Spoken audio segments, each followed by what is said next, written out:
On a cruise ship, the best student in school, Gao Chenyu, confesses to Ellen, the school goddess. Everyone cheers them on. Meanwhile, an uninterested student, Qin Tian, watches Master Talk's wilderness adventure vlogs. Just then, the weather turns stormy, and everyone panics and goes back to the cabins. Qin Tian wonders who mentioned Titanic before. He knows it is too late to go back to the cabins and runs off somewhere. He tries to grab a float and the ship capsizes. Everything turns dark and the wilderness system activates. Qin Tian got washed up on the shore and woke up. He survived, but he can't see anyone on the island. There might be a rescue team, but he must hold out first. He discovers coconuts in the area and he is glad that he can use the knife now that he bought after falling in love with Master Talk's vlogs. As he drinks coconut water, he remembers hearing a system when he was unconscious. Just then, the system presents the novice package. He gets surprised by the system window and clicks on the package. He acquired 2 books about common plants and animals. The books got absorbed in his head, and Qin Tian gained some weird knowledge. He notices that he can see the information on the coconuts. Just then, he hears a loud scream and realizes that there is someone else on the island. Qin Tian runs in the direction of the scream and discovers Ellen being attacked by a venomous snake. Ellen screams for help. Qin Tian grabs the snake and slams it against a tree. He then tells Ellen to cover herself first. Ellen gets embarrassed. She feels thankful to Qin Tian but wonders if she is not attractive because he didn't even look at her. They both introduce themselves to each other, and Ellen is glad she got to meet a companion from the shipwreck. Later, they eat coconuts and drink the water. Qin Tian asks if Ellen has a phone, but she claims that all her stuff is gone.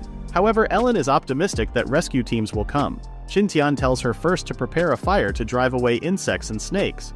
Ellen wonders how they can start a fire, and Qin Tian suggests looking for something useful on the beach. They have been walking for an hour, but the beach is too clean. While Qin Tian is thinking, Ellen finds something. She discovers a plastic bottle and plans to throw it away. Qin Tian stops her. Ellen wonders how it will be useful. Qin Tian gathers some wood and grass. He uses the bottle with water like a magnifying glass and he successfully starts a fire. Later at night, Ellen wonders if they are going to starve to death while waiting for rescue. Qin Tian reassures her that rescue will come in a few days, and they can survive for a week with the resources they have. He needs to lie in order to calm Ellen's mind. Qin Tian then brings out the snake and starts butchering it. Ellen asks if it is their dinner and Qin Tian confirms. Ellen swears not to eat it. Qin Tian cooks the snake meat and later eats it while exclaiming that it is delicious. Ellen tries to ignore her, but Qin Tian keeps saying that it is delicious. Ellen stops him and grabs a stick of snake meat. She happily eats it. Qin Tian is glad to encounter the snake and wonders what happened to the system. Just then, the system grants him points for lighting a bonfire, surprising Qin Tian in the process. He notices that only he can see the system. Ellen worries and Qin Tian wonders if he can tell her about the system. He thinks he might be dissected and experimented on once people find out about the system. He checks more details and sees that the system is like those in games. He wonders where to use the points, and an exchange store appears.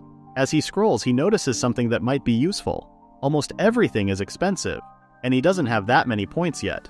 He closes the exchange store and lies down on the ground. He plans to collect stranded fish and shrimp to give their bodies nutrients. He then notices that Ellen is already sleeping and plans to talk about it tomorrow. A few hours later, Qin Tian wakes up due to the cold weather. He sees Erin shivering and he wakes her up.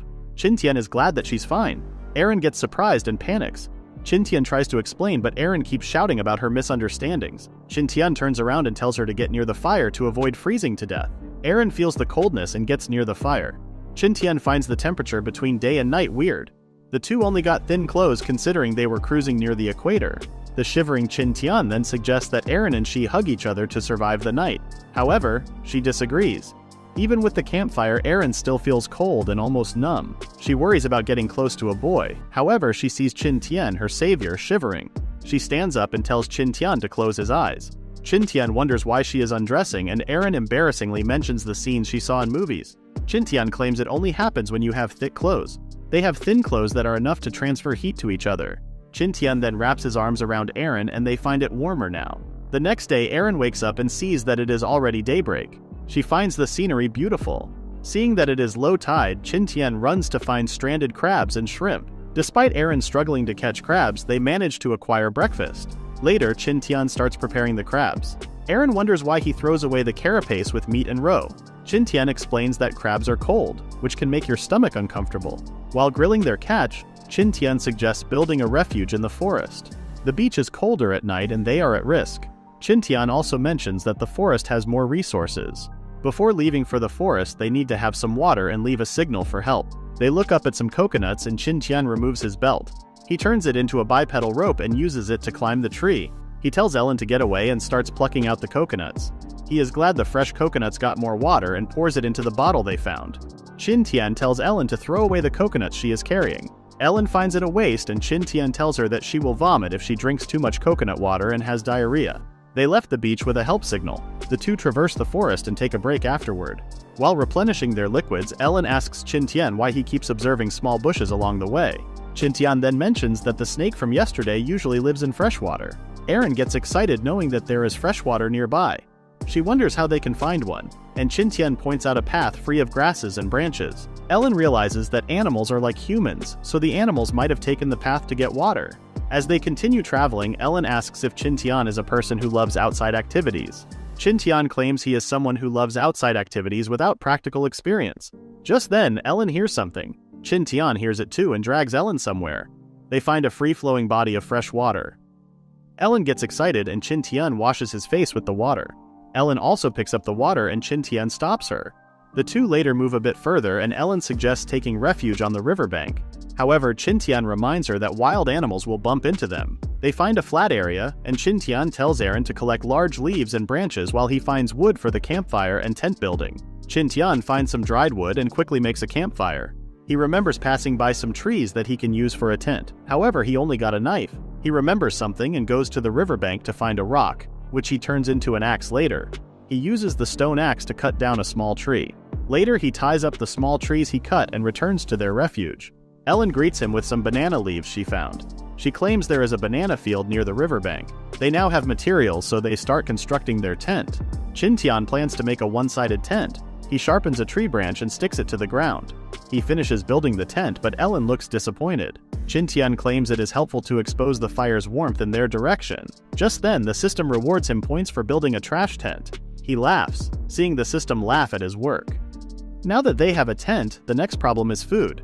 The seafood and coconuts are quite far from their current location. He then plans to visit the banana field Ellen discovered.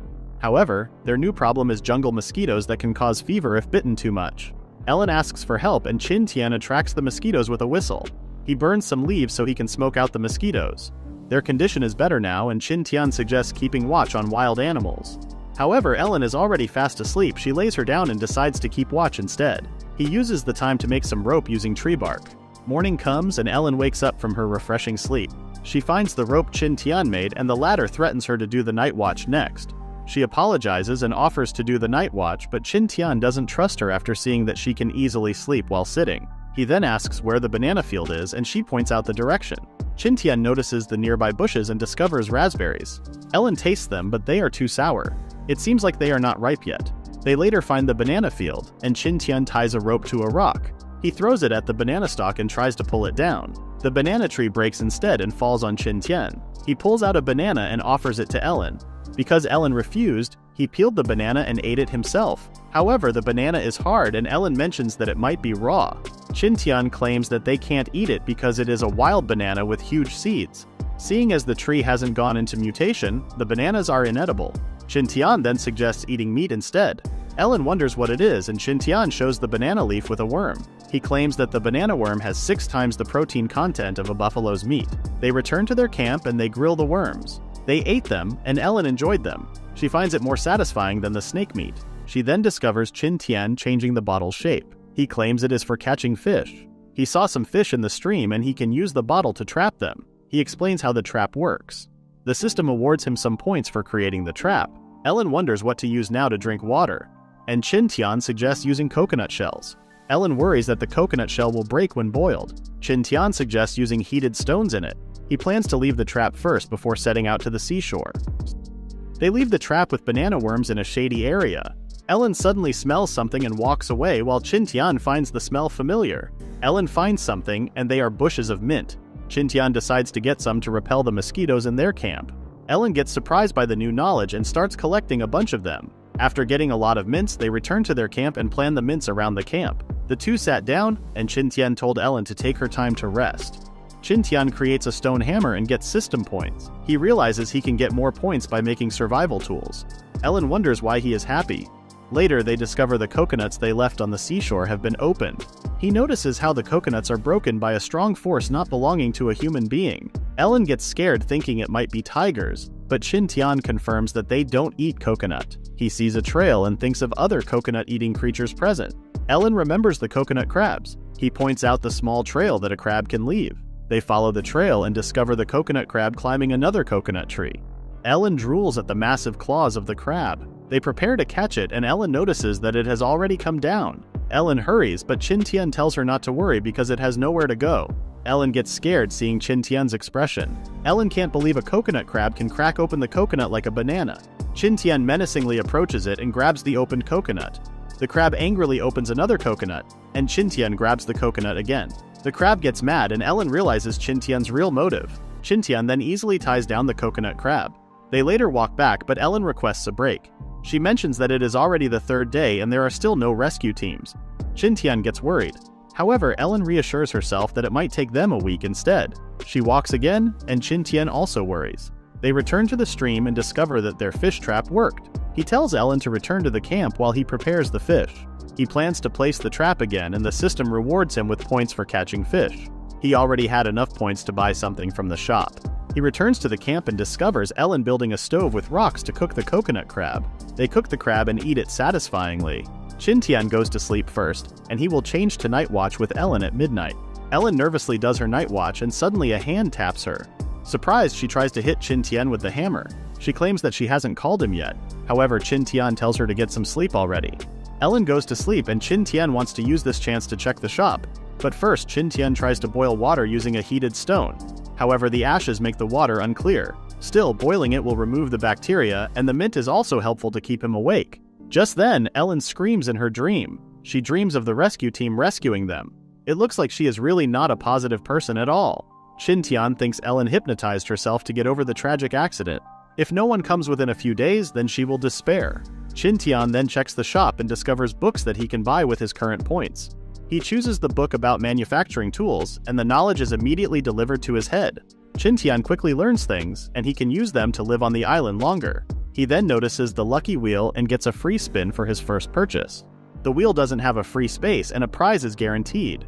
He spins the wheel and wins a prize that is worth 10,000 points in the shop. He gets to choose to use it now and is scared that he is lucky today despite being an unlucky person. He chooses to use the prize later. Morning comes and Ellen wakes up. She looks for Qin Tian and the latter arrives with freshly caught fish. Ellen tells him to tell her the next time he leaves. While the fish are being cooked, Ellen shyly tells Qin Tian not to go to the stream. Qin Tian then advises her not to pollute the water. Ellen shouts that she will only take a shower. Qin Tian realizes that they haven't taken a bath since being stranded on the island and he can smell himself. He then shouts at Ellen that he will go look for other resources. Qin Tian looks around and finds wild oyster mushrooms. He is glad that he has the system to identify resources around him. However, some resources don't appear in the book he bought from the store, so he is not sure if they are edible. Qin Tian finds a rabbit. He uses his hammer as a distraction and tries to catch it. However, the rabbit is so fast. He remembers Ellen and goes back to the campsite. Just then he hears Ellen scream. He quickly runs over and Ellen claims that there is a snake. Qin Tian runs and grabs the creature, which turns out to be an eel. Ellen then tells him to get out. Qin Tian is more focused on getting a new type of food to eat. Ellen finishes her bath and sees Qin Tian waiting for her. She tells him to stop staring and Qin Tian, blushing, claims that she looks beautiful. Ellen gets embarrassed and returns first to their camp. She gets mad at herself for getting shy over Qin Tian's words. Qin Tian also didn't expect to utter such words. Qin Tian then removes his clothes and plans to check for more eels. He finds holes in the wet mud and covers one of them. He can't use his bare hands because some crabs or poisonous snakes might also live in the holes. He remembers grabbing a water snake instead of an eel when he was young. Eels are attracted to water grass, so Qin Tian uses a water grass stalk to lure out the eel. He feels a bite and pulls out the eel.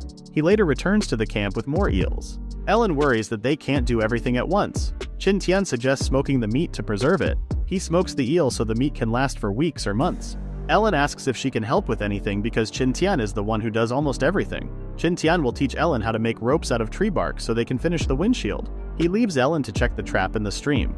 The trap can only catch 2 or 3 fish each time. He makes a small lake beside the stream to store the fish he catches so they won't worry about food. Night comes and the two cook the eel meat with berries. Ellen takes a bite and drowns in the appetizing taste. Qin Tian finds her weird now. 2 days later, Qin Tian returns to where he got the mushrooms. They already ran out of eels and he needs to catch some wild rabbits today. In a flashback, Qin Tian breaks the old windshield to create a bigger one. With Ellen's help, they made a better version that feels safer to live in. Qin Tian tries to recall the path where the wild rabbit ran. He tries to find a place with less grass and finds trees with burrows. He covers the holes he found and leaves 2 open. He places burning horseshoe fungi near the holes to smoke the rabbits out. Just then, a rabbit comes out and Qin Tian easily catches it. However, it is an offspring. Another rabbit runs out and Qin Tian recalls that rabbits live in herds. He checks the hole and discovers more small rabbits. He catches everything and brings them back to their camp. Ellen gets excited over the rabbits. Qin Tian is impressed that Ellen made a lot of ropes. He then claims to butcher them, but Ellen disagrees because they are too cute to eat. However, Ellen claims it is better to fatten them up first before they get eaten. Qin Tian didn't expect that side of Ellen. She knows that they don't have a choice but to kill them for survival. Qin Tian later butchers the biggest one and sets aside the fur for future use. The two eat dinner and find the rabbit meat stinky. Qin Tian asks Ellen why she is cheerful, and Ellen claims that the next day is the 7th day. She still thinks that a rescue team will come, and Qin Tian tries to act happy too. They are done eating, and Ellen wonders what Qin Tian is doing. Qin Tian plans to start a fire using a different method. Based on the camping book he got from the store, there are various ways of starting a fire. He tries using a wooden bow, and he is successful in starting a fire. The next morning they leave the camp and arrive at the shore. Qin Tian knows they will be waiting until night, so he starts preparing. Dusk comes, and Ellen asks Qin Tian why the rescue team is not yet here. She starts despairing and Qin Tian gets worried. Ellen grabs his hand and cries out that they will die on the island by themselves. She continues to cry as she despairs. Qin Tian slaps her and Ellen asks why he did that. Qin Tian tells her to cry everything out. Ellen hugs her while crying out loud. Qin Tian tells her not to worry because he is with her. The night passes by. The next morning, Ellen slaps Qin Tian as revenge for the previous night. She also thanked Qin Tian, but Qin Tian didn't hear her. She then tries to change the topic and asks him to check the low tide. Qin Tian corrects her, saying that it is not yet time. They have a meal first while waiting. Ellen read in a book that a person missing for 2 years is considered legally dead. Qin Tian mentions that a rescue team will give up after a month of no results. Ellen gets mad at him for being negative. Qin Tian then suggests creating a boat and escaping the island themselves. Ellen thinks Qin Tian is cool right now. Qin Tian then tells her to get some seafood now that it is low tide. They later return to the camp and Qin Tian is glad that the rabbits didn't run away. They cooked the seafood they collected. Qin Tian tells Ellen to eat first, but she must not throw away the shells because they will be useful later. The seafood is only temporary and Qin Tian must find another source of food. Ellen can notice Qin Tian's darkened eye bags. Qin Tian later takes a nap and asks Ellen to wake him up at midnight to switch to night watching. Ellen thinks it is her fault that Qin Tian didn't get enough sleep last night. The morning comes and Qin Tian is surprised. He gets mad at Ellen for not waking her up, but Ellen just wants him to fully recover from his sleep. Qin Tian then tells the sleep-deprived Ellen to rest for the day. Qin Tian sets out to find more resources. Qin Tian has been searching for 2 hours, but he finds nothing.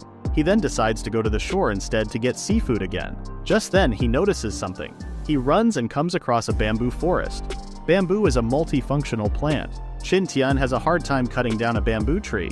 He brings one down and remembers that there might be bamboo shoots nearby. He cuts the bamboo into pieces and loads them up. He returns to the camp and Ellen tells him to eat what she cooked. Qin Tian stares at a burnt fish and Ellen asks how it is. It doesn't taste good, but Qin Tian says otherwise. Ellen tries it and she complains about how hard and bitter it is.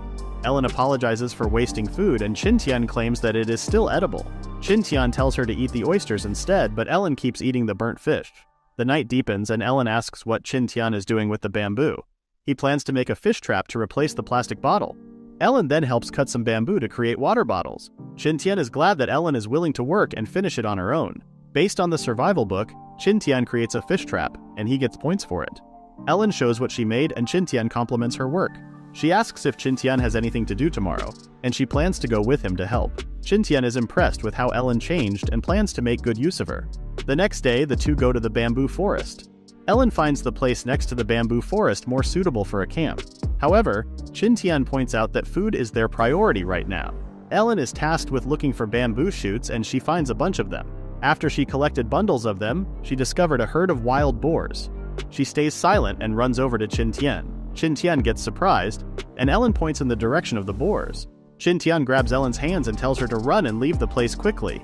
Though they are carnivores, wild boars can attack ferociously.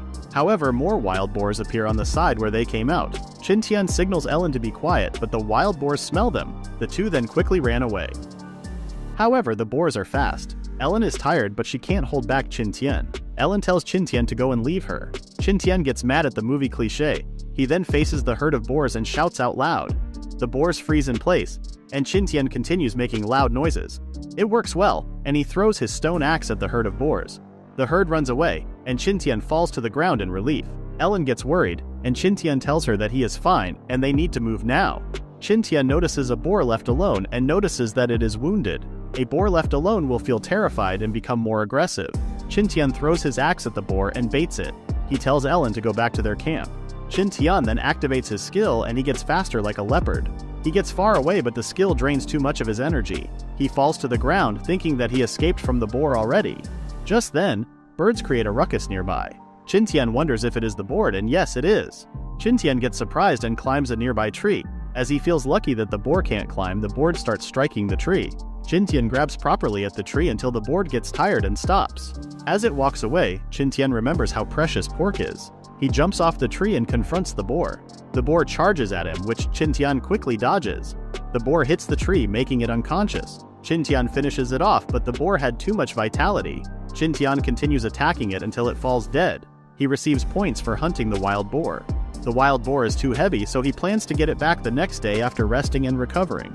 He hopes that no other predators will find the boar. Meanwhile, Ellen is in a hurry to make a stone axe to help Qin Tian. She rips her dress and collects ashes. Qin Tian asks what she is doing, and Ellen claims that ashes can blind the boars so they can escape. Ellen then realizes that she has been talking to Qin Tian and he appears with a fish in hand. Ellen looks glad and hugs Qin Tian. She was afraid that she wouldn't see him again. She notices that he is wet and he claims it is a long story. It got awkward when Qin Tian started stripping. Ellen tells him that they are not kids anymore and reminds him to dry his clothes first. Just then, Qin Tian flashes himself to Ellen. Ellen quickly covers her eyes and Qin Tian claims he was wearing underpants. That night, Ellen feels bad about leaving the bamboo shoots behind. Qin Tian tells her that he killed the boar. Ellen worries about encountering the boars again, and Qin Tian can only think of making a bow and arrow to fight back. The next morning, Qin Tian quickly returns to the boar he killed and discovers that other animals found it. Luckily, there are more parts left. He notices a scratch mark from another animal. He starts butchering the boar and brings it back to the camp with bamboo. Meanwhile, Ellen is making a needle from a rabbit's bone and Qin Tian surprises her. Ellen gets mad and notices the meat Qin Tian brought back. Ellen wonders how he will use the fat, and Qin Tian claims that it can be used to make a fat-based oil. However, they don't have a container. Qin Tian then asks Ellen for help making one. He plans to do pottery and he feels lucky that the clay nearby is usable. He remembers the steps from the survival book. He tries to make one, but it looks like something unusable. He throws it away. He then makes a small bowl and discovers Ellen made better-looking ones. He then asks her to make one big enough for cooking. Qin Tian makes a kiln for drying the clay until it gets dark. During dinner, Qin Tian feels glad that they won't have food problems for the next month. Ellen notices Qin Tian smiling and claims that he is just happy to be alive. Qin Tian compliments Ellen's ability to mend. Ellen claims she must learn how because they don't have any clothes to change into. Qin Tian then tells her not to worry because they can change their clothes soon. The next day, Ellen wonders if they can actually brush their teeth with the wood ash. Qin Tian mentions some science shit stating that it's a good substitute for real toothpaste. Later they begin preparing the pottery bowls, and Qin Tian mentions that it will take 5 hours to harden. This surprises Ellen, and Qin Tian tells her that they must control the heat properly, otherwise the pottery will develop cracks. After the first batch of bowls is completed, the success rate is disappointingly low, prompting Qin Tian to think of new techniques they could try instead. Later that night, during Ellen's shift, the success rate gradually improves, indicating that they could make more if they could control the heat. The next day, as rain is approaching, Qin Tian cooks the pork fat while Ellen wonders why he is adding water to it. Qin Tian explains that water helps reduce the risk of the fat getting overburned. They also prepare by grinding clamshells into powder to make soap. Qin Tian emphasizes the importance of making soap since there are no drugs on the island, and if they get sick it could be life-threatening. Using soap reduces that risk. As they let the soap formulate throughout the day, they prepare for the impending downpour. Luckily, the duo has finished building the tents, otherwise they wouldn't have anywhere to stay. Qin Tian opens the system, and with the pottery and soap he made, he now has over 6,000 points. However, he still needs another 500 points to buy the power of any creatures. Ellen appears and questions Qin Tian about what he's thinking, but he reflects on the situation and asks her what took her so long. He also asks if the soap works. Ellen calmly mentions that it does the job and expresses their luck in having the soap. Qin Tian prepares to make the bamboo bow and attempts to create a multi-layered structured bow to improve efficiency. He places some stumps in the ground as a makeshift mold since he has no other options. Suddenly, the sky begins to thunder and the duo quickly rushes into the tent together and goes to sleep. During the night, Qin Tian wakes up upon hearing a sound and quickly wakes up Ellen. He tells her that they have to disband the tent and urges her to climb up the tree. Ellen wonders what's going on when suddenly a group of wild boars run through their campsite. Ellen wonders if a few of the boars are dead, as it appears they are wounded, but it turns out they are just taking a nap. The rain continues to pour, and the boars are not leaving yet. Qin Tian uses his shoe to distract the boars and they run away. Qin Tian tells Ellen to get down and the girl slips down. She falls on Qin Tian. Look at Qin Tian blushing. Morning comes and Qin Tian is surprised to get 3,000 points for surviving the rainy night. The two start fixing their camp. Ellen is glad that the rabbits are still caged. Qin Tian hopes the wood sticks they have will dry sooner. Later, Qin Tian asks Ellen to remove her underwear. He plans to wash clothes and bathe at the same time, but Ellen refuses. Qin Tian notices the stream's water is higher than before. Luckily, the first trap is still usable. As the clothes must first dry, Qin Tian wears leaves in the meantime. That night, Ellen worries that the boars will return, and Qin Tian offers to do night watch first. Seeing Ellen feel unsafe, Qin Tian wants to make more weapons to fight the boars. He creates the bow and uses a boar's muscle as a string. Qin Tian proceeds to make arrows. He burns the tips of wood sticks and sharpens them. He can also use sharp stones as arrowheads. He gets points as he finishes the bow and arrows. Qin Tian now has enough points for a new skill. Between speed and strength, he chooses the former. And he now feels stronger than before. The next day, Qin Tian suggests working on the ceramics after the boars destroyed them. Qin Tian and Ellen remake the ceramics, and their skills have improved. Qin Tian practices using the bow, but his aiming skills stink. He keeps training until his skills improve. Following that, Qin Tian goes deep into the woods. He notices some tadpoles and he finds the ecosystem interesting. He later picks up some bamboo shoots. He hears bird sounds and discovers wild chickens. He shoots an arrow, but he misses. He notices that the chickens are not afraid of him and don't move. He swears not to miss a shot, but he didn't hit them even once. He tries one more time and finally hits one. He hits two more, but he has already used all of his arrows. The other chickens ran away after that. That night, the two had chicken soup. Ellen is overjoyed with the new menu. Qin Tian also finds it tasty with bamboo shoots, however he claims that it will be better with salt. Ellen gets excited and suddenly remembers that they are in the middle of nowhere. Qin Tian then tells her that they will go to the beach the next day to make some. They went to the beach and prepared to boil seawater. While the water is boiling, the two make a sundial so they can keep track of their time. They successfully created one, and Qin Tian asked Ellen to watch the shadow while he checked the seawater. Seeing the salt still wet, Qin Tian dries it out under the blazing sun. They made enough for half a month, but it is full of impurities. Qin Tian prepares another pot of seawater to boil, and Ellen calls for his attention. Qin Tian asks for another bamboo. He knows that crude salt is not meant for consumption. He plans to saturate and purify the salt. Using his survival knowledge, Qin Tian made a filtration device. However, it took a long time. Ellen feels overjoyed with the dinner again. Qin Tian comments on how Chinese cuisine should have seasonings. He laughs at Ellen for overreacting. They also realize that it had been 20 days since they came to the island. Ellen wonders what kind of boat Qin Tian is planning to make. He needs a fishing boat that will help sustain them during the trip. Ellen suggests making a better tent first, and Qin Tian claims it is better to find another place to camp. 4 days later, Qin Tian finds a meadow with a nearby cave. He stays alert, thinking that something is living inside. He fires an arrow, but nothing reacts. He goes inside and discovers animal remains. Just then, Qin Tian senses an attack and dodges it using his cheetah speed. A panda attacked him, and Qin Tian wondered why it looked a bit strange. He tries to distract it with a bamboo branch, but the panda just crushes it. Qin Tian wonders what is happening and why it looks different compared to a normal panda. Qin Tian runs away and climbs a tree. As a Chinese, he hesitates to attack it, but he needs to take over the cave. The fired arrow just bounces off its fur, and the panda discovers Qin Tian.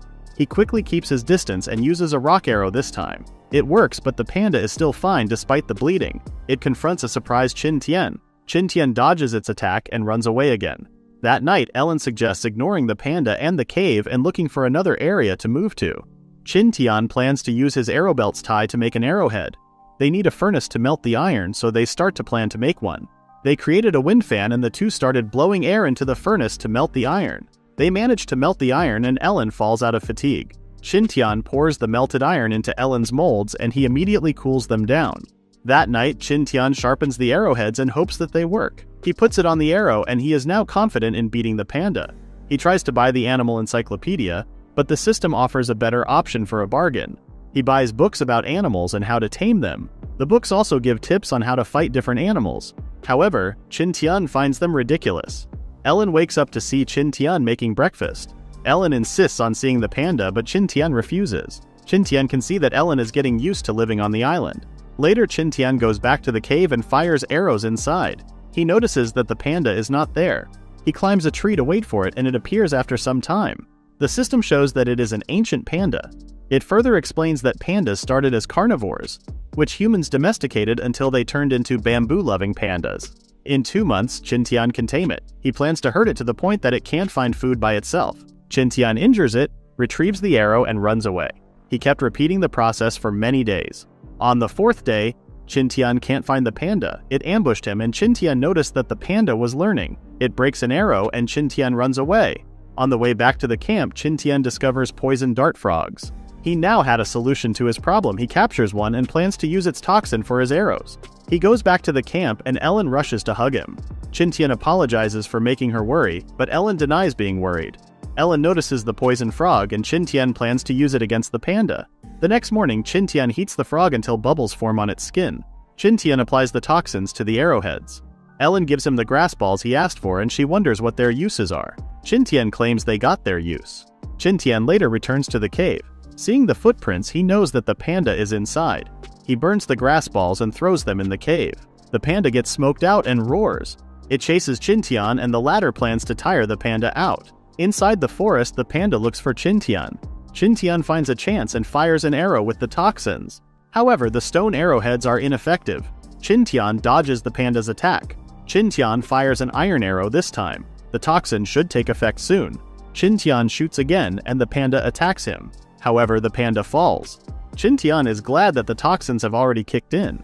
He observes the panda for 3 hours, and the panda wakes up. The next morning, Qin Tian prepares fish and bamboo.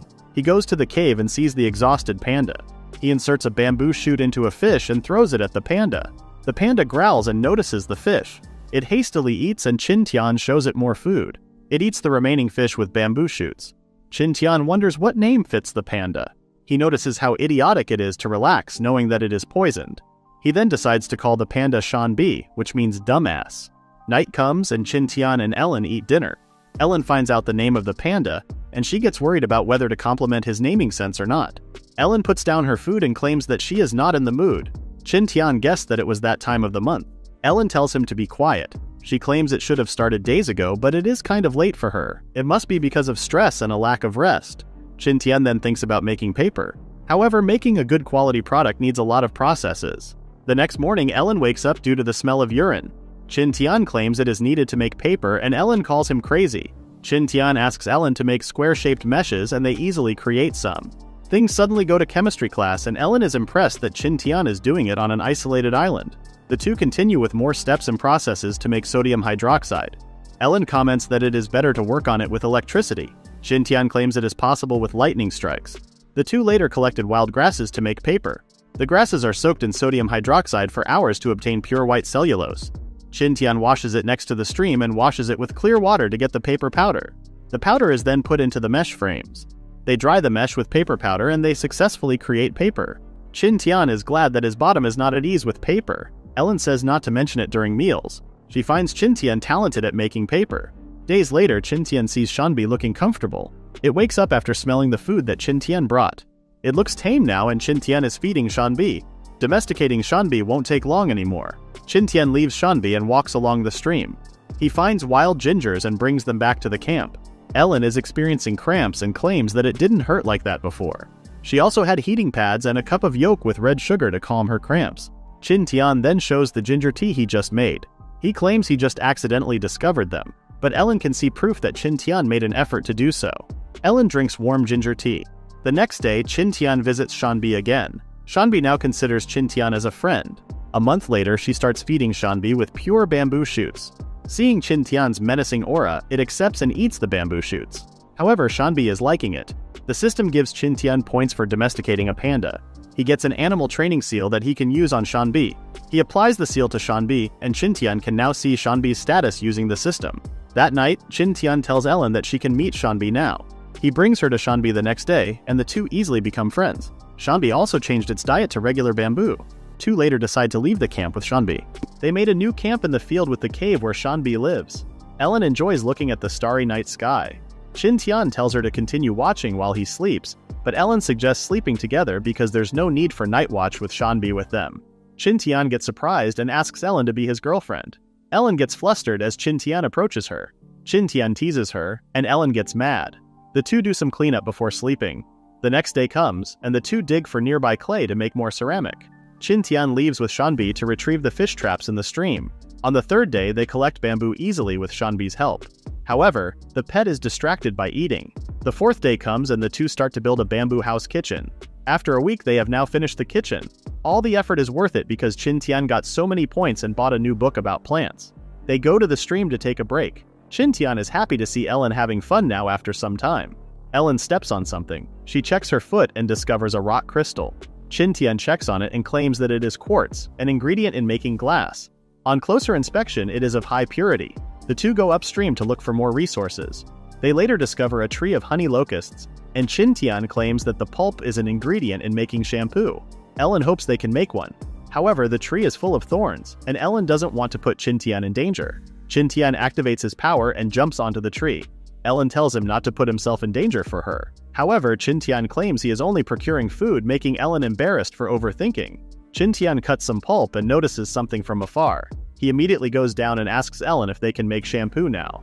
Ellen gets embarrassed and tries to act like she is not interested. Qin Tian then decides not to make shampoo, making Ellen flinch in shock. Ellen tells him to be decisive, but Qin Tian wants to think about it later after going to the sugarcane field. Ellen is surprised to see a field of sugarcane. However, Qin Tian notices that it looks like someone has grown the field. Ellen gets fascinated, and Qin Tian stops her from touching them. However, Ellen gets hurt by the sharp leaves of the sugarcane. Qin Tian cuts down one cane and the three of them savor the sweet taste of it, despite it being hard. Ellen notices a sour taste, and Qin Tian explains that it is not the right season for its harvest. Qin Tian plans to take some cane home so he can make brown sugar. They go back home and start to process the honey locust's pulp. Qin Tian uses the extracts to make porridge, which Ellen enjoys eating. Qin Tian later finished squeezing the sugarcane stalks. Ellen surprises him with a basket full of mushrooms. Qin Tian pats her head. However, most of the harvest is poisonous. Ellen is discouraged that only a few are edible. Qin Tian tells Ellen to collect the resources listed on the blackboard to create shampoo and toothpaste. Qin Tian later proceeded to process the collected resources, and in the end, he successfully created shampoo. Ellen is sad that she can only try it tomorrow because it is already dark outside. In the middle of the night, Qin Tian wakes up hearing weird giggles, thinking it was a ghost, but it was Ellen who was sleep-talking about the shampoo. As thunder rumbles in the distance, Ellen wakes up and realizes that it's also raining heavily. Shanbi, the panda, starts growling, and Qin Tian uses his skill on the panda. He wonders if it's wild pigs again and instructs Ellen to stay inside while he goes to investigate. His prediction proves correct, as it turns out to be wild pigs. Shanbi lunges at them, attacking one of the pigs before getting attacked in return. While Shanbi distracts all the pigs, Qin Tian remains unnoticed. Shanbi rages on as he bites one of the pigs, just as another pig is about to attack him from behind. Qin Tian protects Shanbi and defends him by using his poison arrows to attack the rest of the pigs. However, a few of the pigs notice Qin Tian's presence. As he is spotted by the pigs, Qin Tian quickly devises a plan to lead them away from Shanbi. He utilizes his skill, dashing away from the pigs and finding refuge in a tree. While hiding, he wonders how Shanbi is holding up. Shanbi roars fiercely, causing the pigs to scatter in fear. Qin Tian reunites with Shanbi, giving him some reassuring head pats. Together, they make their way back to the camp. Upon their return, Ellen expresses concern over the scratches on Shanbi's body. However, Qin Tian reassures her that Shanbi has endured worse. They store the wild pigs in their shed for future food. Qin Tian mentions that he will find some bamboo for Shanbi as a reward for his bravery. Continuing through the forest, Qin Tian collects sprouts along the way. As he ventures deeper into the woods, he suddenly panics upon noticing tracks on the ground. He is certain that it couldn't be from a steamroller and decides it's best to retreat for safety. However, his panic intensifies when he hears a noise and catches sight of a titanoboa, the largest snake ever known to exist and believed to be extinct. As Qin Tian flees, he is shocked by the sight of the titanoboa and wonders if he will encounter a dinosaur tomorrow. Seeking guidance, he turns to the system for information. Surprisingly, the system advises him to jump directly into the titanoboa's mouth, make his way down its throat and use a small knife to kill it from the inside. Qin Tian is taken aback by the absurdity of the suggestion and continues running away, dismissing the idea entirely. In his desperate escape, he spots a slope and slides down, successfully evading the Titanoboa's line of sight. However, panic sets in as Qin Tian contemplates his next course of action. Suddenly, the Titanoboa catches his scent and closes in on him. Qin Tian instinctively uses his dagger to stab the snake, but he realizes that the dagger is too short to reach the heart. In a thrilling turn of events, he finds himself being taken for a ride by the Titanoboa. Desperate to survive, he considers staying silent in hopes of escaping. Then a foul odor reaches his nostrils and he realizes he has stumbled into the boar territory. The snake notices a boar nearby. As the Titanoboa engulfs the boar, Qin Tian seizes the opportunity to escape, lunging away from the chaotic scene. However, the encounter ends sooner than he anticipated. He stumbles and continues running, desperately hoping to find something useful in the system to aid his survival. Qin Tian realizes that the available rewards have changed, and he regrets missing out on an option. Nonetheless, he decides to give the horse superpowers option a try. Unfortunately, the system malfunctions, granting him an animal charm feature instead. Panic sets in as he turns around and spots a group of boars, hoping they won't notice him. Qin Tian's anxiety intensifies as the boars draw nearer, and eventually, he is spotted. In a moment of desperation, he activates the superpowers bestowed upon him by the system, experiencing a sensational burn in his legs as he utilizes them to run. Worried that his legs might give out soon, he notices a pile of feces and decides to dive into it, hoping to lose his scent and evade the boars. As the day progresses, the boars begin to rest in front of Qin Tian. He ponders why the pile of feces is warm and realizes that the released carbohydrates are preventing the heat from escaping. Slowly, he loses sensation in his arms and legs, but he fights to keep his mind alert. Fainting in this situation would spell the end for him. Since they are in the territory of the boars, Qin Tian doesn't have to worry about other animals. However, he remains concerned about the potential reappearance of the snake. Suddenly, he spots a flame and hears someone calling his name. At first, he wonders if he's hallucinating and hearing Ellen's voice, but to his shock, he discovers that it's actually her, accompanied by Shanbi the panda. Ellen notices the herd of boars and questions why Qin Tian is among them before scaring the boars away. Ellen inquires about Qin Tian's well-being and he assures her that he is fine but very dirty at the moment. He advises her not to approach him. However, Qin Tian's legs give way, but Ellen catches him just in time. Blushing, she insists that they must move quickly. They both climb onto the panda and Ellen tells Qin Tian to hold on to her, causing them both to blush. They return to camp and Qin Tian washes himself while Ellen does the same, playfully instructing him not to peek as she stands behind the panda. After drying off, Ellen goes to bed while Qin Tian checks their food storage and notices signs of an attack. He wonders if there is a wild animal nearby, but it turns out that Ellen used pig fat to make a torch. Qin Tian attempts to crouch down but feels pain in his bruised knees from using the cheetah superpower to escape the boars and Titanoboa earlier. The system rewards him with 7,000 points for successfully evading the Titanoboa. Qin Tian offers Ellen some porridge, but she is still asleep. He is shocked that Ellen saved him and never expected her to do so. As they both rest and wake up later to eat, Qin Tian informs her that the tracks she saw belong to a Titanoboa, which frightens her. She wonders if they need to relocate from their hideout. Qin Tian assures her that if they stick to the forest edge while walking, they will be safe. He also expresses his gratitude for her saving him, which brings a smile to Ellen's face. Later in the day, Qin Tian begins slicing the meat in preparation. They set it up on the smoking rack as Ellen asks if it's safe to leave the meat outside. Qin Tian explains that they have no other space available. The following day, Ellen screams Qin Tian's name, informing him that their bacon has disappeared. Shocked, Qin Tian wonders what could have stolen the meat, especially since Shanbi didn't react to it. He prepares to guard the meat that night and catch the culprit. As he rests during the day to prepare for the night shift, Ellen offers him some mint tea, urging him to quickly figure out the situation before they face serious trouble. As dawn approaches, the thief has yet to make an appearance.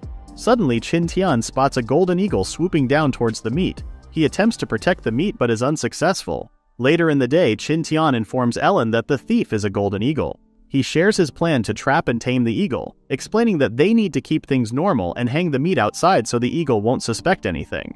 Qin Tian prepares a basic trap, but when they test it, it doesn't seem to work. Determined, Qin Tian exerts more force on the trap, causing the bamboo shoot to smack him in the face. He then instructs Shanbi to test the trap, as the panda's thick skin will protect him. As Shanbi pushes on the trap, it breaks, making Qin Tian realize that he needs to make a few more adjustments before it's ready. Later in the day, as Ellen wakes up from her nap, she questions whether Qin Tian is certain the eagle will return. Suddenly, the eagle appears above them. As the eagle swoops down toward the trap, the rope manages to catch onto its leg. Ellen wonders why Qin Tian isn't approaching the trapped eagle, and he explains that it's not the right time yet. The golden eagle has a deadly beak, and if they get too close, it will attack them. So they decide to wait until the eagle becomes exhausted.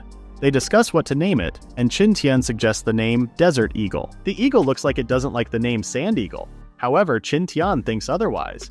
Ellen wonders how they can domesticate the eagle. Qin Tian then asks if Ellen knows what a night owl is. Ellen exclaims that staying up all night is unhealthy. Qin Tian suggests taking turns watching the eagle and making it awake all the time until it gets tamed within the week. He tells Ellen to keep watch during the day while he does the night shift. The afternoon of day 1 comes, and the eagle tries to escape. However, Ellen is keeping watch, so it won't have a chance to escape. Day 2's night comes, and Qin Tian finishes creating a toothbrush during his night shift. He tries to ask the eagle's opinion, but it ignores him. Day 3 comes, and the eagle is tired. Shanbi also helps keep it awake while Ellen is making a shirt for Qin Tian. Day 4 night comes, and Qin Tian is cooking glue. He smacks Shanbi for neglecting his task. Shanbi gets mad at the eagle instead. Day 5's morning comes, and look at this dead tired eagle. It gawks out loud out of frustration. Qin Tian tells it to surrender already. The eagle then willingly surrenders to Qin Tian. Using the pet seal, Qin Tian tames the eagle and successfully domesticates it. He then sees its memories and discovers that there is a chick back in its nest. The eagle recovers its health, and Ellen is surprised to see it domesticated already. Qin Tian claims that the eagle has a child. Ellen wonders how he knew, but Qin Tian claims it was just a hunch. It is also the eagle's mating season in the spring. Ellen then suggests raising the young eagles. Qin Tian agrees and tells her that he will set out the next day. The eagle lands on Qin Tian's arm protector, and Ellen is fascinated by how cool the sight is. However, the eagle doesn't like Ellen yet. She cries and wonders why it behaved differently toward her when the two of them domesticated it. She walks out, telling them to watch her. Just then, the eagle notices something. It walks like a chicken after seeing the fish on Ellen's hands. Qin Tian and Ellen took the day off to refresh their energy. They then set out to look for the young eagle in the mountains. After some walking, they set up camp because it was getting dark outside. During dinner, Ellen wonders if they can find the young eagle. The forest is too wide, and it might take them some time. Seeing that the forest is wide, Qin Tian wonders if it stretches more and if the island is really an undiscovered island. Ellen wonders what he was thinking, and Qin Tian makes up a story of wild animals attacking them during the night. The group later sleeps, and in the middle of the night, Qin Tian senses something. Ellen also wakes up and notices Shanbi on guard. From the nearby bushes, wolves come out to attack them. Qin Tian tells Ellen not to panic because Shanbi is with them. Shanbi roars at them, but Qin Tian reminds him not to be aggressive. Qin Tian assesses the situation and says that if Shanbi loses, he and Ellen will be attacked for sure. Just when Qin Tian thought that they were really unfortunate, the wolves got scared of the nearby flame. Qin Tian totally forgot about wild animals being scared of fire and asked Ellen to light up a torch. He tells her to move forward. Qin Tian throws his torch and scares off the wolves a bit. He orders Shanbi to attack. Shanbi then scares off the wolves. Knowing the wolves' deviousness, Qin Tian claims that the wolves might still be nearby. The morning comes, and the group hurriedly gets out of the forest. They can see the eagle acting up. It seems like they are nearing their destination. The group climbs up the mountains, and Ellen feels like giving up. Qin Tian lets Ellen rest while he looks for the young eagle. He climbed the mountain and almost fell. He reaches the top and gasps for air. He enjoys the scene as if he is on top of a skyscraper. He then notices a volcano where plants are growing along the foothills. He plans to look for resources in that area later.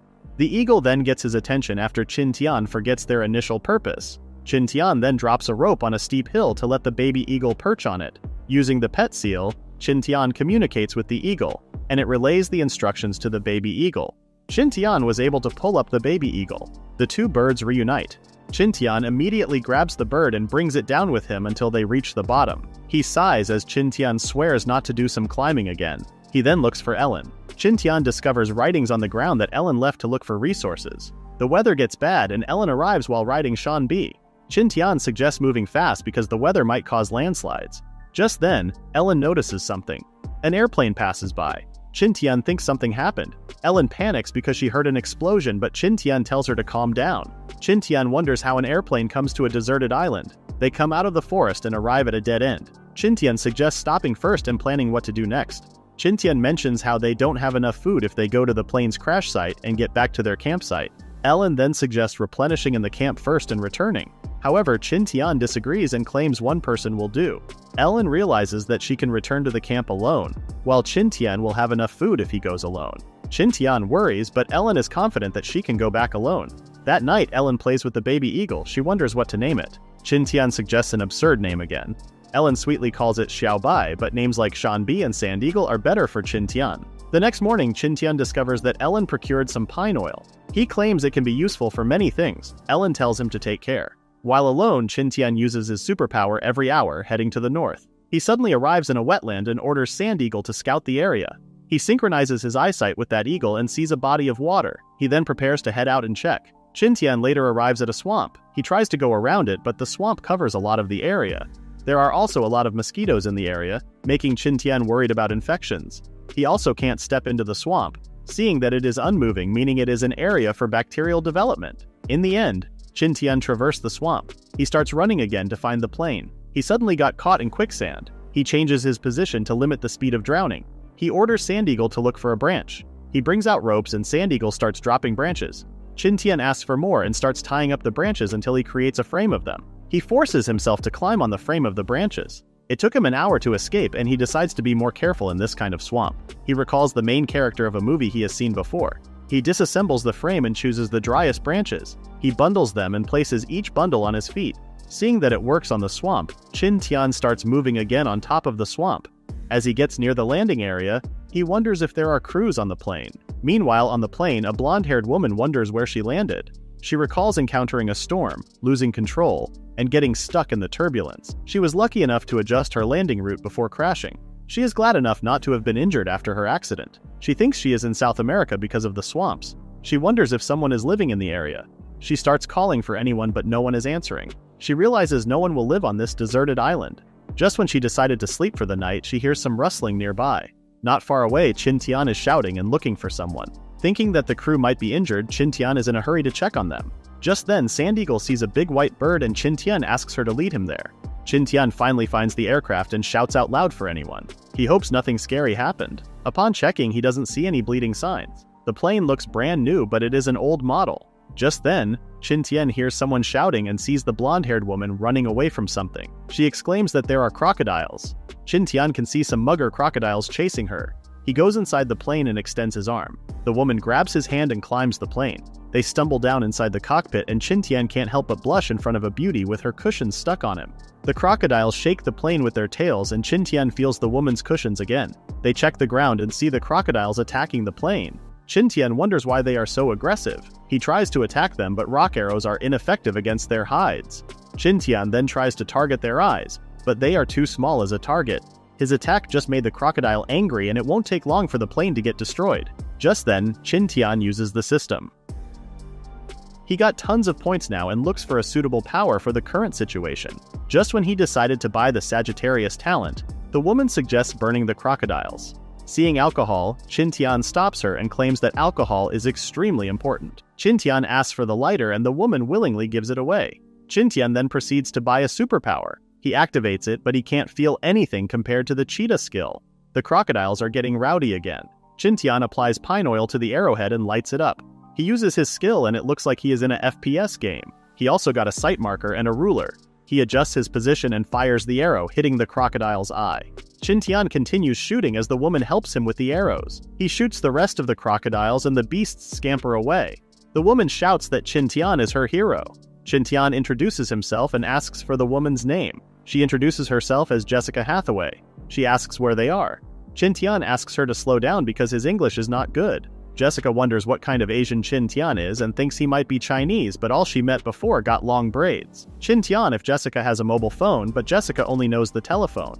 The two just realize that communication is hard. Night comes and Qin Tian finds canned food on the plane. Jessica opens it in an old manner. Qin Tian discovers the expiration date goes back to 1928. Jessica wonders if there is anything wrong and Qin Tian hopes he can tell that it is expired. Jessica tells him not to worry because it is beef. Qin Tian can taste that the food is okay.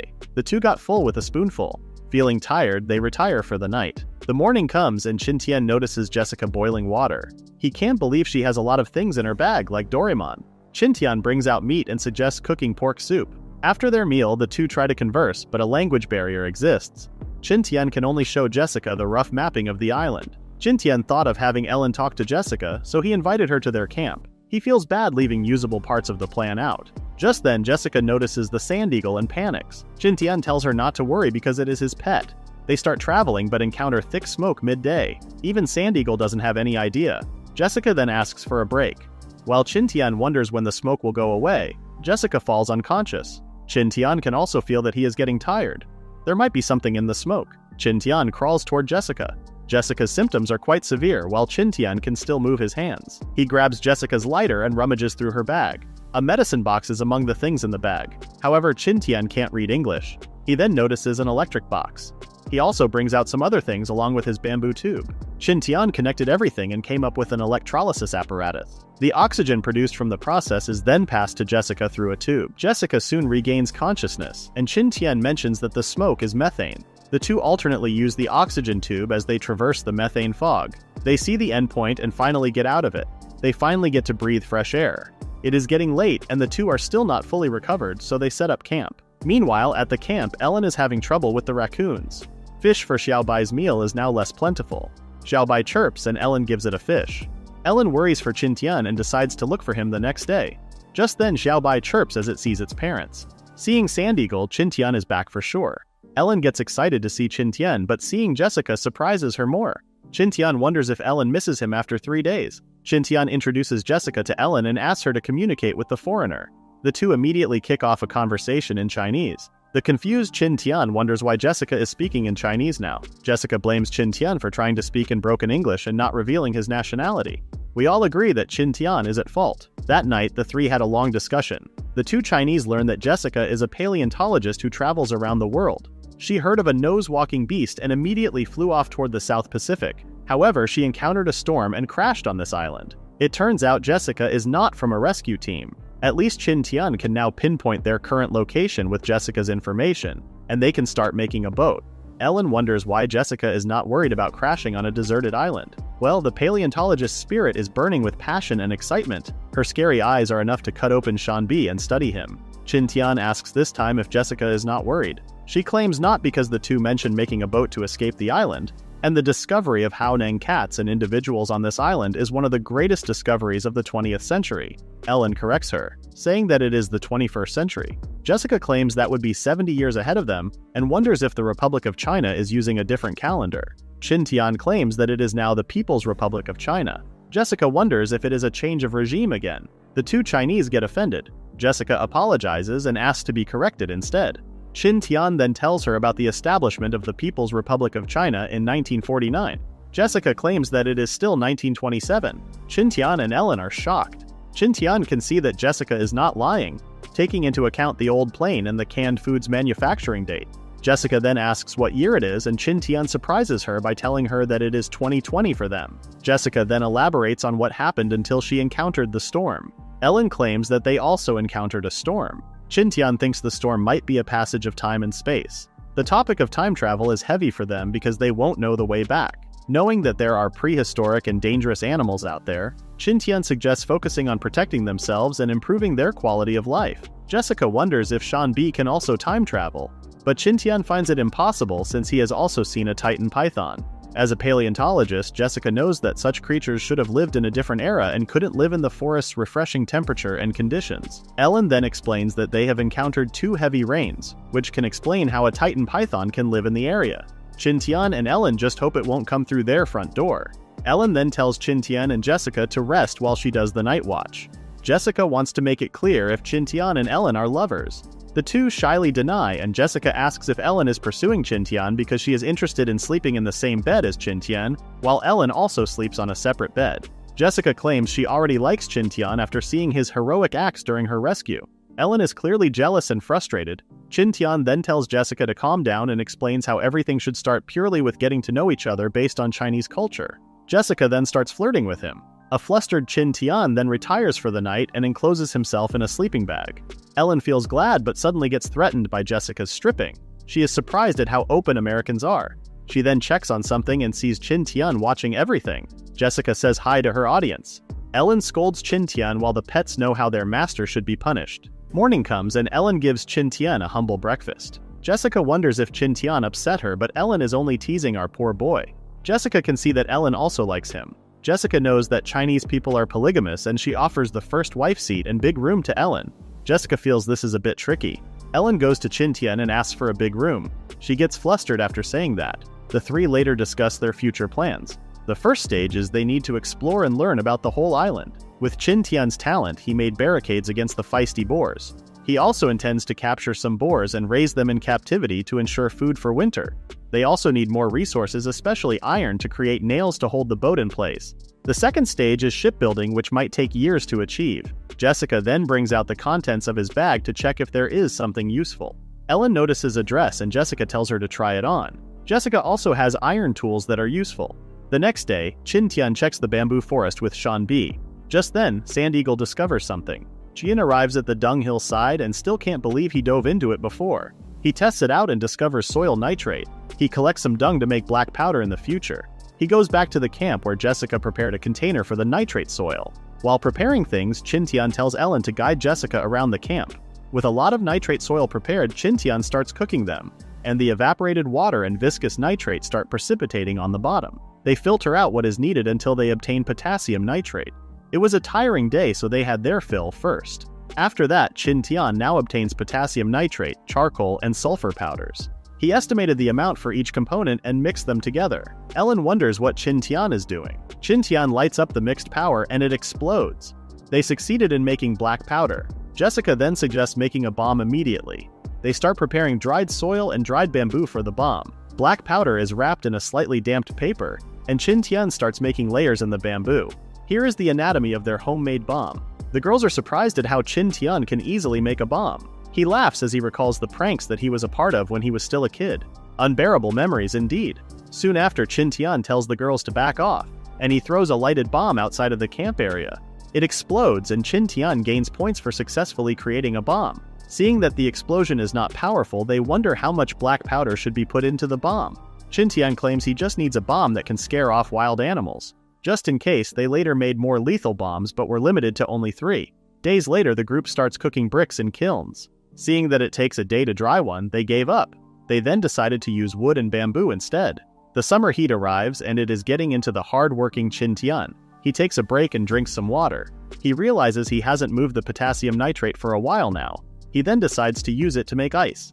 He puts a pot of drinkable water in a pool of water with dissolved potassium nitrate. He then starts preparing some raspberries. He pours out the water from the pot and discovers the accumulated thin ice. He tops it with crushed raspberries and the dessert is done. Ellen and Jessica come back and Ellen happily presents a grape to Qin Tian. Jessica claims that Ellen wants to surprise Qin Tian. Qin Tian then presents them with their reward. The girls are excited to see an ice smoothie. The girls enjoy the dessert, making Ellen feel like surfing in the ocean waves. Jessica wonders if Qin Tian used some Chinese sorcery to make it, but Qin Tian explains that he only used potassium nitrate.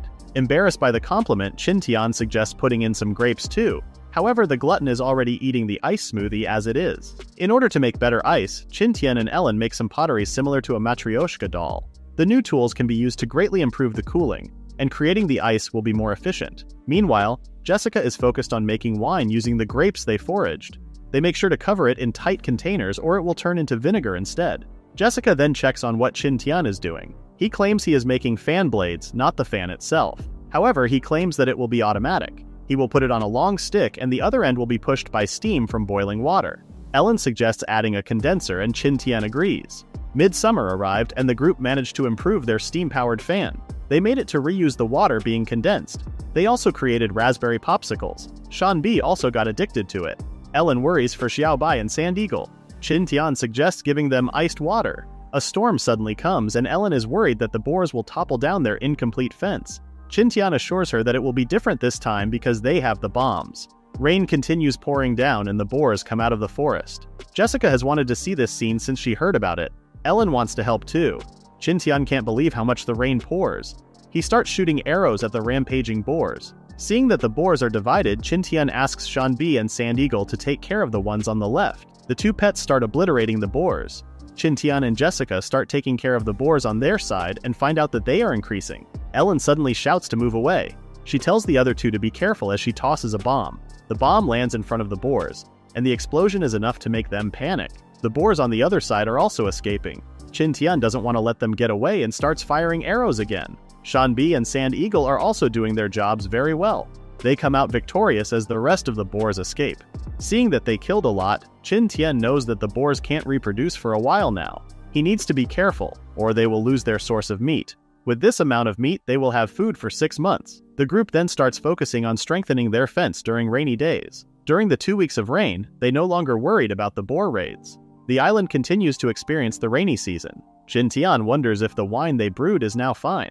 The girls are excited but get disgusted seeing the insides of the pot. Jessica wonders if she brewed it wrong. Qin Tian explains that this is a normal phenomenon during fermentation. Qin Tian filters the impurities and presents their home-brewed wine. However, it is too sour to taste. Qin Tian then realizes that they should wait a bit longer. He then tells the girls that they will make distilled spirits. He tells them how the distillation process will go. He claims it will take until the night before the process ends. Ellen arrives with brown sugar and baking soda. Qin Tian concocts something, and after refrigeration, he lets the girls taste it. Ellen can't believe she is tasting Jianlibao, a Chinese carbonated drink. Jessica is reminded of Coca-Cola. Well, Jianlibao is Chinese Coke. A month later, the camp is completely perfect, with a grocery room, pottery room, and washing block. Qin Tian is awarded system points. Summer ends without anyone knowing, and Xiaobai can now fly on its own. Qin Tian thanks Ellen for the clothes she made for him. She is glad after spending too much time making it. However, Qin Tian is too focused on functionality instead. Qin Tian plans to investigate the surrounding areas, especially the plane's crash site, for 3 days. Right now, Qin Tian can do it with enough food packed in his bag. Qin Tian and Shanbi continued running the whole day. He finds a place to camp and uses Jessica's camping tents and sleeping bags. The next day, Qin Tian arrives at the volcano he has seen before. It's a good thing he wore jeans because of the thick shrubs in the area. He notices Shanbi feeling unwell. It might be because of the smell of sulfur. Qin Tian tells Shanbi to wait for him and he climbs the volcano alone. There, he finds a sulfur mine. With this amount, they can make more bombs. He also checks the surrounding rocks and minerals. He doesn't know what type of rock it is, so he purchased an appraisal skill to check it. He finds out it can be used to create colorless glass. After finding a ton of ore and minerals, Qin Tian camps for the night. He tries excavating the volcano's surface the next day, but it's really hard, causing him back pain in the process. The Sand Eagle arrives with a letter from Ellen. She tells her to be alert and careful with love. Qin Tian blushes as he plans for his next actions. He then asks Sand Eagle to scout for him and Qin Tian synchronizes with it. He needs to figure out the methane fog's duration. Sand Eagle reports that there are 2-legged animals nearby. Qin Tian runs as he tells Shanbi to stay. He uses his superpower and asks Sand Eagle if he is getting near. He continues running until he finds people. A group of Viking-looking men is chasing a little girl. The cornered little girl tries to fight the men, but they have shields to block her attack. Still, she manages to target their vital points. She is alert enough to dodge the attacks of the other men. She didn't notice that she was surrounded. She shouts as she keeps fighting them. Qin Tian can see that they are really killing each other. He feels like he needs to save the little girl. He starts concocting a bomb right on the spot. He created a smoke bomb. He is nervous about using the bomb against people, but the island is lawless in the first place. To save the girl, he fires an arrow at the men. The little girl takes the chance to escape from the distracted Viking men. Qin Tian fires more arrows to distract the men. The escaping girl just noticed Qin Tian. Qin Tian throws the smoke bomb and it immediately explodes. The girl stopped and watched the smoke. Qin Tian tells her to run, and the girl follows him. The smoke clears out and the Viking men start chasing them. Qin Tian knows it is hard to win against them and running away is the only option. He can see that the girl is bleeding a lot and tells her to get on his back. However, the girl tells him to go alone instead. She plans to fight the men so Qin Tian can run away. Qin Tian sighs and grabs her. He uses his superpower to gain speed. Just then, Sand Eagle reports that the Titan Python is nearby. The Titan Python appears, scaring the Viking men. Despite the crowd in front of it, the Titan Python chases after Qin Tian. He wonders if it has a grudge against him.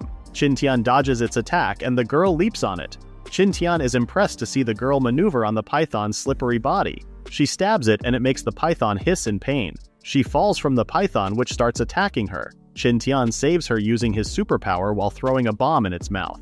They get pushed aside by the python's body, and smoke starts coming out of the python's mouth. It tries to attack Qin Tian and the girl, but the bomb inside explodes. It falls to the ground and Qin Tian and the girl escape the area. Qin Tian and the girl continue to run away. The Titan boa gets back up and chases after them. Qin Tian promises to pray to God every day if he saves them. The girl exclaims that there is no use in fighting a snake while the two hide in a bush. The Titan boa's senses should be busted up after the bomb explodes in its mouth. Qin Tian sees the chance and orders Sand Eagle to attack the huge snake. Sand Eagle is now distracting the Titan boa. However, Qin Tian was actually holding the girl's chest all this time. Qin Tian claims it is time to move. Later, the two meet Shanbi. The girl quickly stands on guard, seeing a beast. Qin Tian tells her that Shanbi is a pet and they can ride him. The girl bows down to Qin Tian. Qin Tian puts her on Shanbi and they travel until Qin Tian notices that he needs to tend to the girl's wounds. The girl is surprised to see a lighter that can easily light up a fire. Qin Tian then brings out medicine and uses sign language to tell the girl that it will be painful. The girl puts up with the pain and her arm gets bandaged. The wounds on her thighs are next and Qin Tian brainwashes himself first that she is wearing something colorless. The girl moans in pain and she finally gets treated. After setting up the tent, Qin Tian tries to move the girl inside, but her wildlife alertness kicks in and she attacks Qin Tian. Qin Tian narrowly dodges the blade, causing the girl to bump into him and they both fall. The girl apologizes, but Qin Tian understands her nature. Inside the tent, the girl's stomach growls. Embarrassed, she pats her stomach vigorously. Qin Tian gives her some dried meat and she humbly accepts it. Later, they sleep in a comfortable position. In the morning, Qin Tian wakes up to the sound of the girl screaming. He stops her from fighting with Sand Eagle. Qin Tian expresses gratitude to Sand Eagle for luring away the Titan boa. Unable to communicate well with the girl, Qin Tian decides to take her to the camp. Ellen and Jessica, who had received a letter in advance through Sand Eagle, meet the girl. Jessica now doubts Qin Tian's taste in girls. The girl asks a question and Jessica replies that they are not witches. They continue their conversation. Ellen wonders what they're talking about and Jessica explains that the girl is Nik Hani, a member of the Lada tribe from Yemen. The Lada tribe was self-sufficient, but they mysteriously disappeared in August 1939. Soldiers haven't seen any signs of their departure. Qin Tian wonders if their situation is similar to theirs, traveling through time and space. Jessica asks Nick for more information and learns that they have been on the island for 3 years. However, a year ago, a group of men on ships started capturing them. Qin Tian recalls the pirates. Ellen suggests aligning with the Lada tribe and Qin Tian agrees. Nick shares that they have been surviving by hunting and foraging. They referred to the area covered in methane fog as the Land of the Dead since no one has returned after entering it. The fog stretches throughout the island and only disappears for 2 days a year during winter. Qin Tian states that they have 3 months remaining. Nick also expresses a desire for wizard Qin Tian to help them. Qin Tian wonders why he was called a wizard. Jessica explains that Nick saw his actions yesterday as mysterious and now reveres him as a chosen wizard by the saint. Qin Tian asks Jessica to clarify to Nick that he is not a wizard. However, Jessica suggests using this as an opportunity to connect with the Lada tribe. Qin Tian thinks it's a great idea and they start planning, scaring Ellen with their laughter. Later, Nick starts worshipping Qin Tian. Jessica suggests learning Arabic in 2 months, but Qin Tian refuses, fearing it will overwhelm him. Just then, the system suggests buying a book on world languages. They all divide their tasks. Ellen will cook, Qin Tian will bathe in the river, and Jessica will babysit Nick for now. Jessica helps Nick take a bath to prevent her from getting sick. Ellen finishes cooking later, presenting an extravagant dinner for the first time. They all praise Ellen's improvement in cooking. Nick remarks that it's the first time she has seen so much food on a table and finds it delicious. She cries, expressing her hope that her tribe can also enjoy such food. Later, Qin Tian sets up a tent to sleep outside after explaining Nick's situation to the 2 girls. Nick sleeps in the corner of the cave while holding her knives. The next day, Jessica teaches Ellen and Qin Tian the Arabic language. After their lesson, Ellen wonders if Qin Tian will search for the Lada tribe. Due to the fog, Ellen suggests building a boat to go around it. Qin Tian agrees and goes to search for wood. Nick tries to help Qin Tian cut down trees, but he tells her not to because she is still injured. Nick pouts and demonstrates her strength by easily chopping down a tree, leaving Qin Tian shocked. They manage to gather enough wood in 3 days. The following day, the smoke from melted pyrite is sufficient to scare away nearby animals. Qin Tian does more processing and finally obtains iron. However, pyrite can only yield a small amount of iron. While melting the iron, Qin Tian notices that Nick fits the lowly standard. Nick gets confused and coughs. Later, they pour the melted iron into a mold. During dinner, Ellen reports that their area has limited resources, specifically fruits, and expresses concern about winter. Qin Tian suggests making mixed canned fruits. To store the canned fruits, they need glass, so they all go to the river the next day to collect silicon, a material used for making glass. Qin Tian comments on the clarity of something he found and Jessica covers her white shirt. Just then, Ellen discovers something sparkly. Luckily, she finds gold. Nick appears with a handful of gold as well. Jessica wonders where she found it, and they all stumble upon a gold haven. Jessica also finds a piece of diamond. They celebrate the potential wealth they will have. However, they realize something and decide to focus on finding silicon instead. Afterward, they leave with baskets filled with silicon, gold, and diamonds. If they manage to escape the island one day, they will be rich. Later, Qin Tian prepares some shell powder and galena to reinforce the glass. He melts the materials together with Nick. Meanwhile, Ellen and Jessica make a blowing tube for shaping the glass. Afterward, Qin Tian demonstrates glass blowing, leaving Nick surprised and thinking it's magic. Qin Tian continues to give instructions on forming the glass. However, they encounter some failures, and Qin Tian warns the girls to be careful unlike him. Ellen attempts it in one go, and with Jessica's support she starts shaping the bottle. The glass cools down, but Ellen isn't satisfied with the result. Nevertheless, she appears cool in front of the others, earning their praise. She wonders what to do next, and Qin Tian instructs her to dip it in water and use a knife to cut it. Ellen suggests creating a rotating round table for making crystalwares. Qin Tian polishes the glass made by Ellen and shows it to Nick. Nick exclaims that Qin Tian is truly a wizard, and Qin Tian can now understand her thanks to the system. In the following days, the girls focus on making more glass bottles while Qin Tian and Nick gather materials for making bombs. During their meal, Qin Tian proposes the idea of making a telescope for searching and investigation. He plans to create a Keplerian telescope with convex lenses. The next day, Qin Tian makes the lens molds with Ellen, managing to produce 5 of them. They pour liquid crystals onto the molds and wait for them to cool down. Qin Tian then assembles the lenses in a bamboo frame, and they finally have a telescope. They all try it out, and Nick is particularly amazed by it. Additionally, they also make magnifying glasses. With everything prepared, the next step is building the boat. However, they have limited sources of wood and iron. Based on the encyclopedia, Qin Tian decides to construct a 2-hull boat with a sail. Jessica suggests making paddles as well in case the wind blows them in the wrong direction, so they won't rely solely on the sail. Ellen is impressed by Jessica's knowledge. They immediately start working on the boat, and Qin Tian also installs a cabin as a precaution. After a week, the boat is completed and floating. While enjoying the night sky, Nick promises to save her father and tribe. Ellen wonders what Qin Tian is contemplating deeply. Qin Tian expresses his concerns about their first voyage, but Ellen tells him that it is exciting and thrilling instead. She assures him not to worry because Jessica is now with them. As Ellen tells Qin Tian to be careful, the two blush. Jessica wonders if this is a lover's conversation and asks if she can join in. The two are surprised, and Ellen tells Jessica to wear more clothing. The following morning, it's time for them to depart. Qin Tian gives Ellen some precautions and asks Shanbi to protect her. Qin Tian and Jessica assure Ellen that they will return soon. Ellen swears to protect the camp.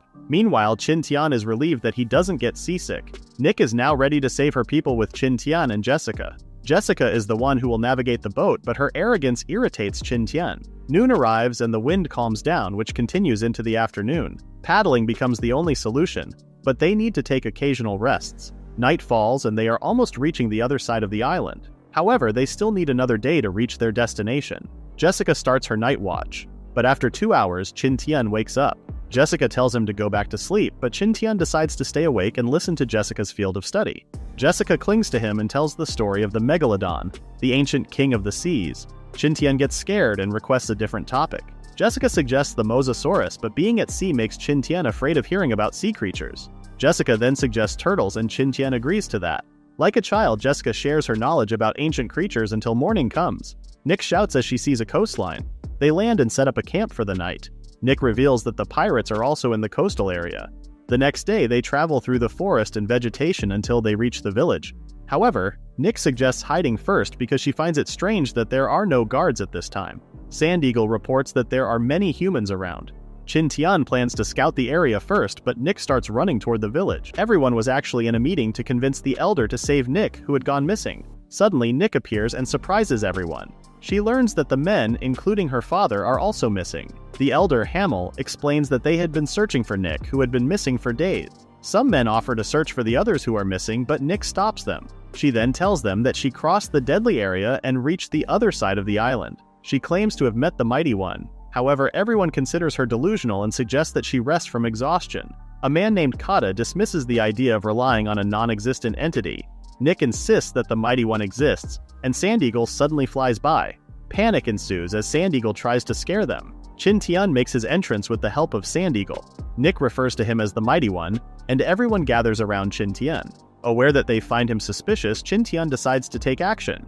He ignites the lighter and everyone is astonished to witness what they perceive as magic. The lot of people immediately kneel before him. Kata rudely demands to test Qin Tian.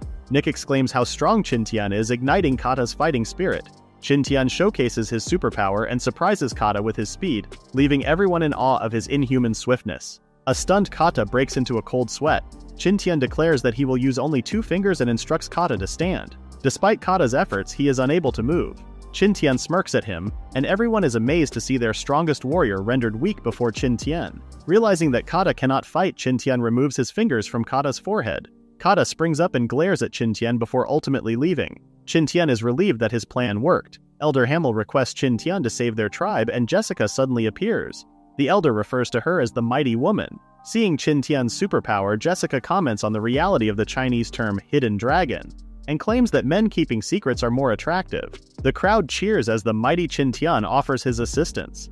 Elder Hamel then leads them to their tent, which functions as a church. Qin Tian wonders about Nick's whereabouts, and Jessica informs him that she is outside, sharing stories about the mighty Qin Tian. She also mentions how the telescope gives her remarkable vision. Kata states that he admires genuine strength, not magic. Qin Tian expresses concern for the tribe, which consists of the elderly, women, children, and injured soldiers. A girl named Abby Elu approaches them and offers some fruits. She tearfully implores Qin Tian to save their tribe. Qin Tian reassures her and gives her some dried meat. Hungry, Elu eagerly devours the meat, revealing that the tribe is experiencing a food shortage. The presence of another group on the island has made it difficult for their tribe to acquire sufficient food. Qin Tian realizes the severity of their situation. Elder Hamel arrives and scolds Elu, but Qin Tian intervenes, assuring him that it's fine. He observes the amount of food Elder Hamel has brought and politely declines, acknowledging the food shortage. He emphasizes that he was merely fortunate to be chosen as the Mighty One, and requests to be treated as a fellow human. Qin Tian retrieves his bag containing smoked meat and offers to share it with the Lada people. Elder Hamel becomes emotional and expresses his gratitude to Qin Tian. The Lada people rejoice, believing that the gods have answered their prayers by sending the Mighty One to rescue them. Elder Hamel is relieved that the Mighty One is a kind-hearted person. Qin Tian feels the weight of his title, but Jessica assures him that everyone is supporting him. She reminds him of the Chinese saying that changing the world is possible with everyone's help. The next day, Qin Tian and Jessica search for the others. Nick explains that they went to find food. Elder Hamel offers fruits to Qin Tian once again. Qin Tian inquires about the other fighters, but Elder Hamel insists that the Mighty One alone is more than capable of dealing with the brutes. Jessica clarifies that the Mighty One has exhausted much of his powers to descend. Qin Tian feigns weakness and states that he can only investigate now. Elder Hamel becomes emotional, believing that Qin Tian has made significant sacrifices. Fortunately, Nick knows the enemy's location and leads Qin Tian to a coastal encampment. Upon realizing that they are Vikings posing as pirates, Qin Tian deems it impossible to establish peace with them. Nick notices the Lada people being held as slaves. Seeing the guards around the perimeter, Qin Tian assumes the presence of an enemy. Sand Eagle reports that someone is approaching, prompting Qin Tian and Nick to hide. A group of armed pirates appears and they discuss a near-death encounter with a Titan boa. One survivor shares their experience, causing some of them to feel fear. However, another pirate claims they can defeat the Titan boa once they obtain the Fountain of Youth. Recognizing the Titan boa, they believe the Lada people have hidden it. Continuing their patrol, Qin Tian can hardly believe he heard something fantastical. Realizing that these pirates intentionally arrived on the island, Qin Tian suspects they possess a map showing the way home. Nick expresses surprise that Qin Tian understands the pirates, and he explains that he can easily learn any language. Determined, the two set off as Qin Tian plans to discuss a strategy with Jessica. Meanwhile, a group of tribesmen is being pursued by the pirates, led by Kata. He instructs Ragna to leave behind the injured Aruba so they can escape. Aruba pleads not to be abandoned, but Kata reminds him that he is a courageous soldier and leaves him behind. Ragna feels guilty, but it is for the sake of the tribe's survival. Suddenly, Nick appears, and an arrow strikes one of the pirates. Kata warns against sounding the horn. Nick struggles in her fight against the pirates. Kata charges forward with a spear, taking down one of the pirates. However, they are outnumbered, and Kata calls for Ragna's assistance. Surrounded, Nick whispers to Kata, advising him to conserve his energy. Qin Tian arrives and saves Aruba, while Kata and Nick keep the pirates occupied. Aruba weeps as Qin Tian conceals him in a nearby tree. Qin Tian then communicates with Nick through Sand Eagle, signaling her. Nick becomes focused and starts eliminating some of the pirates. Kata follows suit. One of the pirates panics as the tide turns against them. Nick and Kata move to finish off the remaining pirates. Kata throws his spear to kill the pirate with the blowhorn. They start running away, knowing that the other pirates are now alerted to the horn. They ask Qin Tian what to do next. He suggests waiting for the night. Pirates start coming to the area and finding their dead comrades on the ground. They laugh at the dead while calling them weak. They see some blood traces and plan to follow their target. Meanwhile, Qin Tian just finished applying first aid in Aruba. Aruba apologizes for being a burden. They travel through the forest until they settle in a cave for the night. Nick wonders if the pirates know their tribe's location, but Kata says they don't. Ragna explains that they only ventured further to look for food. Just then, their stomachs growled in unison. Qin Tian gives them some dried meat, but Kata is still hesitating to trust Qin Tian. Aruba claims Kata's share, but Kata swipes it away while blaming Aruba for the recent issue. However, Qin Tian can see that they don't really hate each other. The next morning, they continue traveling through the forest and arrive at their tribe camp. Qin Tian asks them to take care of the injured Aruba. Qin Tian meets Jessica and reports about the Vikings. Jessica sighs as she finds it better to see their bones instead of the ones in the flesh. Qin Tian shares what he heard from the Vikings about the Titan boa and Leviathan. Jessica claims that a Leviathan is just a huge whale and tells Qin Tian not to worry about it. Qin Tian then asks about the Fountain of Youth. Jessica claims that it is a famous myth among the Vikings. A fountain contains water that can help a pirate live forever. However, another pirate uses a chalice to hide the fountain and disappears. Qin Tian then asks her about the tribe's situation, and Jessica claims that the Lada tribe's situation is very bad, especially in food matters. Qin Tian needs to come up with a solution for it and wonders if they can borrow some food. Jessica gets confused, and Qin Tian explains that the pirates should have a storehouse that has food in it. They can distract the pirates on one side and sneak in to steal their food. Jessica worries about the plan, but Qin Tian swears to make it successful. However, Jessica remembers that there are a lot of people chained up in the pirates' camp. Qin Tian claims he also has a plan for that. The next day, Qin Tian asks Elder Hamel if there are any craftsmen in the tribe. Elder Hamel remembers Alex and immediately introduces her to them. However, she is too focused on creating a spear. Qin Tian is amazed at how intricate Alex is. Alex finishes her spear and just notices the others beside her. Qin Tian asks Alex if she can make a container and small pipes, basically a catheter and reagent bottle. Alex proudly swears that she can make anything. Qin Tian then asks Elder Hamel if there are any leftover bones. Elder Haim gets excited, assuming that Qin Tian will do voodoo magic, but Qin Tian refutes what he said. Jessica steps in and tells the elder that they will only make a useful tool. Hamel then claims that they have collected the bones in one spot as a form of respect toward the Earth Spirit. Qin Tian then asks Elder Hamel to leave them for now. Jessica wonders what Qin Tian will do. Qin Tian explains that he will produce phosphorus. He then writes a request to Ellen for silica and sends Sand Eagle away. Qin Tian then asks Jessica to help him look for food. As they look around the forest, they discover Aruba while looking for food despite being injured. Qin Tian wonders where Aruba found the huge leaf on his arm. Aruba shows it and claims that they are using it as a hat. Jessica and Qin Tian shout as they recognize the taro leaf. Qin Tian asks Aruba to lead them to where he found the leaf. They later arrive in a taro field. Jessica exclaims that they found food, but Aruba tells them that the leaves are inedible. Qin Tian claims that taro is edible once cooked. However, Aruba can remember how his mouth burned for a day after eating a leaf. Aruba trusts Qin Tian for now and starts plucking leaves. Qin Tian stops him and claims that they won't eat the leaves. Jessica shows that the flesh growing underground is edible. The three of them started harvesting and brought a lot of taro back to the tribe. Qin Tian and Jessica start boiling the taro in a huge pot of water. After some time, Qin Tian uncovers the lid, and the delicious smell fills the air. After checking that they are cooked, the boiled taros are shared with the tribe. They start munching on the taro, but Qin Tian tells them to peel the taro first. Elder Hamel cries as he realizes that they won't starve anymore. Qin Tian and Jessica can only smile. They all thank Qin Tian. Elder Hamel is even kneeling. The other lot of people arrive as the smell leads them into the area. Qin Tian tells them that he is cooking food for them. They get excited as they see huge pots of it. Nick and Kata wonder what is happening, and some of them explain the situation. Elder Hamel gets their attention to thank the almighty Qin Tian. Qin Tian then makes a speech just to open the lid so the food can be served. While everyone enjoys the taro, Nick and Elu approach Qin Tian and Jessica.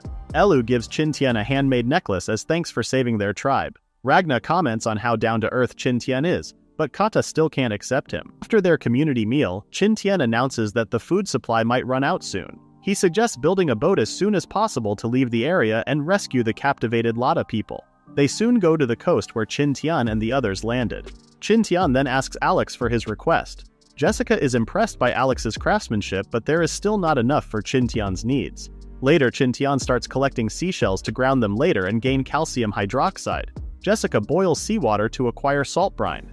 They mix the two together and go through different processes until they acquire magnesium powder. Seeing that it is ready, Jessica suggests testing immediately. Qin Tian lights up a bit of the powder, and the flashy spark is enough to be called witchcraft by the Lada people. The tribe later stops working and takes their dinner. Alex reports to Qin Tian, who asks her to create a tenon and gives her a blueprint. Alex is impressed by how things get connected without ropes. She claims it will take a long time if it will be done on the boat.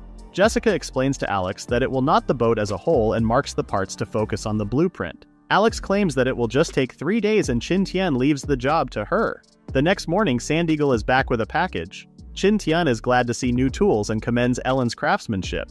She even has a note to warn Qin Tian of his safety. With the animal bones, Qin Tian grounds and mixes them with some of phosphorus. They can obtain a safety match soon. What Qin Tian wants is the red phosphorus match because it is safer. He continues working on the processes. While at it, he and Jessica prepare tree bark for the matchsticks. They soon finished all the components for the safety match. Qin Tian starts mixing things until Jessica asks him if he is ready. Qin Tian strikes the match and it successfully lights up. Jessica gets excited and hugs Qin Tian. Qin Tian then moves over to work on Aqua Regia. The two later return to the coastal camp. Nick proudly shows how her wounds are now healed. Alex shows how they have already made 6 boats. Qin Tian is impressed by how sturdy they are. Alex wonders when they are going to save the captivated ones, and Qin Tian tells her that it will be in 4 days. 4 days later, Qin Tian and Jessica give out 1 safety matchbox per person. Qin Tian then demonstrates how to use it, and Elu immediately tries it out. Everyone is amazed by the magic, but it is only chemistry for modern people. Everyone is amazed that they can light up a fire easily by themselves. Everyone finds them convenient, especially our tsundere kata. Qin Tian, then it is almost time to rescue the captive tribe members, and everyone cheers for their success. Qin Tian then announces the members of the rescue team. He chooses the twins Bokuma and Bahama, who are both good with bows and knives, and Viru, who is the oldest dual-axe-wielding warrior. Nick, Kata, Aruba, and Ragna will also join them. Qin Tian tells them the plan and dismisses them. Jessica worries that Qin Tian doesn't have the determination to kill a person yet.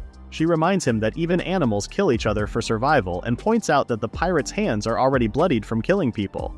Qin Tian calms down as Jessica hugs him. The next night in the pirates' camp, guards complain about how cold the weather is outside. Just then, one of them notices a light in the forest and thinks that it must be the Fountain of Youth. Everyone panics as they see the divine light. Everyone then moves out. Meanwhile, a man is fishing in the nearby area. He notices a shark taking the bait and pulling it up. He then throws a harpoon to capture it. Just then, someone calls him. The guard reports to Captain Suomeng, but the captain reminds him not to disturb his fishing time.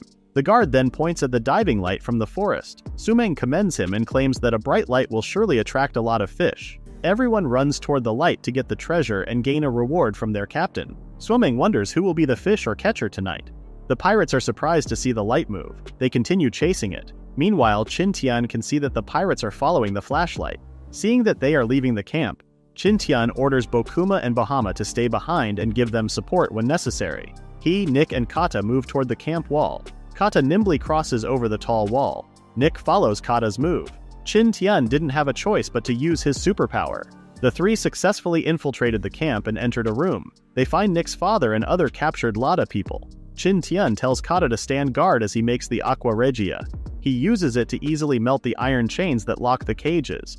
Just when they almost finish releasing everyone, they hear the pirates' horn blow. The pirates start moving in their direction, and Bahama panics about what to do next. Bokuma reminds her about the magic powder left for them.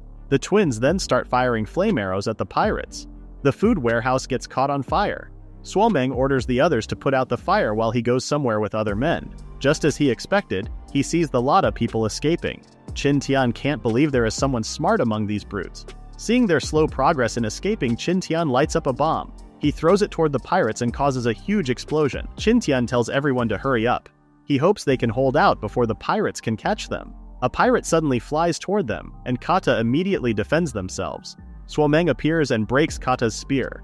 He fights as he wonders how he will torture them. Seeing that the pirates are gaining their senses, Qin Tian worries that he and Nick are not enough to stop them. Suomeng then offers 200 gold per tribal head for his men. It was enough to revive the pirates' senses.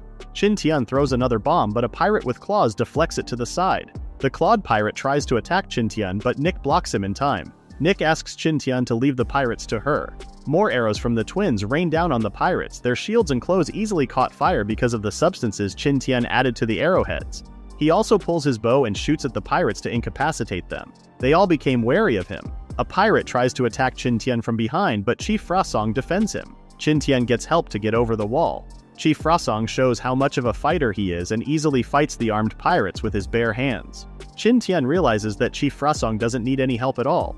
Everyone tries to mob him, but Chief Frasong scatters sand around. Qin Tian worries that only Kata is having a hard time because he is injured. Kata continues fighting Suomeng, but his spear is not holding out. The remaining bomb pirates are also getting back up now.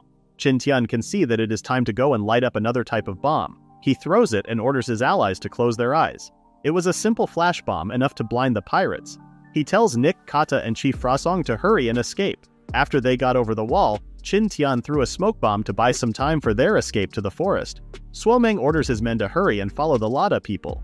However, the forest is too dark for them to travel. Suomeng gets mad at his men for letting the fish escape. Everyone panics as they head toward the forest with torches. Qin Tian's team can hear the pirates' horns blowing. Qin Tian realizes that they need to hurry up. However, it will take them a day to reach the coast. They stop as they see pirates searching the area. Qin Tian tells everyone to hide in the meantime and wait for the pirates to leave the area. After half an hour, they encounter another search party. Just when the Lada people were assured that they could escape, some pirates sniffed them out. The fighters from the tribe immediately moved out and easily suppressed half of the search party. The remaining pirates panic as they plan to blow the horn. They try to blow the horn, but Bokuma and Bohama arrive on time to shoot them with arrows. Qin Tian still can't believe how fragile life is after seeing the dead pirates. He then tells the Lada people to move since the confrontation might have alerted the other pirates. However, the pirates immediately arrived in the area. Qin thinks of a way to distract the pirates. He tells the Lada people to go while he distracts the pirates. He tells them not to worry and to keep moving. He lights up another bomb and distracts the pirates with a smoke bomb. Nick tries to join Qin Tian, but her father stops her. The pirates notice Qin Tian running away and they all chase him. Seeing that almost all of the pirates are chasing him, Qin Tian uses his superpower to speed up. The pirates assume that Qin Tian has the Fountain of Youth and blow their special horn. Qin Tian hears how ominous this horn's sound is. He continues to run away, but he notices how the pirates are doing a blanket search. He goes in another direction, but there are more pirates. He then decides to gamble on something. He sneaks behind a search team and throws a bomb toward them. Almost everyone gets blinded, but a few pirates discover Qin Tian. He runs toward a cliff and pulls something from his backpack while trusting Alex's craftsmanship. He jumps off the cliff and opens up a parachute made of donkey skin. Qin Tian starts chanting Buddhist scripts. The pirates get flustered after they see Qin Tian jump off the cliff and disappear into nothingness. Everyone starts blaming each other's incompetence until Suomeng arrives. He then asks Stein what happened and explains the fantastical things Qin Tian did. Suomeng orders them to search below to find the Fountain of Youth. Stein gets scared to go and Suomeng doesn't have a choice but to force him down the cliff. Suomeng wants to see Qin Tian's corpse. Meanwhile, Qin Tian sighs and folds his parachute while watching the disfigured Stein on the edge. He wonders how Jessica is doing. The morning comes and the Lada people arrive at the coast. Jessica looks for Qin Tian and Nick explains that Qin Tian took on the pirates alone. Everyone gets worried, but Jessica assures them that she will not put him in danger. Later, Qin Tian is frozen on the shore. He can hear other pirates trying to find a way to go down. Qin Tian feels that he needs to find a solution to escape. He sees some tree branches washed up on the shore and starts collecting them. Just then, Sand Eagle arrives after Jessica asks it to look for Qin Tian. Qin Tian writes down on paper his location with the best possible description. He gives the letter to Sand Eagle, and the bird leaves. Qin Tian wonders how Jessica will save him. At dusk, while expecting that the rescue will arrive tomorrow, Qin Tian sees something coming. Nick and Kata look like they are rowing for an Olympic competition. Qin Tian is impressed by their speed. However, Ragna suffered being with those inhuman. They set up a tent, and the group brought in food to eat. The next morning, they all rowed the boat. They arrived at the coastal camp in the afternoon. The Lada people cheer as they see that Qin Tian and the others are safe. Jessica checks on Qin Tian and claims that everything and everyone is ready. They start sailing to migrate to the other side of the island. Jessica calls off for a break and orders the rest to put down the anchors.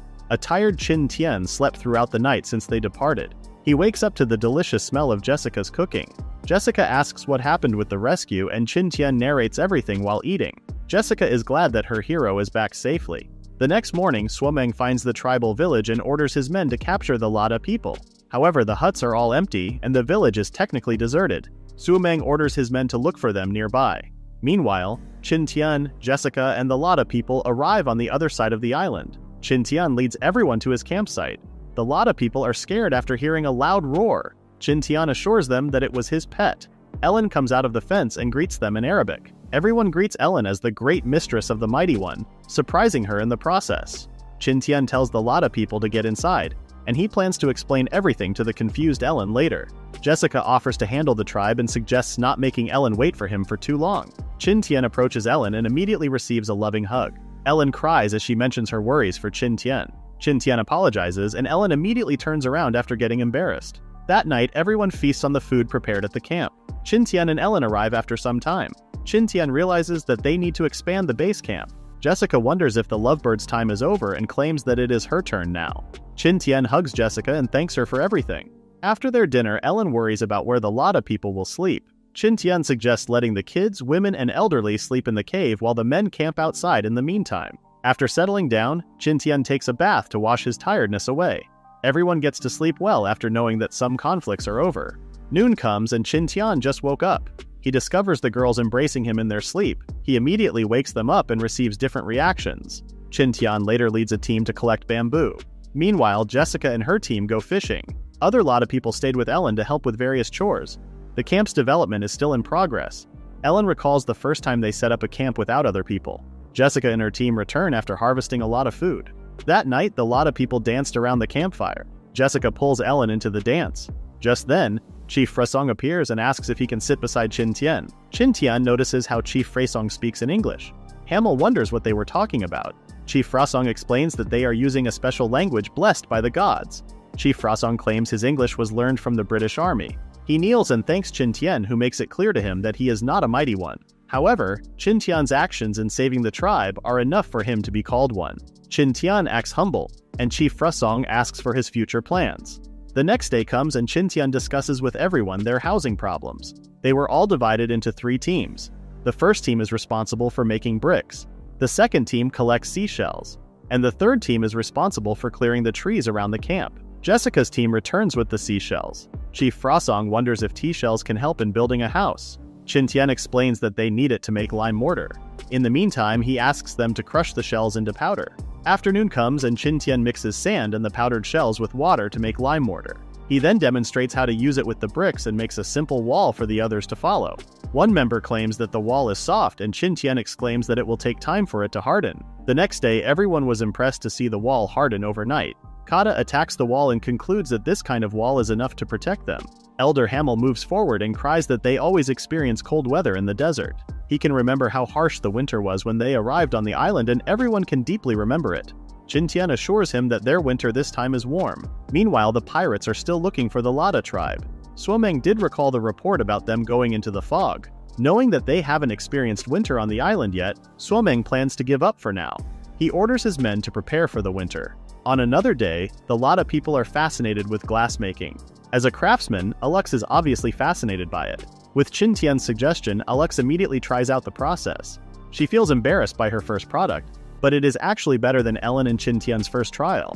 Qin Tian hopes they can make a lot of glass jars before winter and leave the task to Ellen and her team. Qin Tian later focuses on making an outline of their camp. Jessica comes to fetch him for lunch. However, at the dining table, Qin Tian, Ellen, and Jessica are already sick of eating fish. Elder Hamel wonders what is wrong, but the 3 claim that they are not just hungry. Qin Tian tries to think of something to increase diversity in food to improve their diet. Qin Tian asks Chief Frasong if the warriors can hunt a boar, and the chief confirms that they can as long as it is not a group. Chief Frasong wonders if they will hunt some, but Qin Tian claims that they will raise some in captivity. Qin Tian explains the idea to them. Frasong is happy to know that they won't hunt for food in the future if that is the case. Though it might take generations to turn them into domesticated pigs, the next day's hunt, Sand Eagle reports a horde of them, and Qin Tian reminds the others about their plan. The wild boars were just chilling until Shan Bi appeared to scare them. The boars scatter, but the Lada people have already surrounded the perimeter. However, there is a huge boar among them. Kata is present to knock it out with his brute strength. They continue herding the remaining wild boars until the animals fall into a hole they have dug in advance. Everyone celebrates as they capture a lot of wild boars. The others feel disappointed that one wild boar managed to escape, but Qin Tian tells them that there is no place for it to escape. Cages on wheels arrive and everyone starts pulling out the boars from the hole. The wriggling boars are giving them a hard time, and Kata offers to lend a hand. Qin Tian stops him and shows them a trick.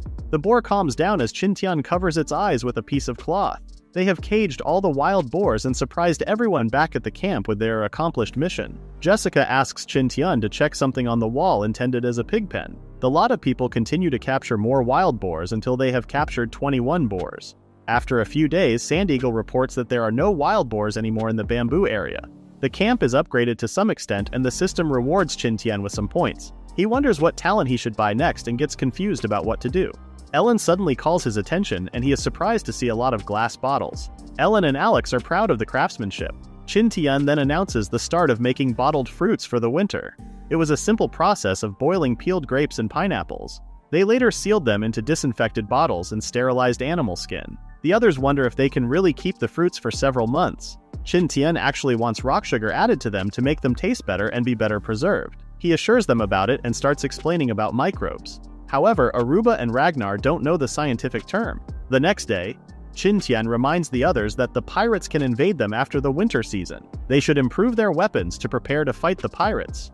Elder Hamel assigns Nick, Kata, and Ragnar to protect their mighty ones at their next destination. The girls get worried for Qin Tian, who assures them that he will be well. Qin Tian's team sets out and later sets up a camp to spend the night after some distance. Nick wonders what iron can do, and Qin Tian explains that it can improve their weapons. Qin Tian then shows them a pair of daggers and tells them that they are made of iron. Alex, who was trying her best before to make stronger weapons, can now see a way to improve things. She wonders if they can make the same weapon as the pirates with iron. Qin Tian tells her that they can make it better. The group soon arrives at the volcano, and Qin Tian reminds them not to swim on it. They start mining for pyrite, but they haven't found anything for 2 hours. After some breaks, they are still unsuccessful. During the night, they would fix and maintain the pickaxes. Because they have limited drinking water, Qin Tian teaches the others to collect water with dew. Soon after, Nick hits a hard surface and calls Qin Tian's attention. What Nick struck was a volcanic rock, and they have collected a lot already. Qin Tian knows they will find pyrite soon. The 4th day comes and one complains about how he found another volcanic rock. However, Qin Tian notices something. He asks everyone to continue digging. Everyone gets hyped up and soon manages to find pyrite. Qin Tian is glad that there are still pyrite reserves. That night, Alex calls what they found as ordinary stones, but Qin Tian explains that the iron is inside those stones. Kata breaks one open and claims there is nothing inside. Qin Tian explains that it needs to be processed first, but Kata just ignores him. Early morning comes and they install blast furnaces. Qin Tian hopes they can smelt a lot of iron. He plans to make pickaxes and shovels first using the smelted iron. He pours melted iron into Alex's molds and cools them down with lime water. The next day, mining was easier with the new iron tools. However, they can feel the cold weather already and expect snow after a few days. Qin Tian expects winter after a month, but Ragna explains that this is what usually happens on this island. Qin Tian can see that they have mined enough and tells everyone to clean for today. The next day, they all leave for the journey back to their camp. During their camp at night, Nick wonders how strong the iron weapons will be after seeing the iron pickaxes. Just then, Kata senses something in the bushes. A wild beast appears and Kata hits it with a shovel. Qin Tian sends out Shanbi to fight the beast. Qin Tian is surprised to see a saber-toothed tiger. He tells everyone to be careful. Ragnar gets attacked by another saber-toothed tiger, and he falls. Nick comes to the rescue and drives the beast away. A third saber-toothed tiger appears and Kata swings his shovel, but he misses. A torch gets thrown at the beast's face and it hides back in the bushes. Everyone groups together as they take arms. Meanwhile, Shanbi gets injured as he fights one of the saber-toothed tigers. Qin Tian is anxious to see ferocious beasts fighting each other. He opens the system and waits for the right time. Kata accidentally drops his shovel and a saber-toothed tiger suddenly jumps into them. However, it was a feint and Kata dodged. The others block the saber-toothed tiger's escape route and Kata strikes it with all his might. While they focus on the other beasts, a 4th saber-toothed tiger appears from behind. Just then, Qin Tian's system confirms receiving a gift. Qin Tian quickly slices the 4th saber-toothed tiger's belly. Kata strikes one of them. Nick confronts one, but Qin Tian swiftly kills it instead. Everyone is impressed by Qin Tian's speed and power. However, Qin Tian gets dizzy after using a superpower for a few seconds. Nick suggests helping Shanbi, but Qin Tian tells her to wait until Shanbi asks for help. He knows Shanbi has his own pride as a beast. Shanbi roars as he kills the saber-toothed tiger. The group continues traveling the next day and they arrive at the camp at night. Qin Tian wakes up and just notices how a lot of things have changed in the camp while he has been away. He goes to the kitchen and Ellen is happy to see him up. Ellen is glad that they are okay after the saber-toothed tiger's attack. Qin Tian asks about the camp's development. Ellen reports that there are now a lot of different functional areas in their camp. They have preserved a lot of fruits too. Viru was leading the fishing every day. Frasong also found pheasants and kept them captive. Qin Tian then asks Ellen to tell the others except those in charge of food that food will be available in the afternoon. They will now start making weapons. The next day, everyone starts making improved furnaces and even frying iron pools for making steel. Alex wonders why they need to cook the iron. Qin Tian starts explaining that there are different irons and processes to be done to get the best iron out there.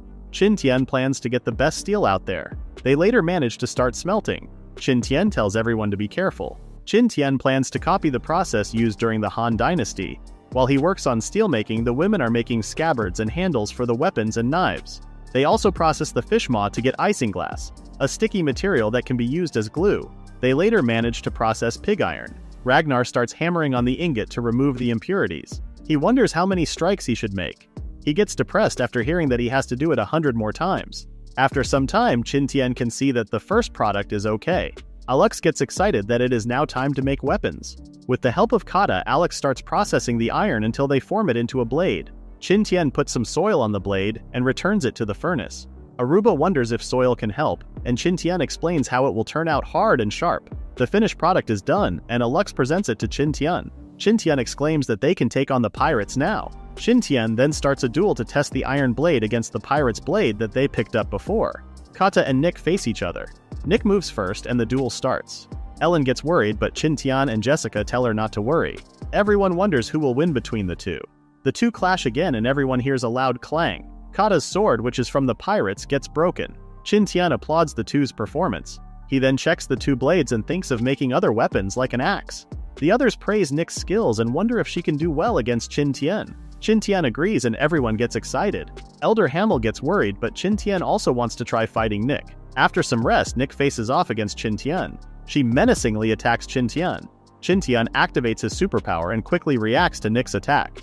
The two continue clashing swords, and Qin Tian is genuinely surprised. Ragna is surprised by the fight and Kata claims that Qin Tian is just training Nick. Everyone tells Nick to defeat Qin Tian, and he gets disappointed. However, he got his women to cheer for him.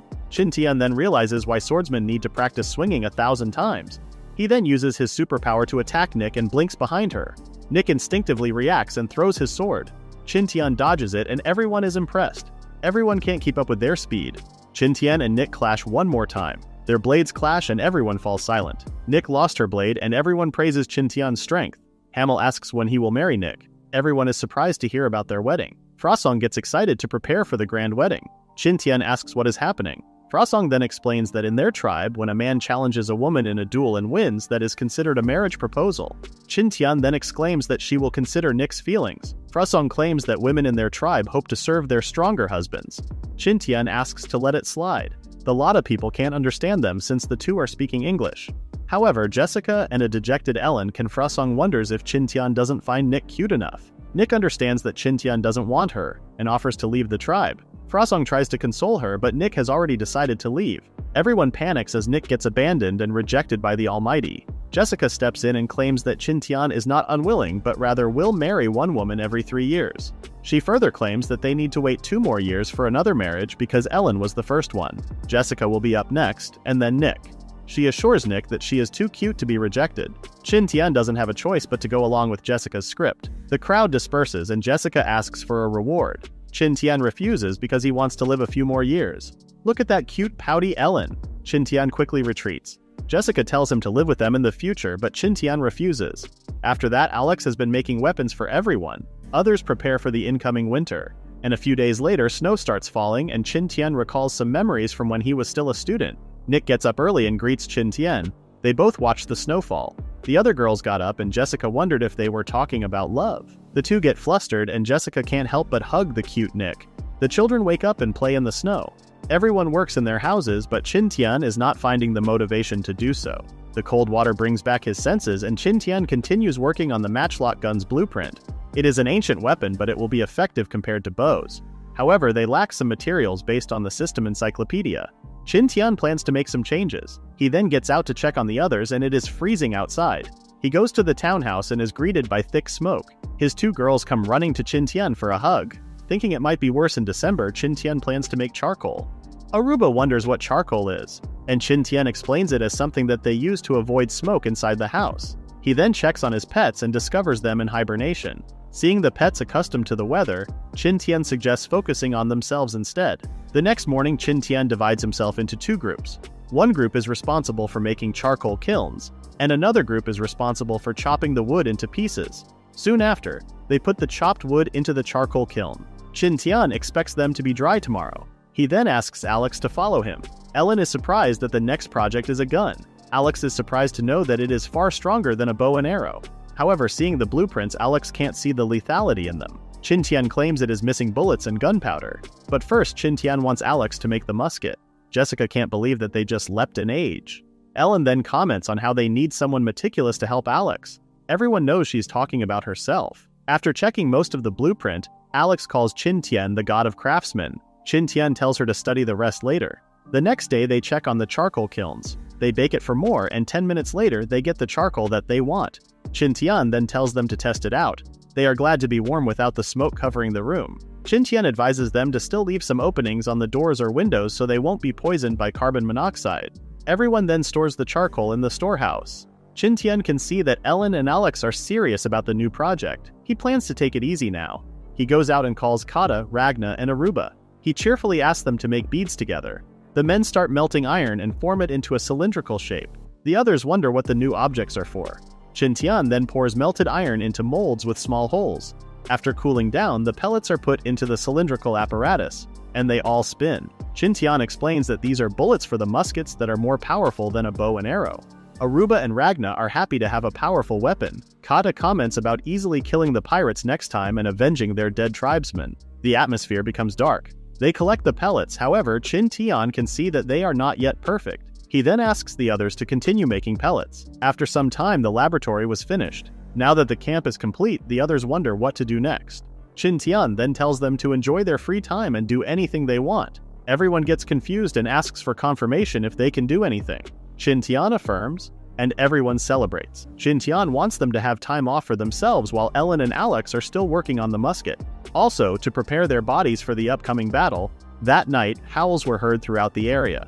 Qin Tian claims that they are wolves. Nick and Kata come out along with the rest of the warriors, claiming that this is the winter beast's wave. Nick claims that it happens every winter. Jessica thinks they are searching for food outside the forest because it is winter.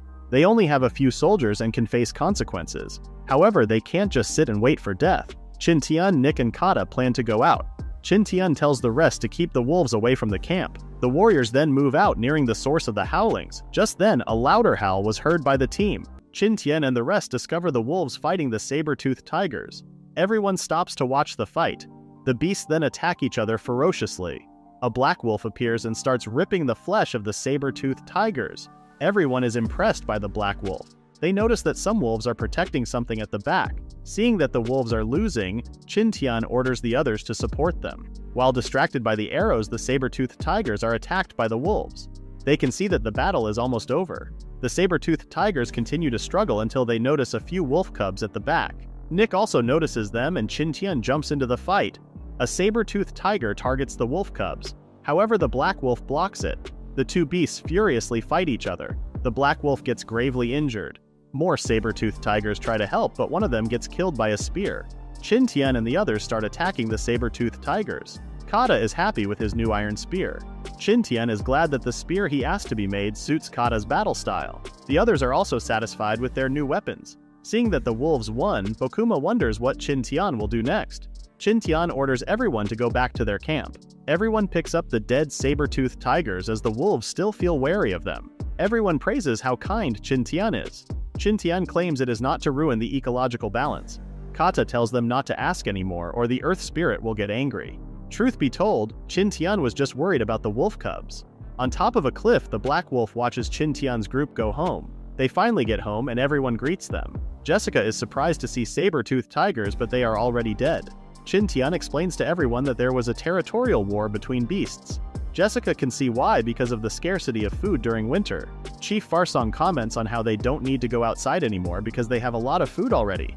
In the next few days, everyone gets the sleep that they always need, but it is getting boring already. Alex finishes her project with Ellen. Qin Tian calls Kata, Ragna, and Aruba. He claims they will play a game. They all work on smelting, and Qin Tian leads everyone. Qin Tian starts connecting some parts, and Alex can't believe that her work turns out to be like this. Jessica claims that this is the birth of the steam machine on this island. Ragna ignites the fire pit of the machine. Qin Tian starts up the machine and everyone is amazed at how the machine moves by itself. It might not be perfect for now, but it is still usable. Alex inserts a log in place of the machine and reduces it to a perfect stick. Seeing that there is no problem, Qin Tian plans to start making gun barrels. A bamboo with clay will have its center pushed out by the fine wood, and it will make a mud stick. Melted iron is poured into an empty bamboo with the mud stick. In this way, a smooth iron pipe can be created. Next is to use precious diamonds as a turning tool to polish the gun barrel. Qin Tian assembles all the parts and their secret weapon against the pirates is done. Qin Tian demonstrates how to load the bullet and tries it out on a target. He fires and the loud noise surprises the Lada people. Qin Tian is rewarded with points for making a matchlock gun. Everyone is impressed by the gun's penetrating power and loud noise. Kata and Bokuma can't see the bullet and know that its shield is useless against the gun. Farsong recalls that these are weapons similar to the British Army. Qin Tian announces to produce of more matchlock guns. With his newly added points, Qin Tian then checks the system's store. It is basically empty, so Qin Tian redeems a book about traps for now.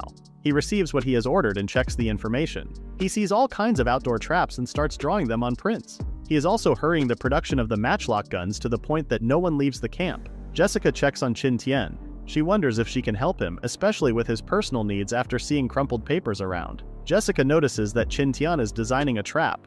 Qin Tian wants to be fully prepared against the pirates. Jessica loves this ruthless side of Qin Tian. Qin Tian recalls that L&W was making snowboards. Outside, everyone watches Alu using the snowboard prototype. It will be beneficial for a winter battle. Aruba tries it out, but his weight is not suitable for the prototype. Seeing that Kata sinks deeper, Qin Tian asks Ellen to make 4 sizes for everyone. The next day, the others also start working on snowboards. Mid-November arrives, and they have finally created enough guns and snowboards for people to fight on the battlefield, for almost 30 people. Currently, they are limiting the firing of rounds during training because of low reserves of gunpowder. The end of the month comes, and Qin Tian is going to set out for the time that they are waiting for.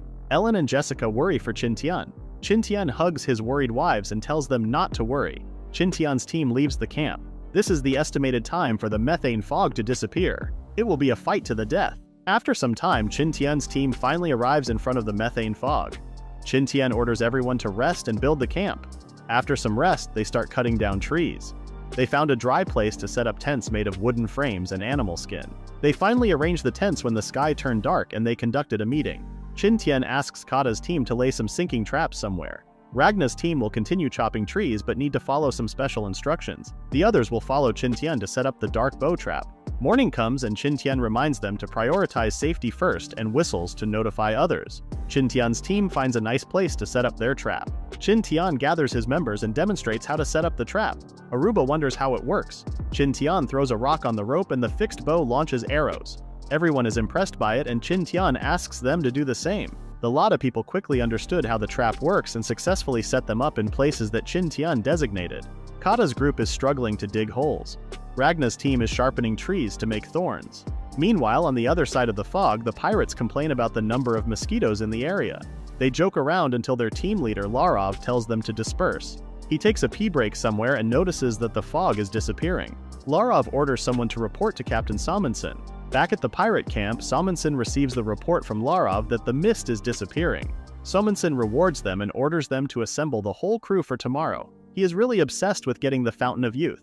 Morning comes and the Lada people come out of an underground shelter. Ragna is amazed by their shelter and Qin Tian explains how it works. However, the tribesmen can't understand him. Qin Tian tells them to start a fire to eat and rest. Expecting that the pirates will come in 2 days, Qin Tian knows they can't fight them head-on. He asks Sand Eagle to observe from the skies. In the wetlands, the pirates start marching. One wonders if the Titan boa will appear out of nowhere. They reach the border and discover that the deadly fog is now gone. Salmonson steps forward, and Sand Eagle observes them as they make a camp. Qin Tian and the Lada people receive Sand Eagle's report. Bohama asks about the huge snake, but Qin Tian claims that it is hibernating. It is quite unfortunate that the Titan boa is inactive. Qin Tian claims it is better for them to avenge the dead themselves. He points to the map where the pirates are. They will conduct a night attack to weaken the pirates' forces. Farsong wonders when to do it, and Qin Tian assumes that the pirates are still vigilant. He asks them to rest first and they will attack early in the morning. Later at the pirate camp, the pirates on night watch dare each other to take on the Titan boa. Little did they know that Qin Tian's forces are watching them.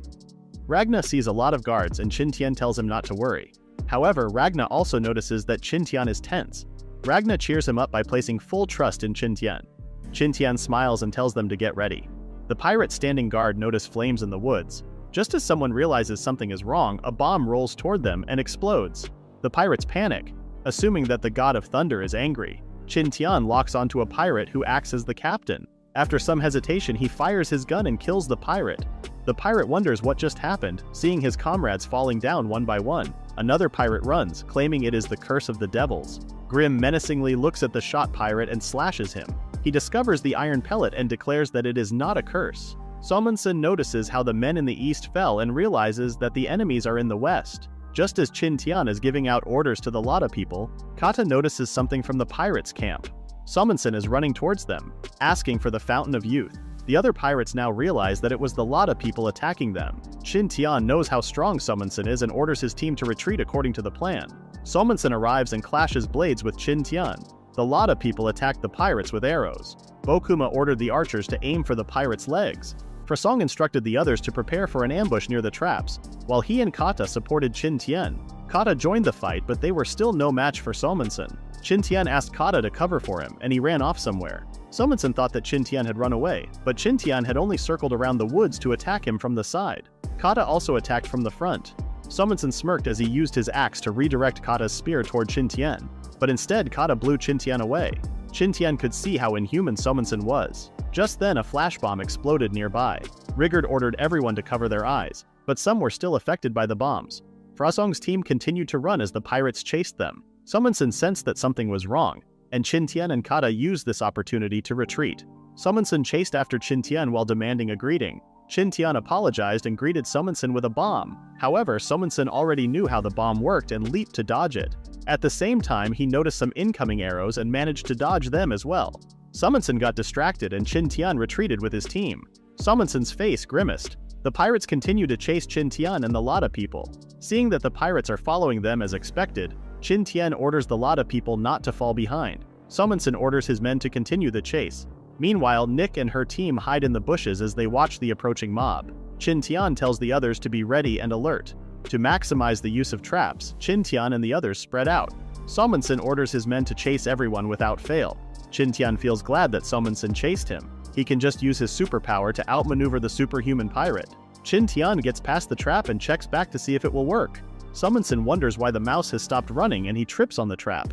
Multiple arrows are fired off towards Somensen. Some of the pirates also trigger the same traps.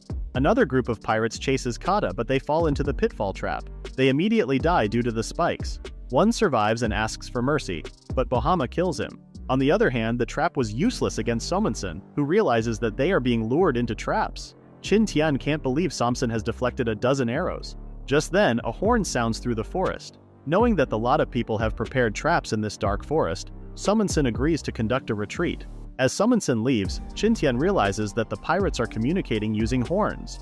Originally, Qin Tian and his people were going to ambush them after the pirates went through all the traps. It is unexpected that they have retreated this early. The ambush team flinches as they see someone emerging from the woods. However, it is Fasong who informs them that the pirates didn't pursue them after the horn was blown. Qin Tian and the others have also returned. In a small camp, many pirates are injured. Somensen learns that most of his men have a slim chance of survival. Somensen orders Sigurd to ensure that everyone is saved without fail. He also asks Larov to guard Rigord. Just then, Rigord kills his patient. Larov tells the others not to mention anything they saw. Rigord knows how scarce their supplies are after their warehouse was burned. These injured men will only be a burden to them. Meanwhile, Qin Tian receives a report on the rough estimation of the number of pirates killed. Qin Tian is glad that their forces have weakened significantly. Viru worries that the pirates may already be aware that the forest is full of traps. Qin Tian tells them not to worry, and to continue with their guerrilla plans. Everyone notices something, and Nick asks Qin Tian if he is okay. Qin Tian bids them goodnight and covers himself. Nick worries, but Frasong shakes his head. Back at the pirate camp, they dispose of the deceased. Just then, it is announced that those who survived will be rewarded. Somensen claims that this is necessary to boost morale. He then orders Grim to be prepared to set out early in the morning to the snowfield. He begins talking about the gun. He knows that the tribesmen are nearby and their eyesight will be impaired in the snowy field. He knows they are being lured out. On the other hand, Qin Tian experiences a nightmare about the dead pirates. A corpse tries to attack him and a loud slap echoes through the shelter. Qin Tian wakes up to see that he slapped Aruba. The others then start making fun of Aruba. Qin Tian goes out and orders the others to follow him. Their team then discovers that the pirates have left their camp. Nick notices that they went to the plains. Frasong worries because they didn't set any traps on the plains. Qin Tian can see that the footprints are not in disarray and were left deliberately. He asks the twins to follow him while the others stand by. Qin Tian has the Sand Eagle scout the area. They see a group of pirates and Qin Tian asks the twins to lure some of the pirates into a nearby trap. He knows how skillful and flexible the twins are and they will not get caught. Qin Tian continues watching them, but Somensen already notices them. He informs Grim that he can strongly sense them. Just then, pirates in the front complain that it is the Lada people again. Bokuma and Bohama start firing arrows at the pirates. Somensen tells his men to stop chasing. He orders them to keep a defensive formation and threatens to kill those who disobey. They continue their travel while in a defensive formation. Qin Tian notices how useless it is to lure them out and plans to make new arrangements. The pirates later arrive at the snowy field. Bokuma notices how slow they were. Qin Tian claims they brought everything like supplies. Viru worries that they are making a fire nearby on purpose. Qin Tian tells him not to worry. The pirates know that the forest is trapped and won't move carelessly. Qin Tian knows that the pirates will run out of food soon. Qin Tian and his team will be waiting and watching nearby. That night, Summonson receives a report that their supplies won't last long. He orders Grim to tell the others to rest for now. He knows that the lot of people are waiting in the trapped forest, and he also points out that they can't go back once the fog is back. Grim asks if killing the tribesmen is the only way. Summonson knows the tribesmen are just out there, but he won't take the bait. Back at the campsite, Jessica and Ellen enjoy the morning sun. Ellen worries for Qin Tian and the others. Just then, she gets hit by a snowball and discovers Jessica playing with the kids. She tries to decline the invitation, but Jessica tells her not to think too much. She tells Ellen not to worry about their husbands. Ellen brightens up and plays with them. Meanwhile, Aruba is also playing with the snow, and Ka ruins the fun. Kata tells Aruba to always be vigilant, but Aruba points out that the chief is also fooling around. Frasong invites the others to play with him. Ragna is worried about the carefree atmosphere, and Qin Tian claims it has been a week since the pirates turned quiet. Just then, Bokuma notices that the pirates are moving. The pirates are organizing a hunting team. Everyone gets interested as they hear that there are rewards. Grim worries that the hunting teams will get attacked. Qin Tian can see that they are forming small groups and tells his people to get ready. The pirates' hunting teams then set out to find at least a snow rabbit. As they complain about how the older members are just relaxing, an arrow strikes one of the complainers. The Lada people surround the small team of pirates. One of them tries to blow a horn, but Nick swiftly kills him. Qin Tian reminds the others not to let the pirates sound their horns. Kata and the others easily subjugate the pirates, and the twins are also killing the rest with their arrows. After the fight, Aruba claims it would be better if there were a lot of pirates.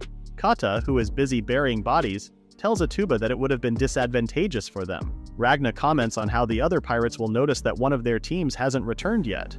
Qin Tian tells them not to worry since he notices that the pirates are already losing their supplies. He wants to reduce their numbers until they can take on the main force head-on. Just then, they are surprised to hear a loud horn. They try to think where it came from, and Viru thinks it came from the two hills next to them. Qin Tian asks Sand Eagle to scout the area, and notices that the hunting teams are just baiting them to pinpoint their location. Summonson hears only 3 out of 4 horns and now knows where Qin Tian and his people are. Grim orders a group of pirates with huge horns to start. The horn sound is so loud that it echoes through the snowy mountains. Qin Tian tells the others to retreat, and they hear the echoes of the loud horns. It is even useless to cover their ears. Just then, Qin Tian notices something and orders everyone to fall back. The mountain rumbles as an avalanche occurs. Qin Tian knows that they can't escape. He realizes something and orders the others to cut down a huge tree. Qin Tian tells them to grab the trunk, as the tree gets swept up by the avalanche. Qin Tian tells the others not to let go, as the tree manages to ride the surface of the avalanche. However, there are trees in the direction they are going, so Qin Tian orders them to watch their heads. The avalanche crashes and Summonson admires the sight of the power of nature. The other hunting teams return, and Summonson rewards them. He wants to gather the ingredients for their next banquet. Meanwhile, Qin Tian and the others have survived, but some Lada people are either injured or unconscious. They notice that Viru is missing. Bohama also reports that the pirates are coming their way. Qin Tian orders Frasong to retreat with the others while he looks for Viru. However, Qin Tian forgot that the Viking pirates are accustomed to snow. Nick tries to defend Qin Tian after seeing the pack of wolves appear. Seeing the wild wolves, the Lada people prepare to fight.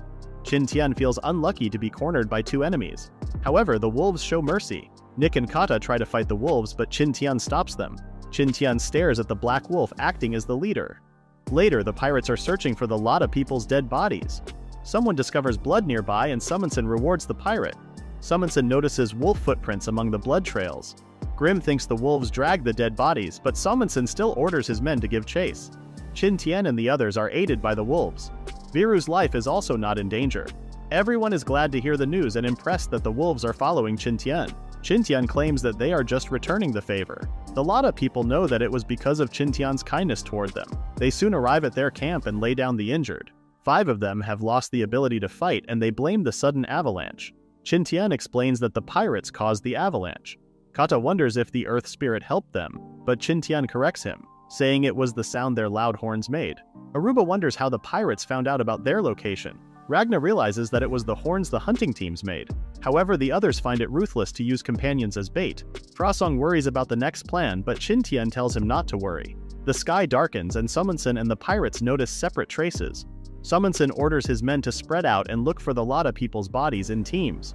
A group of pirates scours the area and discovers the wolves dragging a Lada person. They hurry so they can gain rewards, but a pitfall trap surprises them. The rest are surprised that the Lada person is alive. Just when they try to blow their horn, some of the Lada people push them into the pitfall. Frasong looks down at the dead pirates. In a flashback, Qin Tian tells the others that the pirates have assumed that they are already dead. Using footprints and traces, they need to divide the pirates into smaller forces. They will ambush them one by one, and Qin Tian will use Sand Eagle to send information. Currently, Ragna's team has just eliminated a group of pirates and is worried about the others. Meanwhile, Nick and her team have also cleared some pirates. The twins' archer group has also killed a group. Qin Tian receives a report from Sand Eagle that things are going smoothly. Everyone is rushing toward the middle path. Qin Tian asks the Black Wolf for a favor. A monster is already coming their way. Kata and Qin Tian are waiting for their old enemy. Kata knows traps don't work on that monster. The two are preparing as they see incoming pirates led by Summonson. Summonson wonders why they are still alive. Qin Tian gives him a signal and the pirates fall into a pitfall. Summonson uses one of his men as a foothold and escapes sudden death. He realizes how tricky these tribesmen are and tries to blow his horn. However, Kata and Qin Tian distract him. Summonson doesn't have a choice but to fight back. He wants to talk with Qin Tian, but Qin Tian refuses to talk with the dead. The two then clash. Meanwhile, Grim is fighting Nick while being confused about why they are still alive. Seeing that his team members are dying, Grim runs on his own. Nick tries to stop him. On the other hand, Summonson's heavy blow cuts through Qin Tian's defense. Kata saves him. Summonson knew about Qin Tian's speed, but his power was not enough. He smirks as he attacks Qin Tian while ignoring Kata. Summonson attacks Qin Tian with a huge blow. Qin Tian is slammed to the ground. Kata attacks Summonson's vital point, but Summonson quickly moves and lets his arm hit instead. Summonson smirks at Kata. Furious, Kata pushes forward, but Summonson grabs him. Summonson swung his axe and heavily injured Kata. Summonson breaks free from the spear and runs toward Qin Tian. As Summonson attacks, Qin Tian asks for someone's help. The Black Wolf suddenly appears and attacks Summonson. Qin Tian and Kata hold Summonson in place. Qin Tian asks the Black Wolf to bite Summonson's neck. Summonson can only scream. Grim arrives to help, but Nick is hot on his tail. Unfortunately, the Black Wolf also gets injured. Summonson is enraged seeing his brother die. He runs to Grim, who didn't take long to die in his arms. Summonson swears to use their skeletons as Grim's coffin. Qin Tian can see that the situation has turned bad. They continue the fight, but Summonson easily beats down Nick, Qin Tian, and Kata. Summonson menacingly walks forward with an axe in his hand. Nick and Kata tell Qin to run away. Just then, Qin Tian notices Sand Eagle. Qin Tian engages in a conversation with Summonson to distract him. Sand Eagle dives to attack, but Summonson dodges its attack. He wants to drain Qin Tian's blood to relieve his heartache. Qin Tian claims that would be impossible. Just then, the Lada people start coming into the area. Summonson is now forced to fight dozens of warriors and wolves. Qin Tian suggests calling his men for a fair fight, but Summonson breaks his horn. Qin Tian starts talking about how villains lose their cool on the verge of defeat. A pissed-off Summonson attacks him, but Ragna shields Qin Tian. Summonson claims that he is always in the right mind on the battlefield. He calls Qin Tian a coward for using numbers, but Qin Tian claims that this is the battlefield. After some time and casualties, Summonson comments on how different Qin Tian is compared to the Lada people. Qin Tian corrects Summonson, stating that he doesn't have the Fountain of Youth. Summonson attacks one more time, but he gets shot by more arrows in the chest. He wishes Qin Tian to go to the underworld. Soon after, Aruba freaks out after Qin Tian wakes up. He was out for a day and a night. It felt like hours for him though. He can feel the backlash of using his excessive talents. Bohama advises him not to move yet, but he tells them not to worry. He asks to be left alone. Frasong then tells the others not to disturb their mighty one. The Lada people begin building a bonfire. Qin Tian leans against a tree, reflecting on the recent killings and acts of violence. His heart feels heavy as he observes the others collecting the dead bodies of Lada people and wolves. Qin Tian falls into deep silence, and he asks Bokuma about the identities of the deceased. Bokuma feels embarrassed about being discovered, and Qin Tian inquires about Bokuma's injuries. Bokuma proceeds to recount the actions of the deceased Lada people. Buer hugged two pirates, jumped into the pit, and perished alongside them. Wutu smiles as he sacrifices himself to protect the others. Charlie used his life to make a trap work. It took them a day to search for their bodies, but the wolves aided in locating them beneath the snow. The wild wolves departed afterward. Qin Tian recognizes that they were all courageous warriors. Aruba calls out to Qin Tian, and Bokuma assists him in standing up. Qin Tian walks toward the already set up bonfire. Frosong passes him the torch and Qin Tian ignites the bonfire. The wolves howl as the fire continues to burn. The lot of people then commence their celebration of victory. Qin Tian falls silent once more. Frosong then taps his shoulder and asserts that companion sacrifice is necessary. It might be a loss or sacrifice for Qin Tian, but for the Lada people, the deceased become stars in the night sky. Frosong tells Qin Tian to grab the stars tightly in his hands, put them within his soul, and they will always exist within him always. They will always be stars in the sky, watching over the living. In the camp, Jessica, Ellen, and Alex talk about cars. Ellen then hears something from the outside. Jessica tells her to meet Qin Tian and the others. She knows how Ellen feels. They all go out to the gate and greet Qin Tian and his team. They are finally home. The warriors get treated. Of course, Qin Tian is tended to by Jessica and Ellen. Qin Tian worries that his odor might bother the girls. Jessica warns Qin Tian that she will pull the glued bandages off his skin. Qin Tian puts up with the pain, and Ellen brings in a hot towel to soften the blood clot. Qin Tian tells Jessica to do a countdown before she peels the last layer. However, Jessica rips it out without properly counting down. She claims that experiencing short-term pain is better. Poor Qin Tian. Ellen wipes off Qin Tian's sweat and blood. She worries that Qin Tian is badly hurt, but Qin Tian tells her not to worry. Qin Tian gets to sleep and rest in the cave, and the two girls go outside. Jessica checks on Ellen, who immediately cries into her arms. She is emotionally glad that Qin Tian is back. 2 days later, Qin Tian and the others visited the sacrificial corner of their camp. Qin Tian throws a vase that contains the ashes of their fallen friends. The Lada people and Qin Tian pray for their souls. They probably returned to the spirits of Earth. It felt like a long time for Qin Tian. It was indeed unreal, like everything was just a long dream. Qin Tian is glad to have peace of mind in building the ship. However, it was reported that wolves are lurking around. Qin Tian wonders if the wolves followed them. The girls get confused. Qin Tian then explains it to them. A minute later, Jessica gets excited hearing about the black wolf, while Ellen wonders if they will ignore them. Qin Tian wants to check on them first. After handling the pirates, there are no more outside threats for them. However, their main labor force is currently injured, and everyone is forced to stay in their houses because of the weather. Qin Tian is also recuperating, and this is the most relaxing time he has had since he came to this island. One night, while Ellen and Jessica are talking about the wolves howling, Qin Tian comes out of the cave. Ellen wonders if Qin Tian feels better now. Qin Tian wants to go out and check on the wolves. The girls get worried and plan to ask the others to follow him. Qin Tian wants to go alone on his own. Jessica tells Ellen to let Qin Tian be alone this time. Qin Tian rides on Shanbi while dragging a butchered boar. Qin Tian and Shanbi travel through the harsh weather. Qin Tian notices that Ellen still sent some men to follow him. Well, Qin Tian understands her first wife's sentiment though. They finally arrive at their destination and Qin Tian tells Shanbi to relax. Qin Tian opens the quest of becoming the island owner and gets his reward points. He buys another slave beast seal, which is seriously expensive. If he subdues the black wolf, then he will have the entire wolf pack. He has already formed a camaraderie with them, so taming should be easy. Just then, the forest turns into something like a thriller movie, with shining eyes showing from the darkness. The wolves start coming out of the bushes, putting Shanbi on high alert. Qin Tian tells him to calm down and offers the meat they brought to the wolves as a thank you gift. Qin Tian does feel that the black wolf is intelligent and wants to understand it more. He uses the slave beast seal, but the black wolf is not yet tamed. It seems like Qin Tian needs some time to connect with the wolf first. Qin Tian sits down and confesses that he needs some help from the wolves again. The Lada people wonder what Qin Tian is talking about with the black wolf. Ragna suggests asking Qin Tian later for more details. Qin Tian then explains that he plans to retrieve the supplies left by the pirates and that he needs the wolves' help. Aruba agrees because it would be hard to transport the supplies in the snow. Just look at Nick, being silent, knowing Qin Tian is behind the other two. They then realize that Qin Tian has been with them the whole time. The three then blame each other, but Qin Tian tells them to go home together. That night, Qin Tian tells everyone about the plan and organizes some work. For the next 2 days, everyone is busy making ropes and sleds. They make enough sleds to be pulled by 30 wolves.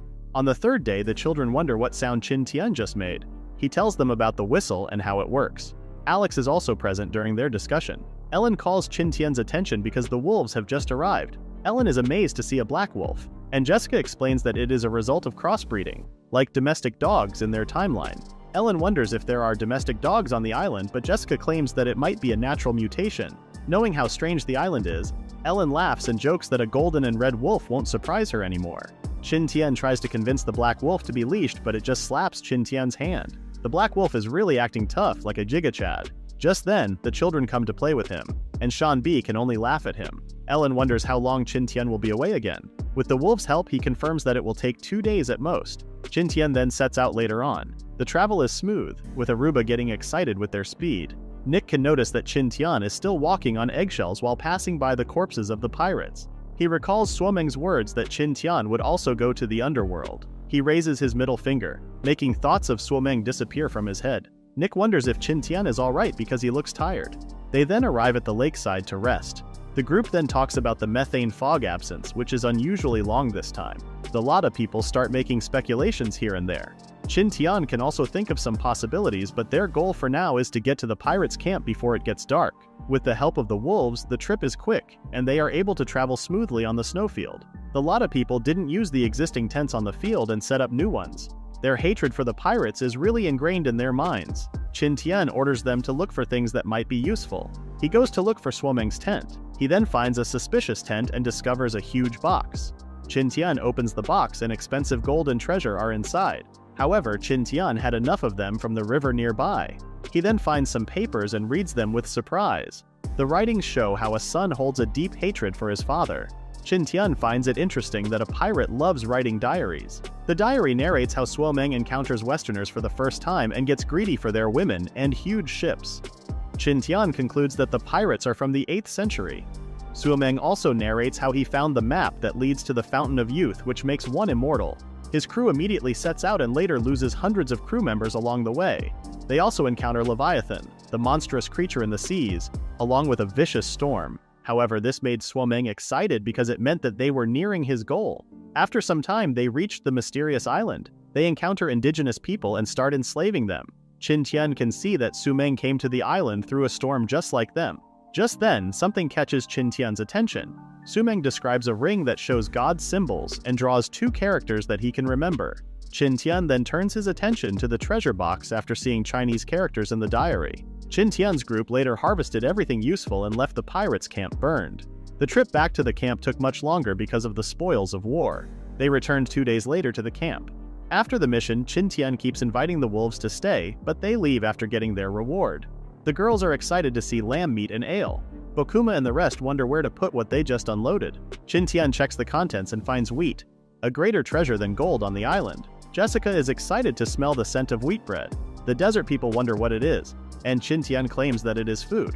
Aruba hurriedly eats the grains and spits them out afterward. Qin Tian explains that they need to cook the wheat first. As long as they plant it correctly, they don't worry about food anymore. Later, Qin Tian, Jessica, and Ellen analyze the ring that Suomeng has described in his diary. Ellen comments on how unfamiliar the sense of technology was. Qin Tian then asks them not to be surprised and shows them the futuristic technology the ring has. Both girls are amazed by the hologram. Qin Tian explains that this technology is way ahead of their era. Ellen notices the jumbled up characters while Jessica is fascinated by how technology has progressed. Qin Tian shows that there are different pages in the hologram and a map of the island where they are staying. Ellen feels like it looks familiar though, and Qin Tian confirms her feeling and claims that this is similar to Taiwan. The map also has zooming and positioning functions. Qin Tian realizes that the island is hiding something, especially the buildings on the other side of the island. The 2 girls are shocked by the new discovery. It should be near where the Lada people lived before. They then call the others to confirm if they saw it, but everyone claims that they haven't. However, the location is familiar to Viru, who claims that a huge hole is in the area instead of buildings. They don't have a choice but to wait for the winter to pass and go see it for themselves. Half a month has passed and everyone is living peacefully. Qin Tian's injuries are also almost healed now. He then decides to start producing nitrate again. Qin Tian also plays with the wolves to form a connection outside the camp, but his naming sense is still garbage. I'm not sure if Qin Tian's gags are effective, but more wolves are visiting near the camp. The black wolf gradually gets near the camp secretly, but the children discover him. 2 months later, the black wolf settles into the camp. Meanwhile, Alex, Jessica, and Elin are using a stone mill they made to process the wheat grains. Qin Tian also returns from outside and checks on the flour the girls were processing. Qin Tian is excited to eat some dumplings. Alex comments on how Qin Tian keeps smiling lately, but Ellen feels something different. Night comes and the whole camp starts their banquet. Qin Tian brings in some bundled bamboo and the modern girls immediately recognize it as fireworks. Ellen didn't know that it was already New Year's Eve. Qin Tian has been counting the days since they came to the island. Ellen wonders how her parents are, and Qin Tian assures her that they are definitely in better condition. The fireworks are then lit in the night sky. The Lada people are amazed and compare them to flowers. They know the people who became stars can see the fireworks. Ellen now knows why Qin Tian has been being secretive lately. The part about making the fireworks was easy with the prepared gunpowder. Qin Tian used various metals to add color to the flame reaction. As Qin Tian continues explaining, Ellen notices his rugged hand. She hugs Qin Tian and commends his hard work. Qin Tian claims it was worth it as they all watch the fireworks together. After the fireworks show, everyone celebrates with food and drinks. They all enjoy the new menu: dumplings and malt beer. The middle-aged men are happy to see their tribe mates smiling widely. Qin Tian teases Kata to smile to snag some girls. Frasong teases Kata not to look sullen because the pirates are now dead. Nick notices how different Qin Tian is acting. Jessica claims that he is just venting his emotions. The night passes and Nick starts pulling a drunk Frasong back to their house. Qin Tian is also dead drunk, and the girls regret ignoring Qin Tian during the celebration. Jessica asks Ellen to take care of Qin Tian first while she cooks ginger tea. Ellen tends to Qin Tian, who then notices her. She can't believe the prettiest girl on campus is taking care of him. His head suddenly aches, and he claims that it was just the alcohol. Ellen hurries off to get the ginger tea. However, Qin Tian grabs her arm and pulls Ellen into his arms. With a trembling voice, Qin Tian tells Ellen that he killed a person. Ellen's heart aches. She knows this is what Qin Tian has been keeping for the past month. Qin Tian cries like a child in front of Ellen. She then gets Qin Tian's attention and tells him that he was not the bad guy but the pirates. She calls Qin Tian everyone's hero. She keeps on repeating those words to calm Qin Tian down. Ellen kisses Qin Tian. Qin Tian is surprised. Ellen wonders if he feels fine already, and Qin Tian gets flustered. Jessica suddenly appears and notices the atmosphere. She knows something just happened. A flustered Ellen then pushes Jessica outside. Qin Tian lets out a deep sigh. Suomeng talks about how the kissing part of any epic legend is so disgusting. Qin Tian refutes Suomeng and calls him an illusion. He tells Suomeng to get out of his head. The next day, Jessica wonders how Qin Tian became energetic overnight. Qin Tian starts designing the ships. 2 months have passed and the methane gas has disappeared for real. Still, they prepare weapons against other dangers like the Titan Python. The wolves were still arrogant and left the camp after the winter ended. The rainy season comes and everyone is getting bored with a week of rain.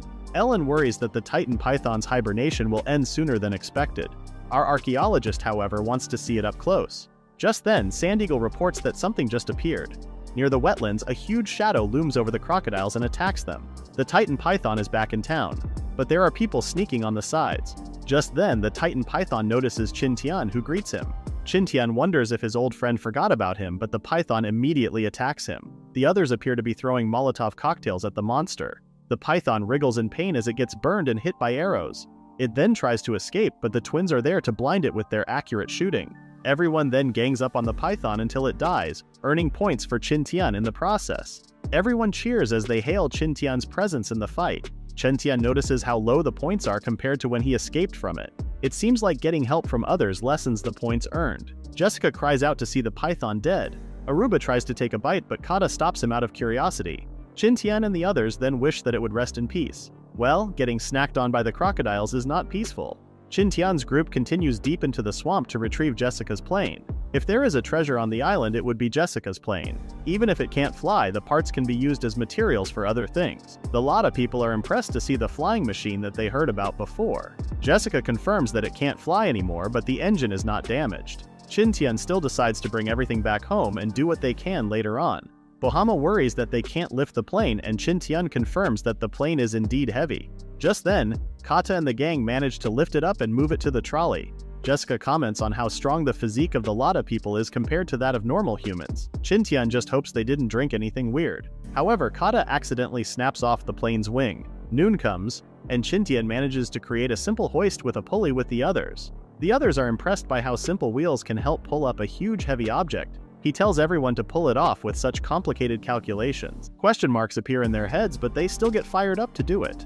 Everyone then counts to 3, and they are able to lift the heavy plane. Everyone is surprised that it didn't take much effort.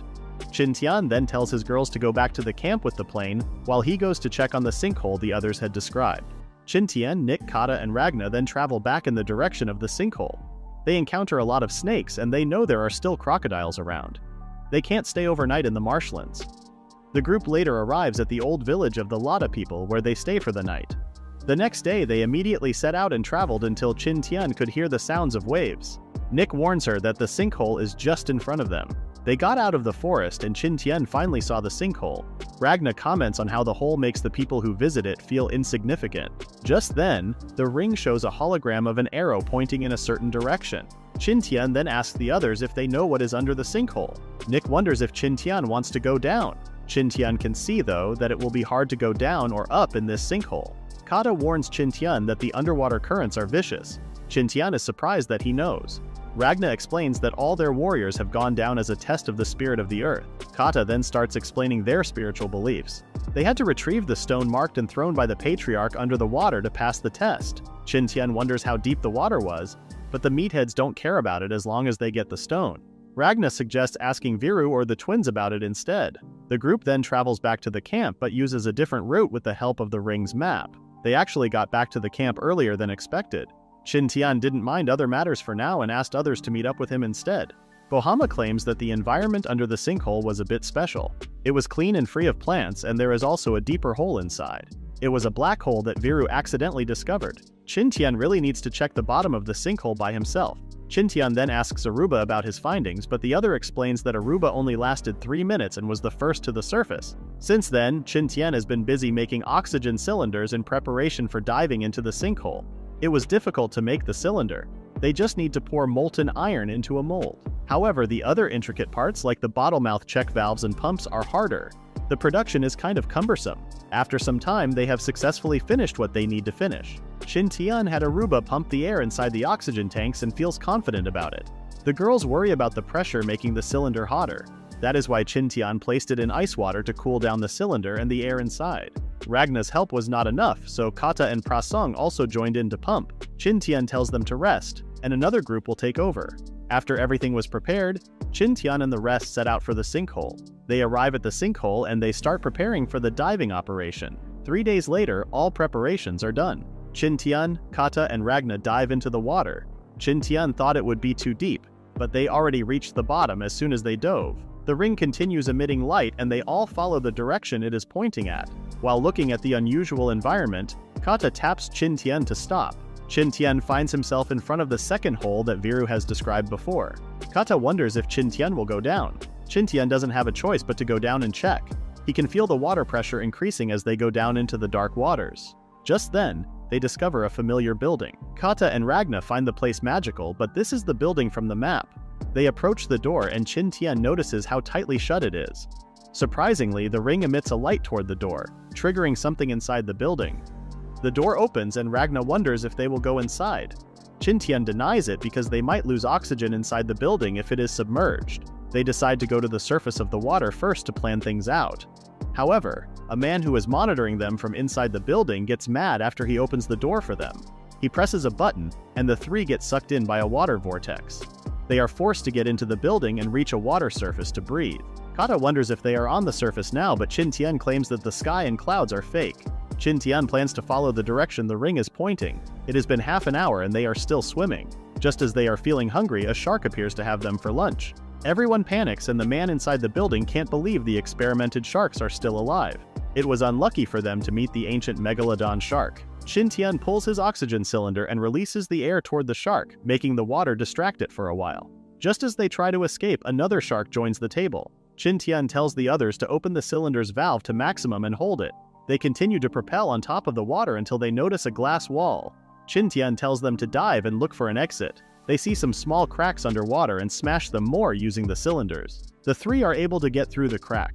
The sharks chase them, but one got stuck in the sharp glass and bled to death. Qin Tian notices the room they are in with various instruments that he has never seen before. He recalls the different ancient animals on the island and thinks of something. Ragna taps him and points out that the stuck shark is now a bone. The other sharks are trying to get in. Qin Tian signals them to move. They reach out for a steel door and try to open it with all of their strength. The sharks are now hot on their tails again. Qin Tian notices a scanning device near the door and uses the ring on it. The door opened, but they still needed to pull it open due to the rust on the hinges. Seeing the sharks coming their way, they all quickly got through the gap and almost became sharks' lunches. One of the sharks got stuck on the door and Qin Tian worries that the other one will push the stuck shark to get in. However, the other shark seems to be teaming up with it to kill it. Qin Tian gets flustered by the other shark and calls it an idiot.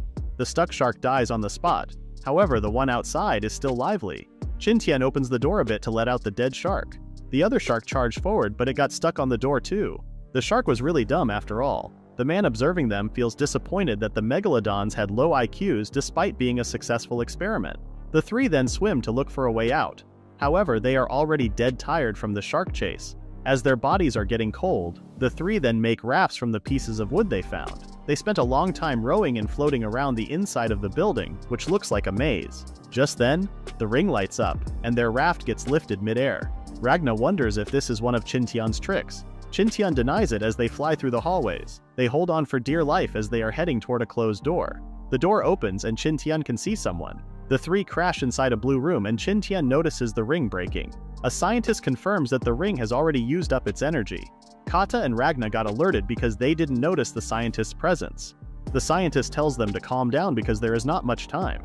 He creates some chairs and tells them to sit. He forgot that they are foreigners, so he launches a language translation system. Everyone gets dumbfounded, and the scientist angrily tells them to bring out the cameras or recorders for the interview.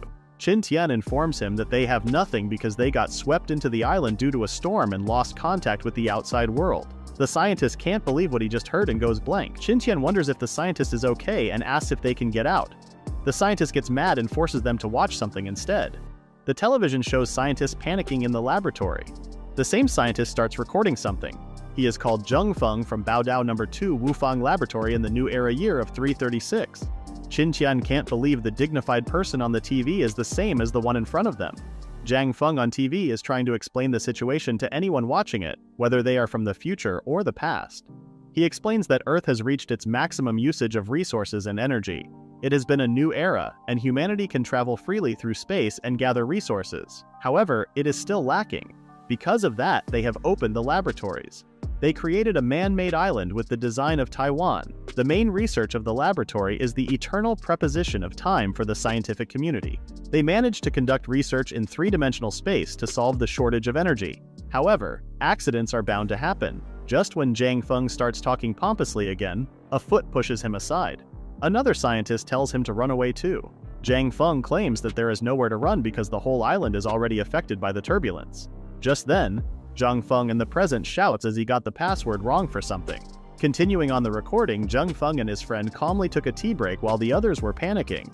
His friend is apparently the head researcher, Shuilin. Shuilin cutely introduces himself with a heart. Qin Tian can't believe these people are the heads of the lab. Shuilin explains that the whole island will jump for 200 years in an instant.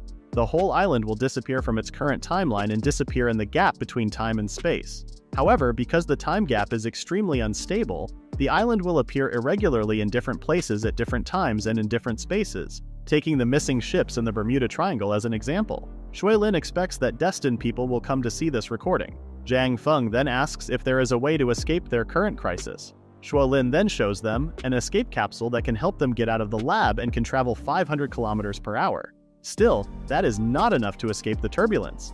In other words, they can only wait for their deaths. Just then, Zhang Feng claims that their bodies might not survive the crisis, but their consciousness can. Zhang Feng and Shuilin are discussing the preservation of their consciousness as stored data when they suddenly realize that it is possible. They both begin working on uploading their consciousness. Meanwhile, Zhang Feng finally manages to guess the correct password.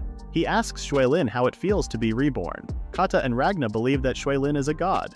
Qin Tian is amazed by the advanced technology he is witnessing. Shuilin then starts attacking Zhang Feng. Later, they all sat down to talk about how they got to the island. Qin Tian asks for a way to get back to their original timeline, but the scientists tell him to stop dreaming. There is nothing they can do. However, there is a chance for them to go back. Shuilin brings out a ring and gives it to Qin Tian. It contains all the data from the Wufang laboratory. They claim it should be familiar to Qin Tian because it is part of Homeland Plan, Biosphere No. 3. Qin Tian recalls reading about Biosphere 2 during his high school days. Biosphere 2 was a miniature artificial ecology cycle system built in the desert of Arizona. It is basically a simulation for Earth's ecosystem to prepare for migrating to other planets. However, it was a failure after the ecological factors drastically changed. It became a warning to the world to protect the environment. The Homeland Project is the continuation of Biosphere 2. Baodao 2, the island they are currently on, serves the Biosphere 3. They are producing the raw materials on the island and providing them to Biosphere 3. Biosphere 3 should still be fine and not totally damaged like Baodao 2. Qin Tian can use the data from Baodao 2 to look for a solution to go back home. The ring can help guide Qin Tian to Biosphere 3's location. Qin Tian asks the scientists to go with them. However, it is impossible because their current bodies are integrated into the laboratory. Qin Tian wonders if they are not afraid that Qin Tian might misuse the data they just provided. They just realized it.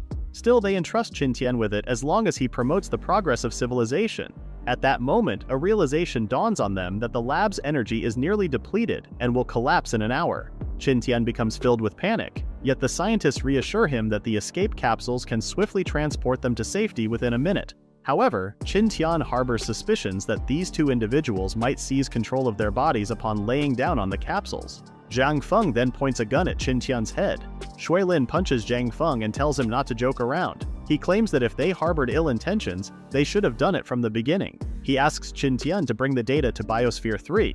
They ask if Qin Tian needs something in return. Qin Tian then asks for high-tech guns or ships that can help the three of them. Shui Lin can detect multiple life signs on the island. He tells Qin Tian not to overthink and claims that everything they have operates with reserved energy. The ring they just gave out can operate for up to 100 years. He then confesses that Bao Dao 2 is also operating on energy. After the lab collapses, the island will also start to collapse within the next 2 years. The early stage will be the disappearance of the mist. The middle stage is the awakening of the volcano.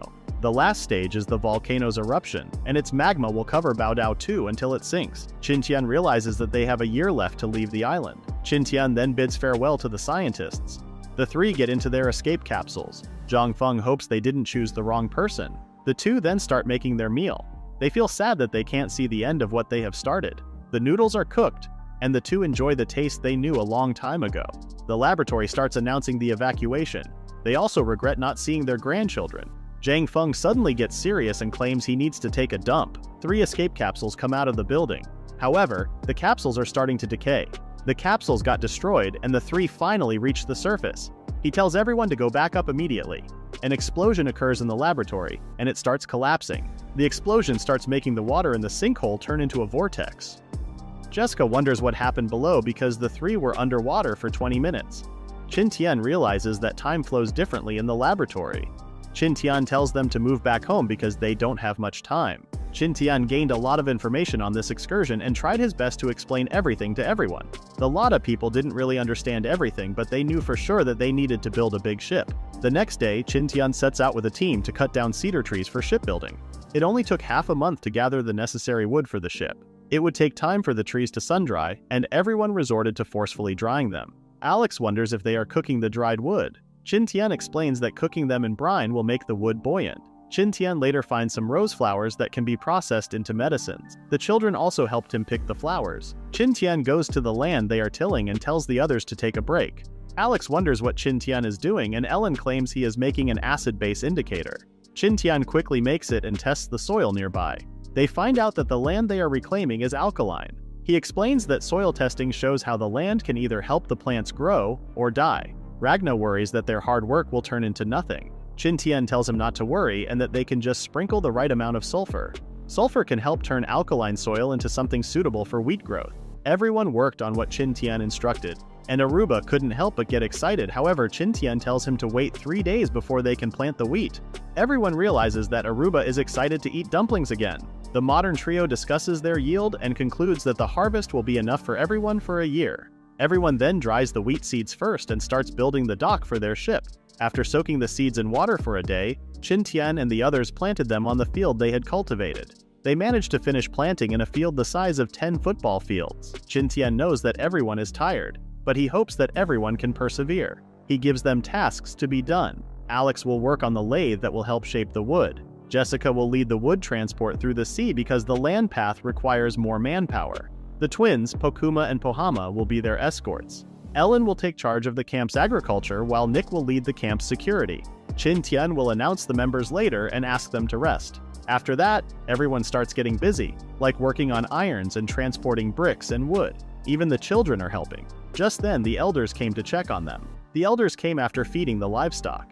Ellen tells them to rest because she assumes that they are weak due to old age. However, the elders feel bad that they are taking on the easy tasks and ask if they can help more. Ellen then claims that they can swap with the children in the water wheel from time to time. The elders get happy and remove their cloaks.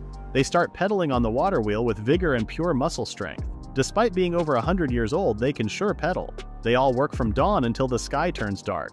They sail on the sea under the blazing sun. Time passed so fast and they did a lot of things. A warehouse near the docks, the upgraded lathe, and the completed transport of wood to the plain beach.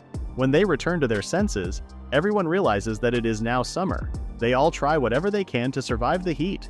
Qin Tian then shows the upgraded map from the new ring he got. He can now see the names of the vegetation and search for them. Jessica then recognizes Rami, a natural fabric source coming from the Old East. Qin Tian leads a group to the location and they find the Rami plants. Qin Tian gets excited and asks everyone to gather as much as possible.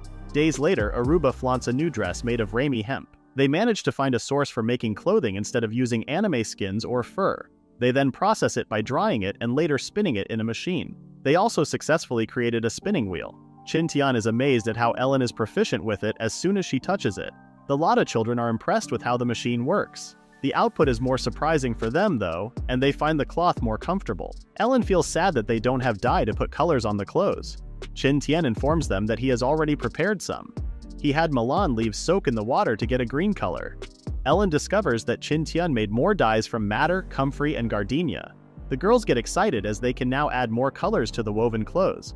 Shipbuilding was paused for a while because it was more important to prevent heat stroke. Making more clothes is the current priority. Ellen was the most excited about making the clothes. A week later, Qin Tian finally got a new shirt. Ellen calls for his attention and Qin Tian comes out of his cave. He sees a dazzling Ellen with her new set of clothes. Qin Tian can't help but call her beautiful. Of course, Ellen is overly flustered by her husband's sudden compliment. As Ellen tries to change the topic and check on Qin Tian's shirt, Jessica appears with a cheongsam. The university students approve of seeing a Westerner wearing a Mandarin dress. However, Qin Tian has different thoughts. Ellen drives him out while Jessica asks Qin Tian if he wants her to wear stockings too. The Lotta people are also looking civilized now with clothes on. Nick and Alu are also cute in their new clothes. The two modern girls come out and they all mingle with other female Lotta members. Now that they have food, clothing, and transportation, the only thing left is to leave. With clothes to protect them from the sun's rays, they all continue to work in shipbuilding. Ellen leads a team to collect food for the voyage. Everyone worked on their assigned tasks with no issues, and half a year has passed. Wild animals are starting to run away from the center of the island in panic. The wolves run to the campsite and the guards call Qin Tian. They all got woken up by the black wolf's howling, and Qin Tian told them to pack up. They all move together with the wolves. As he runs, Qin Tian recalls the scene from minutes ago. Shanbi claims that the ground is hot and shaking. Qin Tian realizes that this is the time. He orders everyone to move to the beach because the volcano is about to erupt. They all move to their ships and leave the coast on time. The volcano erupts and Qin Tian tells the others to cover their mouths and noses with wet woolen towels. The eruption sends strong winds and clouds of dust in their direction. The animals are shaking in fear. The Lotta people claim that the spirit of the earth is angry. The rumbling ends and Qin Tian checks on the others. Hokuma and Frasong also report that their sides are okay. Qin Tian can see that the island is now covered in volcanic ash. The girls claim that the eruption is not strong enough to cover the island with magma yet. However, they had half a year left in the first place. The morning comes and they discover that the eruptions are done. Qin Tian feels the heat enough to burn trees, but there is no fire in the forest. He tells the others to return to the camp. The camp was still in one piece, but the Lotta people stayed in the kitchen building because they were scared of the eruption. Qin Tian and Kata go out to investigate and find out that the lava only covered the volcano's surrounding plains. What Zhenfeng said was true, and the second eruption will be the final in half a year. Things finally got relaxed and they all continued building the ship. The eruption destroyed the wolves' hunting grounds and forced them to move near the camp instead. Half a year later, snow starts falling again, and it has been 2 years since Qin Tian came to the island. Everyone is obviously excited because it is a new year. It will also be comfortable for them because the ship is done and they can leave at any time. As everyone prepares things for their departure, Qin Tian notices something. He sees the black wolf as fashionable all of a sudden. The black wolf growls as the culprits praise his gentlemanly look. Qin Tian feels bad because he can't save him. They then depart for the beach. After reaching the beach, they set up things for dinner. As usual, they light up fireworks and celebrate the new year. They eat and drink until they fall. However, in Qin Tian's case, he became a pillow for the girls. He gets up and checks the ship. The girls also got up, and Jessica wonders what the ship's name will be. Qin Tian starts his lame name generator again, and Ellen calls them Ordinary. As Qin Tian thinks of a better name, the sun rises from the horizon. Seeing that the dawn is coming for them, he thinks of naming the ship Breaking Dawn. Qin Tian followed the custom of not working for a few days after New Year's Eve. Instead of working, they strolled around Baodao too. They are just enjoying the rest of their time on the island. Qin Tian also informs the Black Wolf that the island is collapsing. The Blacks didn't hesitate to join Qin Tian on their journey. After a few days of leisure, they find ways to cause trouble, like looking for treasure in the river. They start loading their food on the ship, and Jessica reports that they have less wheat than expected. That night, Jessica could see from the skies and stars that it would be a bright and windy day tomorrow. She checks on a busy Qin Tian, who is looking for more information about the island. He found some experiment logs by the dynamic duo of Zhang Feng and Shuilin. They find out that gender attractions are related to the time and space cracks effects. Some creatures will also change habits or appearance, reach some breakthroughs, and gain faster recovery speeds. Well, that explains what they have encountered before. Ellen comes to report that she informed everyone of their departure. A lot of people are feeling sentimental about leaving the island where they experienced a lot of things. Even the hard-boiled man Kata is crying. The next day, Qin Tian announces their departure and they set sail. Everyone feels sad about leaving, but they need to survive nonetheless. Qin Tian then cheers them up and tells them to get ready to meet new friends. At sea, they prepare a whole pig and open its stomach. They plan to use it as bait with explosives for sea monsters. They let go of the bait, and Qin Tian reminds the twins to be alert. The twins continue to watch as something swims under the bait. As expected, Jessica can also navigate a ship after learning how to steer at the age of 9. Just then, Pokuma reports something. Qin Tian comes out and sees the same storm that they encountered prior to living on the island. It is the thundercloud that the scientists have mentioned. Qin Tian orders the others to go to their posts. Jessica continues to steer the ship. The warriors hold on to the sails. Ellen stays with the others in the cabin.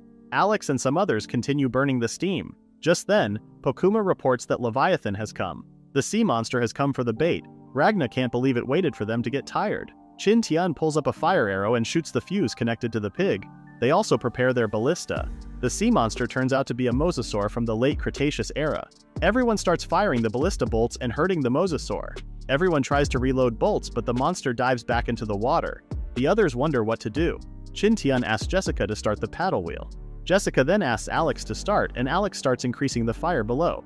The mosasaur comes out of the water to attack again. However, the paddle starts revving up and the ship goes off with more speed. The mosasaur goes back into the water and chases them again. Just then, something explodes under the water. The others wonder what just happened. Pieces of the mosasaur float on the water's surface and Qin Tian gets relieved. Jessica asks for a report and Qin Tian tells her to come out to take a look at the mosasaur. Just as Jessica plans to leave her post, she notices a huge wave coming in their direction.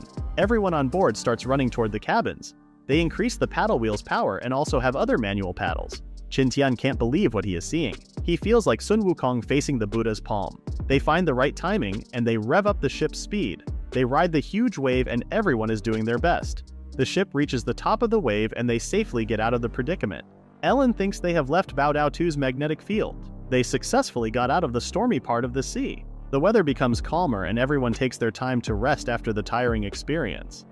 Qin Tian brings dinner for the animals and discovers they are seasick. Everyone then starts getting excited and runs past Qin Tian. Qin Tian then goes to the dining hall.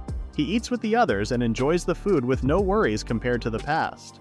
After dinner, Qin Tian can't sleep and checks on the points he got from killing the mosasaur instead. The girls also can't sleep without being in the same room as Qin Tian. Pohama is on night watch, of course she is awake. The animals who feel liberated enjoy the sea breeze on the deck. Dawn comes, and Pohama calls everyone out. Everyone enjoys the sight of the sun rising from the horizon. They then lift their anchor and continue traveling peacefully. The men's leisure time is fishing. They enjoy the peaceful times after the storm. Well, that is, until they encounter something. Qin Tian, Ellen, and Jessica are studying the map of Biosphere 3. According to the ring, the Biosphere 3 is not just an island, but a continent with various climates and topographies. The map shows more information about the main topographic details. Nick comes to report on the thick fog they are encountering. No one can see anything now. They are surprised because the weather looked fine a few minutes ago. Qin Tian wonders how this fog will affect their travel. Jessica explains that most sea collisions are caused by fog. She claims it is better to turn on the fog light. They ask Bahama to turn it on, and Jessica explains that the light is necessary to indicate that a ship is on its way. Qin Tian then tells the others to stay in the cabin. He then follows everyone and finds Jessica telling ghost stories. She tells them the famous ghost ship story where the pirates are seeking revenge. They appear with an ominous-sounding bell. Nick feels ashamed of her scared father. She then asks Jessica about the fog light. Jessica wonders why she is asking about it. Nick points outside and claims that there is a yellow light. Qin Tian is creeped out by the coincidence. He tells the warriors to pick up weapons. Jessica asks Pohama to send a signal using the beacon light. However, there is no response at all. Jessica tells her to ring the bell instead. Aruba is already freaking out on the deck. With no response to the bell, they conclude that it is not a ship. Qin Tian asks them to avoid it.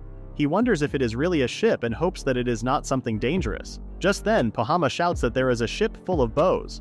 A huge ship appears before their eyes. Everyone panics when they see such a huge ship. Qin Tian prepares the ballista and the ship brings out a cannon from its side. In a panic, Qin Tian orders the others to fire the ballista. However, the bolts just pass through the ship. The huge ship fires off all of its cannons, and Qin Tian tells everyone to get down, even knowing that they will not survive. However, nothing happens or explodes. Pohama then reports that she witnessed how the shells just passed through their hull. Qin Tian realizes that it just meant something. He goes to confront an incoming shell, but it just goes through his body, he is now sure. Aruba asks if Qin Tian is alright. He claims it is just an illusion. Jessica is glad that it was just a mirage. Ellen finds it a spectacle. Nick wonders what a mirage is, and Ellen explains it in terms that Nick can't understand. Qin Tian steps in and compares it to a shadow. Just then, Jessica flinches as another one comes. Qin Tian is amazed that mirages can move.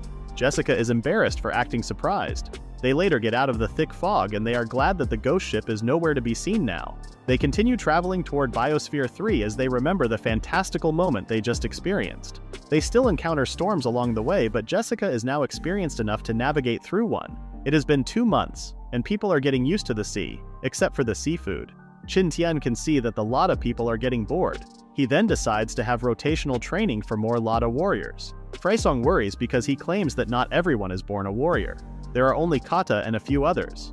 If they encounter new enemies, they will have a low chance of winning. Freisong nonchalantly asks Qin Tian to train others enough to protect themselves, but Qin Tian needs his help on this matter. He suggests making the warriors to be hunt and bringing back a beast more powerful than a wolf. This kind of test assesses the Lada warriors' combat power, wisdom, and hunting experience. He wonders how Aruba passed it. Qin Tian and Freisong chatted for a long time and decided to have the warriors defeat the wolves in groups. Qin Tian later communicates with the Black Wolf and Shan Bi, and the great war between humans and wolves commences. Small groups of Lada tribesmen face groups of wolves for each test. The assessment took a month to complete. In the end, 13 tribesmen passed as warriors. Those who didn't pass the warrior assessment are now being taught archery by the twins. Ellen also got interested in it and Qin Tian decided to teach her. Their training session starts with Qin Tian carefully leading Ellen. She wonders why she is training differently than the others, but Qin Tian wants her to learn the basics first. Meanwhile, Nick, Ragna, and Kata lead the others in harsher training. Qin Tian also trains in close combat after feeling that he was lacking during the fight with the pirates. A month quickly passes by, and Jessica notices something. She announces to everyone that they are arriving at Biosphere 3. They just need to pass by one more thunderstorm along the way. Everyone then gets into their positions. Jessica puts the paddle wheel into full throttle and they travel through the thunderstorm. After half an hour, they finally see clear skies. Everyone can now see the nearby land. Everyone celebrates as they reach their destination. Qin Tian says it is going to take half a year to reach Biosphere 3. They stop in the nearby waters and they bring down a small boat for reconnaissance. Being desert people, the Lada people are fascinated by the mangrove trees. Jessica wonders what their exact location is, but Qin Tian's ring doesn't have a positioning function for Biosphere 3. However, based on the environment, Qin Tian concludes that they are in the rainforest area, also known as the D3 area. He claims it is dangerous to recklessly enter the rainforest because of the poisonous animals that frequently appear in such an environment. Qin Tian decides to look for a nearby area to dock the ship. He checks the map and sees hills that look like good anchor points. Qin Tian announces the plan to everyone and they just sail on the side of the island. According to the map, they can just follow the coastline to go to the A1 area. Everyone is bored again as they travel for 7 days. Qin Tian finds it weird that they are still in the rainforest area, which is different from the map. Just then, Pokuma calls their attention. He worriedly tells them to go out and check something. Everyone is getting confused. Qin Tian notices that they are in the same place where they arrived at the beginning. The three then conduct a meeting, and Ellen wonders if they went around Biosphere 3. However, they can only see one kind of environment and it is impossible to circumnavigate a continent in 7 days. Qin Tian then speculates that they encounter a mirage and just travel in circles in the same area. The second speculation is that the ring's information is wrong. The third speculation is that Biosphere 3 collapsed and only left the rainforest area. Qin Tian claims the ring has been pointing to the rainforest since they were circling the area. Just then, the people on the deck noticed a strange monkey. However, it is a sloth actively swimming toward the shore. Jessica claims that it is their mating season. Once the male hears a female's cry, the laziness turns into horniness. Everyone was talking about whether they could eat it or not. Jessica then changes the topic to observing the mangroves during low tide. That afternoon, everyone embarks and looks around the mangrove area. The others get excited to land, but they suddenly slip on the muddy flats. They then check for more things. Even the children are discovering new things, like a fiddler crab. The twins discover fruits, but Jessica explains that they are mangrove seeds and inedible. Qin Tian claims that they actually have thumb-sized fruits called lankian, which go with clams as a soup. The writer approves that it is tasty. Everyone then gets excited and goes off to search for the fruits. It didn't take long for them to find the targeted fruits. This will be a change of taste for everyone. After picking lankian fruits, everyone then collects clams and crabs on the seashore. During dinner, everyone exclaimed how delicious the soup was. Even the girls enjoy the soup made with seafood other than fish. After dinner, Jessica suggests taking all the warriors with Qin Tian during the rainforest reconnaissance. Qin Tian declines and tells her to have the others protect the elderly and children on the boat. Qin Tian spent some time alone preparing the materials to bring for the mission. Ellen didn't idle and made more tight-fitting clothes with other tribeswomen. Jessica is also working on making an insect repellent, especially for the malaria-carrying mosquito. The next day, everyone wished the recon team well. Qin Tian claims it will be difficult to move inside despite having the map. He tells everyone to follow him from behind. Half an hour later, they reach a dead end in the river. Qin Tian tells the rest to disembark and use the roots as steps. It is already noon and they don't have a choice but to move forward. They leave the boats and travel on the mangrove roots. Nick is surprised to see a fish on the mangrove tree. It is a cute mudskipper that has lungs that can breathe air. Aruba wonders if it is delicious. However, the black wolf scares it off. It just means that it is not delicious. Qin Tian tells them to hurry and find land before night comes. Sand Eagle continues to scout from the skies as Qin Tian and the others are scurrying through the mangrove area. They finally touch the ground after hours of stepping on roots. Qin Tian orders them to set up a camp. Just then, White Eye starts picking up a smell and growling angrily. Kata can also detect the strong scent of urine. It just means that they are in the territory of a strong beast. Suddenly, a beast appears. A jaguar comes out of the woods. The lot of people had only seen lions before, and Qin Tian explains to them that the beast in front of them is a jaguar. It takes a piss on a nearby tree to mark its territory and growls at them. Qin Tian asks White Eye to tell the jaguar that they have already claimed the area. However, the jaguar furiously charges at them. The night comes and the group successfully sets up camp. The poor jaguar is their main dish for tonight. Everyone had different opinions on the taste, but Kata claims it is enough to fill their bellies. The morning comes and everyone can hear the lively sounds of the animals in the rainforest. Fortunately, nothing happened overnight while they were sleeping. They continue their travel as they slash through the vines in the unfamiliar rainforest. As Qin Tian worries about the weather and their sweating, he discovers something on Kata's boots. It is a highly poisonous Amazon giant centipede. He orders everyone not to move. He tells Kata not to be scared and lets the giant centipede pass by him. Qin Tian then kills the centipede. Everyone is glad that Qin Tian notices it, and Qin Tian warns them that there are poisonous things around the rainforest. After a few more trips, they finally got out of the rainforest. Qin Tian suggests taking a rest because the deeper they go, the more they need to be careful. Mosquitoes bite them here and there as they continue in the dry woodlands. Aruba is a favorite of the mosquitoes, by the way. Qin Tian gives him repellent as the others are done slathering their bodies with it. Seeing the mosquitoes go away, Qin Tian is glad that he asked Jessica to make repellents. They continue their journey until Kata hears something. He tells them that he hears the sound of flowing water, and everyone claims that a river is nearby. Qin Tian can't believe he is the only one not hearing it. Qin Tian leads the way, and everyone arrives at the riverbank. However, Qin Tian is not sure if the water is drinkable. He plans to have White Eye test it first, but Abba already went ahead and drank some, claiming that it was sweet. Everyone then chases after reckless Aruba. Knowing that rivers are good landmarks, Qin Tian checks the map from the ring. The map displays lots of rivers and Qin Tian needs more references to determine their current location. Seeing that it is getting dark, he plans to camp out in the area first. They set up camp again as usual and got into action to procure food. Everyone can see that the fish in the river are small and won't be enough to fill their bellies. They will also be hard to catch. Kata suggests catching something like the jaguar again. Qin Tian, on the other hand, discovers something. He discovers some sorrel leaves that can be used to create traditional Chinese medicine, repel insects, and paralyze small fish. Qin Tian had an idea of what to do. Everyone then sets things up on the river and Pokuma wonders if the leaves are going to be effective in catching fish.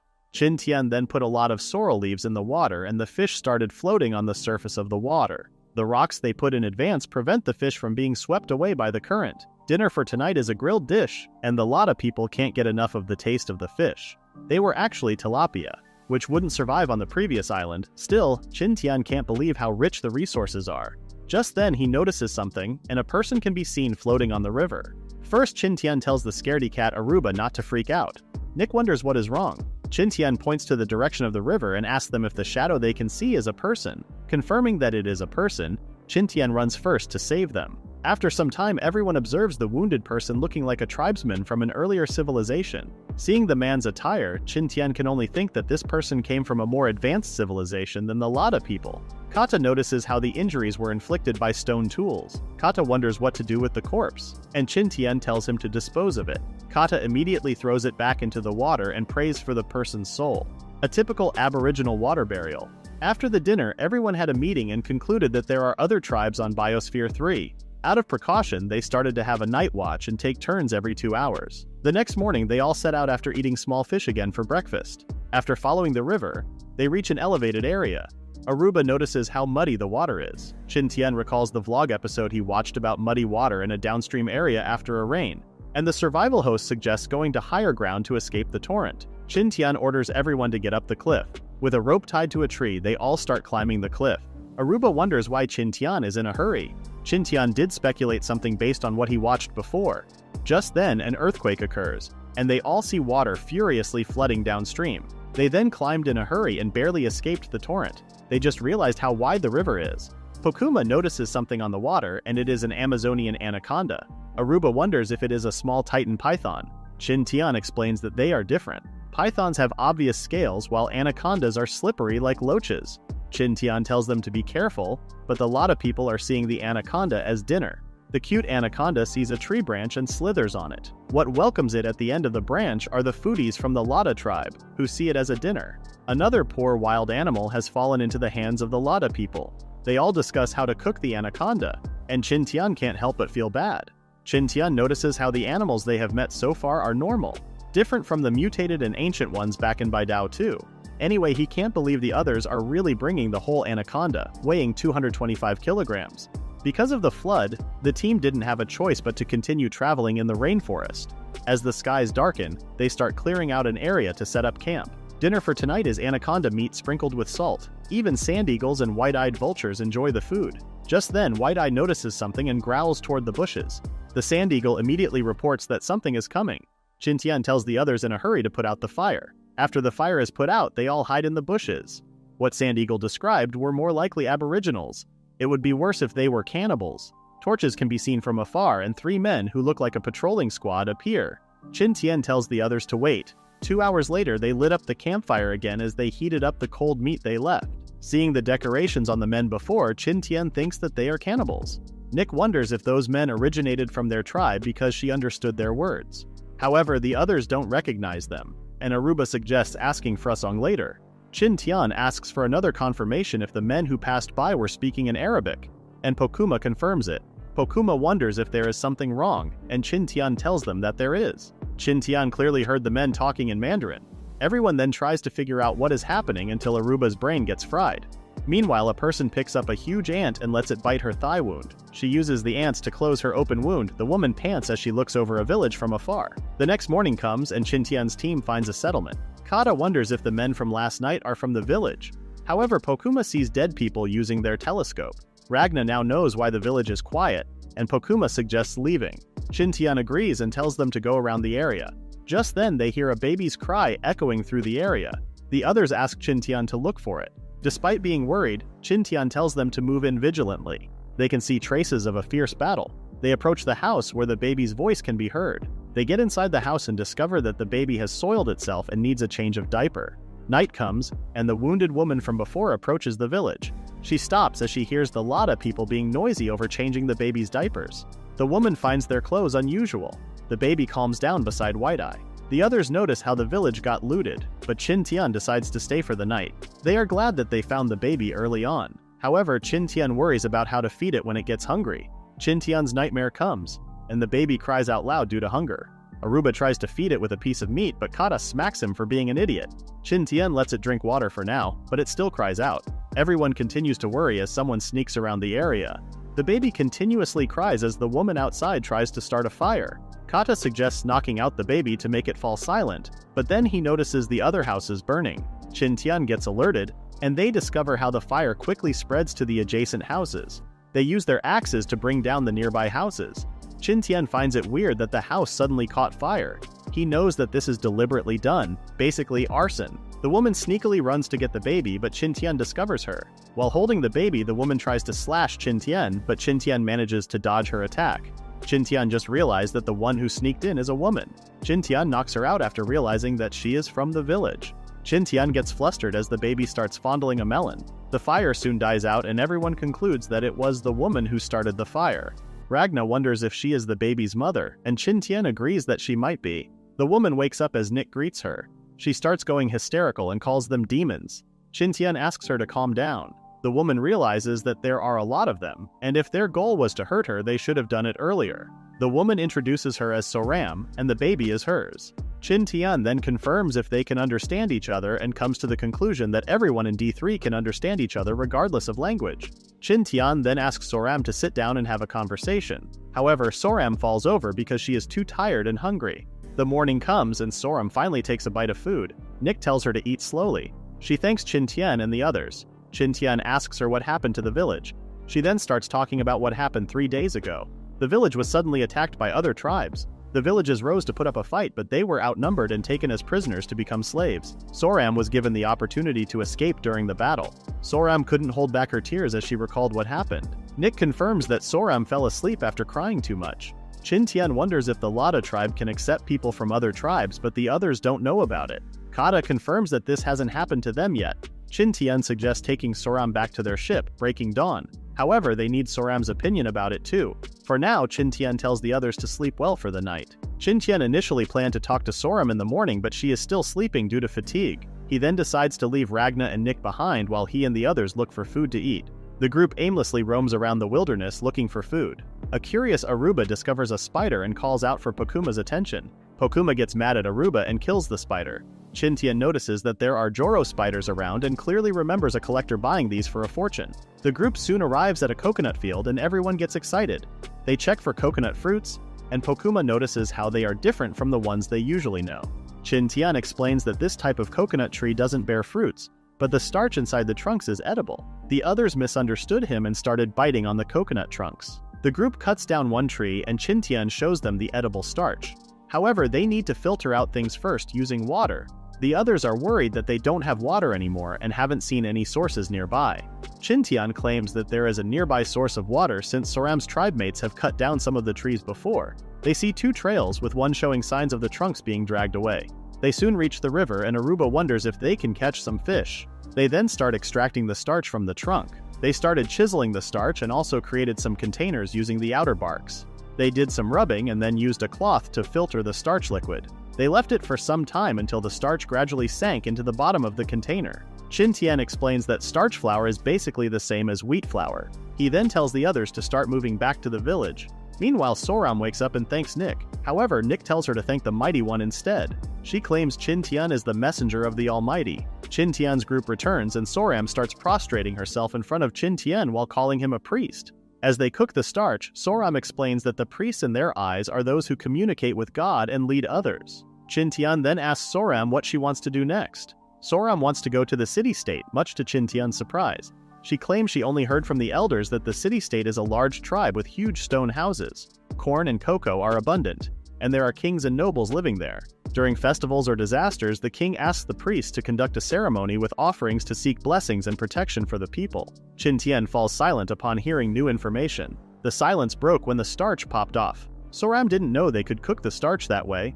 Meanwhile, Qin Tian ponders the fact that the pattern of the continent is indeed bigger than expected. Qin Tian asks how Soram's tribe usually cooks the starch. Soram explains that they usually make porridge out of sago starch. Qin Tian wonders if it was the priests who imparted their knowledge, and Soram confirms it. Qin Tian knows that the word sago is modern. He then asks if Soram really wants to go to the city-state. She overheard during the raid that the invaders plan to sell her tribe mates in the city-state. She plans to buy them back. Everyone goes to sleep as Qin Tian is still digesting the information she got from Soram. He assumes that the city-state is in the center of the surrounding tribes. The tribes can plunder other tribes and offer the captured as slaves or human sacrifices to the city-state. However, Soram doesn't know where the city-state is located, and Qin Tian plans to follow the directions that the rings point to for now. He then worries about helping Soram because it would be reckless to travel through the rainforest with a baby. He wonders if the priest is a modern person and can be asked to join them. The next day, Qin Tian and Aruba start digging under a house where money is kept. They dig until they uncover a skull. Aruba panics and Soram explains that they bury the patriarch under their houses to have them protect them. They finally find a jar that contains coins. Qin Tian worries that it might be someone's ashes because the jar looks like a ceremonial urn. However, the jar contains colorful shells instead. Soram claims that with those shells she can buy the clan back. Qin Tian wonders when she will leave. Soram gets excited to hear that Qin Tian is willing to help her. She then asks Qin Tian to conduct a Hertzmark ceremony for her child. It is a ceremony conducted by the patriarch or an invited priest to baptize a name for the child. Qin Tian asks when the ceremony is, and Soram is glad to hear that Qin Tian agrees to it. She claims it can be done after a month. Qin Tian worries, but Soram suddenly mentions that it will be in 20 days. Qin Tian is surprised to find out that there are only 20 days in a month in the calendar the tribesmen are using. Qin Tian and the rest start going off to their respective tasks. Aruba then suggests fishing, but Qin Tian remembers that D3 is basically a miniature version of the Amazon forest, with dangerous creatures like crocodiles and piranhas. They must be careful when working beside the river. Aruba has a lot of worms to be used as bait. He discovers Qin Tian, who has made another unique fishing device that will automatically hook the fish once it bites the bait. After setting it up, they catch fish easily while processing starch at the same time. Just when Aruba finds the process convenient, a line suddenly moves viciously and he asks for the others' help.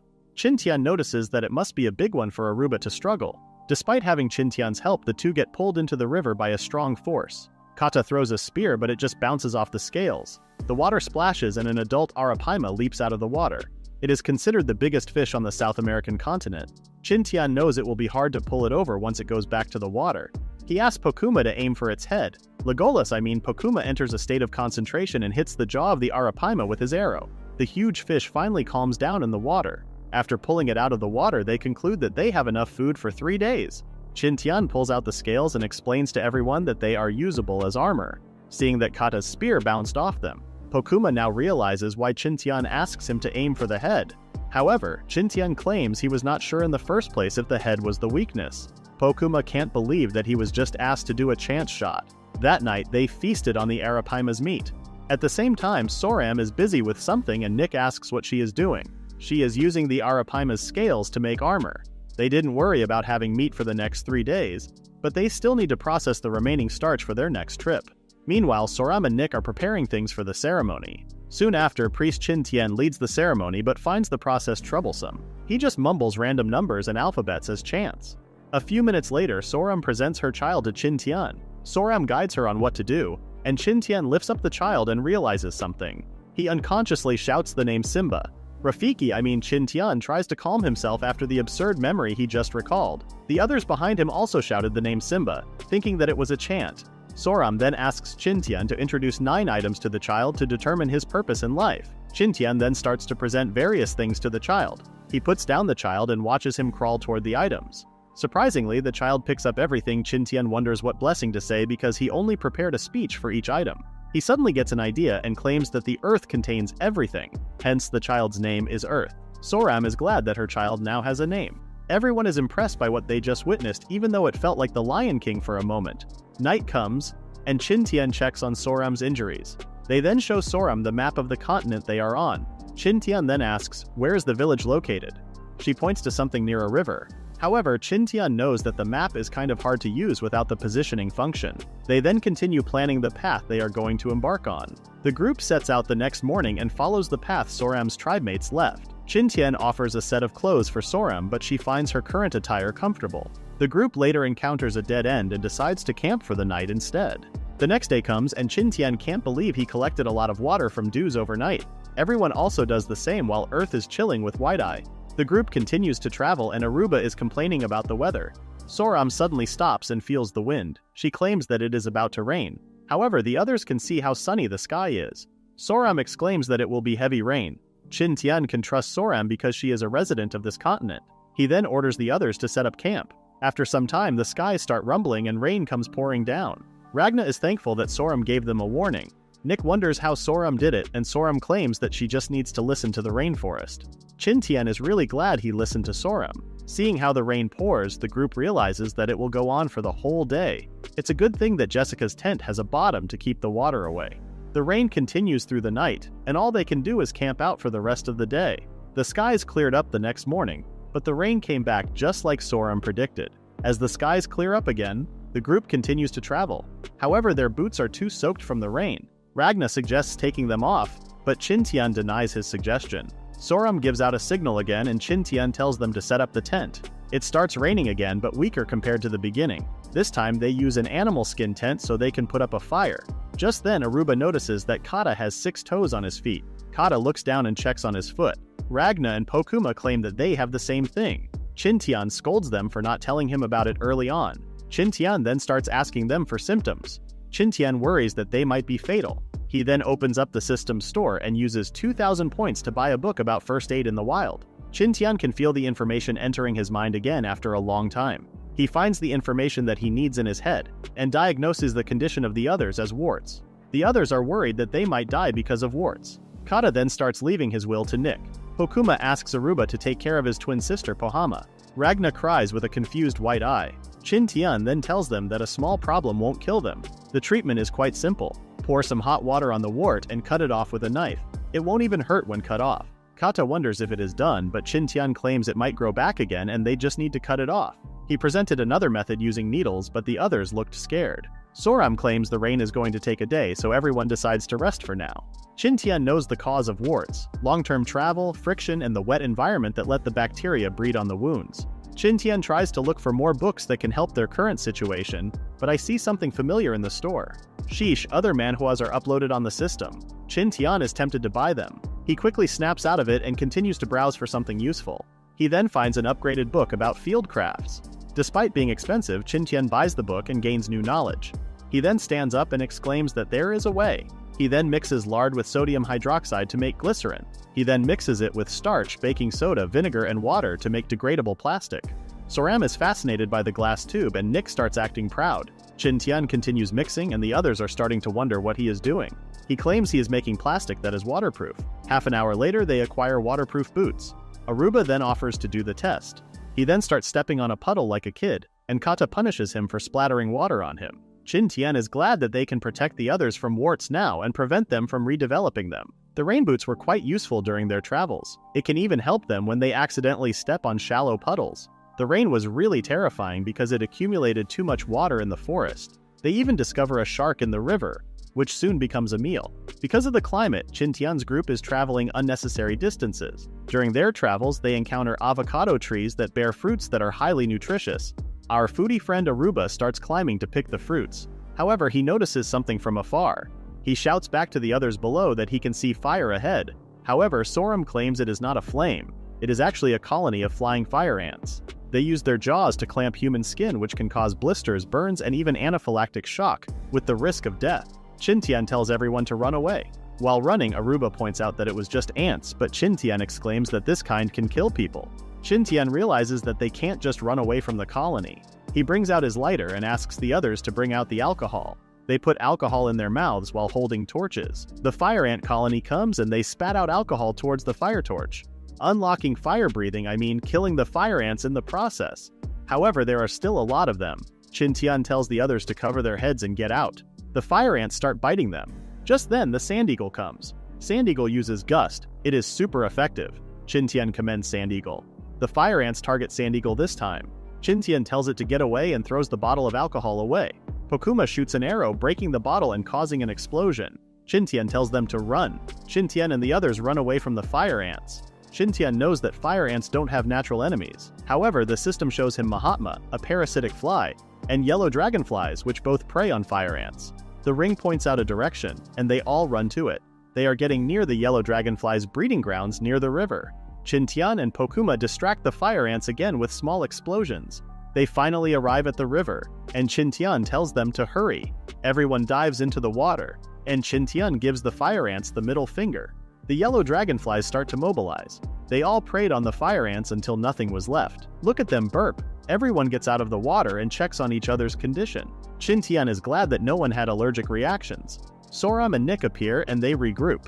They set up their tents nearby and Qin Tian starts giving the others first aid, making the itch go away. This is the most embarrassing day for Qin Tian and the others since they entered the rainforest area. They take their time to recuperate their fatigue and stress. Their rain boots were also damaged in the encounter with the fire ants. However, They are lucky to camp nearby milk trees. Qin Tian explains that it is a tree that produces milk. Well, its sap has the same composition as milk. Qin Tian collects some sap and cooks it to remove the unpleasant smell.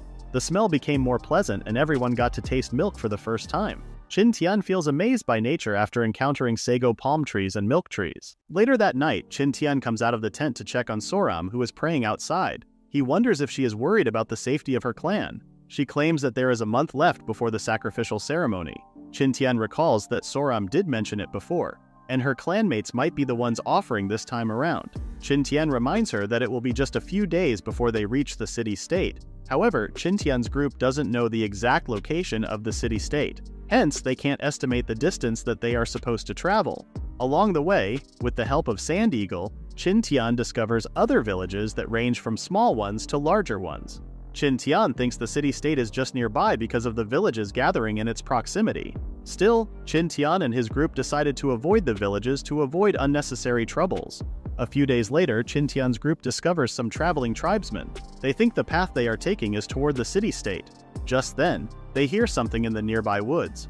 A man is running with his little sister on his shoulders while following a strong scent. He then stops as soon as he discovers Qin Tian's group. Qin Tian can see that the siblings pose no threat to them. The little sister then exclaims that she wants to eat what Qin Tian's group is cooking. The young man puts her down and tells her to wait. The young man brings out a deer's leg and asks Qin Tian for an exchange. Qin Tian smiles and looks at the others. The young man wonders if he needs to find another leg, but Qin Tian tells him that it is enough. Qin Tian plans to ask for information from the young man. The young man introduces himself as Tiger Claw, while the little sister is named Aya. They both thank Qin Tian for the food. Aya exclaims how delicious the cooked starch is and wonders if it is a gift from God. Tiger Claw wonders if Qin Tian's group will also participate in the sacrificial ceremony, but Qin Tian replies that they are not sure if they are going the correct way. Just like he expected, Qin Tian gained information from Tiger Claw. Tiger Claw explains that the people walking on the same path are going to participate in the sacrificial ceremony. In terms of their current location, it would still take them 2 more days to reach the city-state.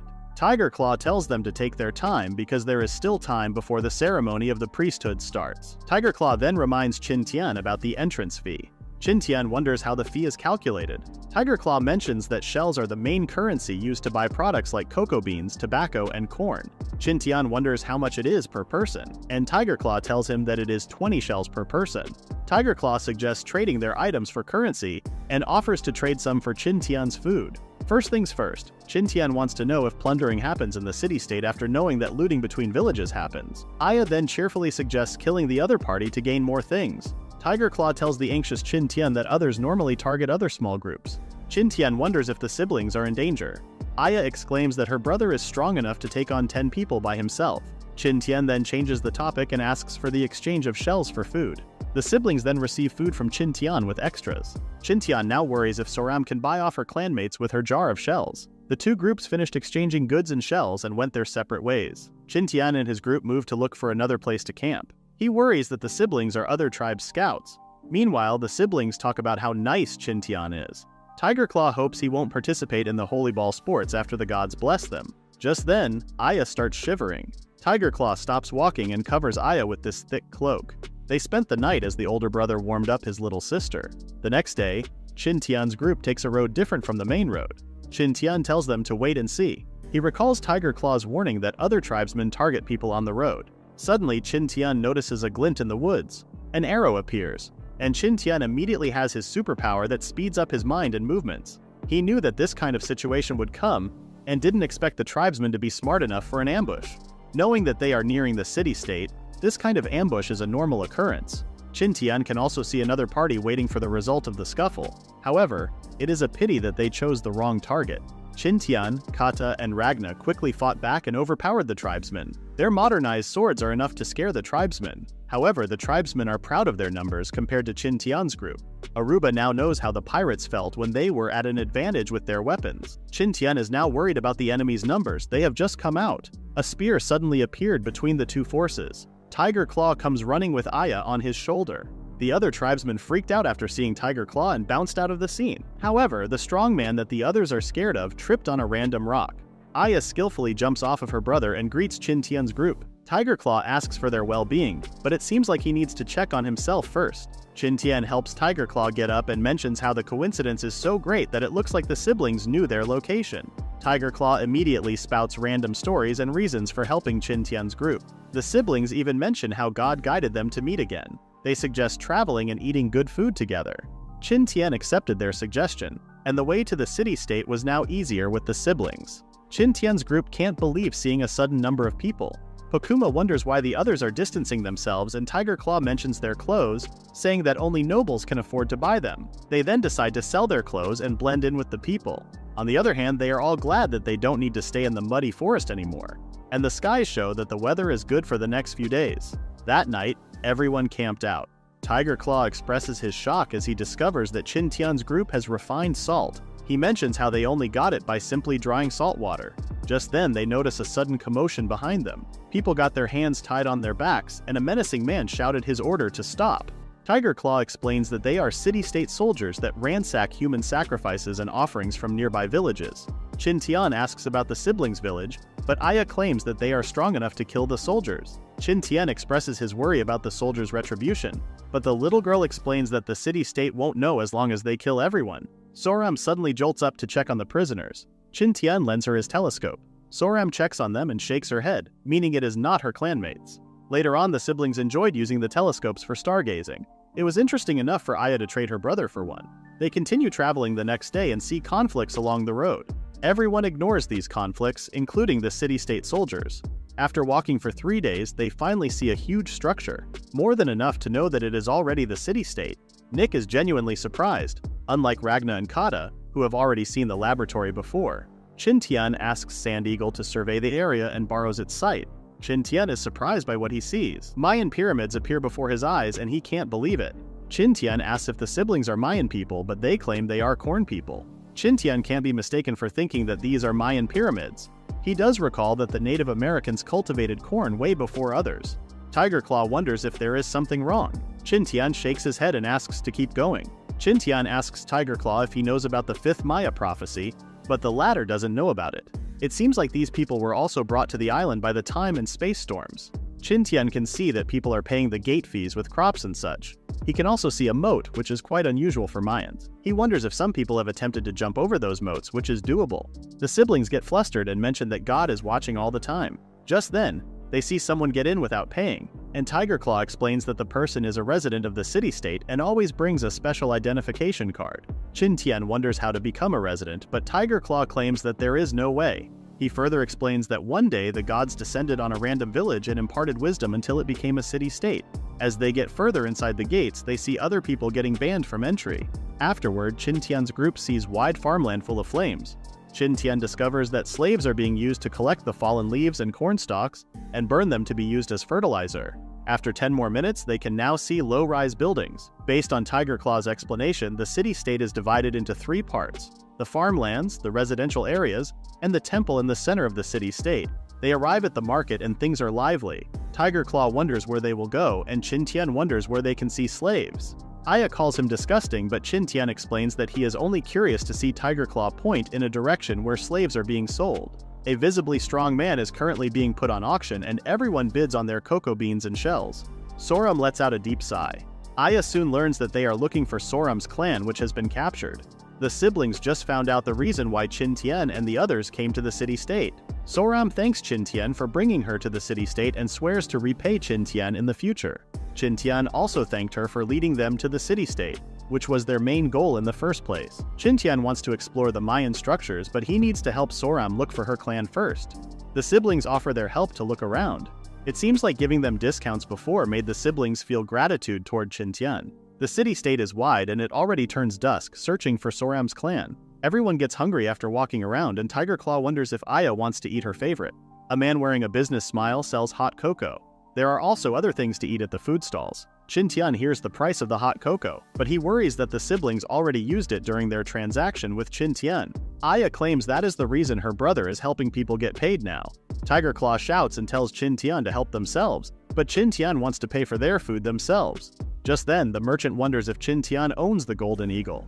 A bowl of hot cocoa is slammed on the table, and Qin Tian, Ragna, and Nick are unaccustomed to the taste of cocoa with chili. Meanwhile, Aruba and the siblings are enjoying the delicacy. He tells everyone to thank the sand eagle for providing its feather as currency. Poor sand eagle got its feathers plucked out.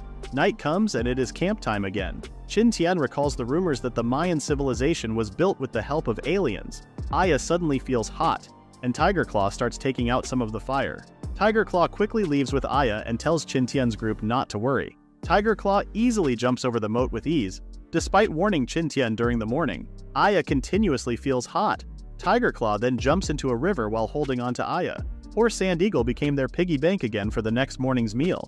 Qin Tian was worried after seeing the siblings soaked in water and Aya unconscious last night. Some people then talk about the holy ball games in the temple. Qin Tian gets curious about it and Tiger Claw claims that it is a very sacred sport. Their group soon arrives at the temple, and a lot of people are amazed by the Mayan pyramid's size. Qin Tian finds the statues on the side interesting because they look like Chinese dragons. They get inside the pyramid and discover massive paintings on the wall. Qin Tian is amazed by them. Tiger Claw then starts introducing the gods depicted in the paintings: Aike Kua, the black god of war; Chuk, the rain god; Apuche, the god of the underworld; and Ikchel, the goddess of the moon. There is also the Quetzalcoatl, Kukulkan, the lord, who has a giant snake on his head. Qin Tian then asks who the god is in the other painting, which looks like it was added recently. Tiger Claw explains that they are the god of wisdom, who descended from the city-state to impart knowledge. Qin Tian can't help but think of the ancient Chinese frescoes. However, the Mayan frescoes show more content, and the process of their brutal human sacrifice ritual. It didn't take long for the group to exit the pyramid and later discover more of them, like hills. The Mayan pyramids are concentrated in the middle part of the city-state. There is a square in the middle of the pyramids where the holy ball sports are being conducted. The cheering audience gets heated up as the participants play the sports. Tiger Claw explains that they need to throw the ball into the ring without using their hands and feet. They can only use their elbow, forearm, knee, or buttocks. Suddenly, the participants start beating up each other. Qin Tian can't believe that they are allowed to punch others or even kill others while playing the game. Just then, the ball flew toward Qin Tian. Qin Tian tries to catch the ball, but its terrifying force is strong enough to throw it off Qin Tian. Tiger Claw, on the other hand, easily catches it. Tiger Claw checks on Qin Tian, who asks for the ball. The ball weighs at least 6 pounds, and Qin Tian notices how it feels like rubber. The players then ask for the ball. Seeing the injured players, Qin Tian wonders if the sport is really dangerous. Tiger Claw claims that this only occurs when the priest hosts the game. Everyone seems competitive this time around. A man then joins their conversation and informs them that it is a priest-hosted game. Tiger Claw wonders if the sacrificial ceremony is over, since the priest-hosted game happens after it. The man explains that the priest adjusted the time of the game and set it before the ceremony. Tiger Claw then grabs his sister and leaves. The siblings abruptly leave Qin Tian and the others. They wonder what happened to make Tiger Claw giddy. They think the holy ball contest is a big deal. Qin Tian orders the others to scatter to look for slave auctions and meet after an hour. The group continues their search for Soram's clansmen. Knowing that the holy ball games are important, people will flock over to them. It means it will be easy now for Qin Tian and the others to look around the regions. Unfortunately, they haven't seen signs of Soram's clan after searching for an hour. Just then, someone shouts for help. A cage-talking bird shouts for help while mentioning Soram's name. A man puts up a price of 300 cocoa beans or 100 shells for the talking bird. He is also willing to trade the bird for a sand eagle or white-eyed hawk. Qin Tian tries to bargain the price, but the merchant ignores him. In the end, Qin Tian uses all the cocoa beans he got from Tiger Claw and some feathers from the poor sand eagle. The parrot continues repeating the words help and Soram. The Lada people are amazed by the talking parrot. Soram claims it was the bird that one of his clanmates was raising. She then asks the parrot for the whereabouts of its owner and the others. The bird then flies off somewhere and asks them to follow it. They soon reach another Mayan pyramid, which is still impressive for Qin Tian and the rest. Suddenly, the ring points toward the direction of the pyramid. The guards then stop them because the temple is ahead of the gate. Qin Tian calmly complies with them and backs off after finding out that a certain area is where the priest and king live. Just then, someone called out to them and it was the merchant from before with a nice business smile. He came to offer hot cocoa to the priests in the temple. He was chosen to present an offering because he got the best hot cocoa in the city.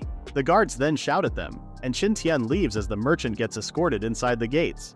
Qin Tian tells the others to leave for now. He tells them about the area's tight security, which makes it hard to sneak in. He tells them to prepare so they can be invited inside the temple area. The others wonder how they were invited inside. Qin Tian reminds them how the merchant from a while ago got inside the temple. They just need to collect a lot of cocoa beans from now on. Qin Tian plans to make the most delicious hot cocoa after trading some of it from the market area. Qin Tian also discovers some sweet potatoes and recalls how America is their home. In addition to cocoa beans, Qin Tian's group also collected sweet potatoes and vanilla. That night, Qin Tian's group roasts sweet potatoes, and it is the first time the Lada people eat them. Qin Tian claims it is easy to use as a reserve food and can easily fill your stomach. However, it makes your stomach gaseous to the point that you fart like Aruba. Qin Tian gives them a clear warning using Aruba as an example. The main reason Qin Tian bought too many sweet potatoes was to get the syrup he needed for the hot cocoa. After dinner, everyone starts processing their hot cocoa. Qin Tian's group is responsible for getting the syrup out of the sweet potatoes, while Soram's group is in charge of dehydrating the cocoa beans. Soon after, the sweet potatoes show signs of sugar, while the cocoa beans are now being ground to pieces. Qin Tian lets the remaining water evaporate while the syrup is left behind. On the other hand, Soram adds herbs to the ground powder.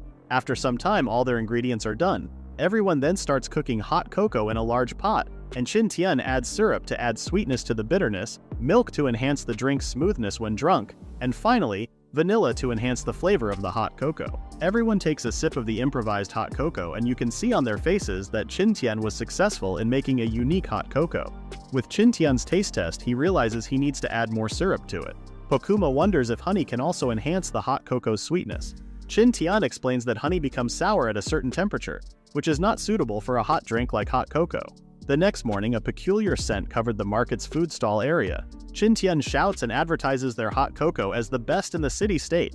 The sweet, delicious smell is enough to turn people into hot cocoa junkies and push each other to buy some. The business was booming, and Qin Tian's group was selling hot cocoa like hotcakes. Everyone gets a taste of the new hot cocoa in town. It was delicious enough to hear the gods calling them. It was only an hour, but Qin Tian's group sold out of hot cocoa.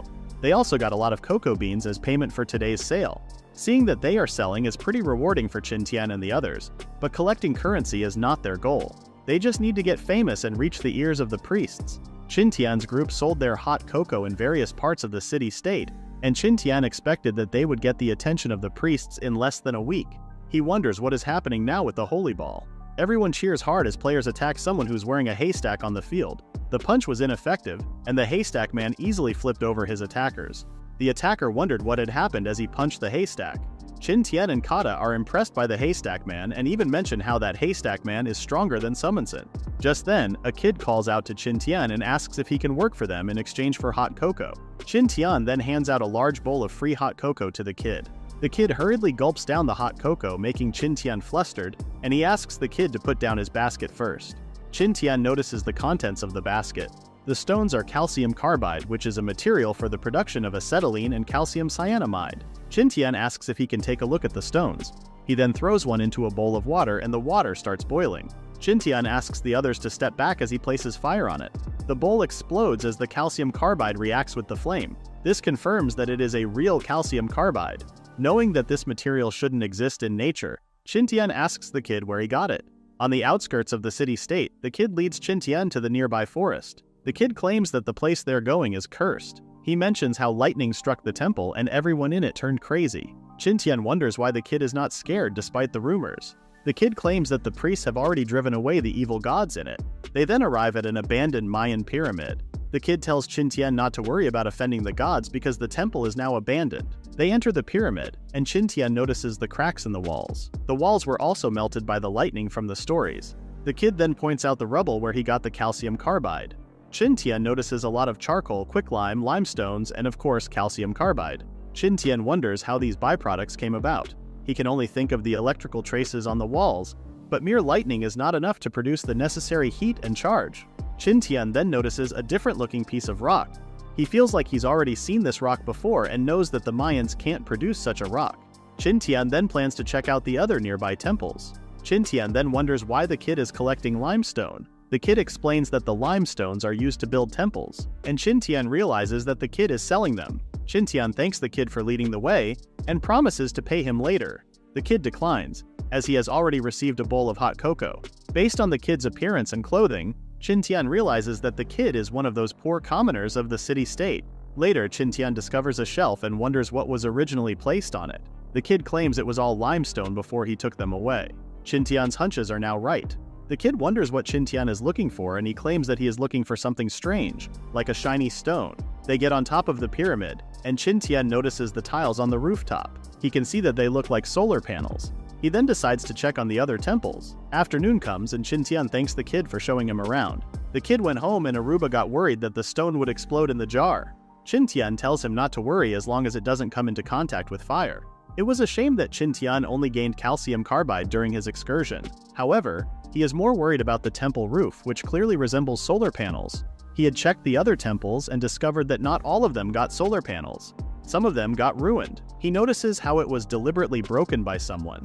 Because of the impact of the hit, the panels explode, leaving holes behind. Those panels are obviously not a product of this era, and Qin Tian can't help but think of them. He initially thought that the calcium carbide was made by the priests, but it turned out to be the product of an accident. Just then, Nick reports that the hot cocoa is sold out again. Qin Tian tells them to pack up and prepare to return to camp. The next day comes and the holy ball sports are still raging on. Apparently, it is the last day of the sports, which is why there is a large audience. Despite the number of people, Qin Tian's hot cocoa is not selling well in the finals. Suddenly, people start kneeling, and others wonder if they should do the same. Soram claims that the priest is coming. Two men are being carried on a palanquin. They pass by the people who are kneeling in front of them. Qin Tian wonders who among the two is the priest.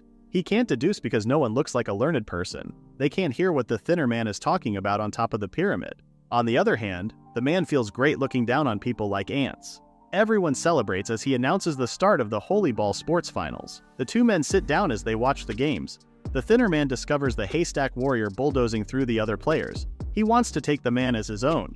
The thinner man turns out to be the priest and he gets some hot cocoa as a refreshment. Later on, Qin Tian continues to brew their hot cocoa until someone calls them out. Guards from the temple menacingly look at them. Qin Tian soon learns they can either get cocoa beans or slaves as rewards. The guards confirm and inform them that they will pick them up tomorrow morning. They must prepare before that. Qin Tian is glad that saving Soram's clan is now easier thanks to the fat man or the king giving him slaves. A rewarding choice. Just then, Pokuma points somewhere. A man covered in blue ink is being apprehended and tied up. The priest calls the man lucky to meet the gods as he menacingly lifts a knife. The man gets stabbed and kicked off the stairs. He falls to the ground in front of the haystack warrior. The priest lifts the human sacrifice's heart as he announces that the divine light will always protect them. Everyone cheers except for the haystack warrior. Kada finds the event blasphemous while Qin Tian suggests getting out soon. That night, Qin Tian checks on Ragna, who is stuffed in their jar. They added more holes to the jar for Ragna's ventilation. Qin Tian expects things to happen the next day. The morning comes and Qin Tian worries if the priest will ask them to remove their masks. The guards check on their jar and see no problem. A guard orders Qin Tian and the others to always follow them. The other guards were impressed by the cart's wheels. Qin Tian notices how wide the moats are where the priests and king live. Something caught Qin Tian's attention. Piranhas live in the moats. If someone falls over it, then it is game over. Seeing the huge pyramid again, Qin Tian wonders how long these structures took to be built. He then notices that there is an entrance on the side instead of the stairs. Qin Tian is surprised that this pyramid is bigger than the rest of the scattered pyramids. He paid some cocoa beans to the guard for information, but the guard's knowledge about the place was limited. The large pyramid's residents are divided into three groups: the king, the nobles, and the slave soldiers. Qin Tian's group soon arrives at the second floor where nobles reside. They soon arrive at the kitchen and the guard orders them to get the famous hot cocoa ready in an hour. Seeing that they are heavily guarded, it is impossible to run. Qin Tian decides to prepare the cocoa first.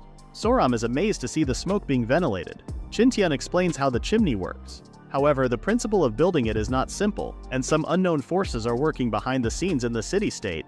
A guard stood by outside the kitchen. He suddenly heard coughing from inside.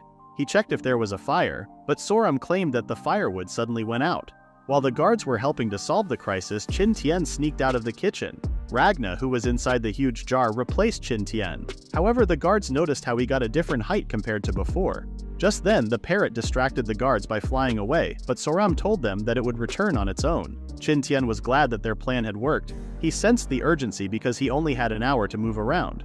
Qin Tian soon ran through the hallways while looking at the ring's navigation arrow. Seeing that the light was getting stronger, Qin Tian sensed that he was getting near something. However, there were still other people walking around and Qin Tian hid to take more precautions. Suddenly, he heard people shouting that they could see God. He checked a room and discovered that most of the residents of the temple were enjoying their own time in their rooms. Well, it is thanks to their behavior that Qin Tian can move around undetected. Going left and right, Qin Tian continued following the ring's direction. However, he reached a dead end where the ring was strongly pointing. He wondered if he needed to phase through it.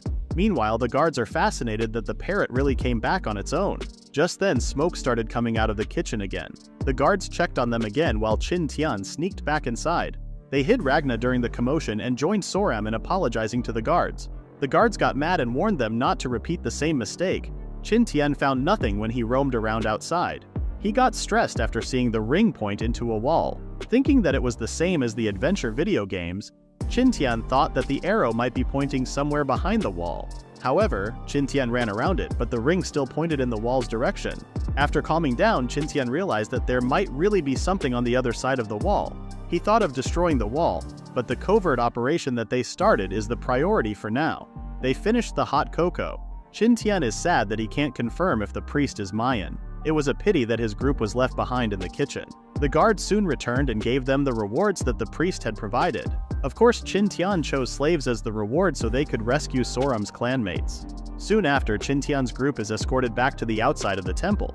He then notices someone being escorted inside. It was the Haystack Warrior. Apparently, the Haystack Warrior won the holy ball game. The Haystack Warrior's goal was to meet the priest. It didn't take long for Qin Tian's group to be led to the dungeons where the slaves were being kept. The guards tell Qin Tian to pick 2 slaves as rewards. He was surprised to hear that they could only get 2. It was a blunder that he didn't ask for the number of slaves as a reward in the beginning. Qin Tian wondered if the slaves could be bought. The guard confirmed it and gave a price for each: 200 cocoa beans for a man, 150 for a woman, and 80 for a child. Qin Tian then noticed that a lot of slaves were painted with blue dye. It just means that there will be a lot of slaves to be sacrificed by the priest again. Just then, the parrot started talking about something in another cell. The parrot landed on someone's arm. A group of slaves immediately recognized the bird that their clan had been keeping. Soram called out to Yu and the rest of her clanmates. Yu, the owner of the parrot, was surprised upon seeing Soram. The guard asked if Qin Tian wanted to buy all the slaves in the cell. Qin Tian confirmed, as he already realized that they are Soram's clanmates. He also noticed some children that are meant to be used as human sacrifices. He couldn't bear to see meaningless deaths and asked the guard if he could also buy the children. Suddenly, Qin Tian's ring shone, and a light came out of it as it hit the wall. A systematic voice confirms that their identity has been confirmed and access has been allowed. The ground started shaking as the gate opened. Everyone panicked because of the sudden earthquake and the voice they heard, which they called God's voice. Qin Tian wondered if a laboratory was behind the wall. He got anxious because of this sudden development without being prepared at all. The guards started calling Qin Tian an evil god and attacked him. Qin Tian knew that he was being misunderstood now because of the voice he heard moments ago.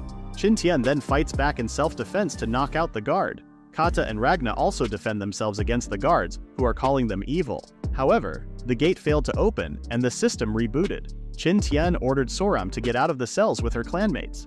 Qin Tian was glad that he hid some things in the jar beforehand. He used a smoke bomb and ordered Kata and Ragna to open the other cells. This is a chance for the slaves to escape their fate as human sacrifices. Qin Tian's group and some slaves started running away while the guards were distracted by the smoke. The system's sound continued, announcing the failure of the gate opening. The priest wondered how the sound got turned on because it didn't have any energy in the first place. The Haystack Warrior wondered if it was God's voice that they were hearing. A guard then comes to report to the priest that evil spirits have appeared. The priest immediately went out to check on the situation and discovered Qin Tian's runaway group. He noticed the strange light on Qin Tian's hand and got anxious that the secret place had already been found. Knowing that the door had resonated with them, the priest wondered if they also got the inheritance. The priest immediately ordered the Haystack Warrior to kill Qin Tian's group. Qin Tian's group finally got out of the gates and Bokuma's group noticed them getting surrounded. Nick immediately dashed off to help Qin Tian. Pokuma caught up to her and the two confronted the guards at the outer gates. Pokuma and Nick swiftly dealt with the guards. Meanwhile, Qin Tian is also doing well fending off the soldiers. He suddenly hears the parrot shouting instructions at someone. Yu dodged an attack after listening to the parrot. The parrot told Yu to go for the hit and he was able to punch the soldier. Qin Tian is somehow impressed by how Yu and the parrot fight. Suddenly, Kata warned Qin Tian to check his ride. The Haystack Warrior appeared out of nowhere to attack, but Qin Tian quickly dodged him. Qin Tian then attacks and stabs the Haystack Warrior with his sword. However, it was ineffective and the Haystack Warrior moved fine. Kata then joined the fight to fend off the Haystack Warrior. Qin Tian got flabbergasted and realized that there was no feeling of hitting or stabbing. Seeing more soldiers coming in, Qin Tian realized that they needed to escape as fast as they could. Just then, Nick and Pokuma arrived as reinforcements. Kata kept the Haystack Warrior busy while the others tried to escape the area. The Haystack Man noticed the others, and Kata used this chance to attack the Haystack Warrior. The haystack warrior retracts his arm, and a spear comes out of the haystack. Kata got surprised and dodged. The haystack man used this chance to chase Qin Tian. Kata shouts from the top of his lungs to warn Qin Tian. Qin Tian blocked the haystack warrior's punch, but he felt the heaviness of the attack. Ragna tried to support Qin Tian, but Qin Tian told him to escape with the others while he dealt with the haystack warrior. Qin Tian knew that only he could stop the haystack warrior. Meanwhile, a sick Aya woke up because of the noise from outside. She complains to her brother, but she discovers that he is missing. She went out to check what was happening outside and noticed soldiers chasing some people. Nick asked where Qin Tian was, but Ragna told her that they needed to go first. However, Nick wanted to help Qin Tian. Ragna stopped her and told her to believe in Qin Tian.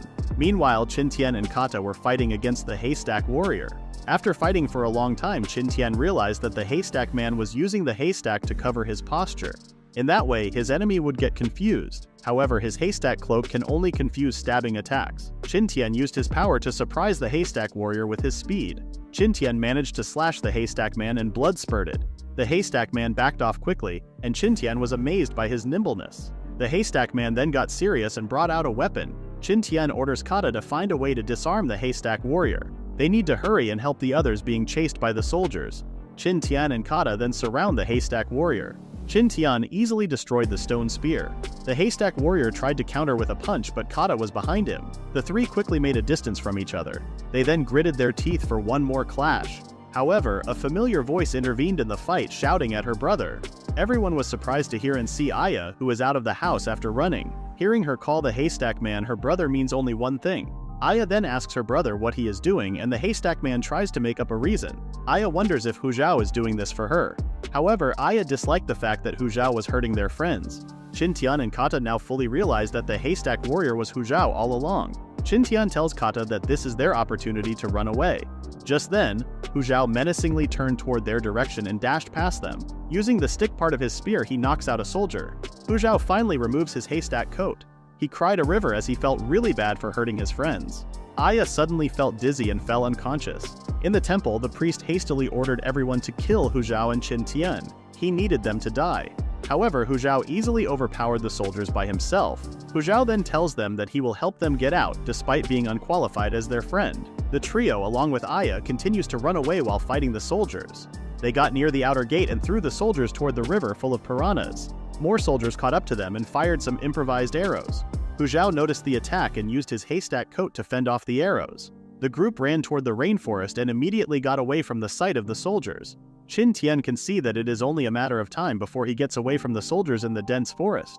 Just then, he notices the sand eagles chirp. Ragna and Nick had led Soram's clans away from the temple.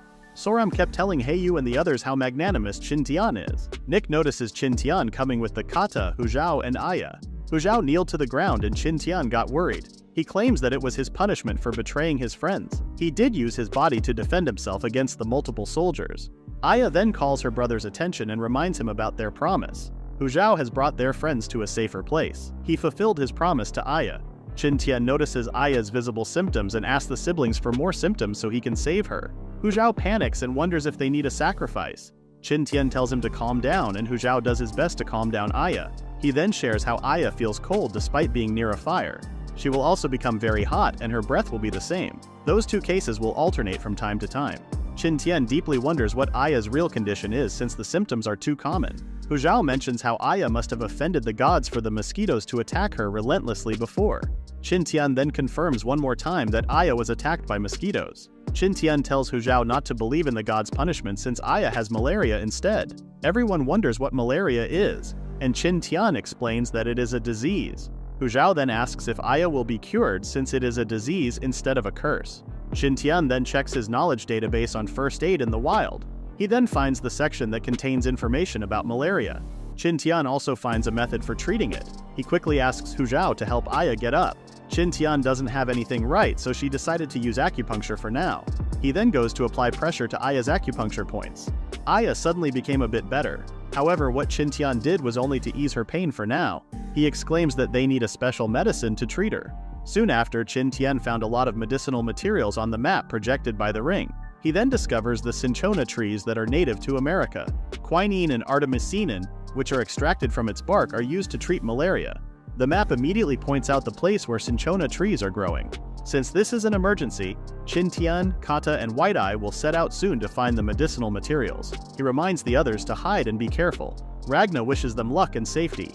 It will take half a day for them to get to their destination. Meanwhile, the priest watches over a map that is also holographic. He claims he is the god of this area. Using the map, he quickly finds Qin Tian and the others. Qin Tian, Kata, and White Eye travel through the dark forest. Despite having a flashlight, they still need to be careful in the dense forest. However, they must hurry to save Aya, who is at risk. Qin Tian finds a shortcut to traverse the nearby river stream. White Eye jumps in first, but he gets electrocuted. Worried, Qin Tian runs to save White Eye. After stepping on the water, Qin Tian also got electrocuted. Kata tries to save him, but Qin Tian warns Kata not to get near the water. Kata uses his spear to get Qin Tian out of the water. They wonder what is in the water. After their electrocution, Qin Tian's flashlight got busted. Kata suggests using torches from now on, but Qin Tian tells him that they will just make a new flashlight. Qin Tian started fiddling with the broken flashlight and put it together in a bamboo. He also uses the calcium carbide that he brought. It took 2 hours for Qin Tian to create a calcium carbide lamp. They then put down a log as a bridge.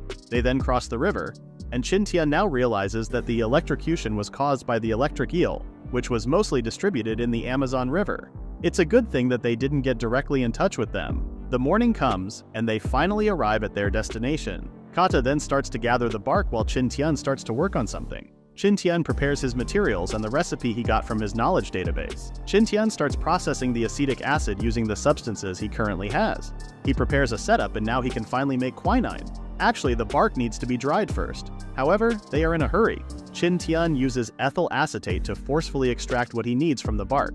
With a few more processes, Qin Tian got what he needed. That night, Hu Zhao continued holding his unconscious sister in his arms, assuring her that their friends would be back soon. Nick notices something and thinks Qin Tian is back. Pokuma doubts it since it looks like a huge group. He then uses his telescope to check. Meanwhile, Qin Tian and Kata came back to their camp. However, they were soldiers from the city-state.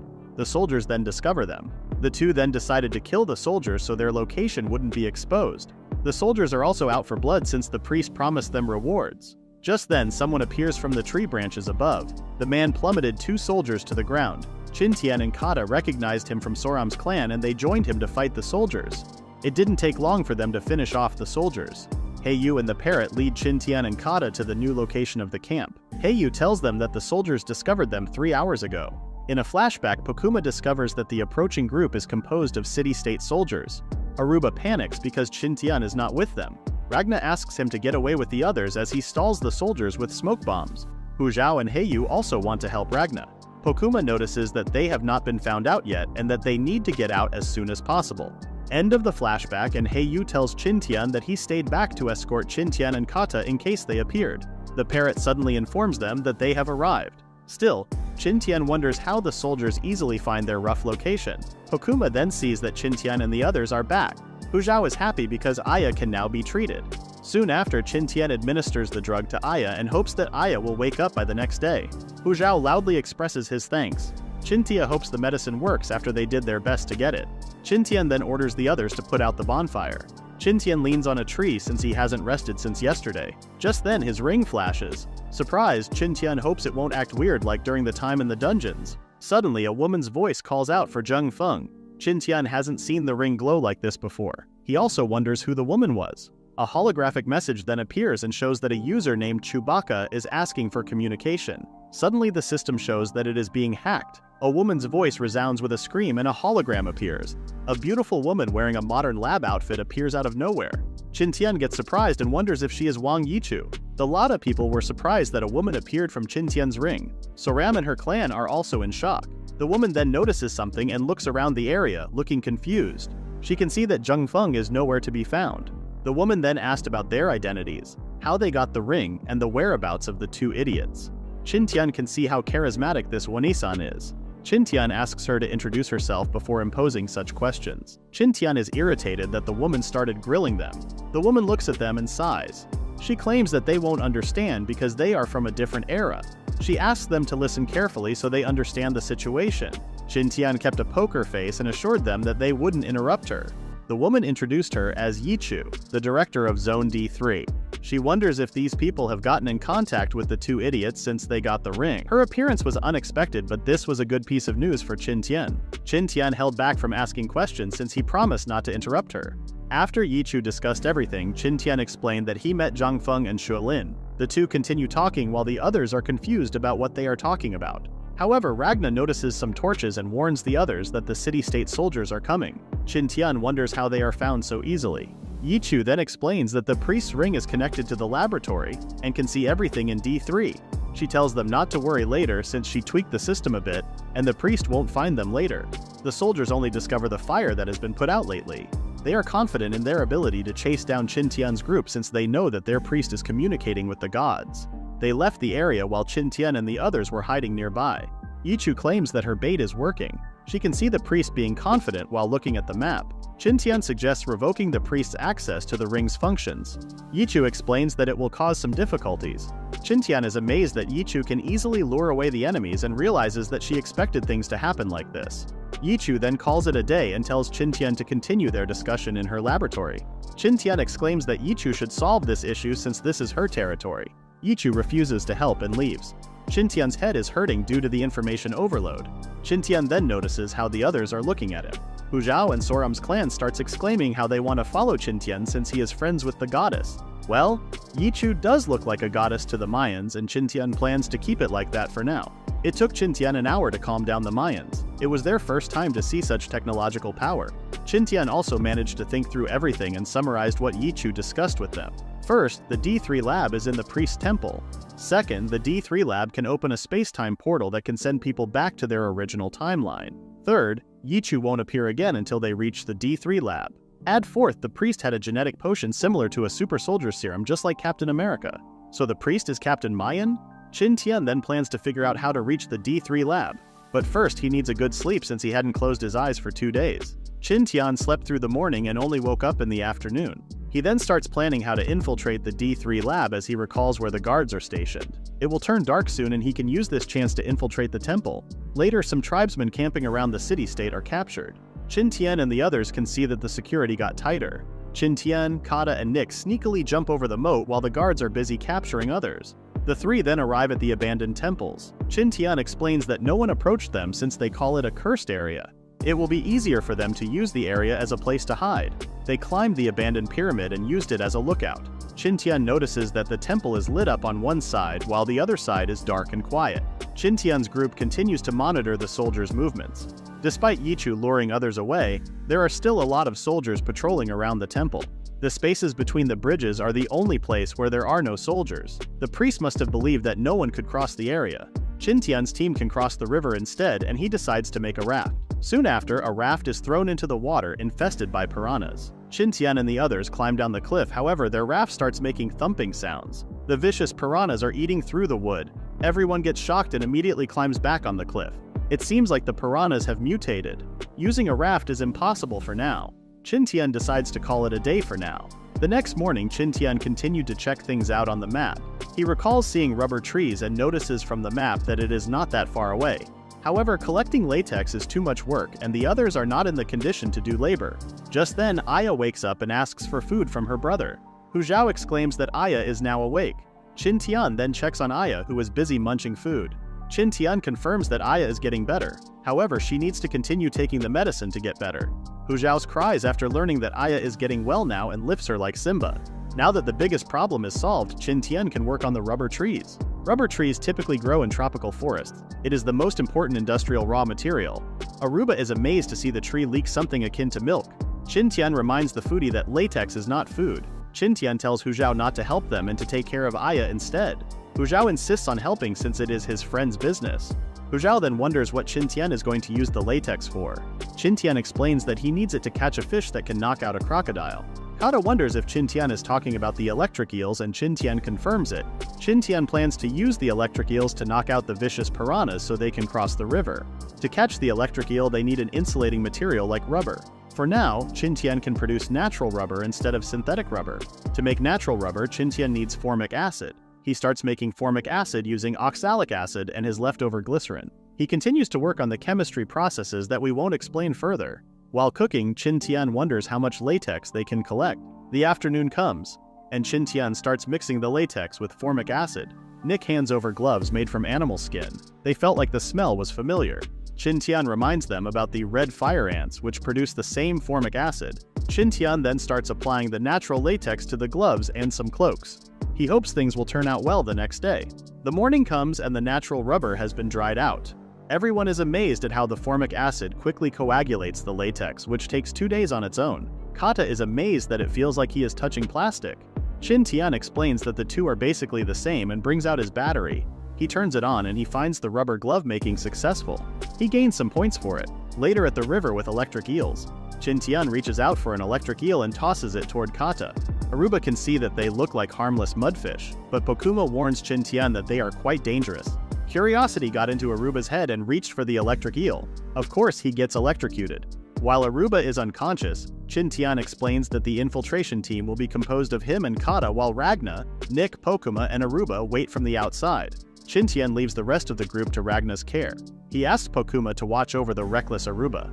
Qin Tian reminds the three who will be on standby to ignore things if the temple suddenly gets rowdy. Qin Tian recalls Yichu's words and assumes that they will be fine. Heiyu eavesdropped on them. Soram calls out his attention and Heiyu apologizes for being distracted.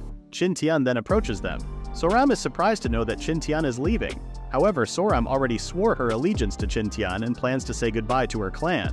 Hu Zhao also wants to follow Qin Tian, but Qin Tian reminds him that they are currently wanted in the city-state. He asks Hu Zhao and Aya to go back to their tribe. The siblings got shocked and Qin Tian wonders what is wrong. The two are saddened upon learning that they are being abandoned. Heiyu appears and explains that Qin Tian was given a mission by the goddess, which is why Qin Tian can't bring them along. Qin Tian makes it clear that he is not abandoning them. He feels grateful for Heiyu's assistance. Qin Tian left in secret after only informing Soram and Heiyu. It would be trouble to tell everyone since they now revere Qin Tian as God's messenger, after Yichu suddenly appeared in front of them. Qin Tian's group silently left in the afternoon after saying goodbye to Soram, Heiyu, and the siblings. However, Qin doesn't know that this is not a parting goodbye. That night, Ragna's group sees that Qin Tian's group was successful in lowering the raft. Qin Tian lowers a latex bag and Kata receives it. Qin Tian tells Kata to hurry and bring out the electric eel since the piranhas have sensed their movement now for sure. Speaking of the devils, piranhas are approaching their raft. Qin Tian tells Kata to hold still. The chilling electric eel notices the piranhas and lets out a strong electric current. The water shines bright and Qin Tian and Kata check on the water. Cooked piranhas start floating to the water's surface. Now they are safe to cross the river. Kata is amazed at how the electric eel was effective and feels the labor during preparation was fulfilling. Qin Tian and Kata then started paddling the raft. Qin Tian notices how the piranhas have mutated and takes note that he must be prepared for unexpected things like these. The two then reach the other side, but it is too much to climb with a single rope. Kata offers to go ahead since he is experienced with rock climbing. Kata then leads the way, and Qin Tian follows him. The two then reach the top but immediately hide as soon as the soldiers appear. They come out and sneak through the bushes. Qin Tian then starts figuring out how to get inside the temple. It's a good thing that the temple is heavily lit. Sand eagles can scout with no problems. The sand eagle flies over the temple and Qin Tian uses his eyesight to check on the guards. Qin Tian orders Sand Eagle to make a distraction. The Sand Eagle started squawking and it got the attention of the guards. Ragna's group notices the signal. Ragna asks Pokuma and Aruba to cover him and Nick. He reminds Nick about Qin Tian's plan. The two then start moving and split up. Pokuma lights a fire arrow and shoots it toward the temple. A soldier thinks it is a shooting star. However, he was late to notice that it was not, and he gets shot by the flaming arrow in the most dangerous part where a man could get hit. The poor soldier screams in pain. The other soldiers heard about the poor soldier and they went to check it out. Ragna finds his chance and starts charging toward the gatekeepers with a sword and shield. He easily knocks out the soldiers on the west side, while Nick slashes through the soldiers on the south side. The soldiers are now alerted that there are intruders. Just then, soldiers come pouring out, and Nick and Ragna start running away toward the forest. Qin Tian only ordered them to draw the soldiers' attention and leave as soon as more came out. The priest immediately got the report about the two intruders. A dozen of their soldiers died and most of them are now chasing the two in the forest. The priest sighs as he thinks of them as useless. He then tells them to leave and continues staring at his screen. He has been watching the movement of Qin Tian's group without sleep, and they just keep moving around even at midnight. He complains about how tiring it is even for the soldiers pursuing them. The priest can't believe that two people came back to attack. Just then he realizes something. Most of the soldiers are gone, but 4 more guards are left behind to guard the dungeon. Qin Tian then tells Kata what to do next. The two use their sneaking skills to pass the guards and enter the dungeon. Qin Tian notices that the temple hasn't brought in new slaves since they escaped from there. The two then arrive at the stone wall which was described by Yichu. Kata wonders if they will use a bomb, however they haven't brought any gunpowder. Still, Qin Tian is well prepared for this and rummages through his back. He brings out bamboo containers that have carbide and sulfuric acid in them. They then pour some of the carbide into the small cracks. Just when Qin Tian is going to pour the sulfuric acid next, incoming footsteps are heard by them. The priest has come with his soldiers. He knew that there would be infiltrators in the dungeon. They suddenly discover a pair of shadows. However, they are only rats sticking against the wall near the torch. The rats ran off and the soldier thinks the infiltrators can use witchcraft and transform into rats. The priest gets mad and slaps the soldier. The priest looks around and notices the small cracks in the carbide. He then orders the soldiers to look for the infiltrators even if they have to open cracks. With the priest's orders, the soldiers scurried through the dungeon. They stab haystacks with the spears and continue to check every nook and cranny. Qin Tian watches them while hiding in a haystack. Good thing Qin Tian was quick to hide with Kata. There are a lot of them, and it will be hard to kill them, so Qin Tian plans to attack the priest directly instead. The priest is heavily guarded, but that also makes his position constrained. Qin Tian and Kata then decide to kill the priest. Kata comes out of the haystack and leaps toward the priest. Soldiers cover for the priest, but Qin Tian suddenly appears and steps on Kata's back. Qin Tian leaps toward the priest and the priest is glad that Qin Tian came out. Qin Tian felt something off. The priest smirks as he grabs the sword with his bare hands. The priest calls Qin Tian careless and tries to smack him with his mace. Qin Tian uses his superpower and quickly backs off. Kata gets worried, but Qin Tian claims that he is okay. The priest then introduces himself as Stuville. He claims he has been waiting for them. He realized that he was being tricked by the group and thought that Qin Tian would come to the D3 lab. Stuville then announces that he will kill them as punishment. Meanwhile, Nick is doing well in luring the soldiers away from the city-state. Ragna is also doing his best, but the soldiers' persistence is already pissing him off. From the top of the abandoned pyramid, Pokuma fires off arrows as support. Soldiers are killed, but of course Pokuma's location is discovered at the same time. Seeing them distracted, Ragna lights up a smoke bomb and throws it at the soldiers. Aruba gets worried and wonders if they need to support Qin Tian. Recalling Qin Tian's words, Pokuma tells Aruba to stay and wait. He reminds Aruba to trust Qin Tian and continues monitoring. Just then, he notices two individuals and wonders why they are there. Sand Eagle also notices it. Back inside the dungeon, Qin Tian laughs out loud at the priest's joke. The priest claims that Qin Tian and Kata can't escape. Qin Tian then tries to respond but forgets his name. Stuville shouts out his name. Stuville thinks that Qin Tian is still unaware of his power. Qin Tian then comments on how huge Stuville's eye bags are waiting for Qin Tian. Stuville asks Qin Tian how they can move without rest every day at every moment. Qin Tian decides to tell Stuville about it. He claims that his ring is more advanced and that Stuville's ring is inferior compared to his. Stuville gets pissed off by Qin Tian's bluff. However, Stuville also realizes that Qin Tian is not showing any fear at all. It is Stuville who is getting anxious right now. Qin Tian then claims that he still has some tricks. He pulls out a bamboo stick. Stuville orders his soldiers to kill Qin Tian and Kata. Just then, they hear a loud noise from the dungeon's entrance. Qin Tian did expect someone to come. A soldier comes flying in and Hu Zhao and Heiyu come as reinforcements. Hu Zhao is glad to see his friend again. Using Sand Eagle's shared vision, Qin Tian discovers the two infiltrating the temple. Stuville then announces that he will give out rewards to whoever kills the infiltrators. Qin Tian then tells his allies to hang in there while he gets busy for a minute. Kata and Hu Zhao shout as they comply. The two then block and protect Qin Tian. Qin Tian then opens the bamboo and pours acetic acid into the cracks with carbide. A chemical reaction starts and produces calcium sulfate. Qin Tian then brings out a water bottle and gulps some water. He sprays the water from his mouth over the cracks. The calcium sulfate starts reacting with the water and explodes like a bomb, cracking open the wall. Stuville can only curse, which leaves him no choice but to use something. He cracks his staff and a vial appears. Is this the serum that Yichu was talking about? Qin Tian knows that the substance is not something Mayans can produce. Stuville then injects the serum into himself. As the serum enters his bloodstream, Stuville's body starts changing. His heart is pumping harder than before, enough to make him scream in pain. Stuville screams out loud like a berserker. Qin Tian notices that the cracks are gradually increasing. Stuville then dashes forward and even swats aside his own soldiers. Kata quickly covers for Qin Tian. He can sense a power more terrifying than Salmonson's. However, a warrior like him should always face someone stronger. Stuville quickly dodges Kata's spear and counters with his own.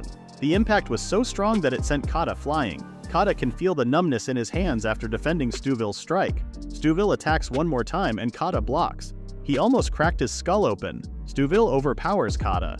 Kata is already saying his goodbyes to Qin Tian when Qin Tian surprisingly appears behind Stuville. However, Stuville notices Qin Tian and attacks instead. Qin Tian can't believe Stuville looks like he's got eyes on his back and dodges. Captain Stuville is now stronger and fiercer because of the power serum. Qin Tian gets anxious because even the strongest Lada warrior was just swatted to the side like a rag. Stuville attacks Qin Tian instead. Qin Tian dodges all of Stuville's attacks. Stuville then mocks Qin Tian for bluffing before and wonders if he is only good at talking. Stuville claims that Qin Tian will die at his hands. Meanwhile, Kata keeps beating down other soldiers around the area. Knowing that they will be rewarded, they flock on Kata. Qin Tian gets worried that Kata is outnumbered. However, he is also quite busy with Stuville, who is relentlessly attacking him. Stuville tells Qin Tian to stop worrying for others and focus on himself instead. Huzhe exclaims that they will be on Qin Tian's side soon. Even with Hu Zhao and He Yu, Qin Tian knows that they are still at a disadvantage. A soldier suddenly tries to attack Qin Tian for the reward, but Stuville knocks out his own soldier. He orders his men to get out of his way. Qin Tian suddenly got an idea. He then starts mocking Stuville that he kept missing his attacks for a while now. An offended Stuville tells Qin Tian to die with a scream. Qin Tian continues mocking him while leading him somewhere. The soldiers panic as they see the rampaging Stuville coming their way. Qin Tian runs in between the soldiers. On the other hand, Stuville smacks his soldiers away. He Yu wonders what is happening. Hu Zhao tells him that this is their chance. They knocked out more soldiers and decided to assist Qin Tian. More soldiers went away to assist Stuville. Only a few are left to confront Kata. Seeing their few numbers, Kata then easily defeats them with no issue. Meanwhile, Qin Tian is still playing tag with Stuville. Stuville gets more frustrated. His soldiers call his attention and discover that almost all of them are incapacitated. He just realized that he went berserk fueled by Qin Tian's teasing. He gets mad at Qin Tian, who is still teasing him. He describes how beaten up the soldiers are by the priest that they believe in. The enraged Stuville orders his remaining soldiers to attack Qin Tian. However, the soldiers are now faltering. Stuville then decides to take action by himself. A spear suddenly comes flying and Stuville dodges. Kata, He Yu, and Hu Zhao have come to assist Qin Tian. Kata tells Qin Tian to go and do whatever he needs to do while they stall Stuville. Qin Tian then leaves and runs toward the dungeon. However, he already reached his limit and is getting tired. He worries because despite being alone, Stuville is still strong. Even if he redeems for new abilities, he won't be able to use them. The only choice he has right now is to open the lab's door. An enraged Stuville gets mad that Qin Tian left without permission. He then chases for Qin Tian, leaving the others. Qin Tian hears some noise behind him and discovers He Yu thrown toward him. Qin Tian catches He Yu and checks on him. Kata and Hu Zhao are trying their best to hold down Stuville. Qin Tian recalls Zhang Feng's explanation that the ring can summon a shield. However, it will consume a lot of power and the ring will turn into a scrap. He Yu then asks Qin Tian if he can snuff out the flames in the dungeon. He claims that no one can defeat him in the dark. Seeing He Yu's cloudy eyes, Qin Tian realizes that He Yu is blind. Qin Tian then lends his sword to He Yu. Qin Tian then extinguishes the flames and He Yu attacks Stuville from behind with a surprise attack. Stuville gets slashed and he orders his remaining soldiers to do something. However, everyone is having a hard time in the darkness. Stuville still notices Qin Tian in a direction. He Yu appears to confront Stuville. Stuville dodges as he wonders what is going on. He notices that He Yu is more agile than before. Stuville realizes that He Yu must have trained his ears to have his hearing amplified. Everyone, we are seeing Captain Mayan versus Tribal Daredevil. He Yu is amazed by Qin Tian's sword and swears to take Stuville's life using it. Stuville is worrying because he can't see that well and knows that he is at a disadvantage. He then runs off somewhere and uses his ring to emit light. Using his heightened senses due to the serum, he looks for Qin Tian. Qin Tian is amazed that Stuville suddenly got clever. Just then, more people scream in the darkness, making Qin Tian wonder what is happening. Everyone tries their best to be calm. Stuville orders them to be aware of their surroundings. Still, more soldiers are letting out their dying screams. Qin Tian knows that only He Yu can do this. Stuville gets anxious as his soldiers' numbers are thinning out. Stuville cries in panic and starts waving his spear left and right without knowing that he is hitting his own soldiers. He Yu then appears beside Qin Tian. Qin Tian wonders what is happening and He Yu explains that Stuville is going crazy and hitting his own men. Qin Tian then realizes that this is a ruse to lure him out. Stuville is pretending to have gone mad and his soldiers are just waiting to attack while lying on the ground. However, Qin Tian claims that Stuville has missed one thing. He then whispers something to He Yu and He Yu agrees with the plan. Stuville continues swinging his spear. He also wonders why Qin Tian is not making any moves right now. Just then a rock flies in a certain direction and Stuville hears it. Stuville then hits something, but it is only a haystack. More stones are being thrown in other directions and they are making Stuville confused. Qin Tian is just silently laughing and throwing another stone. More stones follow, hitting different places. Stuville is getting confused. Qin Tian is stalling time while He Yu pours the remaining acetic acid into the cracks. Suddenly a blinding light comes out of the crack. Qin Tian gets surprised. Stuville is getting more confused by the sudden event. Yu managed to widen the cracks. Stuville panics as he realizes that there is something more powerful than his ring. He then tries to leave and goes to a secret door. The soldiers see him running and they also follow. Kata assists Hu Zhao, who wonders if it is fine to let them go. Qin Tian tells them to ignore their enemies. He is thankful that Yu is with them because he fought amazingly with the priest in the dark. He claims he has lived all this time in darkness and only relies on his hearing. Just then, the crack widens, and the lab's door appears. Qin Tian then uses his ring to activate the door. The system then welcomes them. The door opens and Hu Zhao wonders if the gods are welcoming them into their abode. He claims that this is the true temple of the goddess. Qin Tian tells them to go in. It is really different from where they came from. Another door opens and Yichu comes out of nowhere. Yichu wonders if Zhang Feng gave Qin Tian a modified version of the potion. Qin Tian wonders what Yichu is talking about. Yichu might have been suspicious of Qin Tian's super speed. Qin Tian asks if she is watching them. Yichu claims she only appeared right now because she is also saving on power. Yichu tells Qin Tian to enable the backup energy. She also confirms that she saw everything since she is part of the lab. While walking, Qin Tian wonders why they are not using any transportation. Yichu apologizes and explains that the D3 lab is not the same as the big labs like the Wufang lab. She only had basic equipment. Yichu then snaps her fingers and transport appears. She tells them to hop in, and the men follow her like chicks following their mother hen. She claims that the vehicle is autonomous and sets off immediately. They travel through the lab with sheer speed and soon arrive at the infirmary. Yichu activates and opens the capsules. She orders the 3 tribesmen to enter them. Qin Tian wonders how long these Dragon Ball-like capsules can heal them. Yichu is not sure, but the wounded will undergo hydrotherapy, and the medicine will hasten their recovery. The 3 then got inside and got locked. Liquid starts pouring into the capsules. The 3 tribesmen get shocked and wonder if they will drown to death. Yichu tells them to relax so they can breathe normally. Kata inhales air as much as he can and finally gets covered by the liquid. Kata soon realizes that he can breathe. Yichu commends how they trust Qin Tian a lot. The other Lada people also arrive in the dungeon. They went in after waiting for so long and discovered the lab's door. They wonder if they should also get in. Hokuma reminds them how terrified that priest was when exiting the dungeon. He knows Qin Tian is alright. Nick suggests taking a rest and Ragna agrees. Meanwhile, Qin Tian gets excited and wants to try the capsule too. Yichu then snaps her fingers and another capsule appears. However, the tank got a different liquid suited for the patient and it might produce a hypnotic effect on him. Qin Tian wants to rest and sleep, but he can do it later since the others are waiting for him outside. Yichu then wonders why Qin Tian didn't use what Zhang Feng has left behind. Qin Tian claims that he doesn't want to dig himself into a hole. If he used the shield, then the ring would be useless. Qin Tian then wonders what was up with the priest's genetic potion. Yichu then decides to check the records back to when she awakened. She then notices Qin Tian looking around and claims that he is looking for a stool to sit on. She then discovers the footage of Qin Tian meeting the 2 idiots. Yichu then claims it is fine not to listen to her. Qin Tian then sits on the floor and asks for her story while they are extracting the data from the ring. Yichu then claims that the situation of the D3 lab is the same as the Wufang lab. They also experience time turbulence. Everyone died, and Yichu is the only one who managed to upload her consciousness into the computer at the last minute. During the tragedy, Wufang went into standby mode to maintain the whole treasure island, and uses as much as little energy to go on.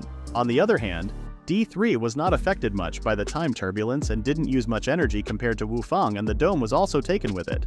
Ever since that day, Yichu started investigating the cause of the accident and figured it out after a year.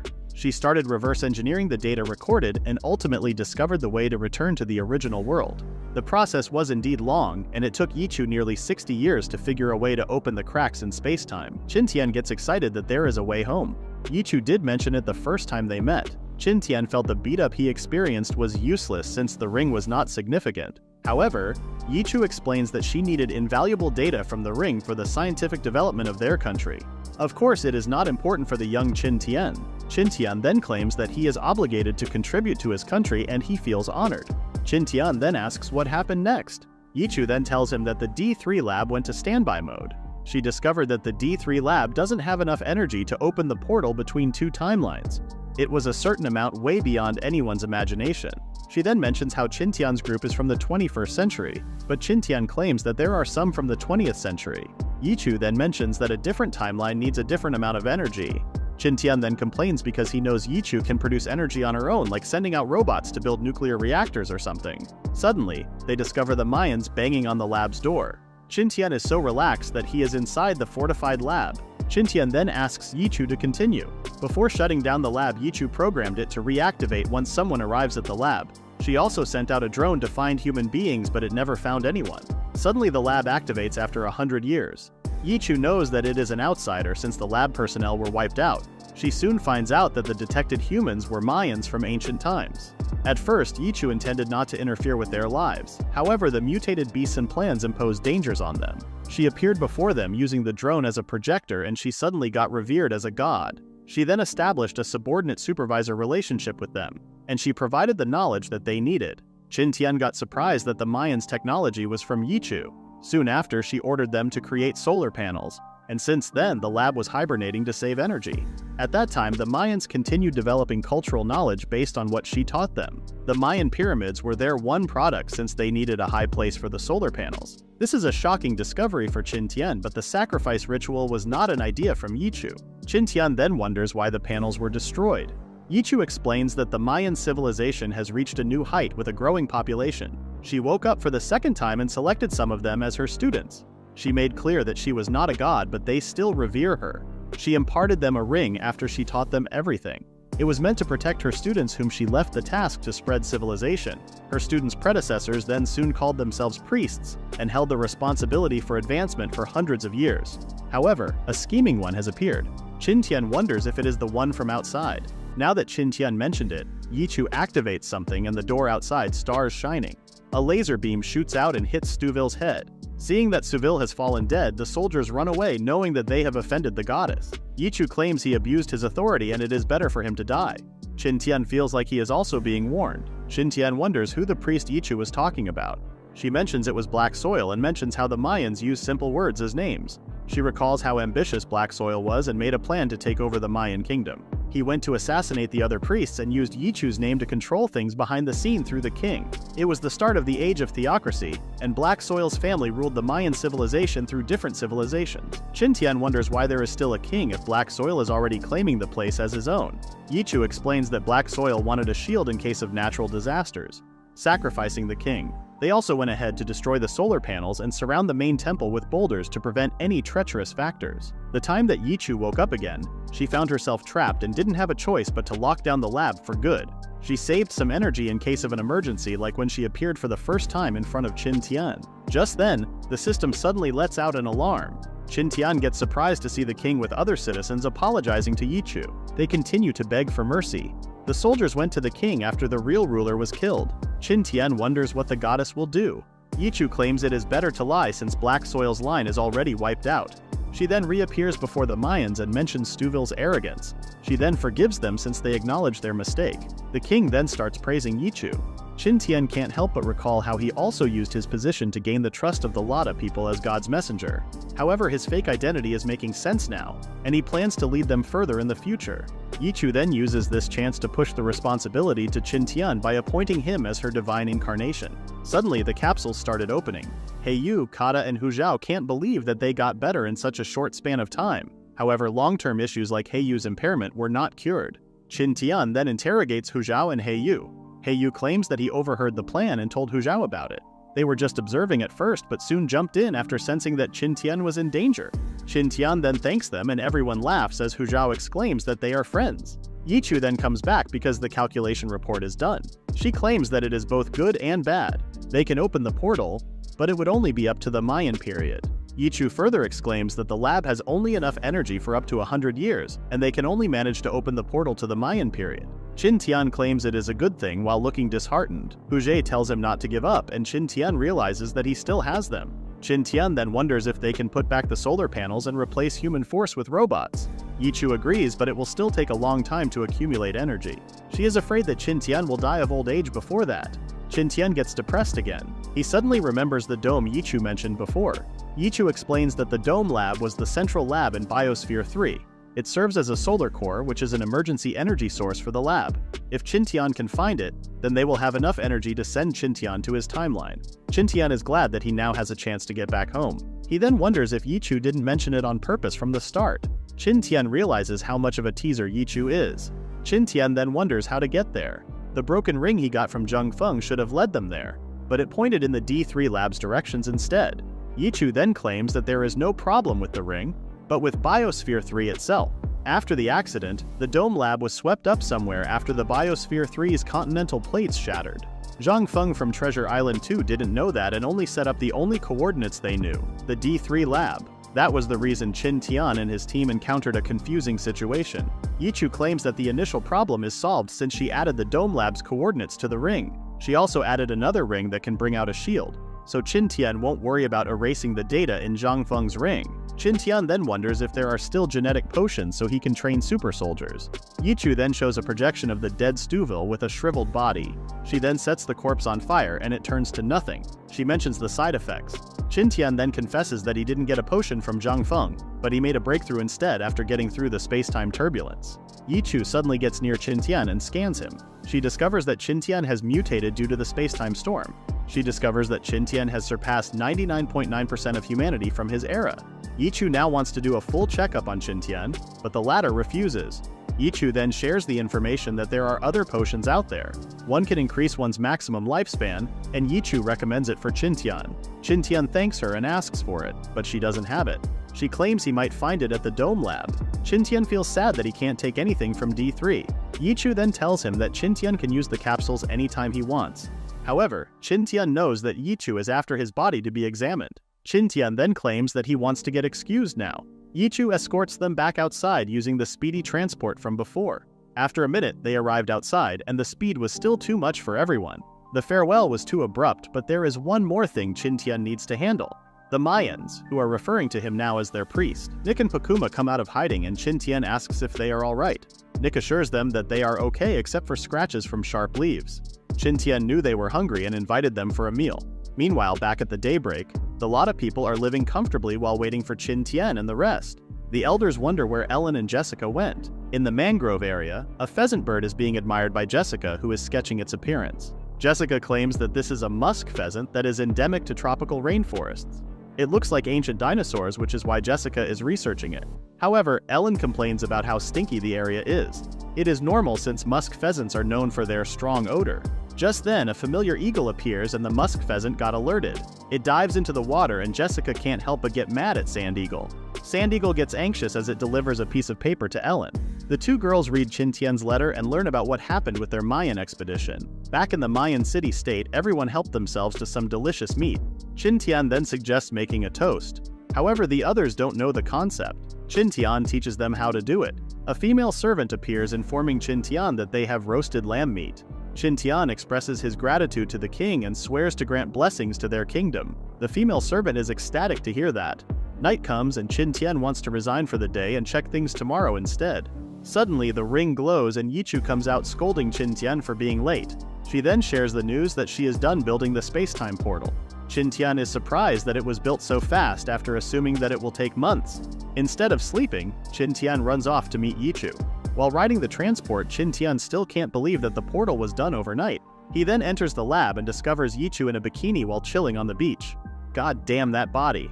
Seeing that Qin Tian has arrived, Yichu snaps her fingers and the environment changes back to the laboratory. Qin Tian discovers the energy core that powers up the D3 lab. Qin Tian asks if it is possible to postpone opening the space-time portal because he needs to gather enough supplies for the journey. Yichu claims that it is too late since there is less remaining energy. The island will sink soon, and Yichu advises Qin Tian to leave within half a month. She claims that Qin Tian can gather enough supplies within that time frame for a half-year journey. Qin Tian wonders if Yichu now knows the exact coordinates. Yichu has already uploaded the data to Qin Tian's ring. Of course, Qin Tian hasn't checked on it since he was tired and hungry. Qin Tian then recalls that Yichu is currently a part of the lab and remembers what happened to Zhang Feng and Shuolin. Yichu confirms that she will also disappear once the lab disappears. Biologically speaking, Yichu is already dead and is only a piece of data right now. She is already happy that she met Qin Tian, who brought her the data. However, she was indeed alone and just served as the lab's guardian for a very long time. Qin Tian then thanks her personally and on behalf of the country for her great contribution to the scientific community. Yichu turns around after hearing how dramatic Qin Tian was and tells him to get out so she can continue sunbathing. Yichu silently cries as Qin Tian leaves the lab. Qin Tian then meets the others and wants to talk to Hu Zhao and Heiyu about something. He tells them that they are going to leave the island and head to a faraway destination. Hu Zhao wants to join, but Qin Tian tells him that the goddess already planned to send the Mayans somewhere more abundant and spacious. This is Qin Tian's only way to convince them to return to their original world. Hu Zhao agrees quickly, and Qin Tian asks the others to help him prepare supplies for the journey. Qin Tian looked for the king's assistance to gather as many supplies as they could. Afterward, he had some alone time to check on the new information in the ring. He also went around to discover anything good and useful. He also has time to join Yichu for a conversation, but he is just keeping that lonely person company. After 5 days, they have gathered enough supplies, and it is time for Qin Tian's group to leave. They can now go back to the dawn in a shorter time since they got a guide, Heiyu. On the other hand, Heiyu looks like he is in a bad mood since this is a sudden farewell. 2 days later, Jessica wonders why Qin Tian is not yet back, since they knew it would be today based on the previous letter sent. Ellen tells her not to worry and to wait a bit more. Suddenly they hear rustling in the nearby woods.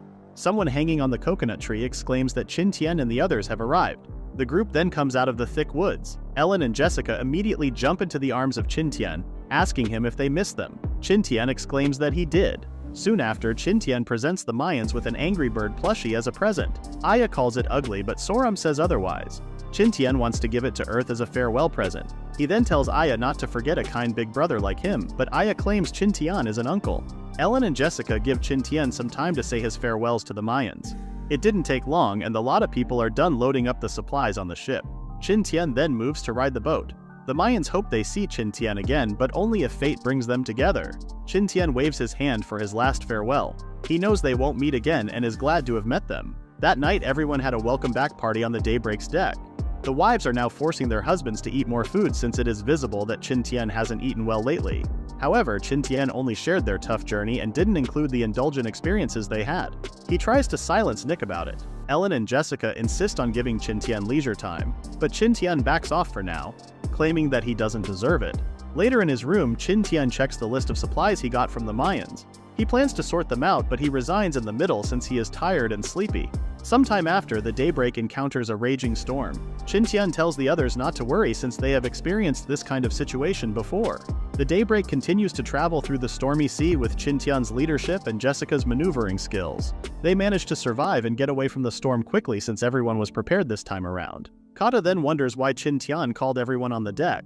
Qin Tian claims he's got some good news and activates the ring. Everyone gets surprised as someone appears out of nowhere as a hologram. Yichu compliments their ship and Qin Tian's stamina since he has 2 wives beside him. Nick suddenly starts blushing and is about to say something. Yichu notices her and corrects herself, saying that Qin Tian got 3 of them. Yichu then talks to Jessica, and the two start complimenting each other's beauty. Qin Tian asks Yichu to save the compliments for later, and asks to start discussing the main topic now.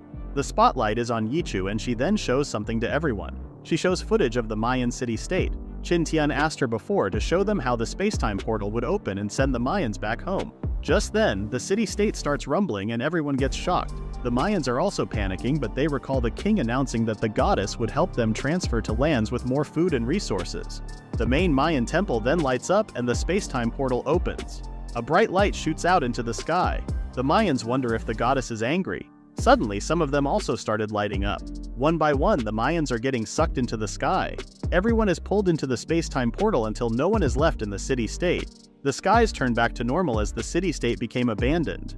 Suddenly, Qin Tian gets surprised by someone shouting Yichu's name. Yichu claims that there is not much energy left after the transfer. She can only wish them a happy trip. As she disappears, Yichu can only say thanks to Qin Tian. She feels thankful that someone went out and wasted their time with her until his last moments. She asks them to take care. The lab's core loses its power, and everything inside the D3 lab shuts down. Qin Tian assures everyone that the goddess went to a better place and calls it a day. The girls can see how down Qin Tian is. Jessica wonders if they need to console him, but Ellen tells her to leave Qin Tian alone for now. Meanwhile, the Mayans wake up somewhere. Aya exclaims that it is the same environment they have had. However, they left all tools and supplies in D3. Heiyu suggests starting everything from scratch. Hu Zhao panics that they lost their belongings, including the 5 fables he wrote down after Qin Tian shared the stories with them. He then plans to write them down before he forgets about them. The king suddenly gets their attention and announces the start of their new civilization, abolishing slavery along the way. Suddenly the weather gets bad and rain comes pouring down. The king then leads them all to shelter. Back at the Daybreak, the kids are playing as usual and Ellen and Jessica commend their energy. Surprised, Jessica notices something. Qin Tian is in his room checking his system points. He made some purchases that are very useful in the D3 area. He made new items along the way too. He then browses for new skills to buy and thinks that the bull's strength is useful. He recalls having the speed to beat Stuville but lacking the strength to fight back. Curious, Qin Tian checks on the store's mystery items. He discovers a new list with vague descriptions. He complains about how he needs to buy and use them first before he can know their full description. He then purchases something and prepares himself for the usual pain. However, it doesn't hurt this time. Qin Tian also notices how the homepage has changed. He got a skill, a weaker version of Wolverine's regenerative ability.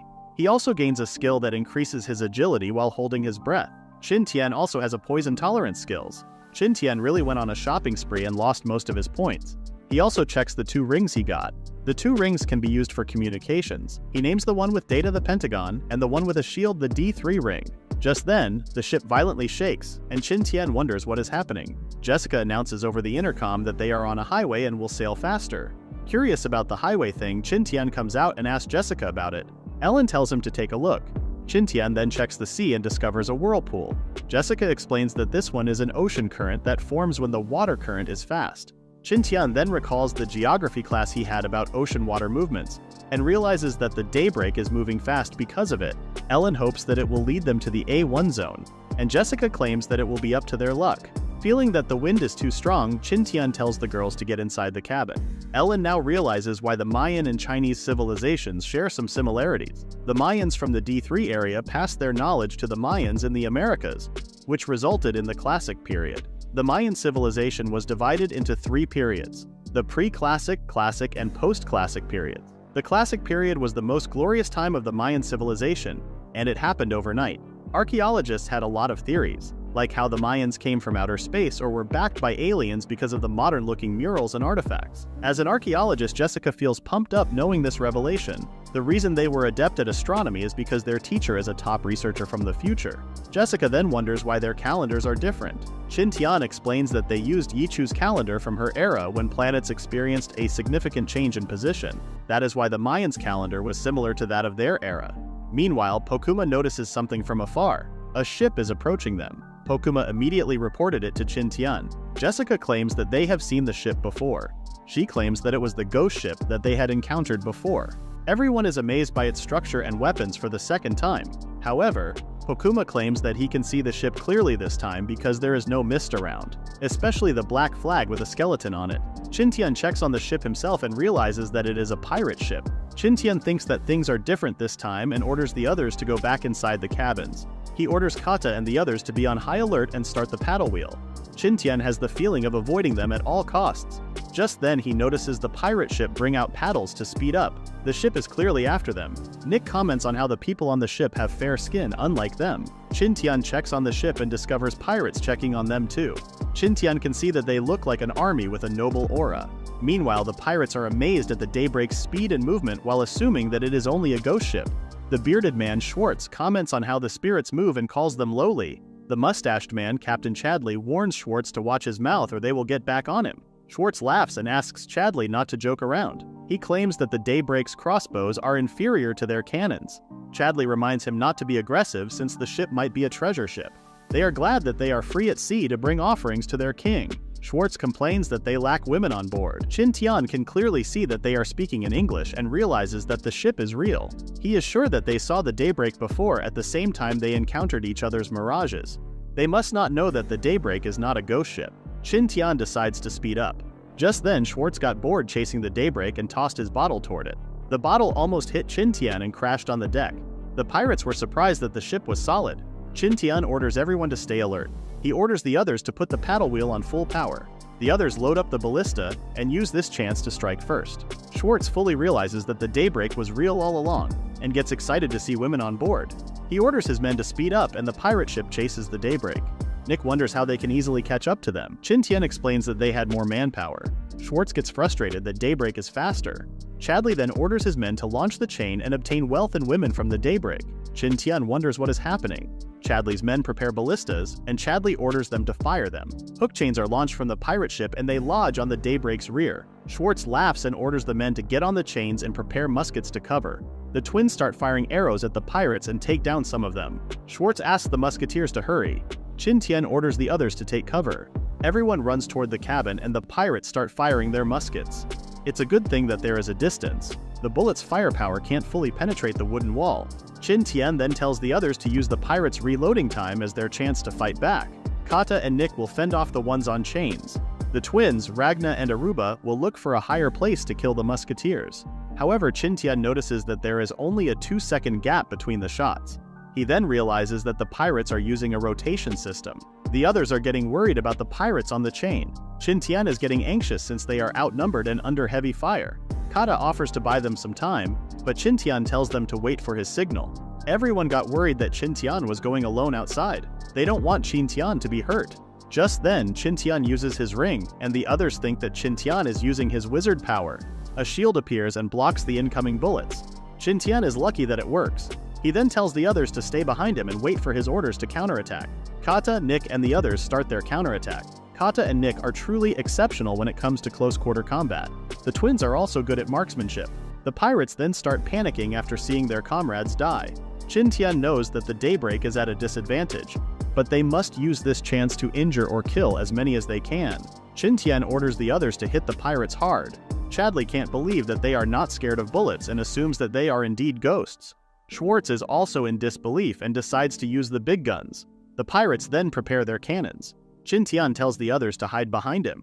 They fire a cannonball, and Qin Tian hopes that the shield will work. The cannonball bounced off of the shield, but the impact was enough to make Qin Tian's hand numb. He orders the others to counterattack, and ballista arrows start flying toward the pirates and even the cannoneers. Just when Qin Tian is praising the shield's effectiveness, the ring notices that it is now low on battery. He then hands over the ring to Aruba, who is scared to use it. Qin Tian tells him to wait there. Qin Tian barges into the animal cabin and picks up some chickens. He goes to the experiment lab and puts the chickens in a weird position on the wooden floor. She learned this during childhood, a Taoist method to make the chickens immobile. When he got to college, he learned that these animals' tonic immobility is a survival mechanism when they are in danger. He then places a board on top of the chicken's head, and Qin Tian now has a stable desk in the moving ship. Next, make a miracle. Qin Tian calms himself down. He then prepares the sodium carbonate solution. He added concentrated nitric acid next. Saltpaper is added to cool down the solution. Next is concentrated sulfuric acid, and the hardest part is the glycerin acid. The chin must be steady, and let the glycerin acid drip every 10 seconds. The solution starts dropping like the pirates outside are dropping into the ocean. Nick checks on Aruba, who is barely holding out when using the ring's shield. Pakuma tells them to hang because he knows Qin Tian has a solution. Speaking of the devil, Qin Tian finishes his solution, nitroglycerin, the most explosive liquid in history. Qin Tian must be careful with the next step or the daybreak will blow into pieces. Qin Tian then slowly pours the solution into distilled water. The excess oil separates from the nitroglycerin. He did learn this process from the book he purchased recently, but it was a dangerous experiment. He needs to properly store it. Outside, Aruba is already getting tired of using the shield. The pirates can see that they are getting tired. Schwartz wants to destroy the ship, but Chadley reminds him about the women. Just then, Chadley notices something. Qin Tian runs back to the deck and commends the others for holding up. He takes back the ring from Aruba and activates his superpowers. He lands on the chain and runs on it while carrying a chicken with a bamboo container tied to it. Chadley is surprised to witness Qin Tian's inhuman movements and orders the musketeers to kill him. Schwartz tells Chadley to leave it to him and confronts Qin Tian on the chain. Qin Tian punches the talkative Schwartz in the face and the pirate falls into the ocean. Qin Tian warns the pirates to watch out since their master is coming. The pirates wonder what Qin Tian will do. He found what he was looking for and ran past the pirates with his super speed. The pirates kept shooting him, but Qin Tian got his shield up. He enters a door and runs down the stairs. He reaches the keel, which will sink the ship once blown. Qin Tian brings out his newly concocted solution and throws it. Nick and the others then notice the pirate ship explode. She gets worried about Qin Tian, but Kata sees him. While shielded, Qin Tian falls into the ocean. Seeing Qin Tian splash into the water, Nick grabs a rope and hastily jumps into the ocean. The others can see the pirates panicking as they are being sucked into a whirlpool. They even betrayed each other for the sake of survival. Ragna gets worried that Qin Tian and Nick will also get swept into it. Pakuma asks Jessica to stop the ship while Ragna jumps off the daybreak to save Qin Tian and Nick. Jessica is having a hard time turning the ship and Ellen comes to help her. Nick reaches out for Qin Tian's hand and grabs him. The rope tightened as the whirlpool tried to suck the two away. Qin Tian orders Nick to let go or both of them will die. However, Nick won't let go. Qin Tian knows that Nick won't hold for too long. Nick suddenly releases the rope and Qin Tian quickly pulls her into the shield. The two get sucked into the whirlpool as Qin Tian hugs Nick tightly. Soon after, Qin Tian wakes up to see the chicken who assisted him in blowing up the ship. He then sits up and checks on Nick. He then discovers himself in an icy environment. Qin Tian keeps slapping Nick until she wakes up. However, she got hurt after straining her arms during the incident. She wonders where they are right now, but Qin Tian doesn't have an idea.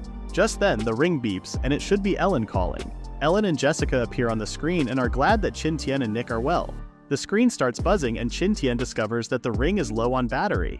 The shield disappears and they all fall into the cold water. Qin Tian saves the injured Nick.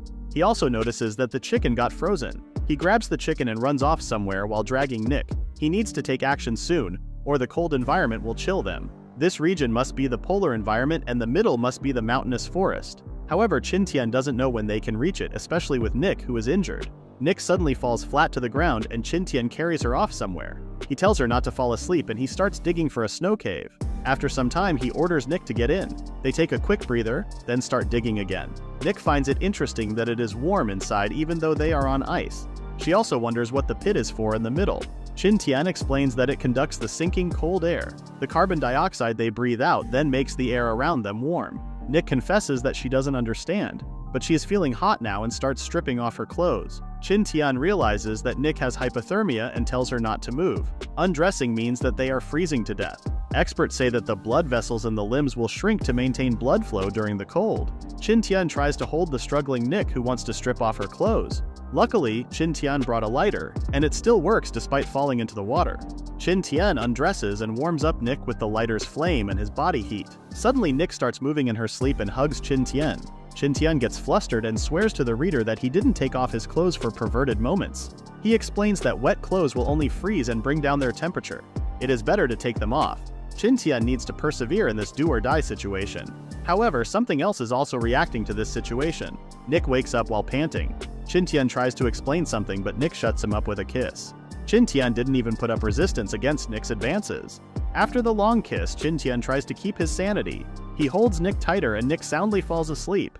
Qin Tian now needs to plan how to get out of the situation. The afternoon comes and Nick wakes up. She sees Qin Tian soundly sleeping while topless. Nick lets out a loud scream and Nick suddenly acts embarrassed while backing off. Despite that, the blushing Nick returns to Qin Tian's chest. Qin Tian watches Nick enjoy his warmth. He recalls their first meeting and becoming her husband. He only agreed before to protect her. He now feels bad that he keeps dodging the topic and keeps forgetting it. Jessica and Ellen are already causing him trouble. A third wife is too much, but he can't give up on Nick. Nick quickly saved Qin Tian, who was in trouble, and Qin Tian feels lucky to have her on his adventures. Night falls and Qin Tian tries to explain again. Nick knows that Qin Tian did it to keep her warm. She claims she won't read into it. She knows that she is nothing compared to Jessica and Ellen. Qin Tian hugs her tighter and claims that he did it for their survival. The tight, warm embrace just made Nick happier. Nick enjoyed the warmth more until she noticed something poking her. Qin Tian tries to calm down what needs to be calmed down and apologizes. The morning comes and Nick still wants some hugs. However, Qin Tian won't fall for her seduction in the meantime. Their clothes became dry after the ice froze. They start moving around their bodies to promote blood circulation and generate heat. Just then, someone's stomach rumbles. Qin Tian brings out the frozen terrorist assistant. He cuts off the chicken's cold body. The parasites should have frozen to death too. They can eat chicken meat like sashimi. Nick wonders if they will eat the offals, but Qin Tian claims there might still be a risk of parasite infection. They can use them as bait instead later on. Nick gets excited over the thought of catching wild animals. In this kind of environment, there should be animals native to the region. Among them, Qin Tian wants to try hunting a polar bear. Polar bears have a keener sense of smell compared to dogs, and they can be attracted by offal. However, they have a home advantage when it comes to fighting. Nick then wonders why Qin Tian is still not eating. Our modern protagonist finds it hard to eat chicken meat raw. He takes a bite, chews on the meat and spits it out. Nick reminds him that they should survive together. Qin Tian also knew that he tried to take a bite again. He retches, but Nick grabs a handful of snow and blocks Qin Tian's mouth with it. She exclaims that this is for their survival. With a determined look, Qin Tian swallows the raw meat. Qin Tian and Nick spend the rest of the night snuggled up together to share body warmth as the cold snow continues to pile out of their hole. Their cuddling soon even wakes up Qin Tian's libido, making it awkward for them. When the sun rose the next morning, it was still pretty cold, but they disentangled from each other. Qin Tian congratulates himself for holding back, even though he was hugging the cute and naked Nick the whole night. But he hopes that he won't get seduced again in the future. They then put on their clothes, which were sopping wet last night. Thankfully, the water in them had turned into ice, so they were able to just shake it off and wear it again dry. They then move their body around to accelerate their blood circulation and generate heat for their body. The ordeal they went through left them pretty hungry, and Qin Tian can even hear Nick's stomach growling, so he brings out their last chicken. He lays it on its back and cuts open its stomach. Unfortunately, they cannot make any fire in the cold, so they had to eat the chicken raw. The parasites in the meat should have been frozen to death, so it should be pretty safe for them to eat it. Nick notices that Qin Tian is removing the chicken's organs, so he explains that they won't eat that part. These parts are much more infested with parasites, so they will just eat it as a last resort. In the meantime, he is hoping to use the organs instead as bait for wild animals. Nick's mood brightens at the thought of hunting these animals. The bare snowfield might look like a barren wasteland, but in reality, numerous animals live there. This includes seals, snowbirds, Arctic foxes, and the most powerful predator, the polar bear. Of these animals, Qin Tian is the most interested in bears. Polar bears have a sharp sense of smell which is 7 times better than a dog, and this allows them to find food in the snow. Hence, Qin Tian is hoping that a polar bear will be attracted to the chicken organs and find them. Other animals like snow foxes are omnivores and very timid, making them unlikely to be found. Although Qin Tian is hoping to encounter a polar bear, he is still apprehensive about it since they are one of the strongest animals on land, and he isn't entirely sure he can defeat it when the time comes. Meanwhile, Qin Tian cuts up the dressed chicken and hands Nick a piece of chicken leg. He then forces himself to take a bite out of it, although he almost vomits in disgust. Nick encourages him to eat more so they can survive together, and Qin Tian bites into the raw meat once more. Nick even stuffs his mouth full of snow so he won't vomit it back out and forces him to swallow it. Outside the barren snowfield, the cold wind continues to blow across the land, bringing forth new snow and lower temperatures. Inside their warm hole, Qin Tian and Nick grunt in exertion as they exercise and perform their workout routine to increase their body's temperature. A few minutes later, Qin Tian finally feels hot enough and ventures out of their hole to check their surroundings. Outside, the weather had calmed down a bit, so they decided to continue their journey. The chicken's organs they saved were now frozen in ice, so Qin Tian pockets it in the hope that it might be useful in the future. The two start on their trek across the frozen ground, only leaving footprints behind on the snow. A few hours later, Nick remarks that they seem to be walking in the same spot, but Qin Tian explains to her that this is actually because they can only see snow all around them. Thus, it creates an illusion of walking in circles and making people give up halfway. However, they must continue on to survive. A few more hours later, Qin Tian rubs his eyes since something seems wrong with them. Nick concernedly asks him if he's okay, but when Qin Tian looks at her, his vision seems to be blurry. They decide to take a rest for a moment while Qin Tian wonders if he has already expended too much energy, and there's an insufficient blood supply in his brain. However, his eyesight continues to worsen, and slowly but surely, he can't even see Nick but just a white wall of light. Thankfully, he can still hear her freaking out about his condition. Nick volunteers to carry him if he cannot see anymore, but Qin Tian decides that they first need to calm down. There must be a reason for his eyesight, and he checks the Wild First Aid Collections book he bought. Maybe there is some relevant information in it. After a few minutes of reading, he found the reason for his supposed blindness. It was a phenomenon called snow blindness. This is caused by the UV rays from the sun bouncing off the reflective white surface of the snowy ground and into one's eyes. The UV rays damage the cornea, causing one to have blurry vision or temporary blindness. It is advised that the patient go to a dark place or cover the eyes with an ice towel. If one avoids using the eyes, then vision should recover after several days of rest. It is also recommended to use fresh milk as eye drops to relieve the pain. In an emergency, one can also use acupuncture to relieve the symptoms. Most importantly, repeated snow blindness will gradually weaken the vision and can cause chronic eye problems or even permanent blindness. Despite this grave warning, Qin Tian breathes a sigh of relief since it's still just a temporary illness for now. He cuts off a piece of cloth from the edges of his pants and gives it to Nick. He instructs her to cover her eyes with it so what happened to him won't happen to her. The cloth is made from cotton and linen, so it has relatively large gaps between them, allowing her to see slightly through it and still guide them through the snow. This would be the best way for Nick to protect her eyes from the UV rays without making her completely blind. After Nick secures the blindfold over her eyes, Qin Tian grabs hold of her and lets her guide him where to go. Nick still suggests that she can just carry the blinded Qin Tian, but Qin Tian advises her this will be a bad strategy. Carrying him would take a lot of energy out of her, and they can only resist the cold by moving their body. If Qin Tian allows himself to be carried, he'll be frozen to death within 10 minutes. Thus, the two continue on their journey through the frozen wasteland with the cold winds buffeting them from all sides. Although he can't see, Qin Tian knows he won't get hurt if he falls down because the snow is soft all around them. However, if wild animals attack them, Then it would be hard for the two of them to drive them away. Qin Tian decides to buy the gift Silver Wolf from the shop, which will help his eyes recover in the shortest amount of time. Thankfully, when Qin Tian turns on the system, it appears directly in his head, so he can still read the menu even if he's blinded. He then selects the gift Silver Wolf and it spreads throughout his body. The store description of the gift, however, dictates that the gift would only improve the user's resilience several times. Therefore, it won't immediately heal Qin Tian's eyes. Thus, he grabs Nick once more and continues their journey. Although he can't recover immediately, he hopes that the gift will accelerate his recovery and improve their survival odds in the snowfield multiple times. A few hours later, their surroundings darken as the sun is about to set. This also lowers the temperature all around them by a lot, so Qin Tian advises Nick for them to stop for the day. They should instead find a place to sleep. They once again dig a hole in the snow and create a makeshift shelter. This time, they were able to dig a large enough snow cave before the sun fully set. The two hug each other, and Qin Tian promises Nick that they will definitely get out of their dangerous situation. Thus, they spend the next few days on a routine. They walk throughout the day until the sun sets. Then they create a snow cave for them to rest in the evenings. They also periodically exercise to keep their body temperature up and their muscles moving. At night, they share body warmth by hugging each other as they sleep. After a few days, Qin Tian starts to wonder when they can escape this hellish snowfield. Even with his gift, his body almost can't hold on. His ears got frostbitten the first day they came here. Then they stiffened, got red, swollen, and blistered. Finally, they broke, festered, scabbed, and blackened. If it weren't for the fact that bacteria can't live in such a cold environment, his ears would probably already have completely gotten rotten. Thankfully, his eyes have almost fully recovered, but now, his nose is also broken. Even though he's wearing shoes and socks, his feet are also now swollen. He can't even curl the soles off his feet, and even just slightly moving them always brings a sharp pain radiating up his leg. His exposed skin has been red, chapped, and turned into pieces of scale-like dead skin.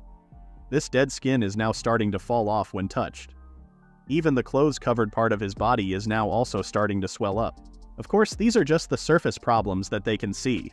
The most dangerous problem is that the low temperature has damaged the physiological functions of their bodies. He can obviously feel that his body is getting weaker, and his power is fading. His stomach also couldn't adapt to eating raw meat, so it would twitch now and then these days. As for Nick, although she has lived on the island for several years and has been influenced by the special magnetic field there, which makes her stronger than ordinary people, she is still severely frostbitten. What's more, the muscles of her arms were sprained, and with the journey they are undertaking, her injury has gotten worse. Now her whole shoulders and arm are stiff. Even minor movements cause severe pain to her. Later that night, they hear a strange noise outside, and the two look at each other in worry. They were sure it was attracted by the chicken's organs, but they weren't sure if it was a snow fox or wolf. No matter what it is, they have to catch it and not let it eat the organs. All of a sudden, a great big paw blasts through their makeshift door. It was a polar bear, one of the biggest predators on land. They can reach 8.3 feet in length with large front paws suitable for swimming and walking on thin ice. The two quickly draw out their knives and rushes the polar bear. They have to quickly take action to bring it down. Nick stabs her two daggers right at the polar bear's stomach while Qin Tian dashes behind it. Qin Tian then jumps on the polar bear and stabs it, but the bear blocks with its huge paws. Qin Tian notes that he's too weak now, and he couldn't even stab the knife deeply in the bear's arms. The bear then shakes the two of them off and lifts a huge paw to strike them down. It smashes the paw directly at Nick, but thankfully she manages to jump away at the last instant. Qin Tian jumps on the bear once more in the hopes of distracting the bear. He stabs his knife at the bear's back, but its fat is too thick, and he cannot deal fatal damage. Qin Tian jumps out of the bear's reach once again as the bear stares menacingly at him.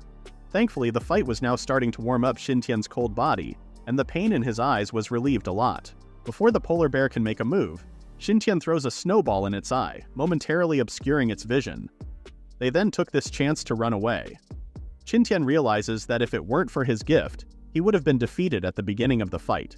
If this situation continues, then he will get tired much faster than the beer. Thus, he can't just run away. He has to stand his ground and fight back before he completely gets exhausted. Qin Tian stops running and stands his ground against the incoming polar bear. Qin Tian plans to use his gift, Flash Cat, so that he can still be more agile than the bear. His knife grazes past the bear's face, blinding it in one eye. He then quickly sneaks behind it and starts attacking it in every which way with his knife. The bear growls in pain from the many wounds he's receiving, and he tries to swat Qin Tian away. Qin Tian jumps back, dodging the bear's massive claws. He realizes that if he continues this strategy, then he might be able to finally defeat the bear. However, the bear suddenly roars at the top of its lungs and immediately runs away from the humans. This surprises Qin Tian, who immediately gives chase to the fleeing bear. As long as he kills the bear, then they would be able to get a lot of food, and its fur can also be used as a quilt to resist the harsh cold climate. Therefore, he can't let the bear escape. He charges at the bear and slams his knife directly at the bear's side. The bear endures the attack and continues running away. Meanwhile, Nick tries to catch up to the two. All of a sudden, the bear reverses direction and slams into Qin Tian, blasting him back. Qin Tian crashes into the snow, realizing that the bear must have tricked him. It was just pretending to run away so it could turn around and attack him in surprise. The massive bear then stands on its two hind legs in front of Qin Tian, preparing to kill him. Qin Tian's aching body still hasn't recovered as the bear lifts its huge paw to crush Qin Tian. Thankfully, Nick finally catches up and throws her knife at the bear, plunging it deep into the bear's eye socket. While the bear is distracted, Qin Tian uses his remaining points to purchase one last gift from the shop, and he can feel the strength of a rampaging bull coursing through his body. Qin Tian stands and uppercuts the bear with his full strength, hitting it directly in its throat, which explodes in a shower of blood. With that, the bear slowly loses its strength and topples on top of Qin Tian, crushing him under its heavy weight. Nick grabs hold of Qin Tian's hand and tries to pull him away from the bear. Thankfully, the land was packed with snow, so the one-ton polar bear didn't crush him. After getting out from under the bear, Nick hurriedly cuts open the bear's stomach. The two then remove their clothing and crawl inside the bear's inside. There, they were able to stave off the cold since the bear's thick fur and meat acted as an insulator. Not only that, the bear's body temperature is still high but slowly dropping, which means they can't stay there for too long. Qin Tian asks Nick how she's feeling, and Nick assures him that she's recovering pretty well. After recovering from their fight, the two put on their clothes and crawl back out of the bear's stomach. Qin Tian announces that they'll first dig a snow cave, and later, he has a special gift to Nick. A few hours later, Nick is elated at the gift Qin Tian gave her. Her eyes twinkle as she puts on her new gloves and clothes. Qin Tian had successfully managed to skin the polar bear and used its skin to create clothes for both of them. Now, they both feel warmer. Aside from the clothes, Qin Tian had also created a large quilt big enough to wrap both of them. They snuggle under the quilt, and for the first time in a long while, they manage to get a good night's sleep. Qin Tian acknowledges that Nick's conditions had all been his fault. Nick's arms had gotten hurt to save him, and she had been pushing herself outside in the snowfield to guide him when he was blinded. He knows that her body must be almost reaching her limit, and is about to give out. The next day, the two woke up late in the day and fully rested, ready to continue their journey. Nick proclaims that she feels much better now, and her frostbite is also getting better. They survey the skinned carcass of the bear before them and decide to first take care of it. Qin Tian asks Nick to open her mouth and puts one of the bear's eyeballs in her mouth. Nick finds it disgusting, but Qin Tian orders her to chew it well. He tells her that it contains many nutrients, such as fatty acids, vitamins, collagen, and other healthy ingredients that their body sorely needs. He throws the other eyeball in his mouth and chews it too, despite the ugly taste. Afterward, Nick wonders if they should take all the bear's meat with them. Qin Tian wants to take all of it, but he acknowledges that this might be a bad idea. Traveling through the cold weather with a ton of weight might be unwise and dangerous. Thus, he suggests that they only take the best and most useful part of the bear's meat. Since Nick is still severely injured, he instructs her to rest while he handles the butchering of the meat. That way, she'll be strong enough to continue their journey after he finishes. This takes the whole day, and when night falls, they go back to sleep under their quilt. One day of rest was not enough to relieve their long-term tiredness. If it weren't for his gift Silver Wolf, which improved his resilience, Qin Tian believes he would probably be asleep too like Nick.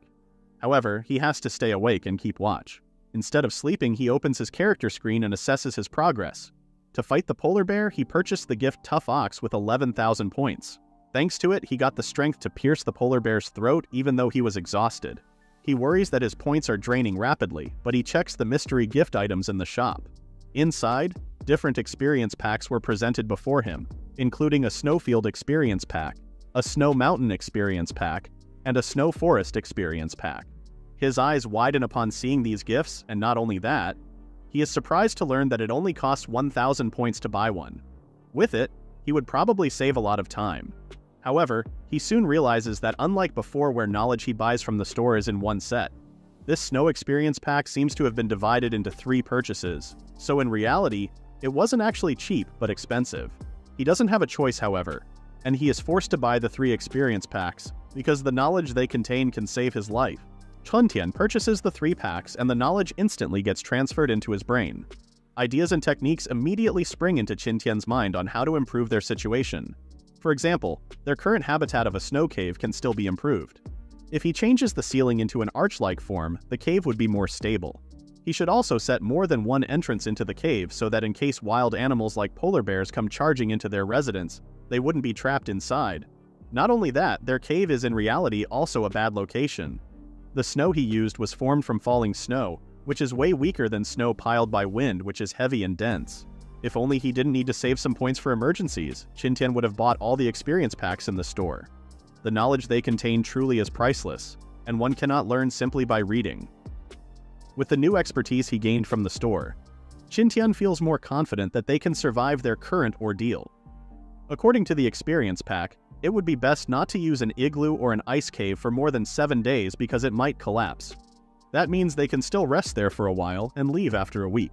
A few days later, the two continue on their journey with Qin Tian bearing a large backpack, full of the supplies he gathered from the bear's corpse.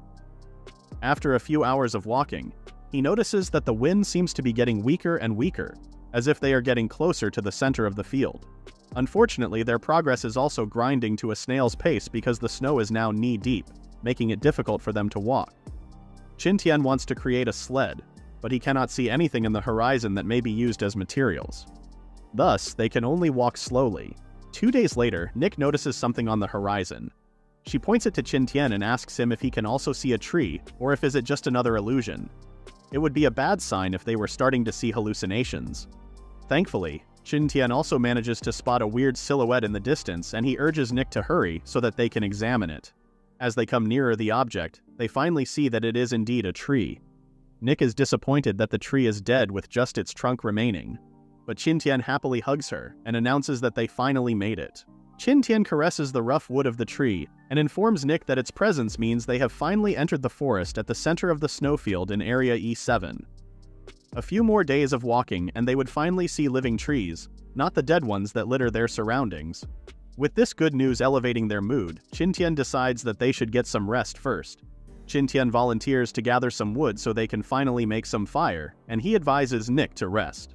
However, Nick refuses and instead volunteers to build their snow cave. Qin Tian walks past more dead trees, and he snaps some of their branches to use as kindling.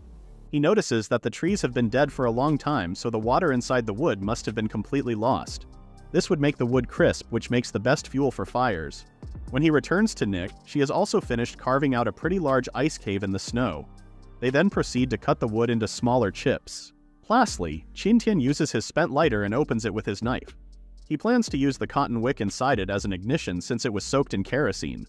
With a flick from the lighter's igniter, the cotton catches on fire and a small but respectable flame slowly but surely spreads over the prepared wood. The two happily scoot closer to the warm fire. When the wind progressively gets stronger and stronger, the two worry that it might blow out the fire, so they hurriedly move the burning wood inside their cave, away from the inclement weather. The surroundings get darker as night looms closer, but they don't seal the entrance of the ice cave. Doing so would trap the smoke inside the cave and suffocate the two. For dinner, they finally don't have to eat raw meat, as Qin Tian happily roasts the bear meat over the fire. Qin Tian urges Nick to eat more since they just went through some tough times, but Nick assures Qin Tian that she isn't bothered as long as she's with him. The two happily eat the sizzling meat. Even though they didn't have any seasonings, it was a top-notch meal for their starving stomachs. Later that night, before they go to sleep, Qin Tian binds together the remaining wood he gathered. He then informs Nick that they'll set out early the next morning before settling in for the night. The next day, they finally reach the forests where a few green trees tower over them. It was still farther than Qin Tian thought, but they ultimately reached it. Nick gazes at the pretty trees in the snow and happily wonders if this is where she will live with Qin Tian in the future. They walk further into the forest, hoping to find a good place to spend the night before it gets dark. An hour later, Nick speaks out to Qin Tian that they seem to be now lost. For her, it felt like they were now going around in circles. Qin Tian wonders that too, so he decides that they should just spend the night where they are right now. Nick protests since there is no leeward slope to protect them from the wind, and it's not on open ground. The snow is also so fluffy that it would be impossible for them to create a snow cave. However, Qin Tian just smiles at her and tells her to leave it to him. To start his plan, Qin Tian uses his sharp katana to cut off one of the large trees with a thick trunk. After the big tree topples over, the two then collect branches with leaves still attached to them from other leafy trees. They then bunch up all of these branches so that Qin Tian can use them to build a house. The two continue collecting their materials until a sizable bunch of them is ready for use.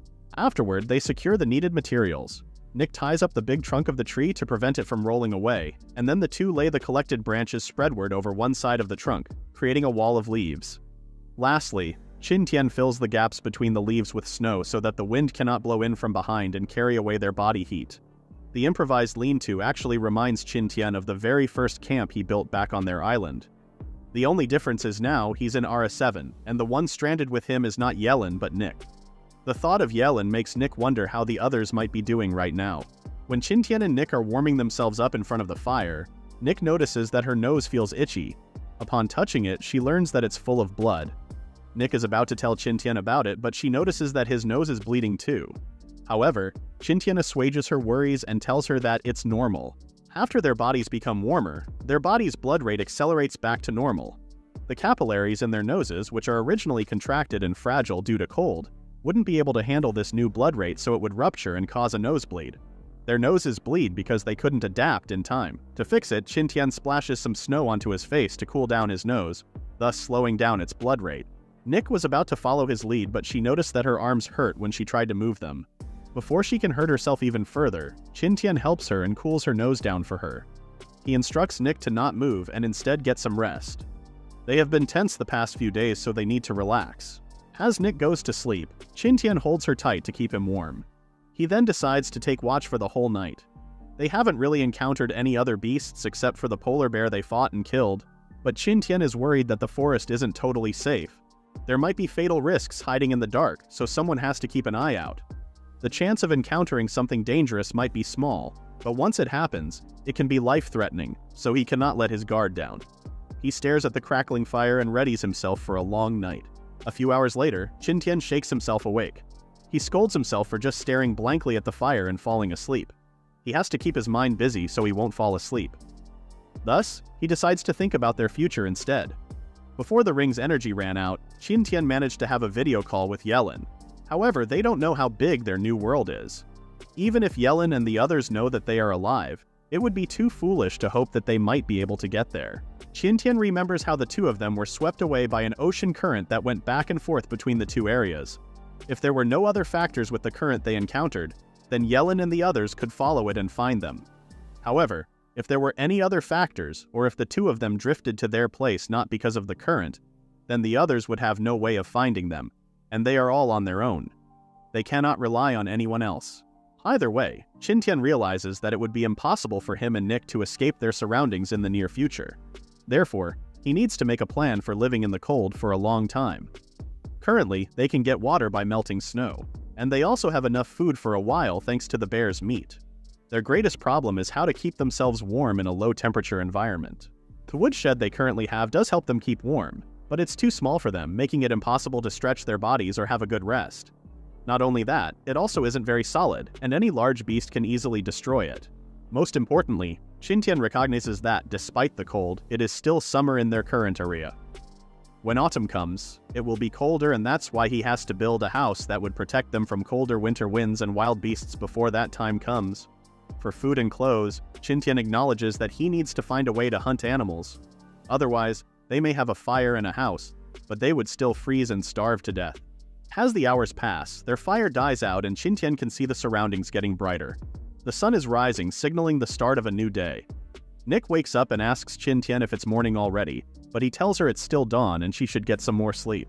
Nick doesn't want to since Qin Tian had stayed awake the whole night for her sake. Not only that, he even hugged and held her.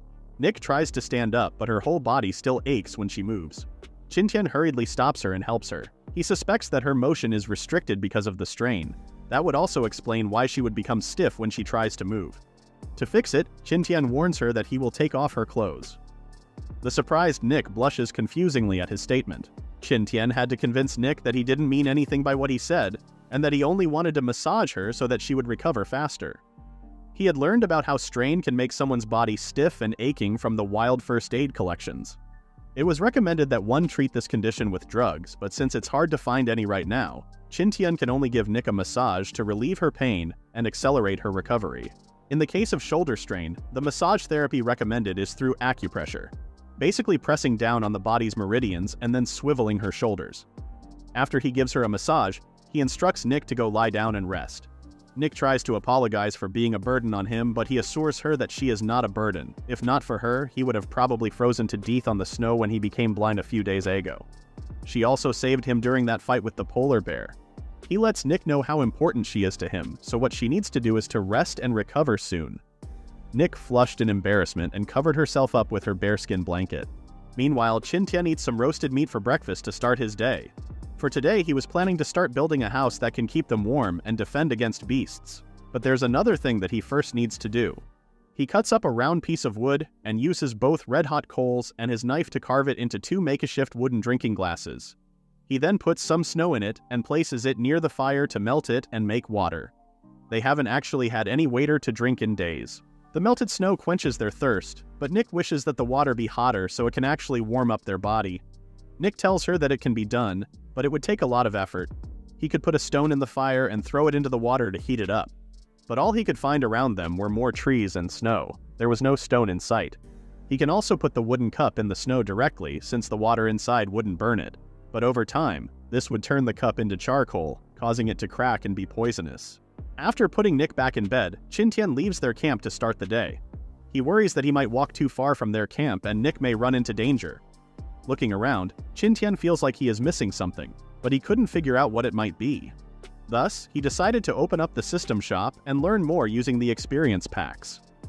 The Snowfield experience pack he bought before applied only to the snowfields, so he had to use another gift called the Snow Forest experience pack. The gift immediately turns into knowledge in Qin Tian's brain, and he finally learns what he's been missing. From the moment they entered the forest, he still hadn't seen a single animal footprint. This must be because they're still on the edge of the forest, which is still scant with edible plants. The lack of edible plants would explain why animals wouldn't be there since they also need food to survive. From this, Qin Tian infers that maybe he should put off building a house first. Instead, he should walk deep into the forest and find the best location to live for a long time. While walking, he notices that the forest is made up of white birch trees, pines, and fir trees. He approaches a white birch tree and cuts off the bark with his knife. After exposing its inner trunk, he stabs it, and sap steadily pours out. Thanks to the experience packs, he learned that white birch trees collect and store nutrients at their roots before autumn ends. When spring comes, it will then grow rapidly with these nutrients. During this period, the white birch contains extremely nutritious sap, rich in vitamins and minerals. The sap can also be used to detox the human liver and enhance one's immune system. Using another stick, Qin Tian managed to guide the flowing sap into his wooden cap. He was disappointed to learn that he collected hardly any sap and that the effort wasn't worth it. He then peels off the rest of the white birch's bark and chops down the tree with his sword. After the tree falls down, Qin Tian cuts it up into smaller pieces. Now, he has a lot of wood for his projects, and thanks to the gift Tough Ox, he can manage to carry them back to their camp. The sun was beginning to set when Qin Tian arrived back at the camp. Tired of chopping wood, he carves 2 more wooden cups so that he can continuously drink more cups of water without waiting for the snow to melt. His snowshoes, which were made from broken branches and intestines, were also remade with better wood. Nick slept the whole day due to his illness, and Qin Tian actually found it depressing with no one to talk to. However, he acknowledges that it's part of having to survive in the wild, and they don't have the luxury of being choosy. He smiles and decides that after one more day of rest, they'll continue back on their journey. He then spent the next day converting their humble wooden shed into a sled. He puts the sleeping Nick inside of it, and now they can travel while resting. Fortunately, the sled he made was not too small, so they could both lie down and stretch their bodies. It was also easy to pull with just one man since he added sled blades to the bottom to reduce the ground contact area. This would greatly reduce the friction between the sled and snow. He was planning to use the gift Tough Ox to pull the sled quickly, but he learned that just like all his other skills such as Swift Cheetah, the gift doesn't actually give him superpowers but just stimulates his body's potential. He is still human, but he will still feel tired when pulling the sled. Later that night, Qin Tian observes that they are moving too slowly since there's only one person pulling the sled. They are still on the edge of the forest, even though he was walking the whole day. Thankfully, the sled carries their shed so he doesn't have to build it every time they take a break for the night. Nick then wakes up from her rest and joins Qin Tian for dinner in front of the campfire. She asks where they are now, and Qin Tian happily explains that they are still on the forest's edge.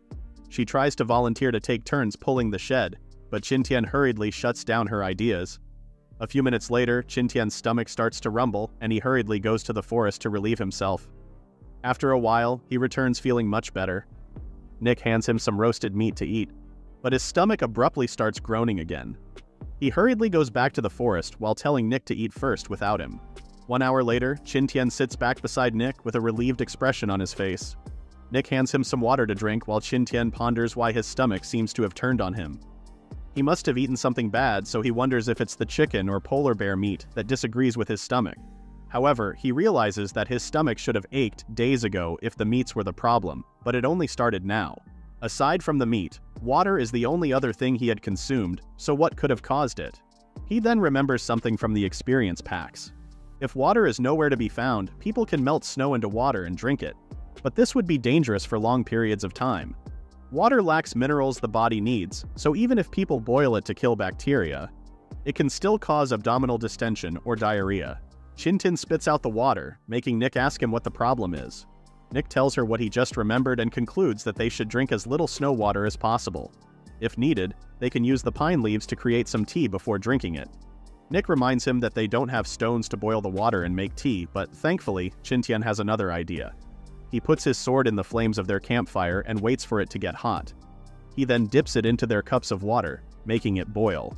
Nick was amazed at this idea, but Qin Tian admits that he thought of doing it a long time ago. However, he didn't want to do it because putting his sword in the fire would increase its carbon content, decreasing its toughness, and making it brittle and prone to break. It would also take too much time to boil water this way. He's only doing it now because they have no choice, or else they will get diarrhea, which might lead to dehydration. After putting some pine needles in the cup of hot water, the two enjoy their new cup of makeshift tea. Qin Tian then proceeds to rest first, since he has a lot more work to do in the morning. The next day, Qin Tian starts his day by carving a wooden shovel. Using it, he digs all around the snow, hoping to look for stones. Their drinking water is his top priority, so he needs to find some quickly. After a while, he finds a handful of small stones that would be useful in boiling the water. Afterward, Qin Tian resumed pulling the sled deeper and deeper into the forest. After a few hours, something catches his eye and he hurriedly drops the sled to check it out. In a nearby tree, green moss is growing on its outer bark. It was a sign of life.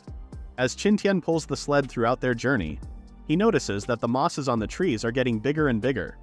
Moss itself has a simple structure, so it is greatly affected by its environment, including the soil, light intensities, and even air. That's why mosses can also be used as a pointer to the direction and location of water. In the wilderness, large rocks or trees usually have moss growth on their north side. Thus, one can tell the direction based on this difference. However, locating water is a harder task. Just looking at one tree is not enough to know the direction of a water source. It would be best to compare different mosses from trees at least a kilometer apart and judge their growth. Thankfully, Qin Tian doesn't really care that much about water, since they aren't lacking it right now. With each step Qin Tian takes, he can feel the change in his surroundings as he gets into the middle of the forest. The snow is thinner here, and most importantly, it's also warmer. It's still completely barren compared to tropical forests, but it is still a lot better than the snowfield they were trapped in before. According to the experience packs, there might be berries around, which would also lead to the presence of animals. After 2 hours of walking, Qin Tian sits in the snow, disappointed that he can't find a single source of food. His mood was about to worsen when he spotted a bush a few meters ahead of him. He shows the bush to Nick and informs her that they have finally reached the forest. In the next few days, they'll be settling down in a more secure and permanent place. He then asks Nick if he can leave her for a while so he can find a source of water. Nick happily reports that thanks to Qin Tian's massage, the pain in his arms has been completely gone, and his body is no longer stiff. She can now defend herself to an extent, so Qin Tian shouldn't worry about her too much. Qin Tian uses Swift Cheetah to run around the forest looking for the water source. Without the sled slowing him down, it would be faster for him to do it this way. He studies the moss from different trees in the surroundings, and from them, he learns that the water source is farther from their location. He goes back to Nick and pulls the sled deeper into the forest. This proves fruitful since Qin Tian observes that the moss is getting larger and larger in the trees. Not only that, he finally found animal footprints in the snow. It was the footprint of a snow hare, but it was a few days old, so he couldn't track and capture the hare. Nevertheless, the footprint is a good sign that they were in the right location. After a while, Nick herself spots the creek flowing a few meters away from them. The creek is small and shallow, but the water flow is abundant. It is also full of stones, so they would be able to use those too. Qin Tian points out that they should build their shelter a half-hour away from the creek, since the creek is also essential to all animals. It would be dangerous for them if their shelter was attacked by animals, and there were only 2 of them to defend it. After searching, they found an excellent open space near the creek and decided that that would be their base of operation. The first thing they need to do to build a house is to lay a good foundation.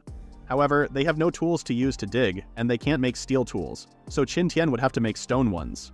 As for food, he hadn't hunted in days, and the bear's meat is enough for only a week, so he would have to stock up soon. Qin Tian heads back to the creek and collects some stones he can use to make tools. One of the stones he found is a flint, which is dense, hard, and is historically used in primitive societies.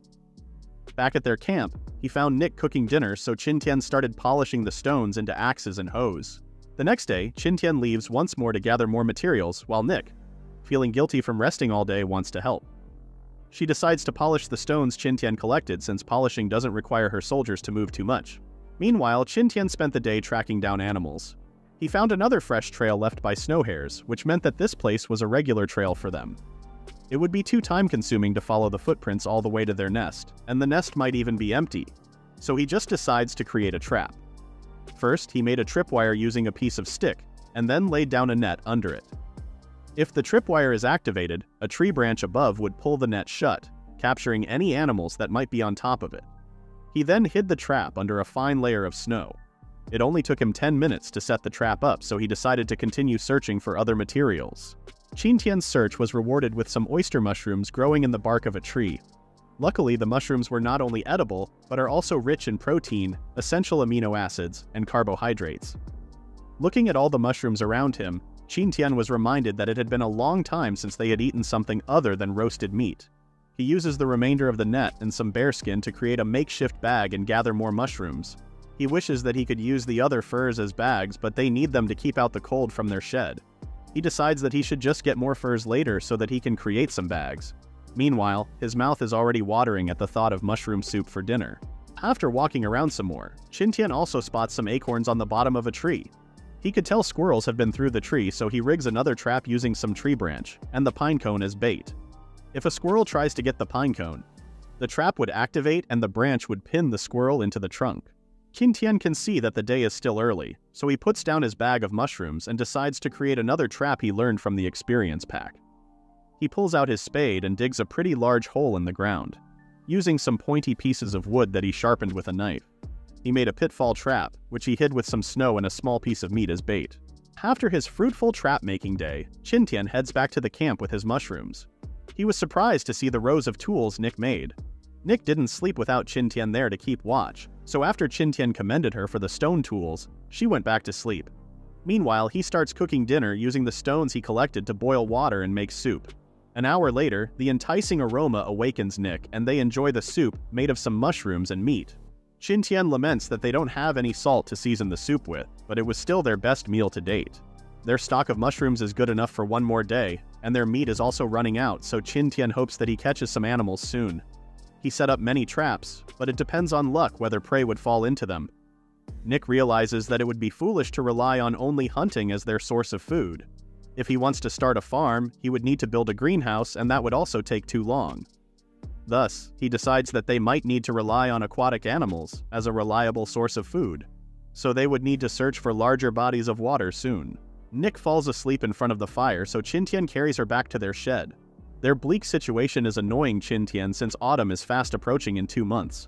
Before then, he would need to build a cabin and get enough food to last through winter, or they would die. The next day, when Qin Tian checked his traps, he managed to catch snow hares, some squirrels, and a snowy owl. His trap's success rate was 50%, so if he created more traps, then he would capture more animals. Thanks to the experience packs, he could place the traps at the right location, which really improved his chances. Unfortunately, the pitfall trap didn't catch any large predators. There's not even a footprint around it. Qin Tian wonders if he should improve the bait with live animals, but he realizes that the animals are just enough for him and Nick, so he can't do that.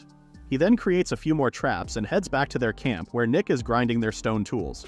He informs her that he had managed to create hundreds of traps around their camp and divided them into 4 zones. That way, he would only go to 1 zone per day because the animals might get scared if he only targeted a specific place. However, the animals would disappear when winter comes, so they shouldn't rely on them too much. He then hands the animals he caught to Nick. For the next few days, Nick would be the one to collect the trapped animals and reset their baits, while Qin Tian would focus on creating their cabin. He uses the stone axe to chop off some wood to use as walls, and he digs into the ground using the stone hoe so that he can erect the cabin's foundation. A few days later, their clearing gets larger as more trees fall while their cabin also takes shape. Since they don't have any nails, Qin Tian carves the edges of the wood into joints that perfectly fit together. This was something the ancient Chinese did. 1.5 months later, the cabin is finally finished, with evergreen leaves as a roof and fur to act as their door. Qin Tian was disappointed that the system only grants points upon accomplishing a task the first time, so he didn't really get any points now. He had already created cabins back on the island. Inside the cabin was a comfortable bed big enough for the two of them, and a fire. Nick asks him why he made 2 windows in the cabin when it's so cold outside. But Qin Tian reminds her that smoke still needs to escape the cabin. If there were no windows, they would be poisoned by carbon monoxide. They also couldn't make a larger cabin since the heat will dissipate quicker, and it would be harder to keep it warm. When the campfire inside the cabin burns, the rising smoke continuously smolders the roof, filling the room with warm air, which would also help reduce the moisture in the wood and prevent it from rotting. The smoke also contains tar, which would penetrate and seal the small holes in the house, improving its insect resistance and waterproofness. Nick asks him what they should do with the piles of frozen hares and squirrels they stocked up for winter. It would be creepy for them to stay inside the cabin, and Qin Tian doesn't want to wake up seeing hundreds of dead eyes staring at him, so he decides to build a small chest outside in the next few days. As Nick heads outside to prepare the wood, Qin Tian appraises their progress. They have collected over 100 animals, ranging from hares, squirrels, owls, lemmings, and even snow foxes. They also have a wide and thick fur blanket. He wants to make some pottery jars next because boiling water with stone is too time-consuming. However, this would delay his search for possible fisheries. He then heads outside the cabin to start on the small chest made of wood for their storage of animals. The cold would also prevent the animals from going bad. Later that night, Qin Tian ponders the approaching autumn while creating nets made from some ropes he made. When Nick wakes up, they exchange tasks and Qin Tian sleeps, exhausted from all the preparation they have been doing for the upcoming winter. When Qin Tian woke up, something confused him. He didn't sleep for too long, so why is there already sunlight outside? When he opened the window, it indeed was daybreak, confusing him some more. He wonders if this is a polar day phenomenon, but such a thing happens only in the polar regions. Nick asks him what he's talking about, so he has to explain that the polar day is also known as the perpetual day or midnight sun. Since the Earth is tilted on its axis, one polar region of the planet would receive more than 24 hours of day or night. Nick is amazed to learn this, but Qin Tian admits that it can also be annoying. He doesn't have any tools to accurately measure the time, so he has been adjusting his schedule based on the amount of daylight. If they truly are having a polar day, then his regular life would be disrupted. He doesn't want to rely on just his own biological clock to tell the time, so he wonders what he could do. He can create a sundial that would tell the time based on the position of the sun in the sky. However, right now, the sun shines more than 12 hours during the day, so it would be useless. He also cannot use the stars, since most of the time it would be too bright to see them. If this continues, their schedule might fail to keep up with their biological clocks. Unfortunately, he couldn't really think of a solution, so he would have to rely on his biological clock for now. It may not be very accurate, but at least it can provide him with a rough judgment. He then goes back to sleep after asking Nick to wake him up when she feels hungry. 3 days later, the two set out on another expedition to look for a good place to fish after preparing multiple boxes. It was still summer, so the wind was still warmer than before. They follow the creek upstream in the hopes that it will lead to a much larger body of water. After walking for a whole day, they stop to rest for the night. The sun is still shining above them, but Qin Tian's biological clock is telling him it's already 6 p.m. While Nick is setting up their camp, Qin Tian leaves to set up a simple hangman's trap nearby. The trap would strangle any animal that will put its head through it, since the more it struggles, the tighter the noose would become. They brought a lot of food with them, so Qin Tian doesn't really need to hunt, but it would be great if he did catch something. The next day, a large animal spots Qin Tian's simple trap, but instead of getting caught, it just destroys the branch the rope is connected to. Qin Tian spotted the animal and wondered if it was a honey badger. A honey badger is supposed to be white, but this animal is colored brown, so he deduces that it might be a Wolverinian steed. Wolverines live in boreal forests and tundra grassland, while honey badgers live in the rainforests, so he believes that his conclusion must be right. The wolverine is a territorial creature, and upon seeing Qin Tian, it releases a loud roar and rushes to attack with its teeth and claws.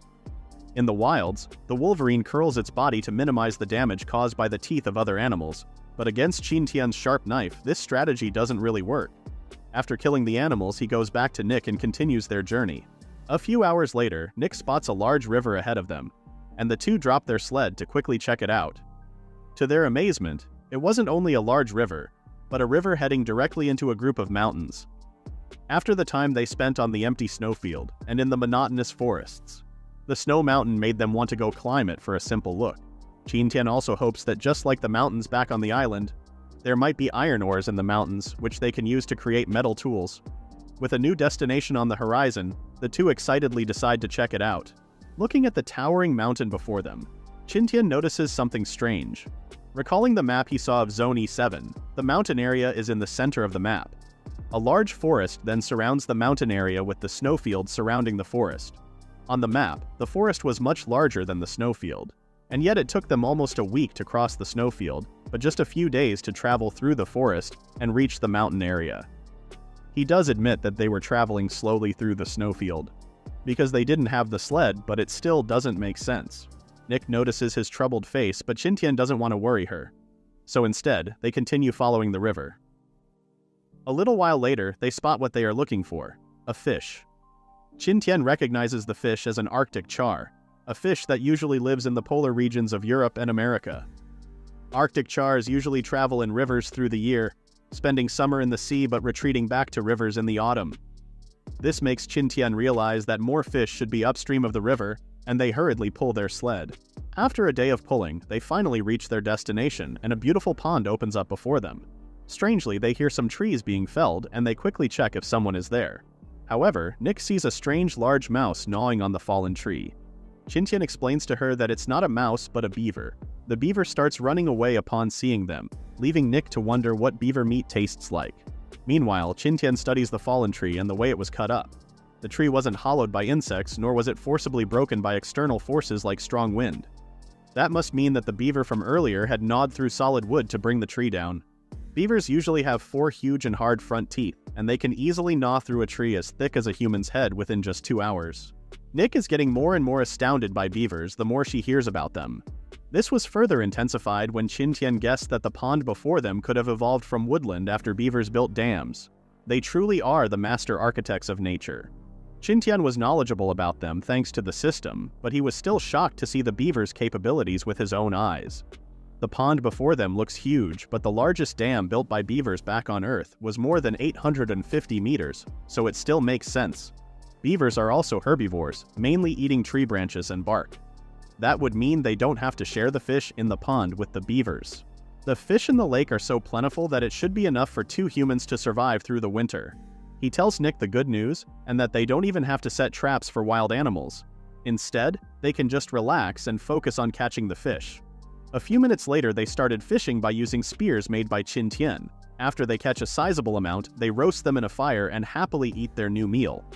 There are only a few types of fish on the pond, but thankfully, they don't have too strong a taste, unlike the animals they have been eating the past few days. After eating, they organize everything they need to catch more fish. Nick pulls out the fish traps they made while Qin Tian prepares some hare meat to be used as bait. After putting the meat inside the traps, they drop it into the water. Now, they have a steady supply of food. In winter, all creatures become quiet as animals either hibernate or migrate to escape the severe cold. However, fishes are different since they live in the water. Thus, it's a natural steady source of food. Qin Tian's next challenge is to prepare warm clothes for winter. However, he first wants to see the snowy mountains some more. The two of them put their items back on the sled and set off once more higher into the mountain slopes.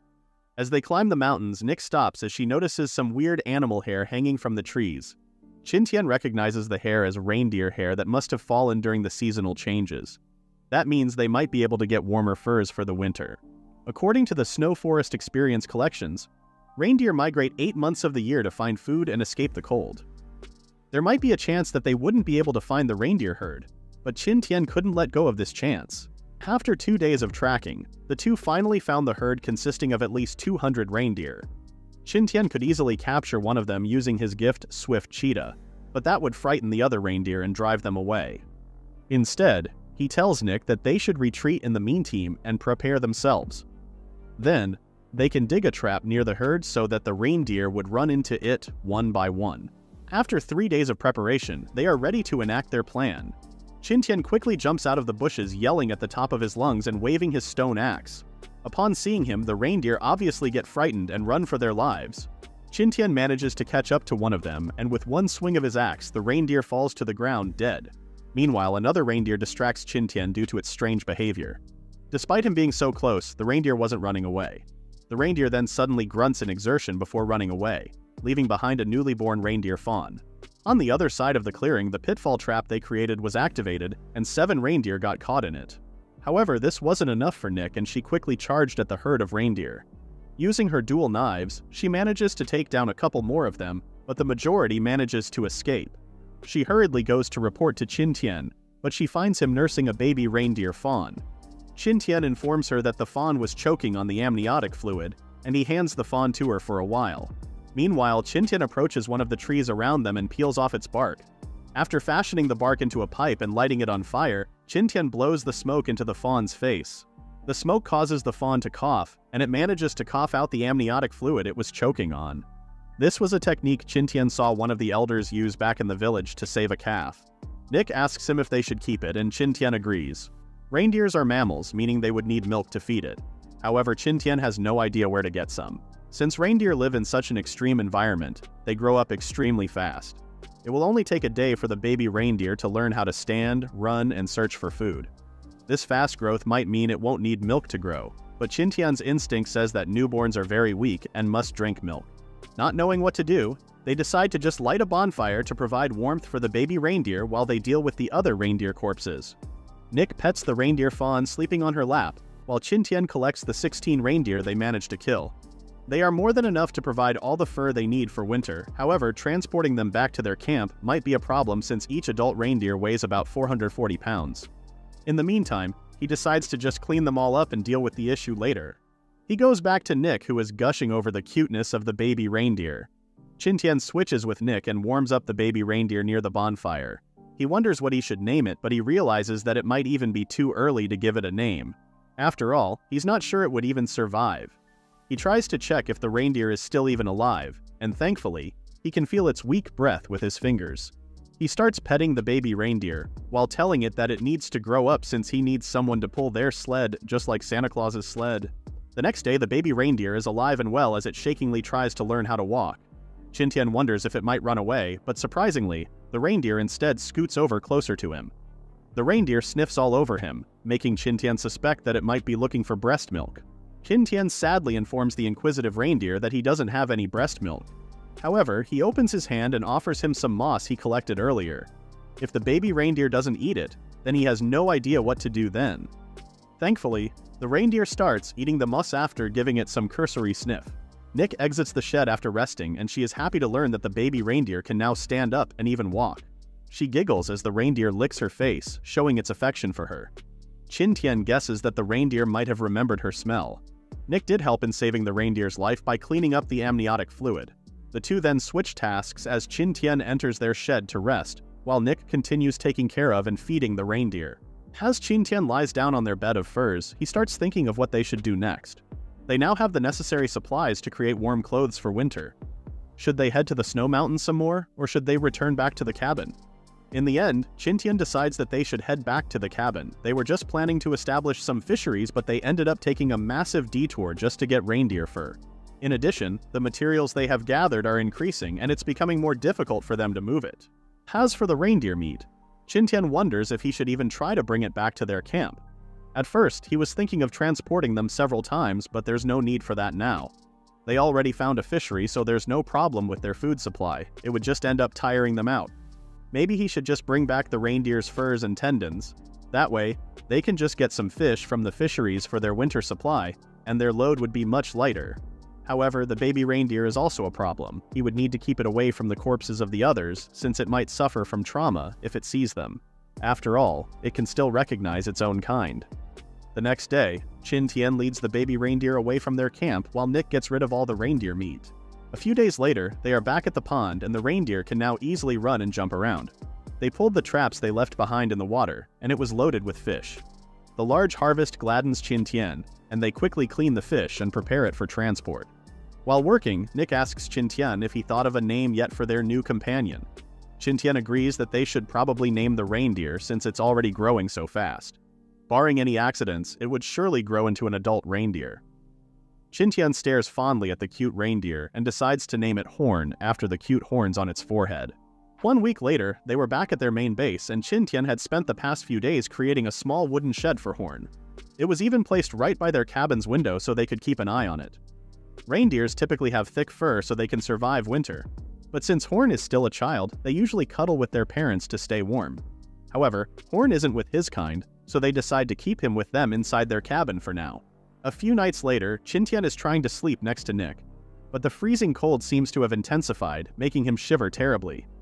He tries to open the window to check what's up, but a cold surge of freezing air suddenly blows inside. Qin Tian hurriedly shuts the window close. He then tells Nick that it's snowing heavily and the polar day is finally over. It's finally dark again, and it looks like the change in season is finally starting.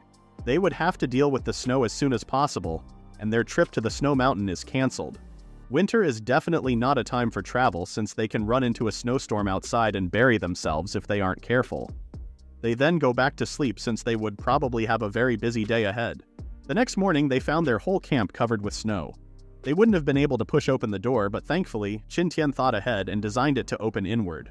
Horn quickly jumps around and plays in the soft snow while the two humans go to work, dealing with the reindeer fur. Their food stock is so large that Qin Tian also suggests making a warehouse to store them in. They then spend the next week stockpiling and preparing for winter, while Qin Tian also starts on building a kiln. They now have everything they need for winter, so next, he wants to improve their quality of life. With a kiln, they can make pots and pans, and he might even be able to make a bathtub. A few days later, he finishes the pots and pans, but he has no idea on how to start on a bathtub. Thus, he changes his idea instead. First, they would need to build another hut. A few days later, Nick is now enjoying a soak in steamy hot water inside their new hut. It turns out that Nick's plan was to build a hut, remove all the snow inside, dig a hole, and plaster it with mud.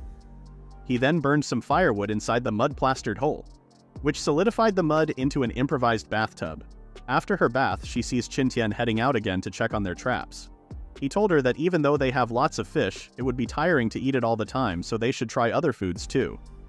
Nick decides to accompany him along with Horn, who runs away looking for his own food. They are also about to split up and check the traps when Horn comes back bleating loudly. The reindeer seem to be telling them something, so they decided to follow him. Horn then leads them to a bush full of colorful berries that Qin Tian identified as cloudberries. The place was full of them and the two gathered them in their bags. The berries usually grow on the ground and are sheltered by weeds, so it is very well hidden from the eyes. If it weren't for Horn, they would have never found them on their own. Later that night, they try the berries and their eyes twinkle from their sweet and sour taste. They finally don't have to eat just meat anymore. When October arrives, snow is now heavily falling from the sky.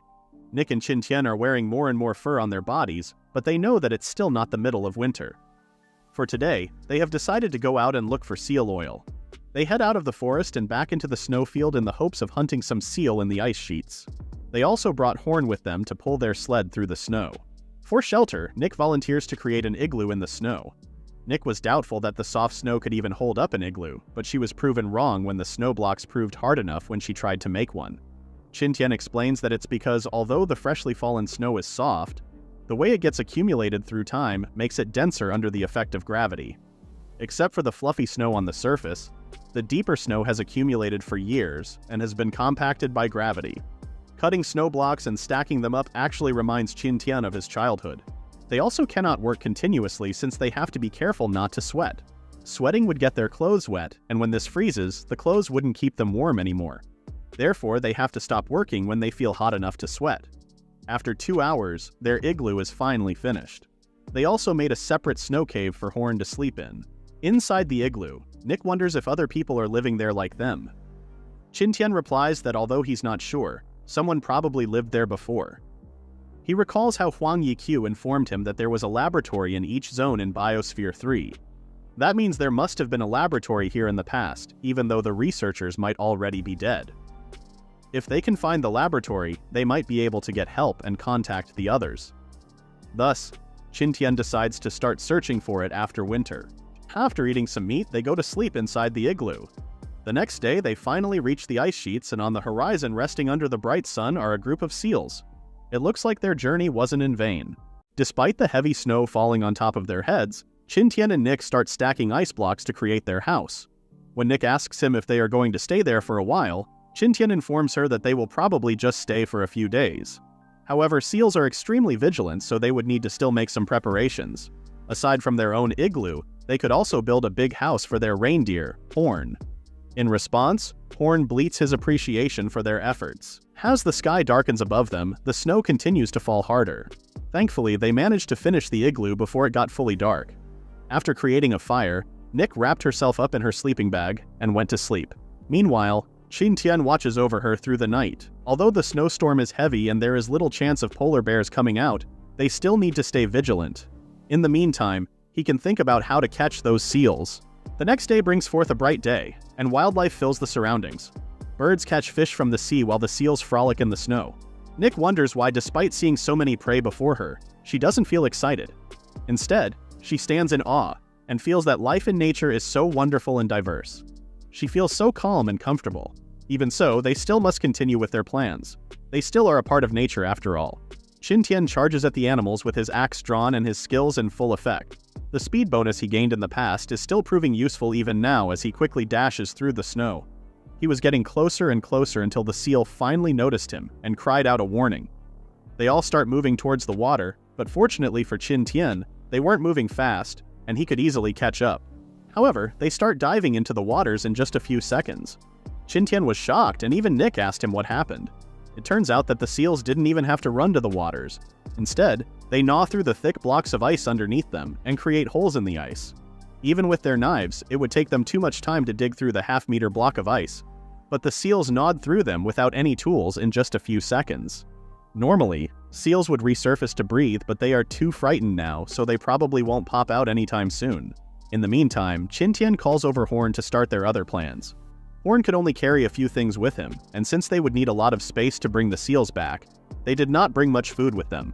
Thus, they must catch some sea fish. Qin Tian creates a contraption with some sticks and branches, which he then lowers into the ice fishing hole.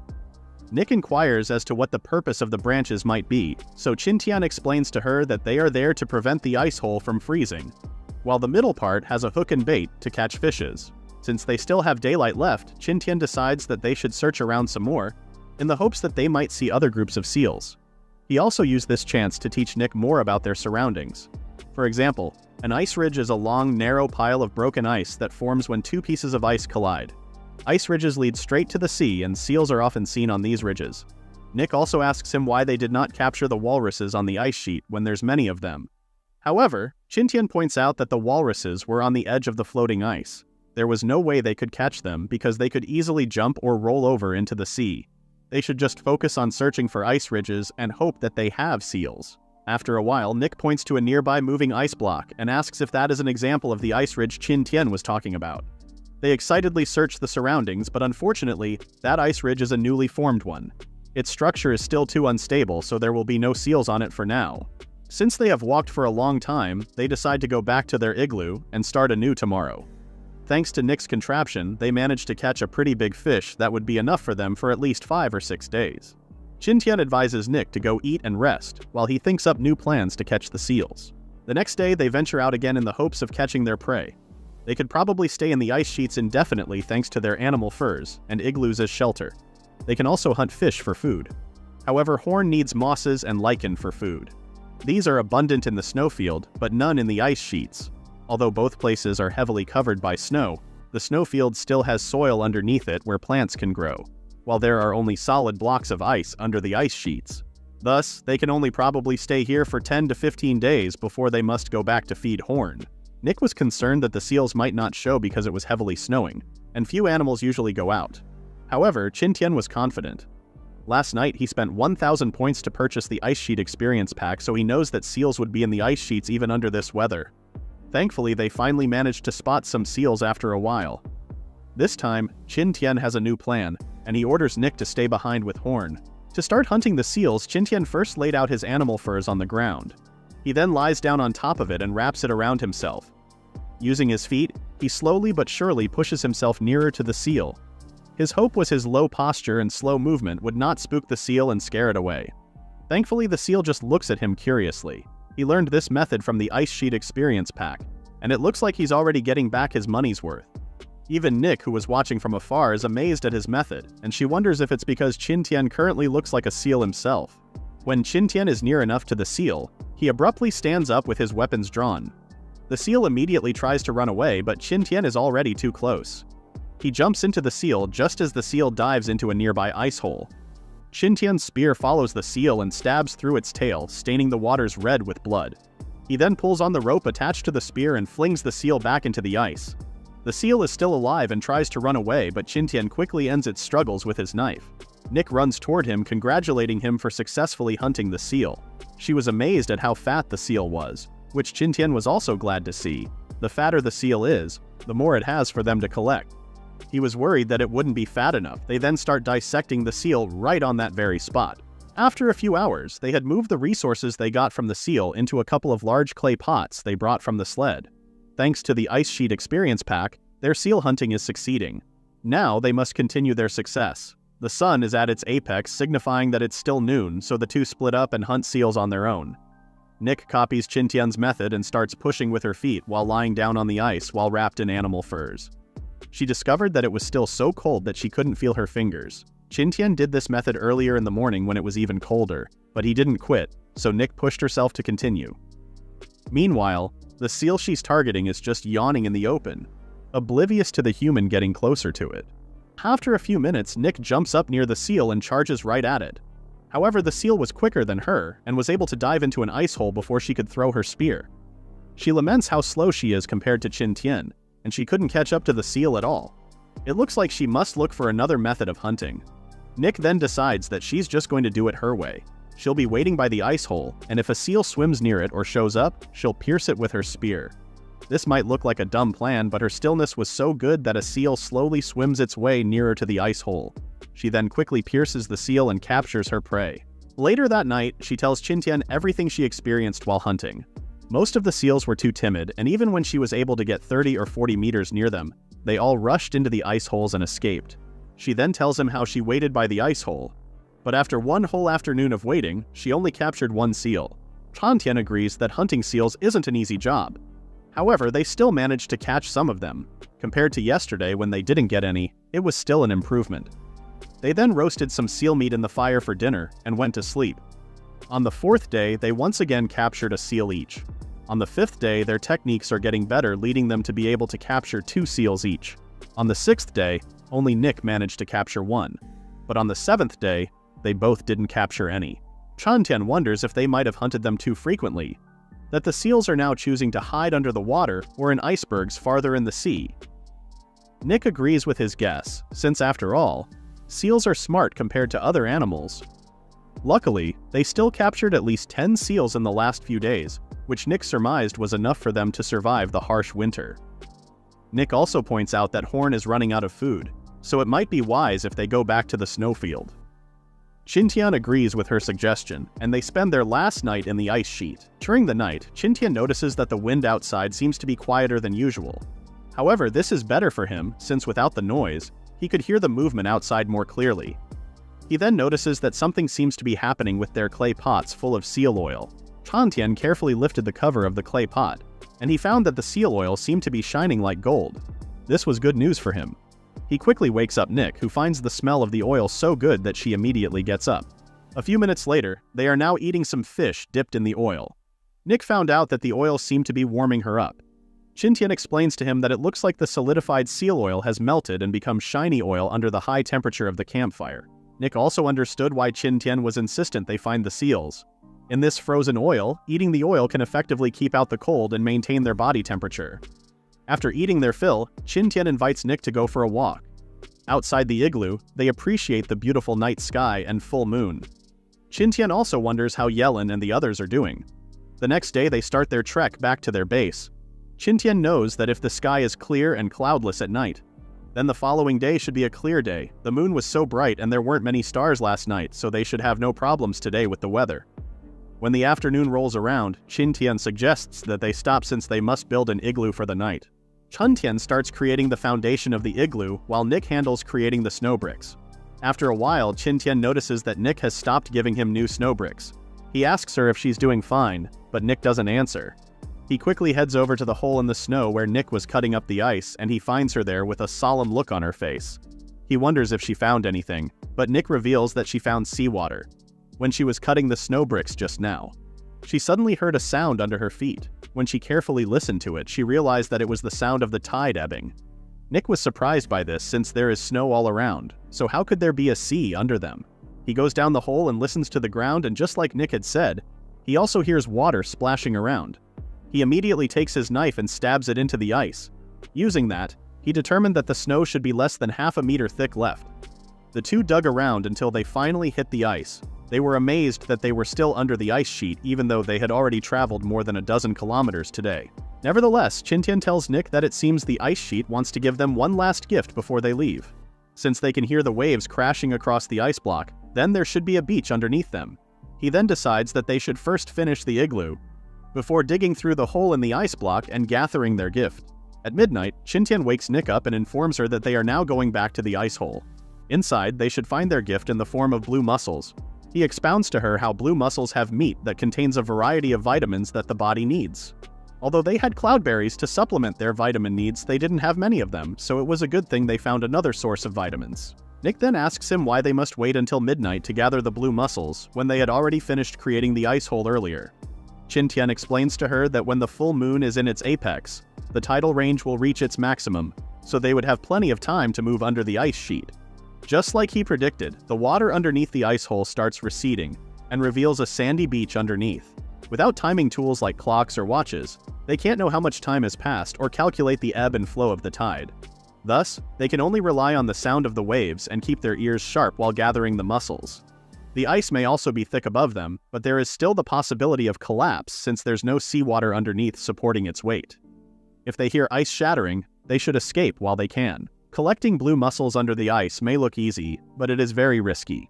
Most times there will be no danger, but if it occurs, it will surely be deadly. Thankfully, nothing bad happened, and they managed to return to their igloo with a bag heavy and full of blue mussels. Qin Tian estimates that they must have gathered more than 100 kilograms. Nick suggests they go pick some more since the tide hasn't risen yet. But Qin Tian decides against it. It has been low tide for so long, so the tide might rise any time now. They don't really need to take the risk, and they should just move the blue mussels to their sled. They also tried the blue mussels, and Nick found it extremely delicious. She could even eat a couple of them, while for Qin Tian, he thinks its raw wriggling form very unappetizing. In fact, raw meat seems to be more appetizing. However, he needs to eat them for the sake of vitamins. He slurps the mussel into his mouth, and he finds it to be like refrigerated jelly. It went smoothly into his mouth, and although the juice was still fishy, it tasted okay. With that done, Qin Tian suggests to Nick that they should go to sleep since they would have to travel early tomorrow. The weather has been nice for the last few days, so they should take advantage of that. After a lot of traveling, they finally reach their cabin in the woods. Unlike the ice sheets, there were trees and all kinds of animals here. One squirrel even drops a pine cone on Qin Tian. The two lay down on their bed, enjoying its softness after their long and hard journey. Qin Tian starts listing the things they need to do, like deal with the prey they gathered in the wild, make bows, or even arrows. Unfortunately, the comfort of their house seeps into his bones and he finds himself slowly drifting into sleep. A few days later, everything is back to normal with Qin Tian and Horn hunting for food, while Nick takes care of the household chores. Qin Tian returns after capturing 2 hares in their traps, while Nick finishes skinning the sealskin. Qin Tian suggests that they use sealskin to create waterproof shoes. Their shoes are often drenched by snow, making them wet and cold, so having waterproof ones would be helpful. Nick also reminds Qin Tian that he was planning to make bows and arrows. However, Qin Tian replies that it's not easy making bows powerful enough to murder seals. He would need to do more preparations, but he first needs to focus on the upcoming winter. When winter arrives, the two are stuck inside their cabin in front of a roaring fire. Qin Tian knew that it would be colder during the winter, but he never expected it to be so cold that they would be almost freezing. Since mid-November, it has been snowing almost every day, but thankfully they have stored enough food. Qin Tian decides that no matter how the weather is, he will never go out to hunt. However, staying at the cabin for weeks at a time became too boring for Qin Tian.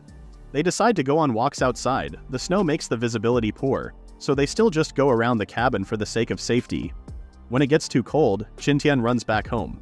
Meanwhile, Nick remarks that Horn's food supply seems to be running low. They would have to seek some more in the coming days. Reindeer usually migrate to some warm places with rich food for winter. But since Horn is their pet, it couldn't migrate, so they are now responsible for taking care of him. They head back inside their cabin and warm themselves up after their cold trek outside. While eating some of their jam, Nick wonders how the others are doing this winter. Qin Tian assures him that they should be fine since the boat should be stocked with supplies and they have more people to work with. In fact, they could even have already arrived at their destination, Zone A1. They would eventually meet in the future, so they should just go to sleep and focus on surviving through this winter. Meanwhile, outside the cabin and under the night sky, nature is still doing its thing. A snow hare is peacefully rambling about in the snow when wolves suddenly appear all around it. The hare shakes in terror before these predators, but the wolves mercilessly hunt it down. The pack of wolves successfully hunted their food, but they also noticed something in their environment. In the distance, in a clearing in the forest, stood a couple of shelters. The wolf howls into the night and calls his pack, as they prepare for another hunt. Inside their cabin, Nick and Qin Tian are sleeping peacefully while Horn is shaking in fear. He could smell the wolves just outside the door. The door slowly creaked open, and a wolf can be seen salivating over the tasty deer. Horn makes a lot of noise that thankfully woke Nick and Qin Tian up. They realize that something must be happening outside, and they hurriedly exit their cabin. What greeted them was a group of white wolves growling at them. Nick fiercely faces them while Qin Tian also activates all his gifts. With Flash Cat and Swift Cheetah, his speed increases, and with Tough Ox, his strength and durability heighten. Qin Tian then grabs one of the wolves by the throat and slams it into the ground. Meanwhile, Nick dodges a wolf's attack and kicks it in the head, knocking it out. But it wasn't over yet. Wolves jumped down from the roof of their cabin, and the two humans found themselves surrounded with nowhere to run. Qin Tian calls for a hasty retreat, and the two of them run back inside their cabin, leaving the wolves outside. They immediately close the doors just as the wolves slam into it, trying to get in. Qin Tian was annoyed at the wolves. He never hunted them while it was spring, so how dare they try to eat him now? They never discovered a trace of white wolves before, so where did they suddenly come from? Qin Tian pulls out his dual blades, while Nick hefts her large hammer. They must go outside and rescue Horn from the wolves. Meanwhile, the wolves keep trying to break into the cabin. The door shakes with a loud bang as they try to ram their bodies through, while Qin Tian asks Nick to close the cabin windows to prevent them from getting inside. From the window, Nick reports that they are badly surrounded while a wolf is already digging a hole outside the door of Horn's house, and it's almost halfway in. This angers Qin Tian, and he kicks the door out himself, destroying it and sending the debris hurtling towards the wolves. The wolves yelp in pain, but this doesn't deter Qin Tian from slashing and destroying them. Nick also jumps in front of Qin Tian and swings her gigantic hammer at the wolves, hurtling them back. In the distance, they can see the back of the wolf trying to tunnel its way into Horn's house. They run towards it while Horn is shaking in fear inside. The wolf was about to burst from the ground, but thankfully, Qin Tian managed to reach them in time and murder the wolf. They ask Horn if he's fine, and Horn happily bleats inside. With their pet's good health confirmed, the two armed humans focus on fighting the other wolves. There are still more of them surrounding them. Qin Tian observes that if they want to defeat the wolf pack, then they would have to eliminate the Wolf King. This should cause the others to panic and separate, allowing them to counterattack.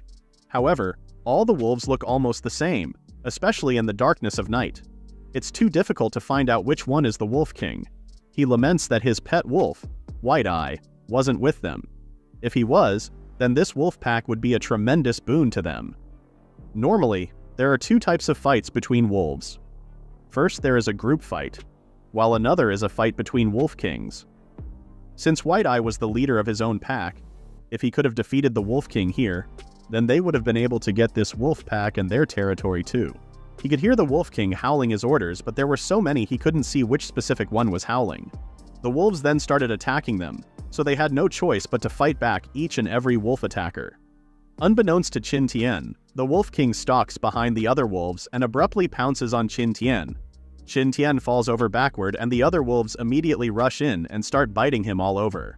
Nick shouts out to Qin Tian and Qin Tian starts berserking, shaking off all the wolves on top of him. He then grabs the Wolf King by the throat and starts squeezing. He commends the Wolf King for using his followers to exhaust him first before attacking. However, he is also pissed off at how the Wolf King is just using his companions and not fighting by their side. He grabs the Wolf King by its tail and throws him into the other wolves. Surprisingly, the Wolf King stood back up despite his injuries. This surprises Qin Tian, so he uses his skills to appraise the wolf. It turns out that it's not just a normal white Wolf King, but a dire wolf. Dire wolves are the largest canine in history, living in the Ice Age 400,000 years ago. Compared with today's wolves, a dire wolf's body and limbs are shorter and stronger. It has a terrible biting force and a durable body like a hyena. Qin Tian realizes that there must be prehistoric creatures in all the areas of this place. Nick stands in front of Qin Tian with her weapons out and asks him if he's okay. Despite his wounds still oozing blood, he smiles and assures her that he's fine. He warns Nick to keep herself safe, and he then walks toward the wolves. The wolves glared at Qin Tian and growled at him, but they had all stopped attacking. Nick wonders why they stopped, and Qin Tian guesses the wolves must be planning something, or starting to be more wary of them.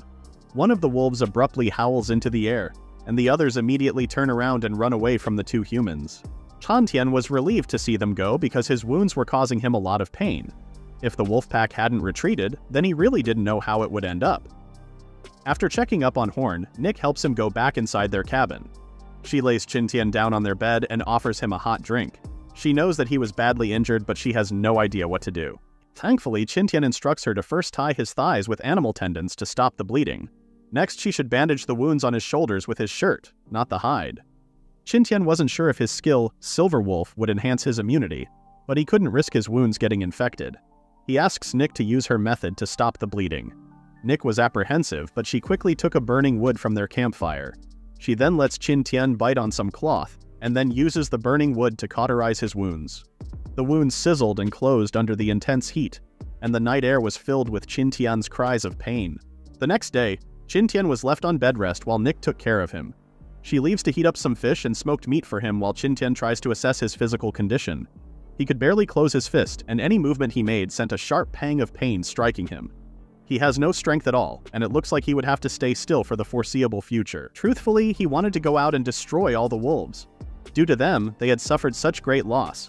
He wonders if the cold was so brutal that the wolves were forced to leave their territory to look for food there. They couldn't get anything this time from their camp, but they might strike again. It would be bad if they came before he could finish recovering from his injuries. Nick returns with a bowl of food, and she helps Qin Tian feed himself. After a while, Qin Tian stands up and checks his surroundings.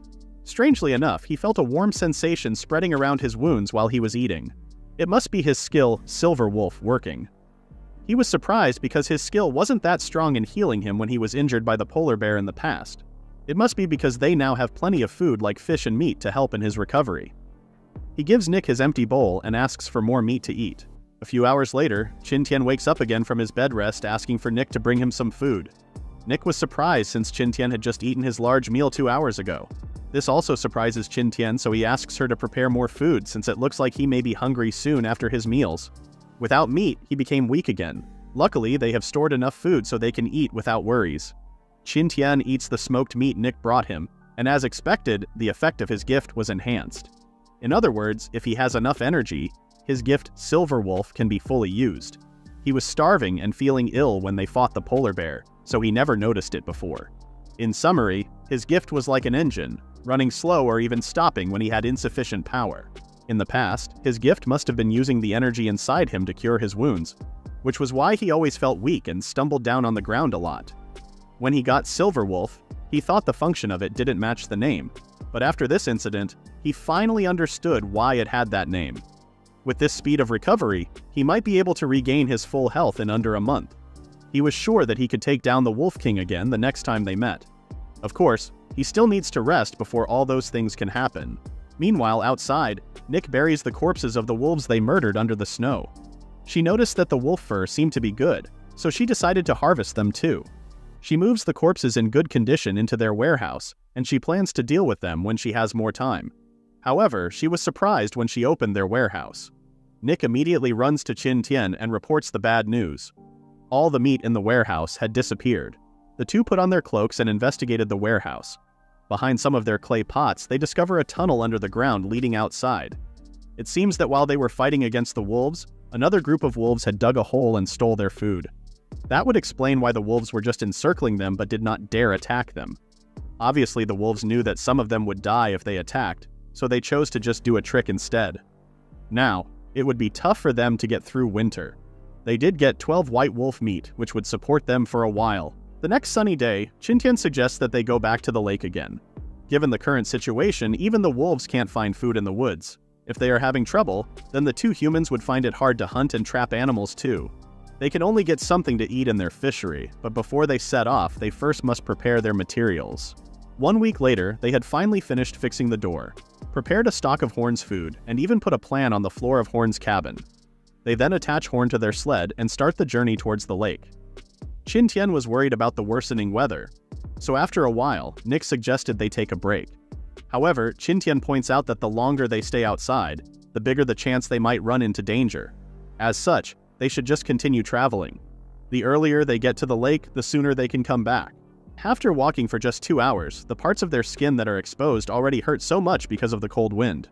Moreover, even though they are wearing thick animal fur clothes, their body still feels icy cold, and their toes are nearly numb. They are now forced to take a break. They stop, enter their sled, and start a small campfire using embers. They also try to eat something to warm up their bodies before moving on. Qin Tian also reminds Nick that they would have to listen to each other's breath when they go to sleep. They must make sure neither of them freezes to death without the other noticing. After their hazardous travel, they finally reach the lake. However, the lake was frozen. Qin Tian figures that he can set up the fish traps after he breaks the ice, but the injuries from the previous battle with the white wolves haven't healed yet, and he doesn't want to do any strenuous activities. Meanwhile, Nick found some animal fur nearby and showed it to Qin Tian. She guesses they are white wolves' fur, but they should have been gone for a long time. They continued looking around and found some strange pellets near a tree. Those were frozen dog excrement after it had grown some bacteria. They then checked the surroundings to make sure that it's safe before doing their tasks, and after a while, they only find a few more frozen excrements. It looks like the wolves tried to break the ice to catch fish but failed. So in the end, they just left and never came back. They were glad that they didn't have to go into another fight again, but Nick then noticed something strange on the ice. There seemed to be bubbles trapped just underneath the surface of the ice. Looking more closely at the bubbles, Qin Tian hypothesizes that they must be biogas bubbles. Biogas bubbles are formed in water due to the decaying leaves and branches. Bacteria in these decayed materials produce methane, which accumulates and forms these bubbles. Qin Tian warns Nick to step back and then stabs the ice. He then lights up the leaking gas with his lighter, creating a huge blaze of fire. Nick is amazed at how flammable the gases are, but Qin Tian warns her that it's not just flammable, but explosive too. After their discovery, they resume their original task of catching fish. Nick creates some holes in the ice while Qin Tian lowers their fish traps into the holes. Nick could spot the fish swimming just under the ice, and Qin Tian explains that it's because with the frozen surface of the lake, oxygen and food became extremely scarce for the fish. Thus, the fish will get attracted to parts where there are abundant oxygen reserves like ice caves. After a while, their fish traps get filled with fish and they transfer them to their clay pots. With the way things are going, Nick guesses that they could return home the next day. However, Qin Tian suggests that they should stay put for some time. He wants to deal with the wolves before they leave. They'll catch enough fish to last them the whole winter and then wait for the wolves to come to them by the lake. One night by the lake, Nick kept watch outside by the bonfire while Qin Tian was resting on the sled. Qin Tian feels something in the air, and he realizes that the wolves must be coming. He exits the sled and instructs Nick to wait for him at a specific spot. Nick leads Horn and their sled away while Qin Tian takes out a torch and lights it in their bonfire. He then walks toward the darkness into the lake until he reaches the spot he prepared earlier. The spot was full of dead fish they caught, and he stayed there waiting for the wolves. Meanwhile, the wolves are amassing in the nearby woods. With his torch held up high above his head, the wolf pack immediately spots Qin Tian in the middle of the frozen lake. As the wolves approach him, Qin Tian starts taunting them for being so slow. He holds a fish in front of him and dares them to attack. The wolves stop a few meters away from Qin Tian because they are still wary of what plan Qin Tian might have. He tries to bait them more by flinging the fresh fish directly at them, and this finally triggers the wolves. They all charge straight to Qin Tian while he, on the other hand, stabs his sword directly at the ice underneath him. After making a crack, Qin Tian drops some ember into the crack and covers it up with his hand. The flames underneath rapidly spread as the biogas bubbles trapped in the ice simultaneously combusted. Just as the wolves pounced on him, the ice couldn't handle the pressure anymore and it violently exploded upward, flinging the wolves in every direction and causing them to fall into the freezing waters below. Qin Tian approaches one of the swimming wolves and goads it to bite him. When its bite misses, he grabs the wolf by the head and dunks it into the water, drowning it. Even though the situation has changed and he has the advantage in the water, Qin Tian is still surrounded by the wolves. He couldn't defeat them all alone. One of the wolves tries to maul him, but an arrow hits it in the throat. The bow and arrow that Qin Tian made are now being used by Nick all the way from the lake's shore. Using her superior firepower, she shoots at the wolves in the water one by one, allowing Qin Tian to escape unscathed. The battle is finally over. After the battle, Qin Tian wraps himself in animal furs and tries to keep his temperature up. Getting wet in the freezing lake had caused him to sneeze all over the place. It would be bad if this worsens into a cold or fever. Although he was only soaked in the icy cold water for a few minutes, it being winter means that if it weren't for his strong physiques and gifts, he would have already been dead. Meanwhile, Nick heats up a cup of tea and gives him some to drink. Thankfully, the hot drink effectively warmed up his whole body. Qin Tian confesses to Nick that he has already been thinking about how to fight off the wolves ever since their last battle. The amount of food was not enough for all of them to survive the winter, which means after they finished the meat they stole, they would surely attack again. Originally, he was planning to set a trap, but after seeing the frozen pond and the biogas bubble, he thought of a better idea. Now, he is extremely happy that this problem is solved, and he doesn't have to worry about it anymore. Nick asks him if they should take the wolf meat back home, but Qin Tian suggests they instead throw them into the pond. That way, the fish could eat them. Dogs and wolves are from the same family, but their meat tastes very different. Dog meat tastes sweet, but wolf meat tastes sour and is not that good. It was sunny the next day, so they headed back home with all the food and fish they gathered. The weather changed during their travels, and they were pummeled by cold winds and heavy snow. Thankfully, they still safely reached their home even though it took them all day and night. Inside their warm cabin, Qin Tian asks Nick to take off her shoes so he can take care of her wounds. Meanwhile, Horn also settles in his own bed, and they all take their well-deserved rest. A month later, it is now February, and Qin Tian is getting extremely concerned about the unchanging weather. It was still snowing heavily with no signs of it stopping. Despite the dark surroundings, Nick calls him back inside since it's lunchtime, and she has finished roasting their fish. Ever since they drove the wolves away and returned from the lake, it has been snowing heavily every day. Thankfully, they have not been affected. They just stayed in their cabin and warmed themselves in front of the fire. In fact, it was quite an enjoyable way of life. However, Qin Tian wasn't expecting it to snow every day until February. He was hoping the weather would get warmer now, but in fact, they even experienced the polar day phenomenon half a month ago. Although it was dark outside, it was in fact daytime. Thus, they are stuck in their cabins for one more month. When March rolls around, the weather has finally changed and spring is starting. It stopped heavily snowing, but the ground is still full of snow and it's still cold. After more than a month of rest, and with the help of his gift Silverwolf, all of Qin Tian's injuries are now healed. The sunny day means they can start harvesting materials from the environment again. Nick packed up all their potter bowls and wooden skewers, and they brought Horn along. On this fateful day, the materials they are planning to harvest are sap. Qin Tian spots some birch trees in the forest, and he explains to Nick that these trees store nutrients in autumn. After winter, they absorb melted snow water and decompose the nutrients to form birch sap. When he first came to this snowy island, he wanted to collect some birch sap. Unfortunately, it wasn't the right time. The sap in the birch trees had been depleted, but now that it's spring, the trees should now be filled with rich sap. They created a cut in the birch tree with their knives and then stabbed the skewers inside the cut. The sap inside the tree trunk leaks out of the cut and follows the skewer into their waiting bowls. The bowls quickly got filled, and Qin Tian was glad that the sap was much more than before. Although technically, it would be better if they waited until the end of March to harvest the sap, because by then, it would be at its most abundant and nutritious period. They put skewers and bowls on each birch tree they could find. Afterward, they tested the sap. Nick could tell the sap smelled of wood, and Qin Tian was urging her to try it when Horn abruptly squeezed himself between them. He also liked the smell of the birch sap. Horn laps up the sap while Nick and Qin Tian drink from their own bowls. It was a bit sweet like honey water, but it also had a bitter aftertaste. Nevertheless, it tastes good for their starving palate. The sap also has a unique flavor of trees. It feels light when one just drinks it, but then it bursts in the throat and condenses. Nick could only describe the feeling as a flavor that lingers long.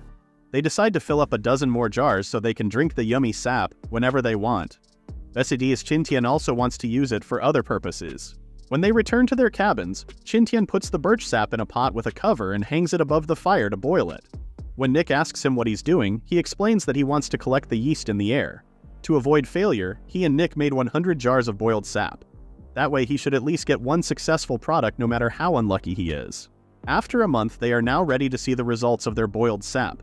They open the jars one by one, and their nose gets assaulted by its stinky smell. The sap looks spoiled inside, meaning that the jar has failed. They open the other jars, but it looks like every jar failed to produce the desired results. Qin Tian is getting worried that he might have made a mistake in the process. After all, one must ensure that the sap is completely sterilized and sealed properly. Moreover, what if there is no yeast in the forest? Nick smiles and encourages him to open the others since they made 100 jars after all. After a few more failed jars, they finally opened one that seemed satisfactory. It smells good and the sap now has a creamy look. Normally, transparent vessels are used to capture yeast called Saccharomycetes. This is because, unlike other bacteria that float on the surface, Saccharomycetes often sink to the bottom. However, since they didn't have glass bottles, Qin Tian was forced to use pot jars. To see if they get the desired bacteria, they will have to pour the liquid out and check the bottom of the jars. After doing so, a paste-like product was left on the bottom of the jar. Qin Tian cries out in happiness that his experiment was a success. The substance in the bottom of the jar is called yeast paste, which contains yeast, a lot of impurities, and alcohol. After opening the 100 jars, only 4 of them had yeast inside. That was only a 4% success rate. Fortunately, this yeast should still be enough to make wine. He plans to make birch wine so that he can also use it as alcohol. That way, they would never have to cauterize their wounds again with fire to prevent getting infected wounds. The next step is to extract the yeast from the yeast paste and destroy all the harmful bacteria. First, they put the 4 jars in a large pot of water and boil them all together. After boiling for 15 minutes, they pour in the boiling water and put the jars aside to cool them down to room temperature. When they aren't hot anymore, they shake the jars and allow it to mix before setting it aside once more. This should separate the liquids inside into 3 layers. The top layer of liquid is alcohol, the middle layer is the yeast liquid, and the bottom layer is the impurity. They then pour out the alcohol so that they can reach the yeast liquid. Qin Tian was very cautious when doing this step because if the liquid he was pouring out turned into a different color, then that meant the liquid inside had mixed. He would have to stop immediately to avoid wasting the yeast liquid or polluting it by pouring out the impurities too. After separating the alcohol, he also poured out the yeast liquid and mixed it with the sterilized birch sap. Now, they must wait for the yeast to ferment it and turn it into wine. A month later, Qin Tian is soaking himself in a hot bath. Unfortunately, the water cools down so fast in the cold weather or otherwise, he would love to soak in it for a while longer. Since it's already been a month, he decides to check the progress of their wine. Making wine requires a certain temperature, so instead of leaving the wine in their warehouse, he placed the jars in the cabin. After all, they always keep the fire pit inside their cabin burning every day. He opens the jar, and its sweet aroma fills the cabin. The longer the wine is brewed, the better it tastes. It would normally take half a year to brew it to get such a good smell, but Qin Tian made it to get alcohol. He doesn't really care about the taste. Nevertheless, he didn't expect that after only a month of brewing, the jar of birch wine would have such a heavy fragrance. Nick also enters the cabin and asks him if the wine is ready. They pour the wine into 2 smaller cups for them to try and down it in one gulp. Nick exclaims in surprise at how good the wine is. For her, it tasted sweet and spicy, completely different from normal wine. She feels warm and comfortable after drinking it. Qin Tian remarks that it tastes better than normal wine. Just like fruit wine, it also has a slightly sweet taste followed by a burning sensation. It was hard to accurately describe its taste. In the past, he only drank a little wine when he was forced to go during barbecue parties or other special occasions. However, ever since being stranded on the island where there are few chances to drink, he always tried and found the wine to be extremely delicious. Nick pours some more into her cup, prompting Qin Tian to warn her not to drink too much. However, Nick continues drinking more and more, surprising Qin Tian with her high tolerance for liquor. Anyway, they don't have anything else important to do tonight, so they decide to just enjoy the wine. They fill their cups with wine and toast the night away. A few hours later, they have finished the jar of wine and Qin Tian is tucking Nick into her bed. He wanted to scold her for enjoying too much wine that night, but he decided that it was fine. He's with her so he can just take care of her. Nick pulls the blanket up and complains that she's feeling hot, but Qin Tian explains to her that it's just the effects of the wine. She'll be fine when it wears off. However, Nick stands up and decides to get water for herself. She was so drunk that she accidentally lost her footing and she fell over backward. Thankfully, Qin Tian was very aware of the possibility and caught Nick. He asks her if she's okay, but he's getting distracted. His face blushes as he notices that Nick's coat fell off her, and she was only wearing undergarments. Nick sees his face and grabs it with her own hands. Before he could even react, Nick suddenly kisses him, and they lie down on the ground together.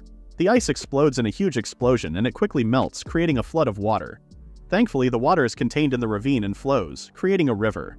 The sun also shines brightly from the sky, melting all the snow from the surroundings.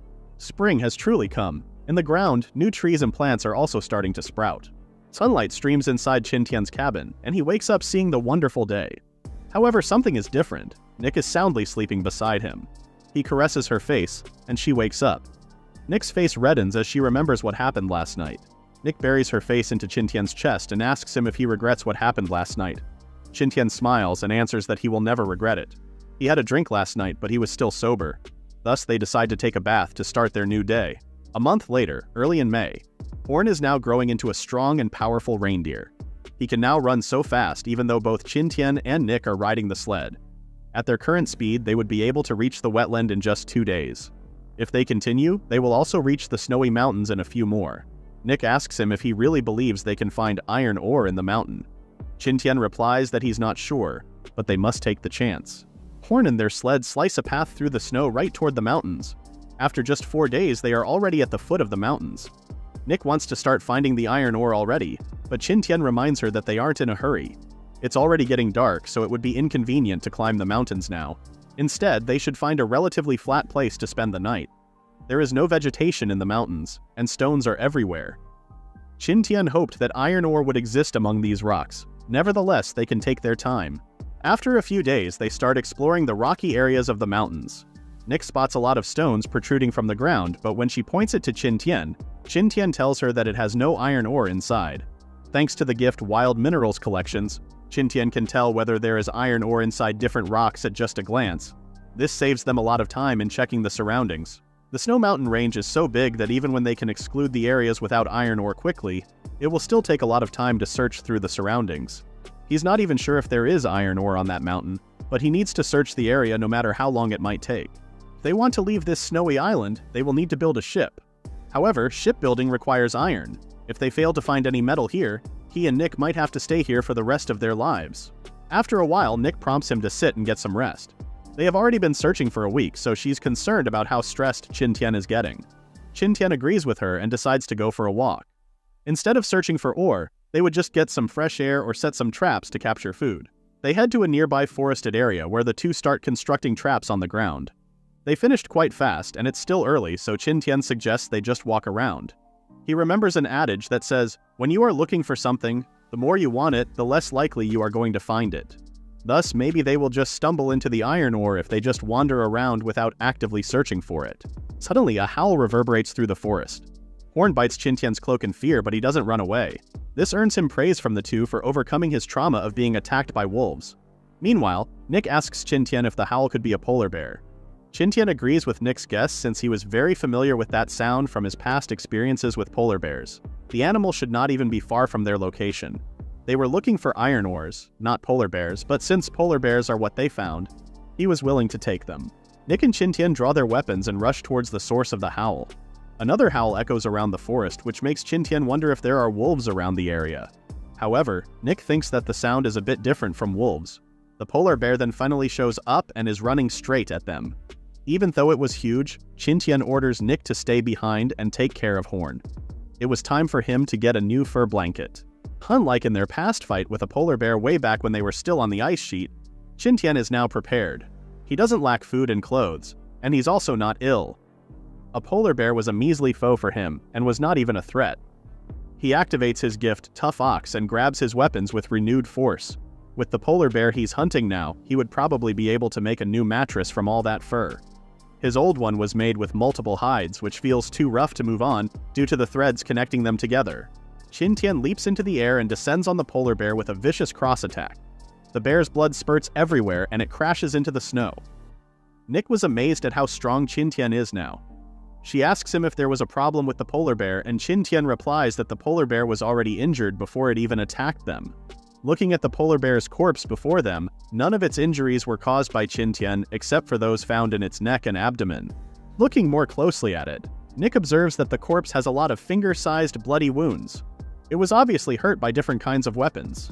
Qin Tian doesn't realize this, but when Nick mentions it, he immediately tells Nick that they must catch up with the people who inflicted those wounds on the bear and use the weapons. Thankfully, they can just follow the bloodstain left behind by the rampaging polar bear before it attacked them. However, they hadn't even left yet when they stopped in their tracks. A group of men wearing fur cloaks had arrived. One of the men steps forward and asks them which tribe they belong to. Qin Tian and Nick encountered a group of men in Area E7, introducing themselves as members of the Lada tribe. To their surprise, they learned that there were many tribes in the area. When asked about their tribe, the blue-eyed leader confessed he hadn't heard of the Lada tribe, and questioned whether Qin Tian had killed the bear. As expected, the group's leader asserted that the bear was theirs since they had already hunted it. Qin Tian quickly agreed, stunning the men. They became flustered and explained that he would only get half of it since he was the one who killed the bear. This reasonable response confused Qin Tian, who was expecting a different reaction. Qin Tian didn't want credit for the kill since he simply wanted help in building a ship. He argued that it wouldn't be fair to claim the entire bear since he only delivered the final blow after it was already injured by the others. He expressed his need for either the fur or paws, but the leader insisted on giving both. The men had celebrated after the huge bear was taken down, knowing it would provide sustenance for a while. They expressed gratitude to Qin Tian for killing the bear and granted him the right to dismantle it. Qin Tian was surprised when the leader handed him a ulu knife, as he had been searching for a source of iron. While contemplating where he could find iron, Nick interrupted his thoughts. Qin Tian suggested that the men should handle the dismembering since it was their hunt. The leader agreed, promising a fair share. Qin Tian then inquired if they were Inuits, to which the leader confirmed. Qin Tian had already suspected it. The leader, curious, asked if Qin Tian and Nick were from the outside. Confused, Qin Tian sought more details, wondering what the leader meant. Nick watched the two discuss the whole time and hoped they could get more information. The discussion ended and Qin Tian told Nick to go back to their camp and depart to Zip's tribe. Nick agreed since they just finished cutting the polar bear. The two rode on a sled pulled by Zip and his huskies. Nick inquired about Qin Tian's findings. Qin Tian explained that there were many tribes in the area, and the knife originated from a group known as Outsiders. These outsiders arrived on large ships from unknown places, engaging in trade with the local tribes. Nick wondered if the Outsiders would return, and Qin Tian confirmed that their next visit was scheduled for the summer. Nick also pondered whether Zip and the others were curious about their backgrounds. Qin Tian only revealed that they had survived a shipwreck and found it remarkable that they had managed to endure in the snowy landscape. Trusting Zip to be a good person, Qin Tian expressed a hope to share more about their tribe with him. They reached Qin Tian's camp not long after, and Zip couldn't help but wonder how they endured so long in such a place. They even inquired if the group had encountered any wolves. Zip shared that many wolves roamed deep within the forest, led by a particularly large one.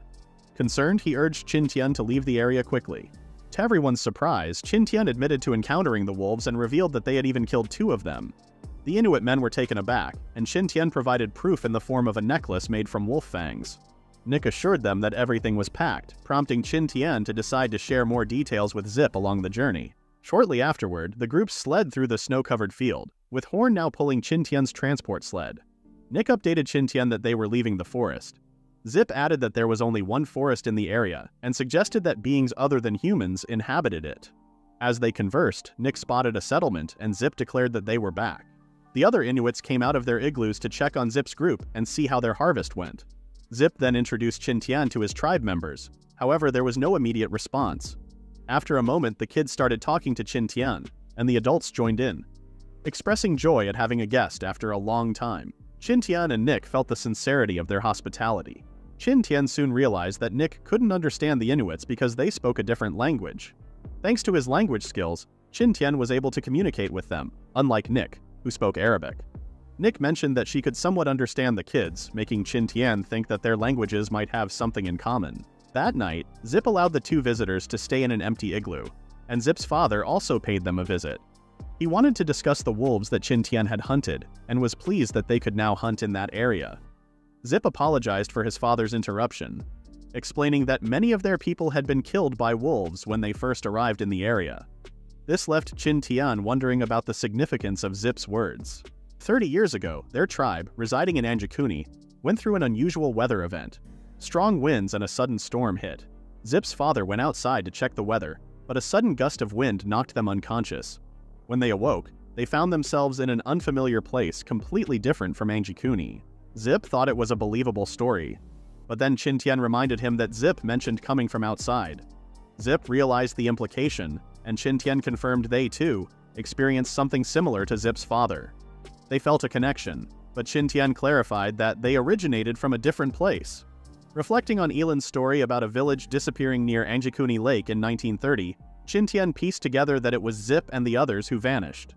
At that moment, a woman walked in with a lovely plate, and Qin Tian thought it came from the trade with the fleet. Zip then announced the beginning of the celebration to welcome their new friends. Everyone enjoyed the drinks and food that were prepared. Zip even brought out something special, a fragrant wine. Qin Tian took a sip and said it was excellent.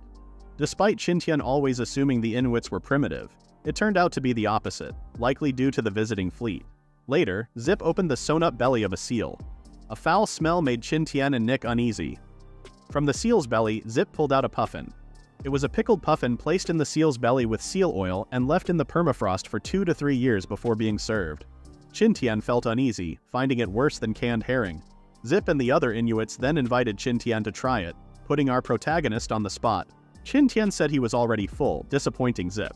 He mentioned not knowing how to remove feathers, and Zip showed him while suggesting ways to eat the pickled puffin. Zip drank the puffin's juices, making Qin Tian uneasy.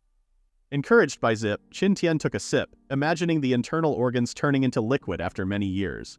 In response to their hospitality, he took another gulp, and Zip brought out more. Despite Qin Tian warning Nick not to try it, Nick mentioned another way to eat it, making Qin Tian feel a bit foolish. They were then shown to their accommodation, which despite looking small turned out to be nice. After experiencing great hospitality from the Inuits, they went to bed. Qin Tian was happy to meet Zip after being lost for nearly a year with Nick.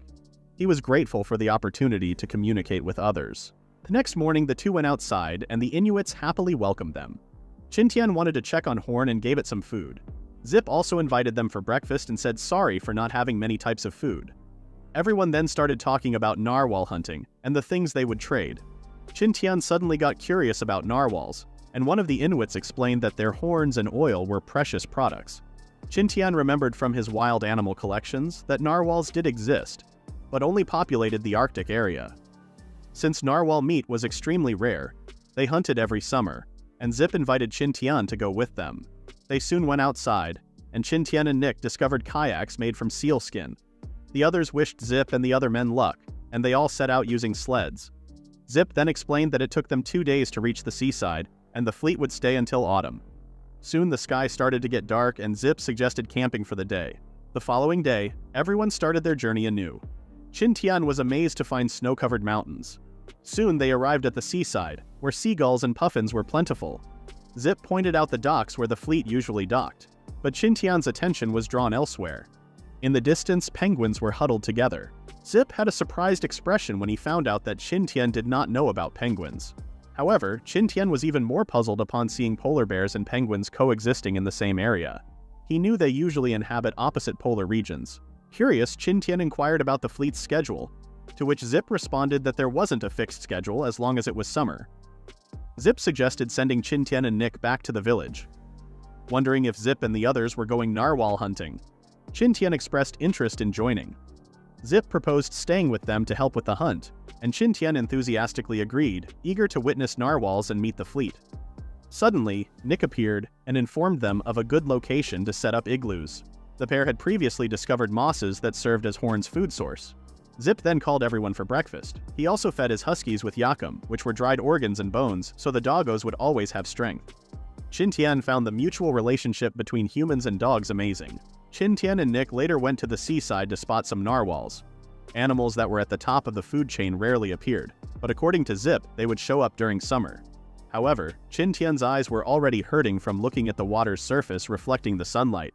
Qin Tian then wondered if they should just keep waiting for the narwhals, but Zip advised them not to waste time and to look for other prey nearby. Nick excitedly offered to go hunting, but Zip was hesitant because he believed women were only for routine chores. Just then, Nick drew an arrow and fired it toward a seal, hitting the mark without missing. Zip and the others were impressed to see Nick hit the seal from such a distance. Zip then agreed to let Nick handle the hunting. While Qin Tian inspected a kayak, he noticed Zip holding something made of seal skin. Zip blew some air into it, inflating it like a ball. Qin Tian wondered about its purpose, and Zip suggested teaming up. Qin Tian agreed, and the men headed to the cold waters. However, Zip and Qin Tian's kayak fell behind. Zip realized it was Qin Tian's first time rowing a kayak. Zip suggested following the swimming process. Qin Tian picked up the pace, likening it to riding a bike. They finally spotted a seal. Zip told everyone to stop rowing and let the kayak float. As they got closer, Zip threw a harpoon, hitting the seal. It swam away, but the other end of the harpoon was connected to the seal's skin balloon. They chased the balloon until it slowed down. This indicated that the seal had already tired itself out. The seal emerged from the water as they pulled it onto their kayak. They placed it in the middle of the kayak, and Zip was happy to catch a big one. After that, they got off the kayak, and Qin Tian suggested taking the seal back to their camp. Zip said he would also go back and propose continuing the hunt the next day. He mentioned that being too greedy could lead to consequences, and Qin Tian remembered how some tribes believed in nature gods. Qin Tian had once pondered whether they should simply let things happen naturally, but Zip suggested gathering the courage to stand against it. Qin Tian was concerned that such defiance might anger the gods, but Zip corrected him, saying the gods permitted them to survive, hunt, and reproduce. According to Zip, the gods would only be displeased if they went too far and crossed a certain line. Qin Tian then remembered the importance of balance. Soon the others returned with seals they had hunted, confirming that they hadn't come across any narwhals. Back at their camp, Nick questioned the purpose of the seal skin balloon. Qin Tian explained that it served as a buoy marker during seal hunting. The day concluded with everyone sharing their stories over dinner. The day after, they noticed fewer seals, just like when Qin Tian and Nick hunted alone. Qin Tian wondered what they'd hunt now. They all climbed a cliff and gathered some puffin eggs from small ledges. Zip reminded him not to take them all, and Qin Tian recalled the importance of ecological balance. Since puffins stuck close to their eggs, they were easy to catch. Suddenly, Nick called them, claiming she had spotted some narwhals. A few narwhals swam by, and Qin Tian finally got to see them. Excited, Zip advised him to be patient. Impressed by Qin Tian's strength, Zip complimented him as he pulled him up from the cliff. Shortly after, Zip informed Qin Tian that hunting narwhals was more challenging than hunting seals, and they needed to work as a large group. Everyone then paddled out onto the water in their kayaks. The ice sheets were breaking due to the summer heat, and everyone positioned themselves to corner the narwhals. Zip instructed everyone to stop and wait for their prey, explaining that the narwhals wouldn't notice them if they remained quiet. Qin Tian decided to follow Zip's advice since it was his first time hunting narwhals. 2 hours passed, and all the narwhals did was engage in sword fighting. Qin Tian wondered if playing was all they did. Just then, Nick noticed that the narwhals were approaching. One jumped out of the water, and Qin Tian called it ugly. Poor narwhal. Nick was amazed to see the narwhal's long horns that grew along its own body size. The Inuits claimed they hadn't heard of anyone getting stabbed by the horns. Zip told them to be quiet as the narwhals moved, and they decided to follow them quietly to their new playing area. They had been on the kayak for almost half a day, and Qin Tian could feel the fatigue despite wearing thick clothes. He called for Zip, who understood and instructed them to continue the next day, since the narwhals wouldn't be far. As it started to get dark, Qin Tian skipped dinner to prioritize sleep, hoping for a good night's rest for the next day's hunt. The following day, as Qin Tian headed to the seaside, he pondered whether narwhals had schedules like humans. He tossed his kayak into the water and returned to the spot where he waited before. The arrangement of the narwhals was different from the day before. He observed that they kept a distance to avoid harming each other. Suddenly, they spotted a narwhal swimming alone. Everyone followed it, and Zip told everyone to spread out. He ordered them to shoot, and harpoons flew from 3 directions. The narwhal got hit and quickly dove underwater. A narwhal is stronger than a seal, but it couldn't escape with the balloons attached. Zip told them to chase it and stay alert to their surroundings. Other narwhals started moving, but Zip told them to ignore the rest. Everyone scattered, and Qin Tian wondered where the narwhal had gone. Nick suddenly noticed something. It was the balloons. Zip then told them to be patient and wait for the narwhal to lose its strength. Shortly after, they had caught their prey, and Qin Tian began touching the narwhal's skin. Zip then tossed a freshly cut piece of narwhal meat to Qin Tian, expressing how tasty it was.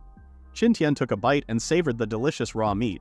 Zip reminded everyone to feed the innards to the dogs before going for another hunt, cautioning against getting too excited over just one successful catch. The group became enthusiastic, raising their hands in anticipation. That night, Zip shared that they were fortunate to encounter a group of narwhals. They hadn't seen any for 3 days prior to this, the last time they went searching. Zip advised everyone to head back and get some rest. Feeling exhausted, Nick and Qin Tian decided to call it a night to recharge. Outside, Horn and the Husky slept side by side. Suddenly, Horn woke up and noticed the night sky glowing. As the snow continued to fall, auroras began to illuminate the sky. Nick also spotted them and woke up Qin Tian, who was surprised to witness auroras in the area. The couple enjoyed the breathtaking sight together. Qin Tian couldn't believe he was witnessing something he had only seen in the media before. Zip and the rest emerged and pondered what might await them at the end of the heavenly path, their term for the auroras. The auroras faded away, prompting Zip to suggest that everyone sleep through the next day and head back home the day after. According to Inuit belief, the auroras were a path constructed by the gods to guide souls from purgatory. given their frequent hunting, they thought the gods had taken notice of them.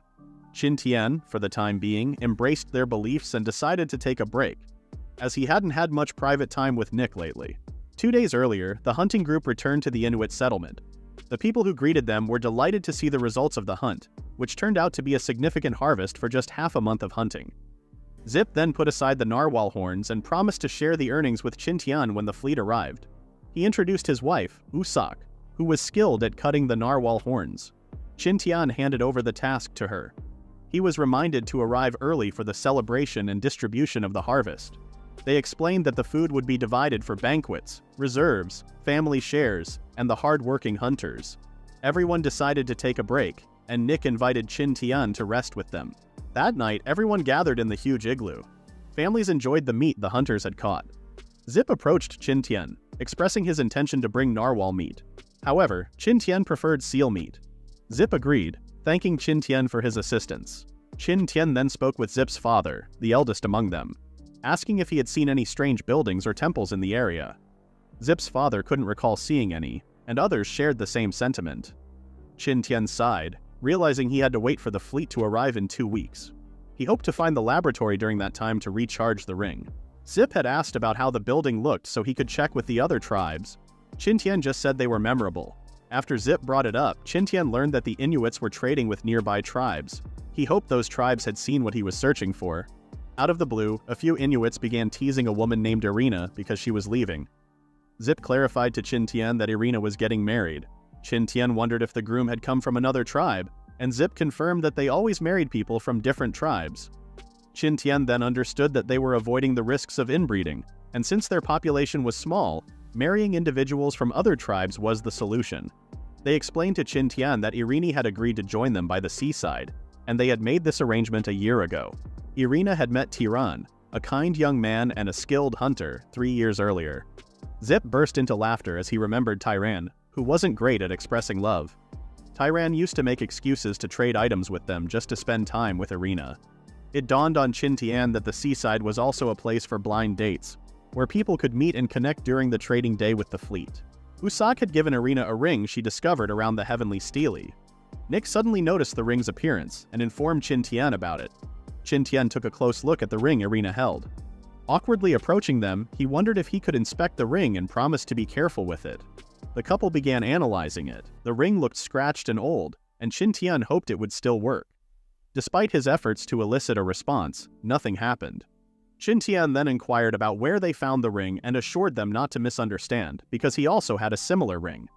Due to the cold weather, Qin Tian allowed Nick to hold it for him, and Nick showed the ring to everyone. Irina and Usak were surprised when they saw the same ring and wondered where they had gotten it because it was more beautiful than Irina's. Zip's father then said they found the ring at the heavenly stele. Zip offered to guide them to the snow mountain to see it. Qin Tian was excited and thanked Zip, happy that Zip was willing to help since they were friends. Qin Tian thought the heavenly stele was like the lab. The next day, everyone went to the snow mountains. Qin Tian thanked Zip for starting early, but Zip was okay with it because he noticed how eager Qin Tian was about the topic. Zip told Qin Tian it would take them half a day to get to the mountain range, and Qin Tian was okay with that. Morning arrived and the decision was made to camp for the night. During that evening, Zip explained that they had named the place Heavenly Stele, but in reality, it was a deep basin.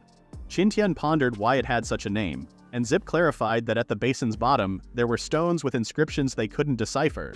Qin Tian wondered if it was similar to a sinkhole, like the one they encountered on the first island. The following day, the group tied themselves together with ropes, with some members guarding the sleds and dogs. They began their journey across the snowy mountain. Qin Tian, curious about how they found the place with no resources for hunting or foraging, asked Zip. As Zip began explaining it was to avoid wolves, he accidentally slipped off a cliff.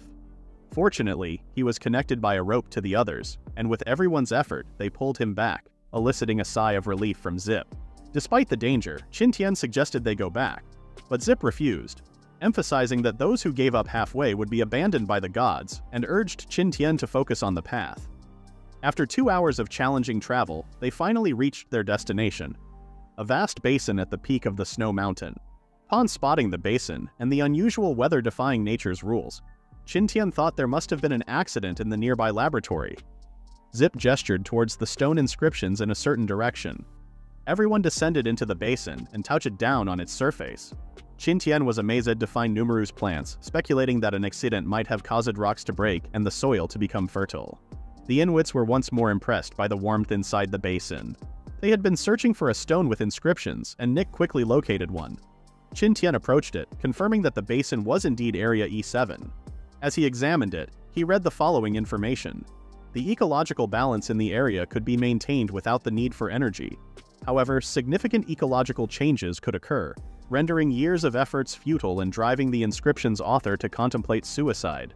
Since his consciousness had been uploaded to the internet, he could only follow his programmed instructions. All he could do was observe the evolution of the land while awaiting hope. Qin Tian deduced that the inscriptions were a diary by a researcher from the lab. Zip had wondered if Qin Tian could read the inscriptions because he saw him deep in thought. Zip was curious about what the writings meant and if they were made by gods. Qin Tian then shared that the inscriptions were created by someone who designed the place.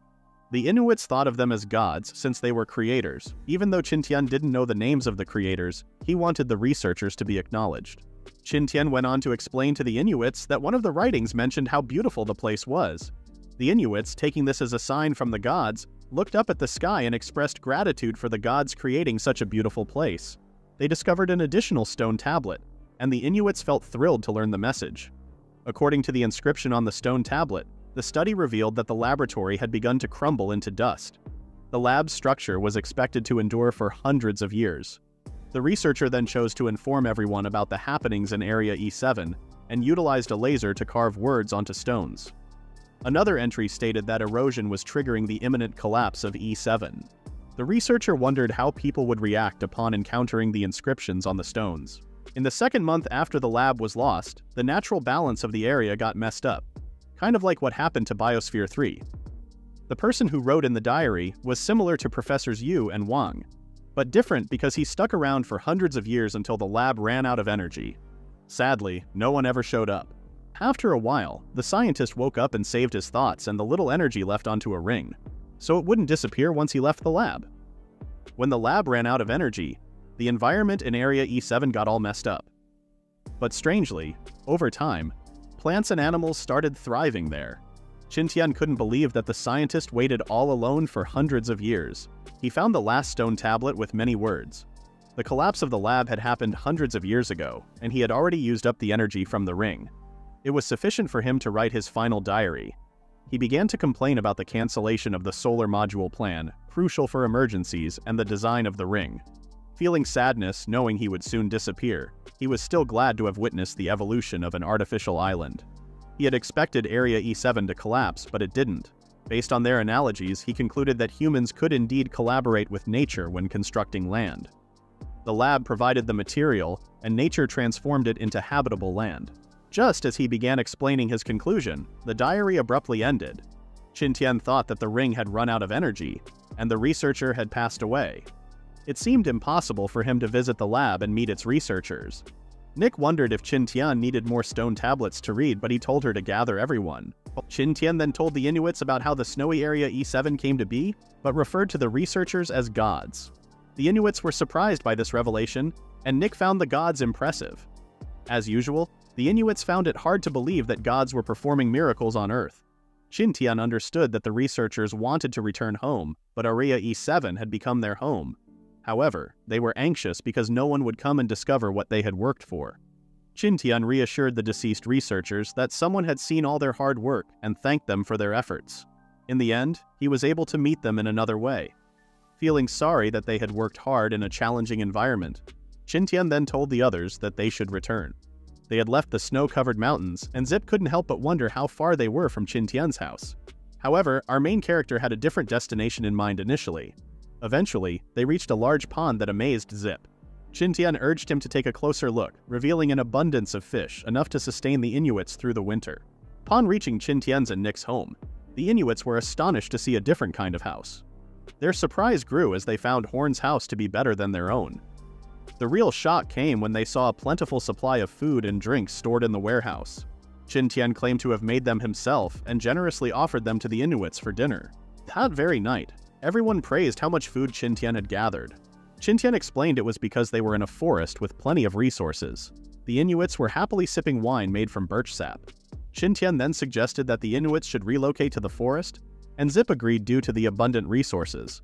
Although Zip felt guilty taking so much from Qin Tian, our main character assured him that it was a way of expressing gratitude and giving farewell gifts. Zip felt sad about Qin Tian leaving. In response, Qin Tian told Zip that he would feel hurt as a friend if Zip refused the gifts. Gratefully, Zip thanked Qin Tian and Nick for everything, but Qin Tian wanted to hear their gratitude once they were safely escorted back to the seaside. They all decided to take a day to rest and planned to leave the day after tomorrow. 2 days prior, everyone had returned to the Inuit settlement, gathering all belongings from Qin Tian's camp. A decision was made to accompany Qin Tian and Nick to the seaside for a few days. Filled with emotion, Zip hugged Qin Tian tightly, pledging to ensure their safe departure. The group set out for the bay, but the journey would extend by 2 more days as they had to bring Irina along. Qin Tian was okay with the delay, and the other Inuits playfully teased Irina, suggesting she was more eager than anyone to reach the seaside. Irina, blushing, insisted that she had no interest in seeing her future spouse at all. Laughter filled the air as the Inuits enjoyed the journey together. 2 days earlier, they reached the seaside where several igloos had been constructed. Nick observed how it resembled the Maya settlement. Zip mentioned that more people would join them later and suggested finding a spot to rest. While the rest searched for a place to build an igloo, Irina was on the lookout for her future spouse. Zip assured them not to fret as the fleet was scheduled to arrive later in the same month. Qin Tian could already see people engaging in trade, and Zip remarked that it was also the time for single individuals to seek partners. As night fell, Qin Tian stayed up late, causing concern for Nick. Eventually, Qin Tian agreed to go to sleep, acknowledging their different goals compared to the others at the seaside. The following morning, Zip showed Qin Tian around the trading market. Qin Tian observed the importance of food being exchanged for other valuable items. Zip introduced Qin Tian to a person named Adumu. Unexpectedly, Adumu encouraged a man to approach, indicating he should talk to his future wife. Tyron greeted Irina with shyness, and Qin Tian found him to be trustworthy. Zip and Adumu then decided to discuss wedding matters. Qin Tian and Nick chose to leave and wander around as outsiders. While walking, Nick noticed that there were no more than 20 types of products among the stalls. Qin Tian wondered if Nick enjoyed watching the negotiations. Suddenly, people near the sea began making a commotion. Qin Tian overheard them talking about a large ship. As the excitement grew, a massive ship came into view. A couple of ships approached the docks, and Nick wondered if they should move closer. However, Qin Tian advised her to take it slow. Suddenly, a small boat appeared, and a blonde man seemed relieved to have reached Iceland, expressing a desire for meat. Nick couldn't help but notice they resembled Jessica. Based on their appearance, Qin Tian guessed they were foreign sailors. Suddenly, a man exclaimed that another ship was docking. Qin Tian had heard from Zip but hadn't expected a second fleet. Zip then showed up, reminding Qin Tian to grab his belongings quickly. Qin Tian understood, and Zip told him to return with him. The day passed, and the line seemed endless. Worry filled the air as rumors circulated about sailors wanting to leave early to avoid oversaturation in the market. Qin Tian understood that rare things could be costly, and when supply exceeds demand, the value drops. He realized the first fleet aimed to make a big profit with this idea. When Zip's turn came, he exchanged narwhal horns for gold coins. The man in front took the horns to his superior, but Qin Tian explained to Nick that the man couldn't decide the price. Zip completed the trade, showing the gold coins to Qin Tian and Nick. Zip believed the gold coins would be useful if they had nothing to trade in the future with the fleet. He gave Qin Tian 20 gold coins as his share, expressing concern about Qin Tian leaving soon. However, our protagonist still needed to find a ship willing to accept them. Qin Tian promised to inform Zip when the time came. Shortly after, Qin Tian and Nick began to notice that the prices were dropping with 13 fleets around. Qin Tian saw this as an opportunity and started negotiating with others. He thought the prices for whale oil and wines were too high. He continued to haggle with others until someone told them to stop. Wealthy-looking men appeared, and Qin Tian could tell they were spoiled. He wondered how he could help them, and the men said they wanted to buy his reindeer. Qin Tian realized he was the only one with a reindeer around. Qin Tian refused to sell Horn, but the men tried to force it with 30 gold coins. Qin Tian said he wouldn't even sell Horn for 300 gold coins. The spoiled-looking man behind the eye-patched man said he would offer more than gold, like weapons, wine, and food. Qin Tian's patience reached its limit, and he glared at them, making the spoiled-looking man flustered. He felt embarrassed for getting scared by a barbarian. The man stepped forward, claiming to be a baron, and challenged Qin Tian to a duel. Qin Tian said he thought having a duel was unnecessary. The baron then wondered if Qin Tian was scared. Just then, a man told the baron to stop. A guy with brown hair and blue eyes showed up with a tall blonde man and a woman wearing glasses. The Baron got mad for being interrupted, but the brown-haired man went to greet with respect. The Baron felt pleased to be respected by these civilized people, and wondered what the man wanted. The brown-haired man then said it wasn't worth it for a noble like the spoiled man to duel over a reindeer. The Baron agreed, but still wanted Qin Tian to feel honored that his reindeer was noticed. Qin Tian noticed that the guy with brown hair trying to help him. He was ready to use force if needed. A woman with glasses then tapped the brown-haired guy and shook her head.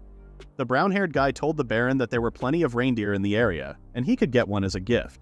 He also pointed out that more local people were gathering around. The Baron got worried, thinking they might attack him for offending one of their friends. The guy with brown hair and his friends used to think the Baron's worries were kind of silly. They told him that people weren't interested in fighting, they just wanted to trade supplies. Another wealthy guy sighed, saying Qin Tian missed his chance for glory. They left, but the brown-haired guy still thought the rich folks were a bit silly for caring so much about glory. Then, the woman with glasses scolded the brown-haired man for suggesting to buy reindeer for the spoiled nobleman. Intrigued, Qin Tian asked if he could join them on their ship. He thanked them and introduced himself. The woman, named Oshbel, said words alone weren't enough. Qin Tian offered Horn and his stuff, but the brown-haired man, Kent, insisted the woman was just kidding. He introduced himself as Kent, Oshbel as Oshbel, and the tall man as Gossin. Kent reminded Qin Tian to steer clear of people like the Baron in the future. Qin Tian had wondered if Kent was a merchant because he was seeking gold coins, but Kent advised Qin Tian not to get his hopes too high. They eventually reached the trading area where Kent had set up. Nick observed that people were joyfully conversing, unlike at other merchants' stalls. Qin Tian agreed, noticing the amiable relationship between the Inuits and Kent. He decided to board Kent's ship. Qin Tian managed to get 34 gold coins for his stuff eventually, and Oshbel said that was the going rate. Qin Tian trusted them and thanked them with 6 gold coins. He also asked if they could take passengers and inquired about the fare to get back to their homeland. Kent was curious why Qin Tian wanted to leave, and he explained that he just wanted to explore the world.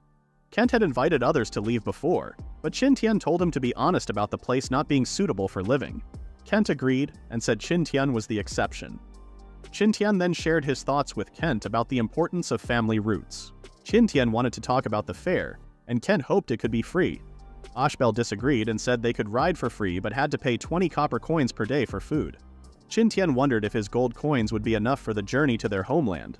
Oshbel claimed he could survive on 1 bread per day. Qin Tian decided to work for it, and Oshbel agreed to discuss the matter. Later, in Oshbel's tent, Qin Tian found a world map. Oshbel said some merchants sold them, but the Inuits weren't interested. Qin Tian bought a map for 1 silver. With a serious face, Qin Tian opened the map, revealing a kingdom called Holy Powit, and an empire named Garmin, with Iceland roughly sketched north of it. Nick had appeared with the change for the map. It simply meant that 1 gold coin was worth 10 silver coins. Qin Tian decided to leave, leaving Kent and Oshbel puzzled about his departure from Iceland. At that moment, Gossin claimed that Qin Tian didn't belong with the indigenous people in the first place. Qin Tian observed the detailed Holy Powit kingdom on the map, assuming that the merchants were from that kingdom. Iceland was supposed to be in Area E7, but it had minimal contact with the outside world. He couldn't estimate the true size of the country based on the map, and Treasure Island 2 and D3 were not marked. Nick wondered if they would leave in mid-September, and Qin Tian instructed her to prepare for the next week. Nick hoped they could find their ship again, and Qin Tian advised her to leisurely learn about the outside world from Kent during their travels. The next day, while Kent was talking with Qin Tian, he got called for work. Qin Tian noticed that Kent was the merchant leader, but Oshbel was the one doing most of the work. Regarding Gossin, Nick warned Qin Tian to be careful around him. Qin Tian and Nick left as the time had arrived. Qin Tian felt a bit sad about leaving Horn behind, but Area E7 was where Horn belonged. Zip assured Qin Tian that he would find a female reindeer for Horn, and Qin Tian expressed gratitude to the Inuits for everything. Zip gave Qin Tian a warm hug, wished him well, and Qin Tian waved goodbye. They loaded their belongings onto the small boats, including Kent's goods. As they were lifted by the pulley, Kent and Gossin chatted about how some people felt unsteady on the boats when lifted. But Qin Tian didn't mind it at all. Qin Tian and Nick stepped onto the deck and found it to be much larger and busier than their ship. Oshbel then showed them to their cabin. Along the way, Oshbel explained how the poop deck and cannons functioned and warned them not to touch them carelessly. They were taken to a cabin that resembled a basement. Qin Tian remembered designing cabins for their ship, ensuring proper ventilation, unlike Kent's ship. Next, they were led to what seemed like a storage area for miscellaneous items, and Oshbel suggested using fishing nets as makeshift beds. Qin Tian inquired about other accommodation options. Ashbel mentioned a single room available for 1 silver per day. Qin Tian agreed promptly, but Ashbel argued that the storage space was a better environment compared to Iceland. Qin Tian disagreed and expressed his preference for a single room. Ashbel then disclosed the total cost of using the room throughout the journey. Qin Tian, wanting to inspect the room first, requested to see it before finalizing the arrangement. Ashbel had led them to a room with a window, 1 bed, and a spacious area. Qin Tian and Nick quickly agreed to take the room. Ashbel excused herself to tidy up and pack everything into a bag. She went to the adjacent room and entered without much ceremony. She asked Kent and Gossin to vacate the room, instructing them to use the regular cabin for the rest of the journey. Qin Tian and Nick, feeling a bit guilty, soon discussed how the room they had chosen was better than the cabins on their previous ship. Qin Tian explained that since it was a merchant's ship, having a wide room was normal. He then suggested to Nick that they should do some cleaning to make it more comfortable. It was time to leave, and the anchors had been pulled out of the water. Qin Tian and Nick were happy they brought beddings because Ashbel had taken them away.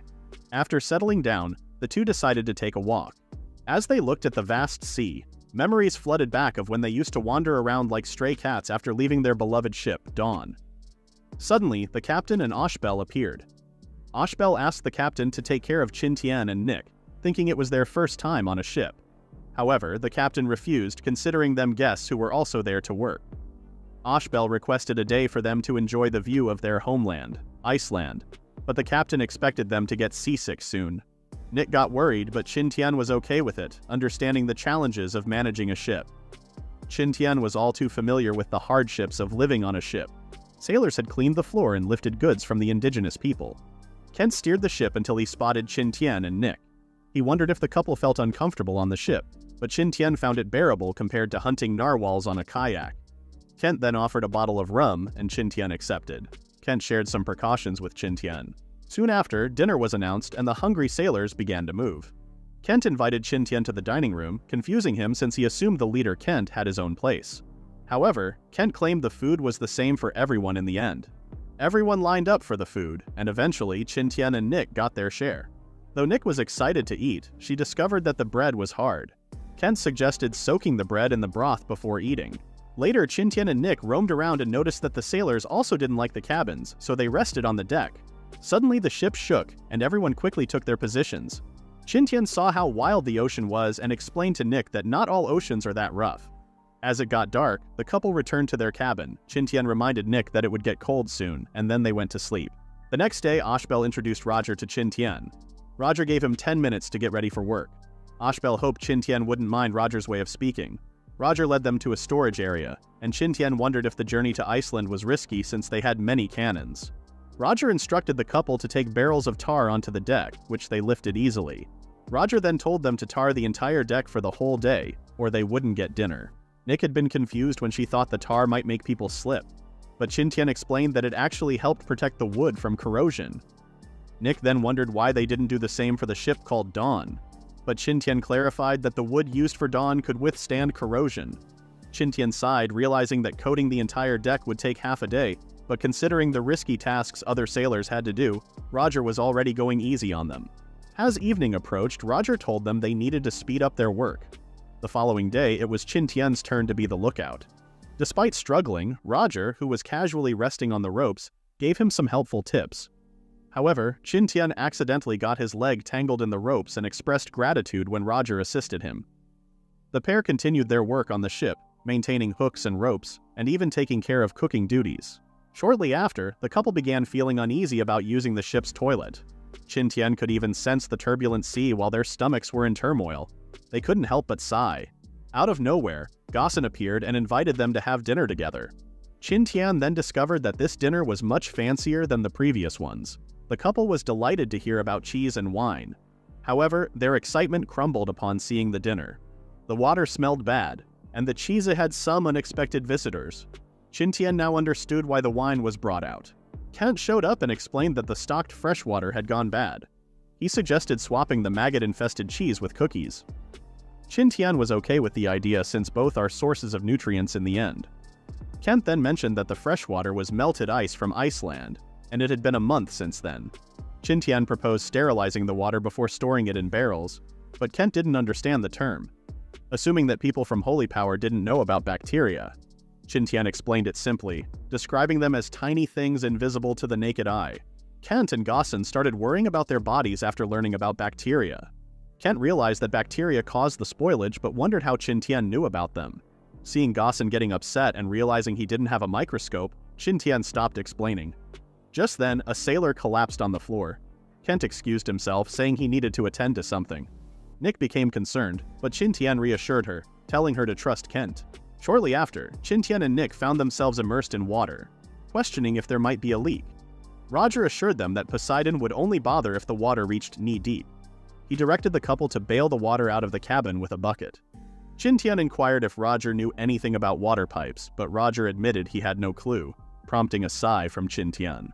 Suddenly, Qin Tian spotted some bamboo lying around and considered using it. Despite Roger dismissing the idea, Qin Tian explained that he could channel the water flow with the bamboo. Roger burst into laughter, finding it as ridiculous as magic. Qin Tian, with a determined expression, asked Roger to give him 2 hours. Seeing Qin Tian's determination and unwillingness to back down, Roger began to wonder if Qin Tian could actually accomplish the task. Eventually, Roger agreed, and if Qin Tian couldn't complete it within 2 hours, he would be responsible for draining all the water from every cabin. Qin Tian, curious about the potential reward, found out that Roger had bet his week's worth of salary. Nick, uncertain about what to do, was told by Qin Tian that they needed to create bamboo tubes first. They borrowed some tools and proceeded to make holes in the bamboo, connecting them like pipes. Unfortunately, they could only use canvas tarpaulins to seal the holes. As they worked, other sailors started to take notice. They questioned whether this unconventional method could truly remove water from the hull bottom. Meanwhile, those in another cabin, who were busy draining water, were informed that they were witnessing the outcome of an Inuit losing a bet. Suddenly, a commotion arose as one sailor became angry when someone accidentally threw a bucket into the water, causing it to splash around. All of a sudden, the sailors saw a bamboo tube entering the cabin. On the ship's deck, Qin Tian was pouring water into the bamboo tube, and everyone got really upset with him. They couldn't figure out why water was continuously coming out of the bamboo. Someone hurried back and informed Roger that Qin Tian was once again filling the cabin with water. Out of nowhere, Nick rushed in and tapped the bamboo tube with the handle of a sword. At the same time, on the deck, Qin Tian noticed the signal Nick had just given. The couple then uncovered the canvas on both ends of the bamboo tube simultaneously. Water started spraying out of the bamboo tube on the deck. The sailors were stunned by this unexpected sight and quickly ran towards the others. Meanwhile, Kent and the others discussed the diseases affecting their crew. 2/3 were already sick.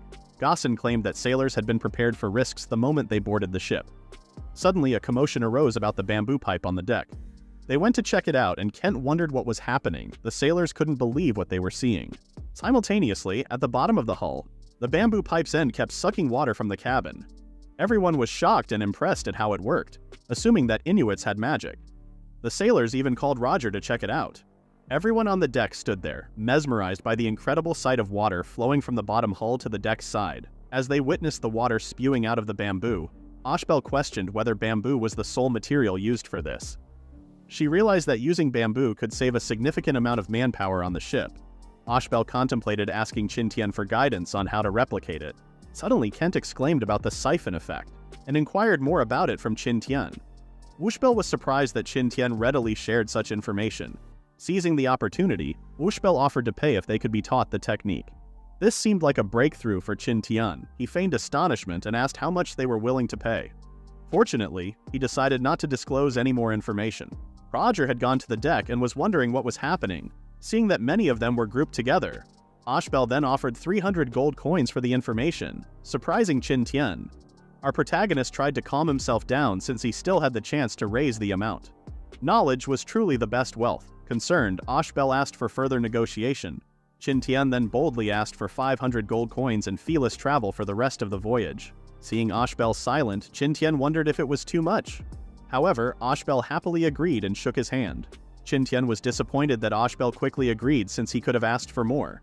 On the other hand, Ashbel was glad that it was only half of the price that she had initially expected.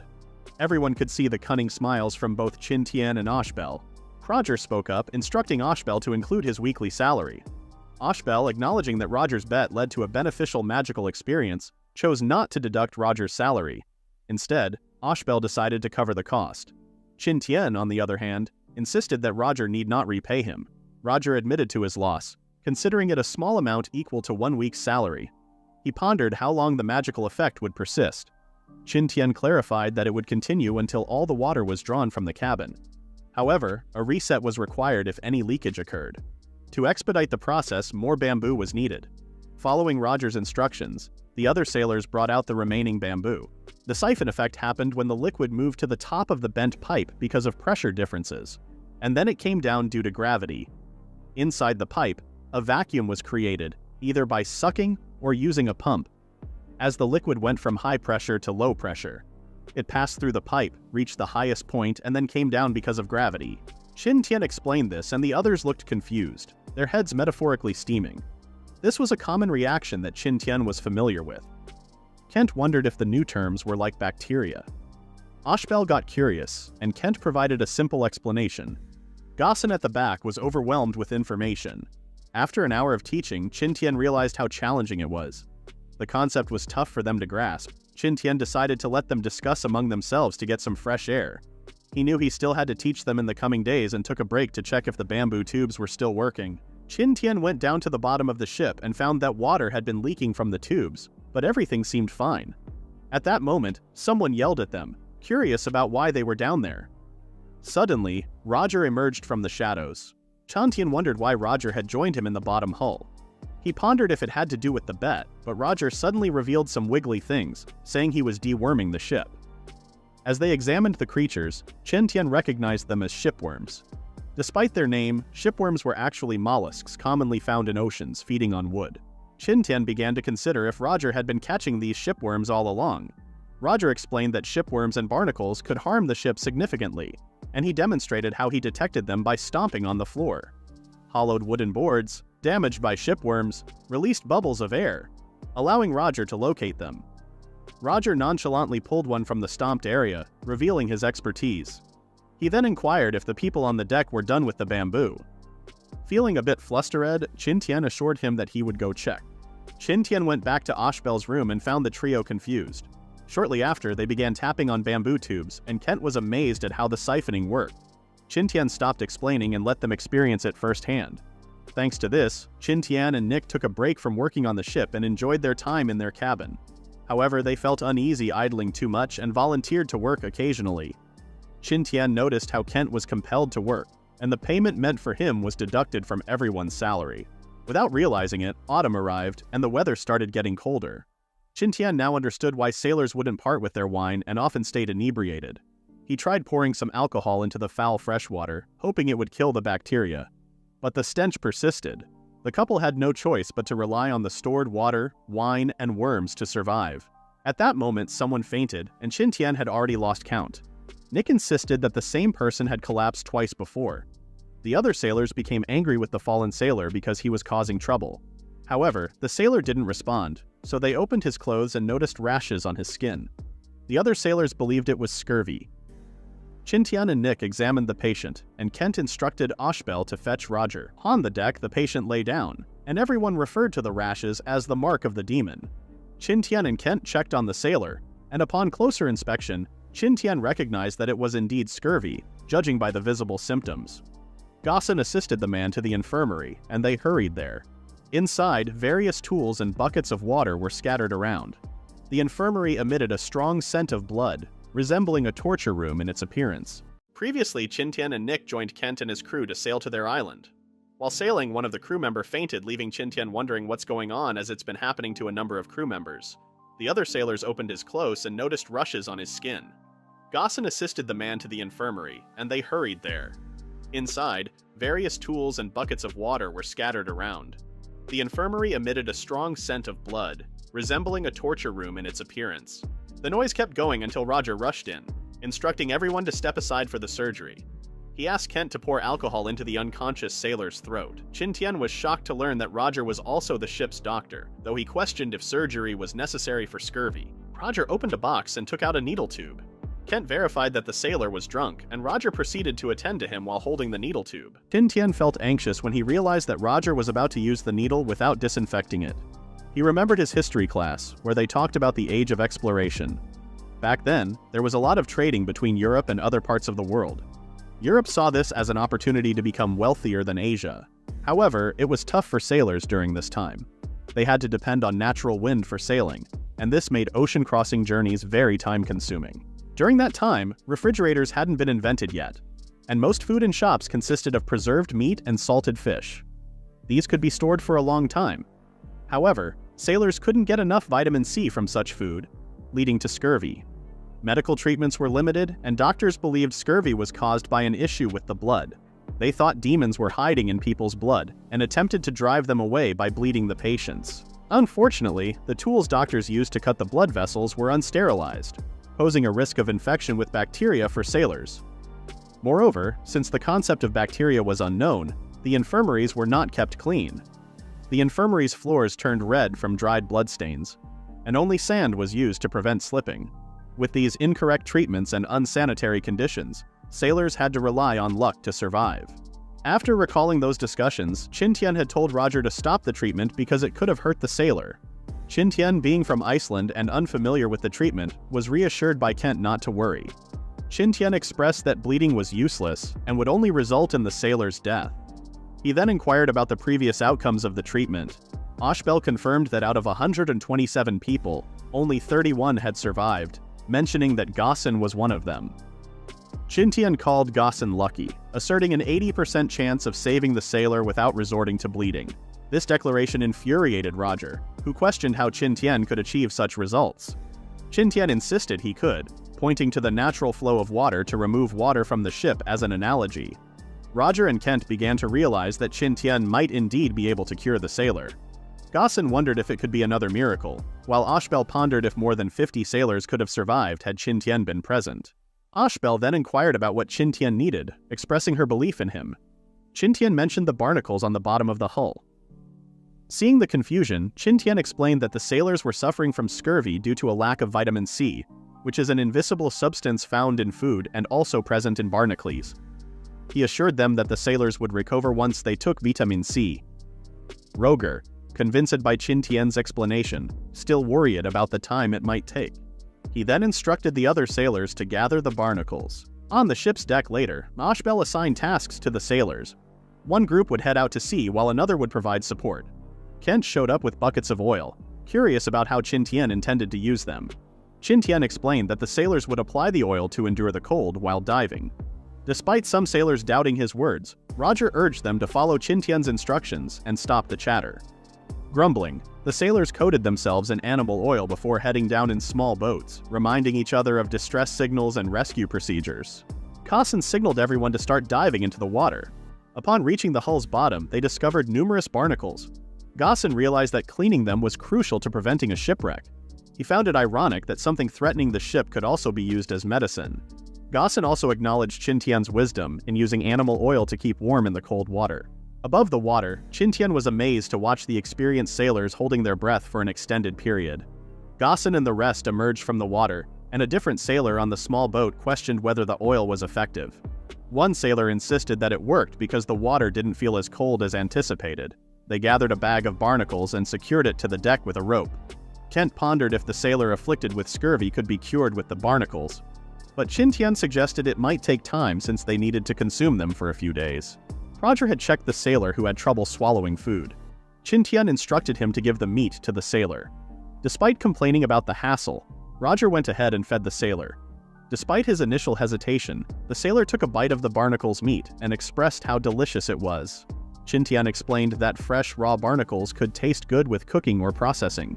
He observed that the sailor found the barnacle tasty due to a lack of vitamin C affecting his taste buds. Meanwhile, Kent didn't like the taste, but Nick enjoyed it. Kent wondered if they could cook the barnacle first, but Qin Tian clarified that high temperatures could damage vitamin C. Despite this, since they had plenty of barnacles, Qin Tian realized they wouldn't lack vitamin C even if they cooked them. The first group of sailors then asked the second group to continue cleaning up the barnacles underwater. Sometime after, Qin Tian let out a huge sigh. Gaussen, Kent, and Nick wore gloomy expressions as they hadn't managed to catch any fish at all. Nick, puzzled by the situation, asked Qin Tian for an explanation. Qin Tian clarified that they weren't in a fishery or offshore coast, which made fishing difficult. Upon hearing the term fishery, Nick was curious about its meaning. Qin Tian explained that the vast sea holds the world's most resources, but the distribution of fish is uneven. He mentioned that fish tend to gather near coastal areas due to the presence of inorganic salts. In contrast, offshore areas, especially in open seas, have different conditions, with fish preferring deeper waters. Qin Tian added that fishing in open seas relies on luck and demands great patience. However, a quiet environment is crucial, unlike their own ship, where sailors are often noisy and drunk. Qin Tian observed that the sailors had been unwell a month ago, but since learning from Qin Tian that fresh barnacles could treat scurvy, they consumed them daily. Ashbel confirmed that many sailors were hiding their conditions. The food therapy proved effective, improving the sailors' health, and even rejuvenating a previously dying crew member. Kent had claimed that everything was thanks to Qin Tian, but Qin Tian was not grateful for the loud noises from the sailors. At that moment, Kent noticed something and looked behind him. Feeling the wind blowing, his expression darkened. He then announced to everyone that a storm was coming and ordered the sailors to leave the area quickly. The sailors were shocked for a moment, but Roger's instructions snapped them out of it. Kent explained that his perception wouldn't deceive him and told Qin Tian to return to his room with Nick.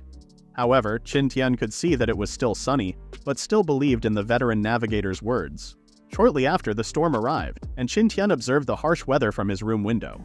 Gosen then guided some sailors and closed the openings. The ship kept sailing through the storm with Kent steering it. The storm worsened, and lightning flashed. The ship's mast was struck and Kent's eyes widened as he saw the massive mast engulfed in blue flames.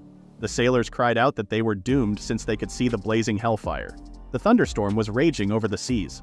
Qin Tian and Nick heard a loud noise from outside. They went out to see what was going on. Qin Tian saw a blue light behind them and found the mast burning in blue flames.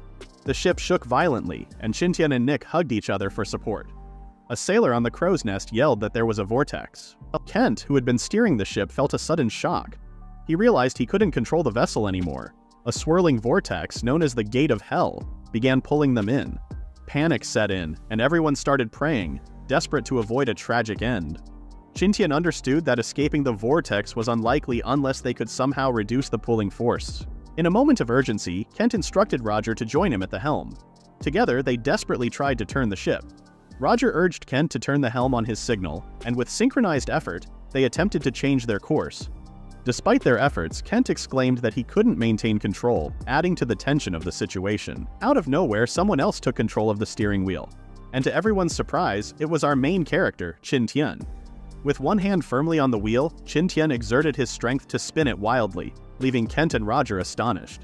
They thought he was acting recklessly because they needed to keep the wheel steady to avoid danger. With a calm and reassuring smile, Qin Tian assured them that they wouldn't meet their demise and urged them to trust him. He mentioned that, just like how he dealt with water flow and scurvy before, he could also find a solution to the current situation. Kent and Roger exchanged worried glances but decided to trust Qin Tian despite their concerns. Qin Tian wasn't worried because they had a protection with them. They glanced at the blue flames. Kent wondered if Qin Tian was referring to the hellfire. Qin Tian chuckled at how they called the blue flame hellfire, and explained that it was a token from Saint Elmo, the god who guided ships and sailors on the sea. Roger exclaimed that all ships that encountered the hellfire sank to the bottom of the sea. Qin Tian then assumed that Roger had heard about it from a survivor. It meant that someone was still saved after Saint Elmo's fire appeared. Qin Tian claimed they were already stuck with the vortex and couldn't rely on wind power to get out of it. They suggested trusting Saint Elmo and his method. In the rowing stations, Gosen felt the ship speeding up and thought it was because of the ocean currents. Ashbel then asked him to come with her to the ship's deck to find out what was going on. Using the oars was pointless now because the ship was speeding up because of the ocean current. The two carefully took the stairs to the deck because the ship had tilted. Ashbel opened the door and wondered what was happening. She found the sailors with shocked faces. Kent called her over and showed how vicious the vortex had become. She said they were doomed, but Qin Tian exclaimed to trust him for a third miracle. Upon hearing that, the sailors' expressions changed from doomed to relieved. They began to believe that Saint Elmo and his blue fire would protect them. Qin Tian was glad that the sailors had calmed down somewhat. He then instructed them to follow his command and furl the sails. Although the sails were successfully furled, Kent remained concerned about the speed they were maintaining. Despite his worries, he chose to trust Qin Tian's judgment. Qin Tian, in turn, asked the crew to pay close attention and follow his command once more. He sought the right timing, aiming for the fastest point. He ordered everyone to drop the sails, and the wind pushed their ship forward. The ship managed to escape the vortex. The sailors were surprised, their jaws dropping, and soon they celebrated, considering it a miracle. Ashbel and Kent felt anxious and scared, dropping to the ground. Kent wondered how Qin Tian achieved it, and our protagonist explained that it was due to centrifugal force. similar to shaking water off an umbrella by spinning it. He learned it from his grandfather's teachings. Suddenly, Roger's voice echoed, instructing the sailors to stand up and begin collecting rainwater. A week later, on the ship's deck, Qin Tian enjoyed some purified rainwater that tasted sweet. Kent then appeared after searching for Qin Tian. Qin Tian wondered what was wrong, and Kent brought out the good news that they would arrive at the port in 2 days based on their speed. He wondered if Qin Tian had any particular plans afterward. Qin Tian hadn't thought about his plans at all since he didn't know the overall situation of the Holy Power Kingdom. If he made a detailed plan based on his imagination, it would just be useless afterward. He only thought of using the Holy Power Kingdom as his springboard to look for Ellen and the others. Qin Tian then asked Kent for any suggestions. Kent then asked Qin Tian if he could join their Chamber of Commerce. Confused, Qin Tian had asked about the Chamber of Commerce. Ashbel and Gossen were listening in on them. Kent then remembered when Qin Tian had boarded his ship, expressing a desire to see the outside world. Despite this, Kent reminded Qin Tian that the people in the Holy Power Kingdom spoke French. And as a businessman, it was important to know the customer's language. In French, Qin Tian assured Kent not to worry. Kent rambled on about teaching Qin Tian some French and even offered to pay him a salary for his work. As Kent continued discussing the kingdom's laws, he suddenly stopped, shocked, and realized something. He was surprised to find out that Qin Tian could speak French, making him wonder if Qin Tian was an exiled criminal from Iceland. Qin Tian pondered what Kent would do if he were a criminal. Kent exclaimed that he wouldn't tip off anyone about him. In Kent's mind, things started making sense because Qin Tian's way of thinking was different from the Inuits, and he spoke French in a unique way. Qin Tian had been advised by Nick to stay calm, assuring him that he wasn't involved in any criminal activities. They shifted the conversation to work-related matters, discussing job responsibilities and salary. Aware of their unfamiliarity with the kingdom, Qin Tian intended to secure a temporary position. Unexpectedly, Kent presented an opportunity as the vice president of his Chamber of Commerce, allowing Qin Tian to name his desired salary. Feeling nonchalant, Qin Tian proposed 500 gold coins per month, startling Kent with the huge figure. In response, Kent summoned Ashbel to negotiate, as she was the one who suggested hiring Qin Tian. Gossen chuckled, pleased that his assumptions were correct that Ashbel would get involved in the end. Sighing, Ashbel approached, expressing regret for not being straightforward with Qin Tian initially. She suggested a monthly salary of 50 gold coins, emphasizing the mutual benefits for the Chamber of Commerce's development. Qin Tian found the offer appealing, recalling Ashbel's earlier mention that a few gold coins could sustain an ordinary civilian for a year. Accepting 50 gold coins per month seemed like a generous arrangement to him. Qin Tian had been taken aback by Ashbel's unexpected offer. He insisted that his initial request for a salary of 500 gold was meant as a joke. He had originally hoped for just 5 gold coins monthly, so Ashbel's proposal surpassed his expectations. Despite this, Qin Tian didn't immediately agree. He hesitated because he believed that a higher salary would come with greater responsibilities. To his surprise, Ashbel only asked him to provide advice to the Chamber of Commerce when they faced challenges. Eventually, Qin Tian happily accepted the invitation. Both Qin Tian and Nick officially joined the Chamber of Commerce, and a welcoming celebration was held for their new vice president. 2 days earlier, Roger had instructed everyone to stay alert. He commanded them to fire their cannons if any suspicious ships entered their attack range. Qin Tian wondered if the area was dangerous, and Kent explained that random pirates often ambushed voyages. Qin Tian realized that returning voyages carried more products, providing pirates with an opportunity to loot instead of aimlessly sailing the sea. Kent assured him not to worry, mentioning that pirates targeted ships based on the situation. He explained that they could fend off pirates by demonstrating the ship's strength. Qin Tian felt reassured, especially as Gossen was preparing some cannons, indicating that their ship had enough firepower. Shortly after, Nick called out to Qin Tian as they reached the port city of Linhai. They unloaded their crates and everyone descended to the port. Qin Tian, now in the same uniform as Kent, observed people using carriages and wondered if steam engines hadn't been developed in the Holy Power Kingdom yet. Considering its connections to Europe, however, it seemed they hadn't entered the age of steam. Qin Tian could also spot mountain ranges all around, with no other cities in sight. Kent had asked Qin Tian about his home country and its towering walls. Qin Tian described it as beautiful with ancient styles. Despite coming from a place like Iceland, Qin Tian seemed calm, which puzzled Kent. He sensed something off about Qin Tian's demeanor. Ashbel then summoned Fred, the butler of the Chamber of Commerce, who approached with a carriage and a bottle of wine. The sailors had a lively reaction when they spotted fresh fruits and vegetables after being at sea for months. Ashbel decided to let Roger handle the remaining tasks, assuring him that all goods would be in the warehouse by the next day. Roger scolded the other sailors and instructed them to get to work. They left the area carrying the fresh produce they had been eyeing. A port worker overheard that the crew had encountered a dangerous situation and couldn't believe they had survived. The sailors corrected him, explaining that it was actually St. Elmo's fire. Another sailor mentioned seeing a rumored ship with 2 wheels and a chimney, but the others were skeptical. He claimed to have seen it on its way to the brewer for delivery, recalling that the wheels were not turning at all. Doesn't the description of the ship sounded familiar? Later at the city gates, people paid the toll as they entered. A guard then spotted a carriage and instructed others not to halt it since it belonged to a noble. Inside the carriage, Nick marveled at the splendid city of Linghai. Qin Tian pondered what it would be like inside. He observed the guards wearing armor and wondered if it was heavier than the ones in movies and could block bullets. The carriage continued through streets where aristocrats gathered and chatted. While driving, Fred wondered what their new vice president was like, and Kent assured him that Qin Tian was trustworthy, as per Ashbel's decision. As Nick enjoyed the scenery, Qin Tian noticed that people resembled Europeans.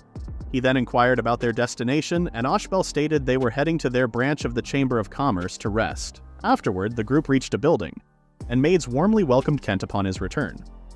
As they entered, Fred informed them that the welcome banquet had been prepared, and Kent expressed gratitude for Fred's thoughtfulness. Qin Tian observed various types of jewelry that he hadn't seen before, but they appeared expensive. It dawned on him that Kent's Chamber of Commerce dealt with luxury goods.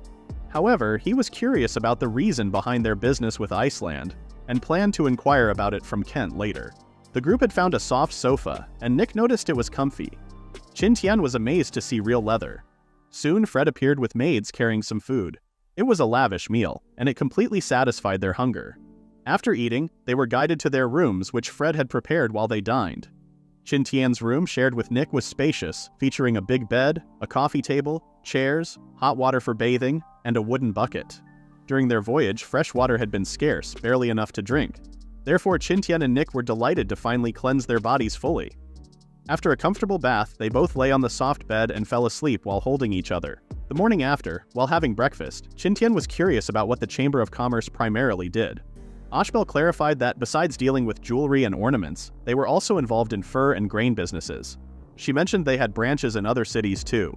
Kent then inquired if anything noteworthy occurred in Fred's absence, and Fred assured him that there were only minor issues, which he had already taken care of. All of a sudden, they heard an employee trying to stop someone from entering, but the trespasser just shouted back. A blond man wearing armor burst in and wanted to talk to Kent. Kent, feeling offended, informed the knight named William that they were having breakfast but still offered to listen to any instructions from the Viscount. With a menacing expression, William said he had come to convey the Viscount's command that Kent needed to fulfill. Gosson and Ashbel read the Viscount's letter addressed to Kent. Kent, with a shaky voice, told William to leave. The knight said goodbye, sarcastically wishing Kent a good breakfast. Qin Tian sipped his coffee casually, as if watching a soap opera. Unexpectedly, Ashbel, usually calm, slammed the table and cursed the Viscount for intentionally not giving them the task earlier. Kent said it was always the same situation, but they still managed to complete the tasks in the end. He asked Ashbel not to get angry. Qin Tian wondered what the problem was, but he was okay if he didn't learn about it. Kent told him that it wasn't a big deal, and Ashbel thought it was right to tell Qin Tian because he was already their vice president. In the letter from the Viscount, the Chamber of Commerce had been asked to send a batch of military supplies to the front line. When Qin Tian heard this, he started to wonder if there was an ongoing war.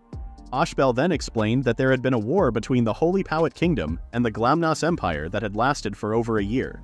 This surprised Qin Tian. Ashbel went on to explain that the two countries were often stuck in a stalemate, with very few instances of actual warfare. The conflicts were also short-lived. Ashbel had only heard about it through rumors. Qin Tian used to wonder about the reason for the war, but no one knew. Ashbel thought maybe their king was insulted by the Galman's Empire's king because of his unattractive beard, or perhaps the Galman's Empire's king had taken something important from their king. Ultimately, she couldn't understand what went on in the minds of the nobles. Qin Tian pondered over what these countries were fighting for. Kent asked Fred if he had any idea, but the old butler didn't know either. Gosson then remembered that they were competing for something. Kent asked for clarification, and Gosson mentioned that he had overheard something during his travels but wasn't certain. Qin Tian only heard rumors and didn't have reliable information. Qin Tian then reminded them of the task and said it wasn't going to be too difficult. Kent sighed and mentioned it would have been easier if the Viscount hadn't been causing trouble. To help Qin Tian understand the situation, Kent gave him a letter to read because he could speak French. As Qin Tian read the letter, he found out that the order was given at the end of August and was supposed to be delivered before October. His meant they only had half a month left. Now Qin Tian understood why they were upset earlier, realizing the Viscount was intentionally delaying things. However, he suggested that the task should have been given to Alfred instead, as Kent was away. Kent then started imitating William, who claimed that he would not entrust the task to others aside from Kent. Qin Tian then recalled them mentioning the same thing happening before, and couldn't find a fault in the excuse. Ashbel then claimed there were no issues procuring the supplies, but accidents while transporting the goods were the problem. Judging from Ashbel's tone and sigh, Qin Tian assumed that something dangerous always happened during transport. Kent then told Qin Tian not to worry and suggested familiarizing himself with things first, as he had just come to join them. Later that night, Qin Tian checked out a map and looked for possible routes for them to take from Linhai City to the front lines, one on land and one on the sea. He realized it was better for him to travel by land to spread the news of his presence so Ellen and the others would know if they were in the same kingdom. Just then, a knock was heard from the door, and a maid came over to deliver something. Nick was happy to receive a set of pajamas, and she quickly wore them to show off to Qin Tian. Qin Tian approved and called her beautiful. However, Qin Tian sighed as he decided to talk to Kent about his clothing, since it would not be best for him to wear silk as daily clothes. The following day, the team departed, and Kent informed Qin Tian that it was okay if he chose not to accompany them. He assured Qin Tian that he would still receive his salary, even if he decided not to join the transport of military supplies. Qin Tian acknowledged Kent's understanding but asserted his role as the vice president, expressing his commitment to contribute. He questioned the absence of the goods, noticing they hadn't brought anything. Kent explained that they needed to head to a city called Moso first, because William had stored all the military supplies in the manor. Qin Tian felt confused when he heard about a manor and wanted to know Kent's real noble title. Kent was scratching his head, thinking about when to tell Qin Tian the truth. Qin Tian remembered Fred calling Kent Milord and knowing that a Viscount had dealings with him. He assumed Kent was a baron since he wasn't subservient to the Viscount. Kent then admitted he inherited the title of a baron, but clarified that noble hierarchy isn't straightforward. Qin Tian wondered why Kent accepted tasks from the Viscount if he could refuse them. Kent said he could, but he wanted to avoid trouble. Seeing Qin Tian still confused, Kent asked if he knew about noble ranks, to which Qin Tian admitted he knew only a little. Ashbel then explained that in the Holy Power Kingdom, titles were divided into Duke, Marquis, Earl, Viscount, and Baron. These titles were also categorized as either life titles or hereditary titles. Life titles determined whether the titles could be passed down to one's descendants. There was no absolute hierarchy, meaning that a higher-ranked noble couldn't order a lower-ranked noble to do something. They could only make requests, and the lower-ranked nobles had the right to refuse. However, if a lower-ranked noble surrendered to a higher-ranked noble, a hierarchy was established between them. Kent's baron title was not granted by Viscount Dumbledore, so there should be no hierarchy between them. Qin Tian couldn't grasp why Kent took on Viscount Dumbledore's job when there wasn't a clear hierarchy between them. Ashbel disagreed, saying the task was assigned by the royal family. This confused Qin Tian, and he pondered if Kent would face consequences from the royal family if he failed. Wanting clarity, Qin Tian asked Ashbel about it, and she confirmed that Dumbledore would bear the punishment if the task failed. However, Qin Tian found it puzzling, as failing to deliver the goods on time wasn't considered a grave mistake for them. Given the ongoing war between the two countries, preparing supplies was merely a precaution. The front line was able to hold out even when the supplies were delivered in November. However, it wasn't acceptable for someone else, and Qin Tian inquired about Ashbel's meaning. Kent then asserted that as long as it was reasonable, even if it sounded absurd, it could be a reason to start a war. He mentioned that even his late father, Dumbledore, was prepared to do such things. When Qin Tian asked about Kent's father, Kent fell silent, appearing to recollect something. Qin Tian wisely chose not to ask more and simply listened quietly for half an hour. In the social system of the Holy Power Kingdom, the royal family would grant land to the nobles.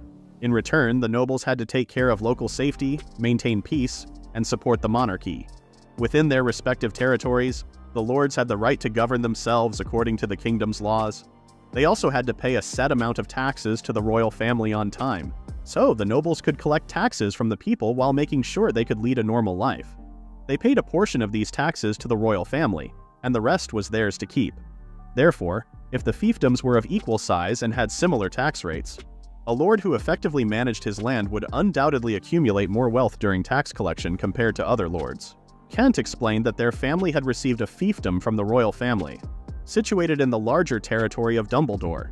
In the past, their family handled the fiefdom more efficiently compared to Dumbledore. This is the reason why Dumbledore focused on their fiefdom. Essentially, the better the well-being of the people in the fiefdom, the greater the wealth the lord could acquire. Qin Tian had grasped their explanation, and started to think about whether the royal family would do something if Dumbledore took control of Kent's territory. He remembered a time in the past, when different princes, given their own lands to develop, banded together and rebelled against their father, the emperor of the Zhou dynasty. It occurred to him that the royal family strategically placed Kent's territory within Dumbledore's control, as a sort of annoyance to Dumbledore. This move aimed to maintain a balance among the lords, and prevent any one family from gaining too much power locally. Qin Tian realized that if Dumbledore tried to remove this annoyance, the royal family wouldn't just stand idly by. Kent claimed that the royal family didn't get involved in the conflict between lords. Instead, they liked to watch it happen. If the fight between the two lords caused a lot of harm, the royal family would take away the lords' lands and maybe even their titles. They would say the lords couldn't control their territories properly. Ashbel explained that even if the royal family couldn't get back the lords' lands, having the two lords with a weakened military would still be good for the royal family's rule. At that moment, Nick felt surprised when he saw large cattle. Qin Tian too peeked outside and saw a windmill. The folks around seemed happy, working with smiles on their faces. Qin Tian wondered if this place belonged to Kent. Kent clarified that it was Ruther Village, not his territory. His domain was Moso City and they would reach there in the afternoon. So, the group journeyed from Ruther Village to Moso City. As they neared the gates, a guard on the wall spotted them and announced the return of Lord Kent. Hearing this, the people smiled. Kent informed Qin Tian that they had reached Moso City, stating it might be smaller than Linhai City. But he believed Qin Tian would appreciate his vassals. The gates swung open, allowing the carriage to roll in, and the people were overjoyed to witness their lord's safe return. Qin Tian observed that Kent was genuinely cherished by his community. Kent acknowledged their support, emphasizing how much they had helped him. Qin Tian marveled at the calm and serenity of the place, even though it didn't boast the same grandeur as Linhai City. Nick's eyes widened at the sight of an imposing structure, a mansion. Correction, a castle. The carriage then proceeded towards the castle. The guards on duty were taken aback, but greeted Kent warmly. Qin Tian was struck by the opulence of Kent's residence, surpassing even the most luxurious villas. Seeing the grandeur of a baron's dwelling, Qin Tian speculated that viscounts and other high-ranking nobles must reside in even more splendid homes. Suddenly, a girl ran past Qin Tian and hugged Kent, greeting him and Ashbel. Kent apologized to the girl named Ophina, explaining they didn't have time to bring her any gifts. Ophina assured him that his return was the best gift for her. She had already completed the task assigned by the Viscount, loading and parking the supply transportation in their backyard. Ophina also informed the knights in each village and planned to arrive the next day to escort Kent. Ashbel praised Ophina, patting and stroking her head, commending her for a job well done. Ophina protested, stating there was no need to treat her like a child. Ashbel then introduced her to Qin Tian and Nick. Ophina graciously greeted them and identified herself as the deputy butler of the manor. To Qin Tian's surprise, Ophina turned out to be Ashbel's sister, as he noticed their striking resemblance. That night, Ashbel and Qin Tian stayed in the living room. Qin Tian noticed Ashbel reading a list of supplies that needed to be transported. She wondered if he was interested, but Qin Tian was just curious. He saw boxes of wine, sets of armor, firearms, and cannons on the list. He realized that getting these items wasn't difficult, as many were available in major cities. They could be purchased from cities near the front line by raising funds, rather than relying on Kent's group for long-distance transportation. Ashbel had mentioned that acquiring weapons, excluding firearms and cannons, was relatively easy.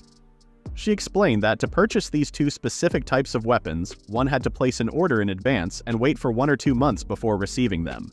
If there was an urgent need for weapons, they could resort to ordering from some low-quality weapon workshops. However, there was a higher chance of experiencing malfunctions with such weapons, and they were not suitable for use on the front lines. It was impossible for them to fulfill the task by buying the required supplies from cities near the front line, as firearms and cannons couldn't be obtained quickly. Qin Tian had realized that guns weren't easy to find in the Holy Power Kingdom. Understanding the need for protection, he approached Ashbel to discuss getting weapons in advance from less reputable workshops. Ashbel clarified that all guns in the Holy Power Kingdom came from major weapon workshops, and even military equipment was sourced from them. The guns varied in quality, with some workshops producing highly accurate and durable ones while others had lower standards. Due to the diverse sources, the guns used different types of bullets.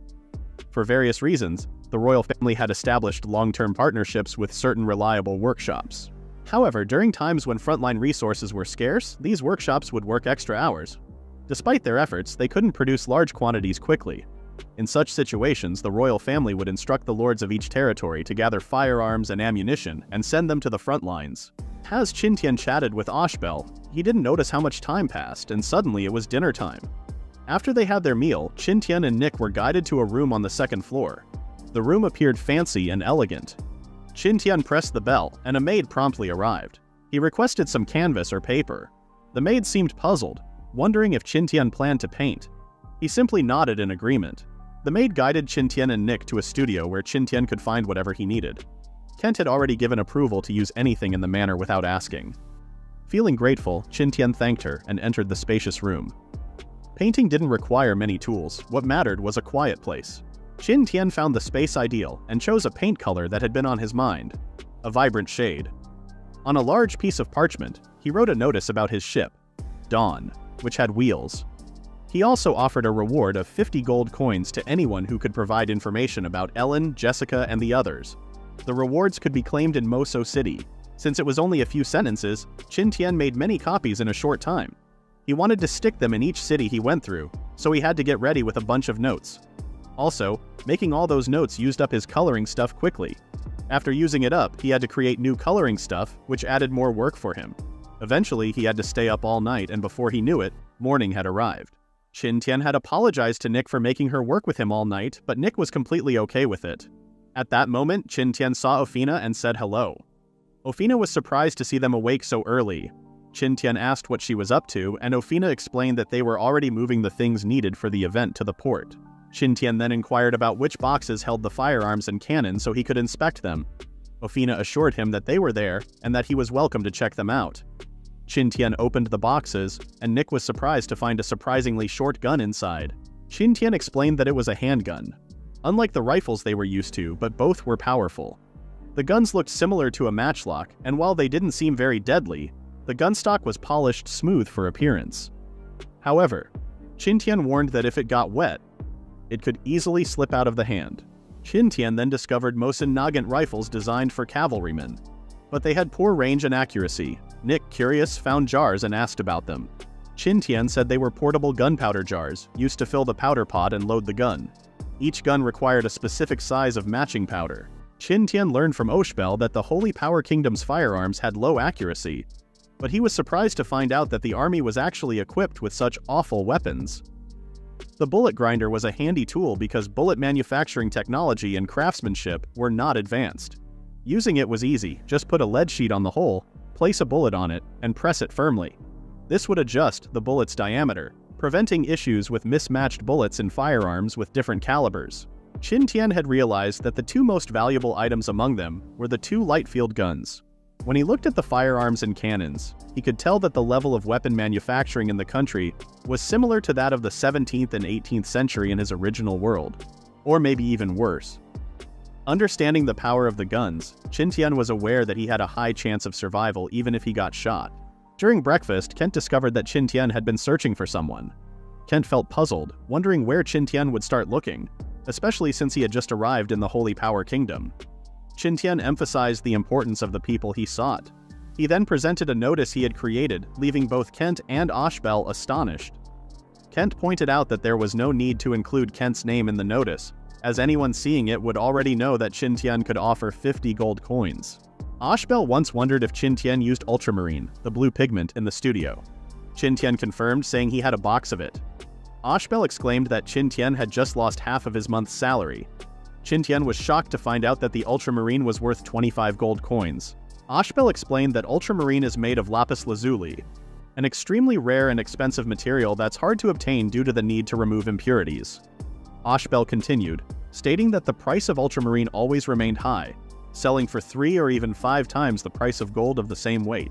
Qin Tian realized he might have made a costly mistake. He then thought that someone could possibly make ultramarine by mixing colors. Oshbel countered, saying no one has ever successfully made it. and most painters can only create similar colors. Ashbel added that if someone managed to make it, the price of ultramarine wouldn't be so outrageous. Qin Tian began contemplating the idea of mixing ultramarine in a modern way, hoping to succeed and become wealthy. Just then, a maid entered to report that the knights had arrived. Shortly after, soldiers rode horses toward the manor castle. Qin Tian felt amazed at the sight of the knights. The ones leading the group took off their helmets and greeted Kent. The knight named Geline then asked if they were tardy. Qin Tian observed that only half of the 24 knights were fully armed. Ashbel pointed out that those were the knights and the others were squires. Even though they were squires, they were skilled in combat as well. According to Ashbel, Kent used to be just a baron, but he had a big piece of land that included Moso City and 7 villages. The knights came from those 7 villages, but that doesn't mean there were only 12 knights in total. Actually, the number of knights a lord has and the size of the land don't depend on his title, but on how much money he has. Those with more money can afford more knights. In general, training a knight costs a lot, so a village can usually only train 1 knight under normal conditions. These knights usually take care of the villages in regular times. When the lord needs them, they receive a personal letter and go to help the lord. Kent's men began loading the supplies into the carriage. Ofina told them to be careful, and Kent promised to bring back gifts for her. The group moved toward the front line. Qin Tian asked Kent about the number of soldiers he had, and Kent confirmed it was around 117 soldiers, including the squires. Qin Tian wondered if Kent had a few soldiers with his baron title. Ashbel said it was already a lot, mentioning that some viscounts didn't have as many as Kent. If they counted the soldiers' attendants, Kent could dispatch around 500 people. Kent insisted that he didn't have many men. Qin Tian questioned if the knights' squires also had attendants, and Ashbel confirmed it for apprentice knights. Qin Tian hadn't expected that, realizing they only had about 100 people who could fight. Ashbel confirmed this, and suggested that Kent could surpass Viscount Dumbledore in a few years, making Dumbledore no longer a problem. Gosson proposed killing Dumbledore during that time, but Kent declined, stating he didn't want to start an unnecessary war. Gosson asked Kent to make the decisions if necessary. Qin Tian noticed that Gosson and Ashbel were eager to confront Dumbledore, while Kent preferred a peaceful resolution. Wondering about the future, Qin Tian speculated on what might happen in a few years.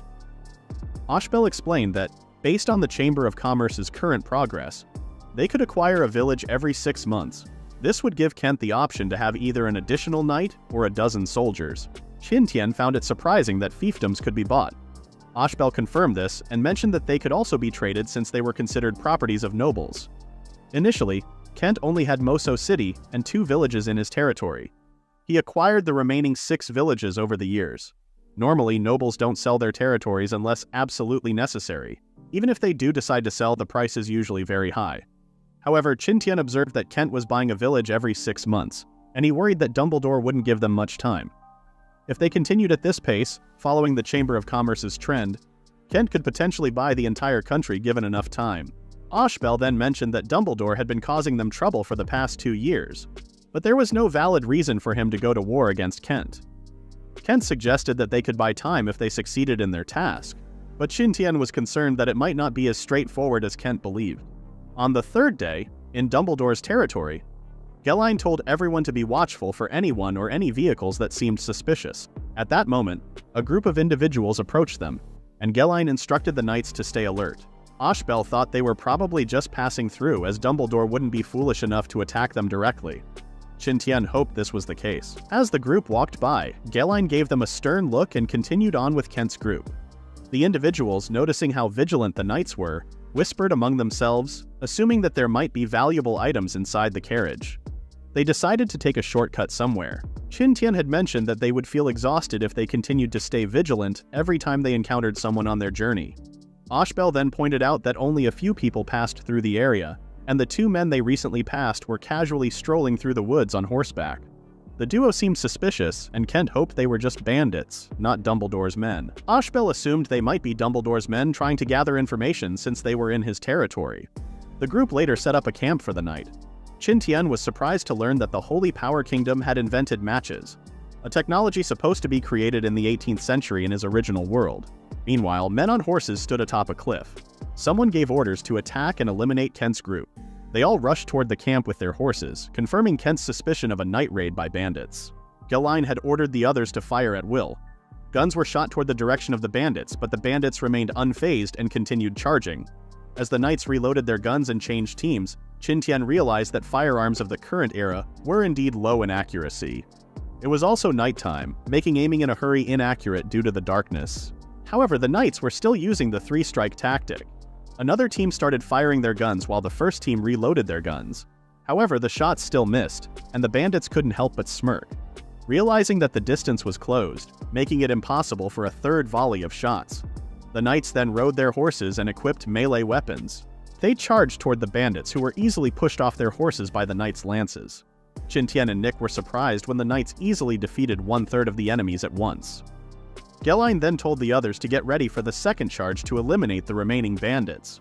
Realizing they couldn't win, the bandits turned and started to retreat. As the bandits fled, Gelain told everyone to stop chasing and focus on cleaning up the battlefield. He also told the musketeers to reload and stay alert. Some knights, however, disagreed with Gelain and wanted to pursue the bandits further. Qin Tian was impressed that the battle ended quickly. Kent thought the bandits wouldn't come back, anticipating a well-deserved rest. Ashbel, on the other hand, believed that Dumbledore wouldn't give up on them. On a nearby cliff, the bandits were complaining about how tough it was to fight without any armor. They suggested attacking right away instead of gathering information. The leader, Zack, shared his men's ideas with William and asked for extra payment. William reminded Zack that Viscount Dumbledore had already paid him up front, and Zack also owed William something. Zack was in disbelief because his men had just been killed. William pointed out that having fewer people meant dividing the rewards more, and he claimed to see a smile on Zack's face. Zack burst into laughter as William realized he had figured him out. William couldn't believe he was teaming up with someone unpredictable, but he had no choice since other bandit groups were weaker. Zack had wondered if William was happy seeing his men die while trying to rid the territory of bandits. William, not finding it amusing, told Zack to stop joking, assuring him that he wouldn't be a bandit for much longer. William promised to reward Zack with one of the villages. Zack laughed, advising William not to be sarcastic, expressing his reluctance to become a noble's lackey. This comment offended William, prompting him to unsheath his sword. Zack, finding the situation amusing, clarified that he was only joking. Then Zack questioned why Dumbledore was hiring bandits instead of using his own soldiers. In response, William explained that Dumbledore personally escorted supplies with some guards, leaving others to protect the castle from surprise attacks by shameless bandits, much like Zack. Zack had been wondering if he could have everything he wanted by taking out William and a few of his men right then. William advised him against being too ambitious, stating that only a fool would carry important documents and rewards with them. William could sense that Zack was seriously considering killing him. Zack boldly declared that William was lucky to be alive, and he suggested harassing Kent's group until they grew tired, then launching a final attack to eliminate them all. William agreed with Zack's plan, acknowledging that Kent's musketeers were not much of a threat. But the knights posed a more troublesome challenge. William secretly hoped that the knights would be the end of Zack. He left, instructing Zack to carry out the assigned task. The morning after, Kent's group arrived at a split in the road. Gelain asked Ashbel which way to go, and Ashbel suggested heading towards Giminia. She thought it would be pointless to put Qin Tian's notice on the countryside notice board. Qin Tian argued it would be worthwhile for the information. Despite the notice being small, Ashbel assured him the blue words would grab attention. Soon after, a passerby noticed the notice, admiring the beautiful color of the letters and being surprised by the 50 gold coin reward. Motivated by the large sum, he set out to find the people mentioned for the sake of his family's future. He planned to inquire in nearby villages. On the other hand, another man found the notice and thought it was extravagant to use ultramarine pigment for a simple notice. He decided to go straight to Moso City to file a complaint. While this happened, Kent's musketeers fired a series of shots, causing the bandits to retreat as usual. Qin Tian observed that the bandits seemed to charge randomly, making him wonder if they were solely driven by the rewards, and if it was really that straightforward. Bullets kept flying, swords clashed, and shields clashed too. Bandits kept attacking again and again. Kent wondered if they'd been raided 5 times already. But Gelain said it was 6. They managed to take down a few bandits, but many more got away. Qin Tian couldn't believe the bandits had been attacking them non-stop for the past 3 days. Ashbel thought they were so persistent because they were using only one road. If they tried to retreat, they'd just get attacked again the same way. Gaussen suggested they take the lead in hunting down the bandits.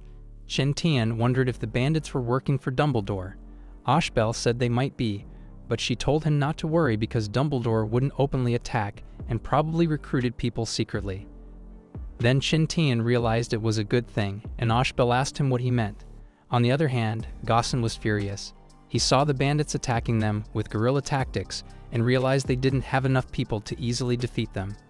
Kent agreed, knowing Gaussen could retaliate against the bandits, but he worried they'd strike again if they hit them hard. Jelaine suggested caution, warning that they didn't know the bandits' true numbers and could fall into traps if they attacked recklessly. Even if they chased the bandits, they lacked the manpower and time to pursue them. Qin Tian empathized with Kent's past struggles, acknowledging that it was even harder now with Dumbledore causing trouble in the name of the royal family. Ashbel advised endurance until they reached Hollowell, where Fred was recruiting soldiers and knights. However, Gaussen reminded them of the challenge of passing Ranner Forest, where the bandits might make a final stand due to the terrain limiting their mobility and defenses. Worried, Kent suggested Qin Tian stay in a nearby village instead of continuing with them. Qin Tian questioned if Kent was reneging on their deal not to pay him. Kent admitted he would suggest abandoning the supplies and fleeing if they couldn't defeat the bandits. Qin Tian joked about being a fast runner and asked not to be blamed if he left. Ashbel asked Kent not to hold it against them if they left him behind. Meanwhile, in Ranner Forest, Zack relaxed while sitting next to William, who was cleaning his sword. Zack grumbled about his men having to work even during the night. William complained about Zack's laziness. Zack suggested that William assign his men to take turns on night watch duty, but William countered by suggesting Zack's men do it instead. In his thoughts, William angrily plotted to eliminate Zack. Back at Kent's camp, Jelaine instructed his soldiers to keep an eye out for enemy attacks and remain alert. Ashbel proposed splitting into two groups, one led by Jelaine and one covering the rear. She warned them to watch out for traps along the way. Emphasizing the importance of safeguarding their supplies, she advised the knights not to pursue retreating enemies. Kent then urged Jelaine to prioritize their safety and escape if their lives were in danger. Jelaine knelt down and assured Kent that they were his protectors, pledging to defend his life and honor to the death. The following day, Kent's group continued their journey, with Ashbel stressing that Kent's safety came first. They aimed to cross the forest in 3 hours at their current speed. Suddenly, gunshots sounded out, startling the horses. Gaussen shouted that they were under attack as bandits emerged from the dense woods. Their main targets were Kent and the supplies. Kent's men were caught off guard, unable to reload their guns in time. Just then, Qin Tian came out from the carriage, accompanied by Nick and wielding his sword. The bandits were charging toward the carriages as William eagerly urged them on. Jelaine instructed the knights to protect Kent. William chuckled when he noticed there were only a few knights, and the bandits threw ropes at the knights' heads, including Gawain's. But Gawain was strong enough to pull the bandits instead of them pulling him down from his horse. As more and more knights found themselves helpless, Kent ordered them to retreat and leave the supplies behind. Suddenly, Zack appeared, aiming for Kent's neck. Gaussen swiftly defended his master and pushed Zack away. They exchanged blows, and only Zack ended up wounded. While Zack was flustered, Gaussen kept attacking by stabbing. Zack teased him, joking about Gaussen's enthusiasm. Seeing Gaussen struggling, Kent offered to help, but Ashbel stopped him, saying Kent would only get in the way. Kent was unsure what to do as Ashbel advised him to focus on retreating. All of a sudden, Qin Tian stepped forward and stared at Zack, who was goofing around by dodging Gaussen's attacks. Zack admitted that Gaussen was stronger than William, but boasted that he was even stronger and dared Gaussen to face defeat. Luckily, Qin Tian showed up just in time and warned Zack that he would be the one to meet his end. Zack managed to defend against Qin Tian's attack, but was pushed back. Qin Tian apologized to Gaussen for arriving late, explaining that he had been enjoying a peaceful life lately. Zack grumbled about Qin Tian interfering in their duel, calling him ungentlemanly. Qin Tian asked who Zack was, and Gaussen revealed that Zack was the leader of bandits in Dumbledore's territory who had already destroyed 3 villages. Upon hearing this, Qin Tian decided not to feel guilty about turning Zack into fertilizer later. Qin Tian told Zack that he was indeed not a gentleman. Zack was taken aback, as he found dealing with people who didn't act like gentlemen difficult, especially Qin Tian, whom he knew nothing about. He even demanded more payment after murdering him. Qin Tian wondered if Zack was okay with saying such words before his demise. He said he used to hunt many fierce animals in the wild before, and Zack just seemed like an angry cat in comparison, trying to act tough to scare him off. Zack got mad when he realized Qin Tian was strong, and he blamed William and Dumbledore. He threw his axe at Qin Tian, saying he wouldn't play nice either. Zack tried to run, but Qin Tian caught up quickly. Qin Tian punched Zack in the face, complaining about losing sleep from bandits' attacks. Zack quickly spilled the beans that William was behind the attack, saying even if he died, William would keep coming back with others to cause trouble. Meanwhile, Gaussen noticed Kent and Ashbel looking shocked, with their jaws dropping. Kent claimed there was a Valkyrie on the battlefield, referring to Nick skillfully defeating bandits with ease. Everyone was amazed by Nick's strength. Kent looked for Qin Tian, and Gaussen said Qin Tian was chasing Zack. Ashbel told the men to fight, and Kent and Gaussen led the other knights in the battle. The bandits realized they were losing. Behind a tree, William cursed because Zack was missing. He forgot about the current attack and ordered his men to start Plan B. Molotov cocktails were thrown and hit Kent's carriage. Ashbel told the men to put out the fire instead of chasing the attackers, as there were explosives in the carriage. Suddenly, someone ran in and cut the carriage in half. Qin Tian removed the burning part to prevent an explosion. Ashbel told the others to quickly unload the boxes. Qin Tian praised Nick and gave her head pats as a reward. In the end, Kent lost 13 people and 2 knights. He wished he had sold his land to Dumbledore, but Ashbel told him not to talk nonsense. He questioned if Kent wanted his people to live like slaves and starve. Kent disagreed but worried they didn't have enough time after losing their carriage. Then Kent remembered Qin Tian's idea to beat Dumbledore. Qin Tian asked if Kent wanted to go ahead with it since they still had a chance. Kent was surprised. He remembered he was a captain and navigator, and the front line was in the north where the northwest wind blew. Kent worried it would also take time to travel by sea and feared pirates. Qin Tian suggested they fly, leaving the others shocked. They thought Qin Tian was just tired. Qin Tian explained a hot air balloon idea. He said it might take time to prepare, but if all went well, they would be flying soon. They didn't have any materials or tools to make the hot air balloon. They had to hurry to the nearest town, Harrowell. On the way, Kent was surprised to learn that Qin Tian and Nick were warriors. Qin Tian reminded him that they always carried weapons. Kent had thought they were just for dissecting hunted animals. It didn't take them long to reach Harrowell, where Kent's guild's industries were located. They entered a store, and an old woman was surprised to see Kent since she had expected them to arrive in the afternoon. Kent introduced her as Aunt Noma to Qin Tian. He then asked if they had enough fabric. Noma said they had 30 yards left, but Kent exclaimed that they needed more than 100 yards of it.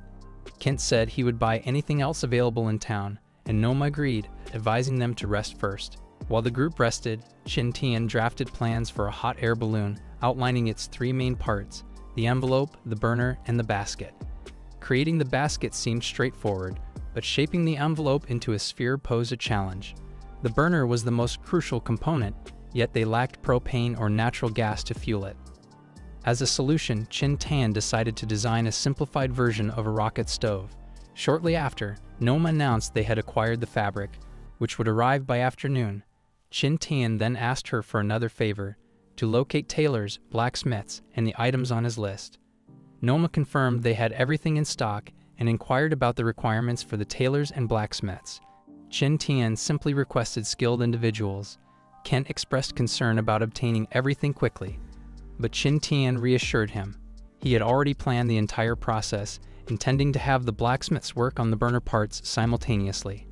Afterwards, Noma showed all the things they'd gathered and introduced some knights and rangers she'd recruited to accompany them back. Qin Tian was surprised that they could hire knights. Ashbel corrected him, saying they couldn't hire knights from noble families, but instead they had hired mercenaries who called themselves knights. Noma wished them luck as Kent's group departed. On the journey, Gaussen and Ashbel were worried because they only had 4 days left. Kent reassured them, telling them to do whatever they could, even if they delivered late. They met up with Jelaine and the knights. They prepared the basket, and Qin Tian explained that they shouldn't exceed a certain weight to keep the balloons flying. After setting up the balloons, Kent and Ashbel were amazed to see them inflate. When Qin Tian mentioned flying, Kent imagined using wings. Nick praised Qin Tian's inventions once again.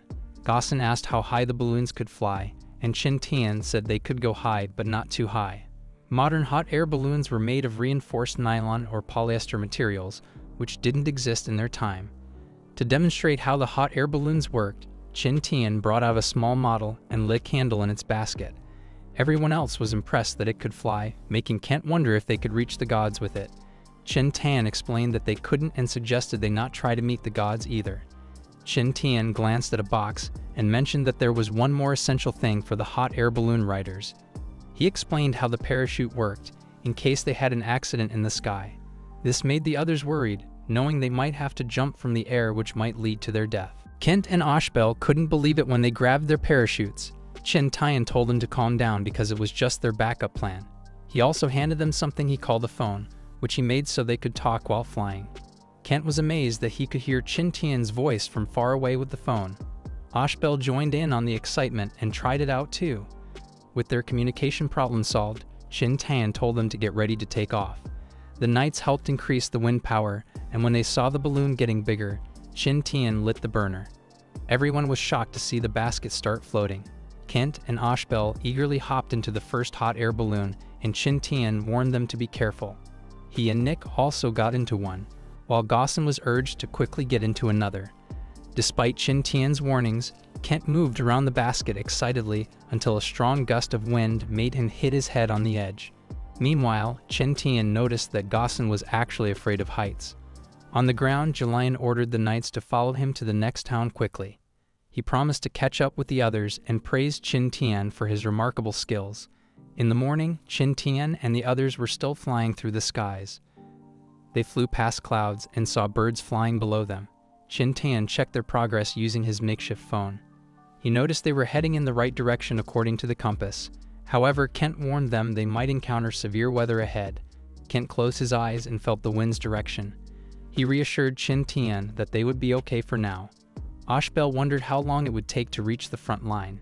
Qin Tian admitted he didn't know, which surprised Ashbel. Qin Tian said they might be faster than a carriage, but he couldn't promise anything because of the weather. Ashbel realized the hot air balloon was their only option.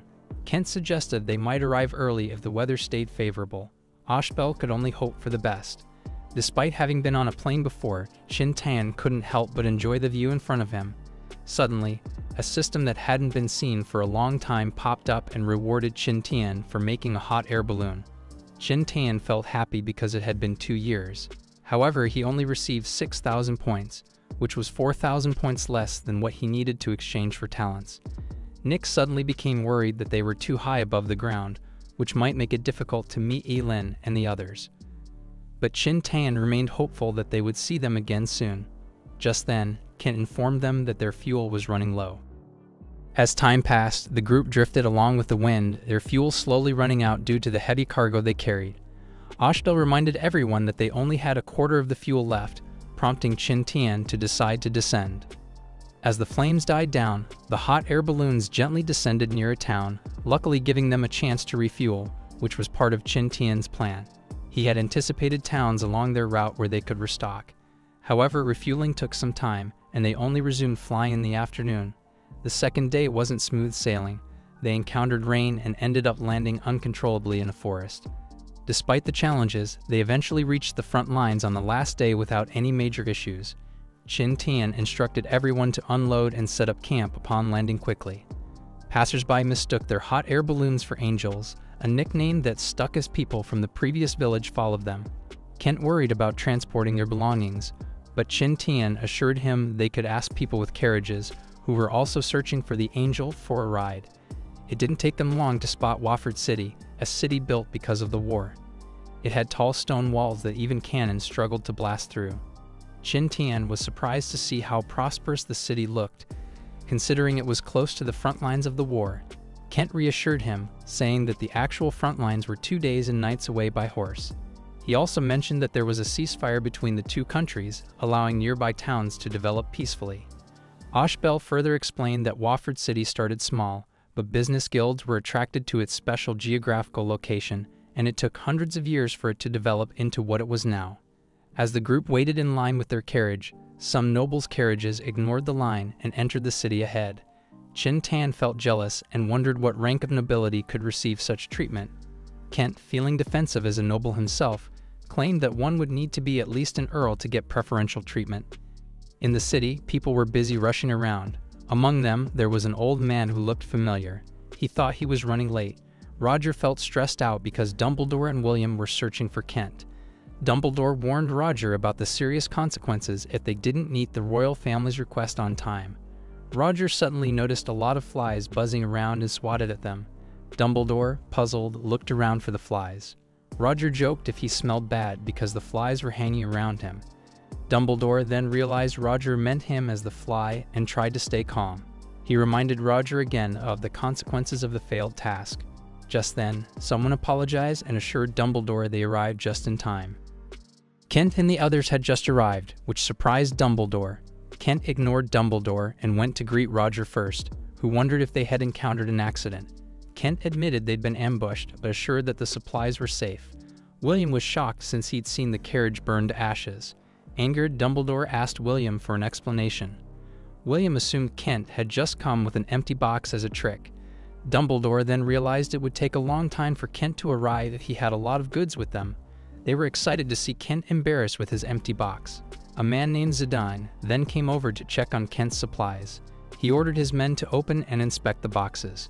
Dumbledore and William were excited to see what would happen, assuming the boxes were empty. However, Zidane immediately looked away after glancing once at the boxes.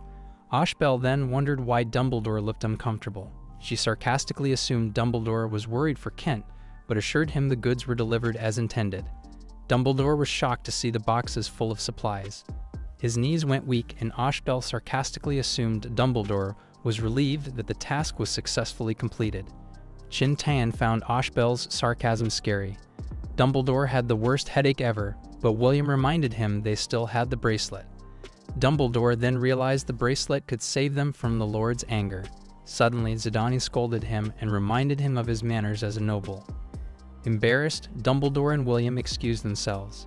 Seeing this, Qin Tian realized Zidane was a higher-ranking noble. Zidane then told Kent to move the goods in and sign the papers. He also invited them to Duke de Quill's birthday party in 2 days. After Kent thanked him, Qin Tian asked who de Quill was. Kent explained that de Quill owned the city, was one of the 27 dukes, and was part of the royal family. Ashbel grumbled about spending money on gifts again. Qin Tian suggested not going, but Kent said they should since they were invited. Ashbel told Qin Tian to just go to the party for the food and wine. Shortly after, the group arrived at an inn, and Kent realized they had run out of money. Ashbel explained that the expenses for the hot air balloon had been high. Staying at an inn caught Qin Tian's interest. Kent secured some rooms, and they all agreed to stay for 2 days before the Duke's birthday. During that time, they busied themselves buying dresses and gifts. Roger, who disliked parties, departed the city with the other sailors. 2 days later, the group set off for the party. It was nighttime, but the streets were illuminated by candles usually reserved for autumn and winter. Qin Tian worried they were running late, but Kent reassured him that the party wouldn't start until dawn. As they traveled, another carriage passed by with a familiar name, Dawn. As they entered the castle, Qin Tian commented that it was basically a fortress, not a castle. Kent explained that the place would be the final defense for the residents if the outer walls were breached. Seeing a lot of people coming in with them, Kent was relieved that they were not late at all. Ashbel told Qin Tian to eat what they spended by eating lots of meats and not breads. Qin Tian then held Nick's hand as a partner, and everyone went inside the reception. Ashbel quickly suggested to eat, and with Kent's words of approval, she went running to the buffet. As he ate, Qin Tian wondered what was in the second floor. Kent explained that those with the Earl title can go, but ladies with not title requirements could also visit the second floor. Just then, people started crowding, and Qin Tian wondered if a big shot visited. Ashbel claimed it was someone beautiful lady. However, Qin Tian looked uninterested and continued eating. Suddenly, we see a familiar long pink hair. It was Elin, dressed as a noble lady. Kent and Ashbel were at awe and decided to tell Qin Tian later. As a fellow guard, Gaussen could feel that Pohama, the one acting as Ellen's bodyguard, was a strong person. Everyone around them were curious about Elin. Everyone then recognized Elin as the newly appointed Viscountess as she went to the second floor. Suddenly, someone greeted her and asked if he could sit near the legendary Viscountess. He introduced himself as Marquis Shattuck. Elin bluntly asked what he needed. Shattuck wondered if he could discuss something with her. Meanwhile, Kent and the others regrouped with Qin Tian, and Ashbel told him that it was a pity he didn't see a beauty. Qin Tian still looked uninterested despite Ashbel and Kent's interest in the new Viscountess's beauty and cooperation. Ashbel explained that the new Viscountess founded the Dawn Chamber of Commerce, which became famous, and within a year, she was promoted from a commoner to a Viscountess. Shocked, Qin Tian asked if Ashbel really said Dawn Chamber of Commerce and asked what was the Viscountess' name. Ashbel claimed it was Elin, and Qin Tian started running off along with Nick. On the other hand, Shattuck presented Elin a business contract. Ellen heard that he was acquiring business associations left and right and didn't expect to be also targeted by him. However, creating the Dawn Chamber of Commerce's real purpose was to look for Qin Tian, and Elin would even offend a Marquess for that. Elin refused to work with Shattuck, but the Marquess still wanted to propose more terms just to get her cooperation.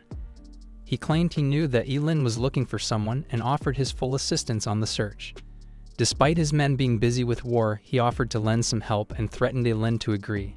He wanted the full income of the commerce as he search of the missing person, and Elin doesn't even mind handing over the whole commerce she made. Shattuck could feel how important the missing person to Elin was. Elin claimed that as a partner, she would do her best to find the important person to her. Suddenly, someone shouted Ellen's name, which she quickly recognized. Elin and Pohama glanced back, and Ellen's eyes welled up with tears. She embraced Qin Tian tightly, relieved to see him after such a long absence. They both expressed how much they had missed each other. Kent was taken aback to realize that Elin was the person Qin Tian had been searching for. Ashbel saw an opportunity for cooperation with the Dawn Chamber of Commerce. Shattuck then inquired about Qin Tian's identity. Elin apologized, saying she needed time to consider their agreement.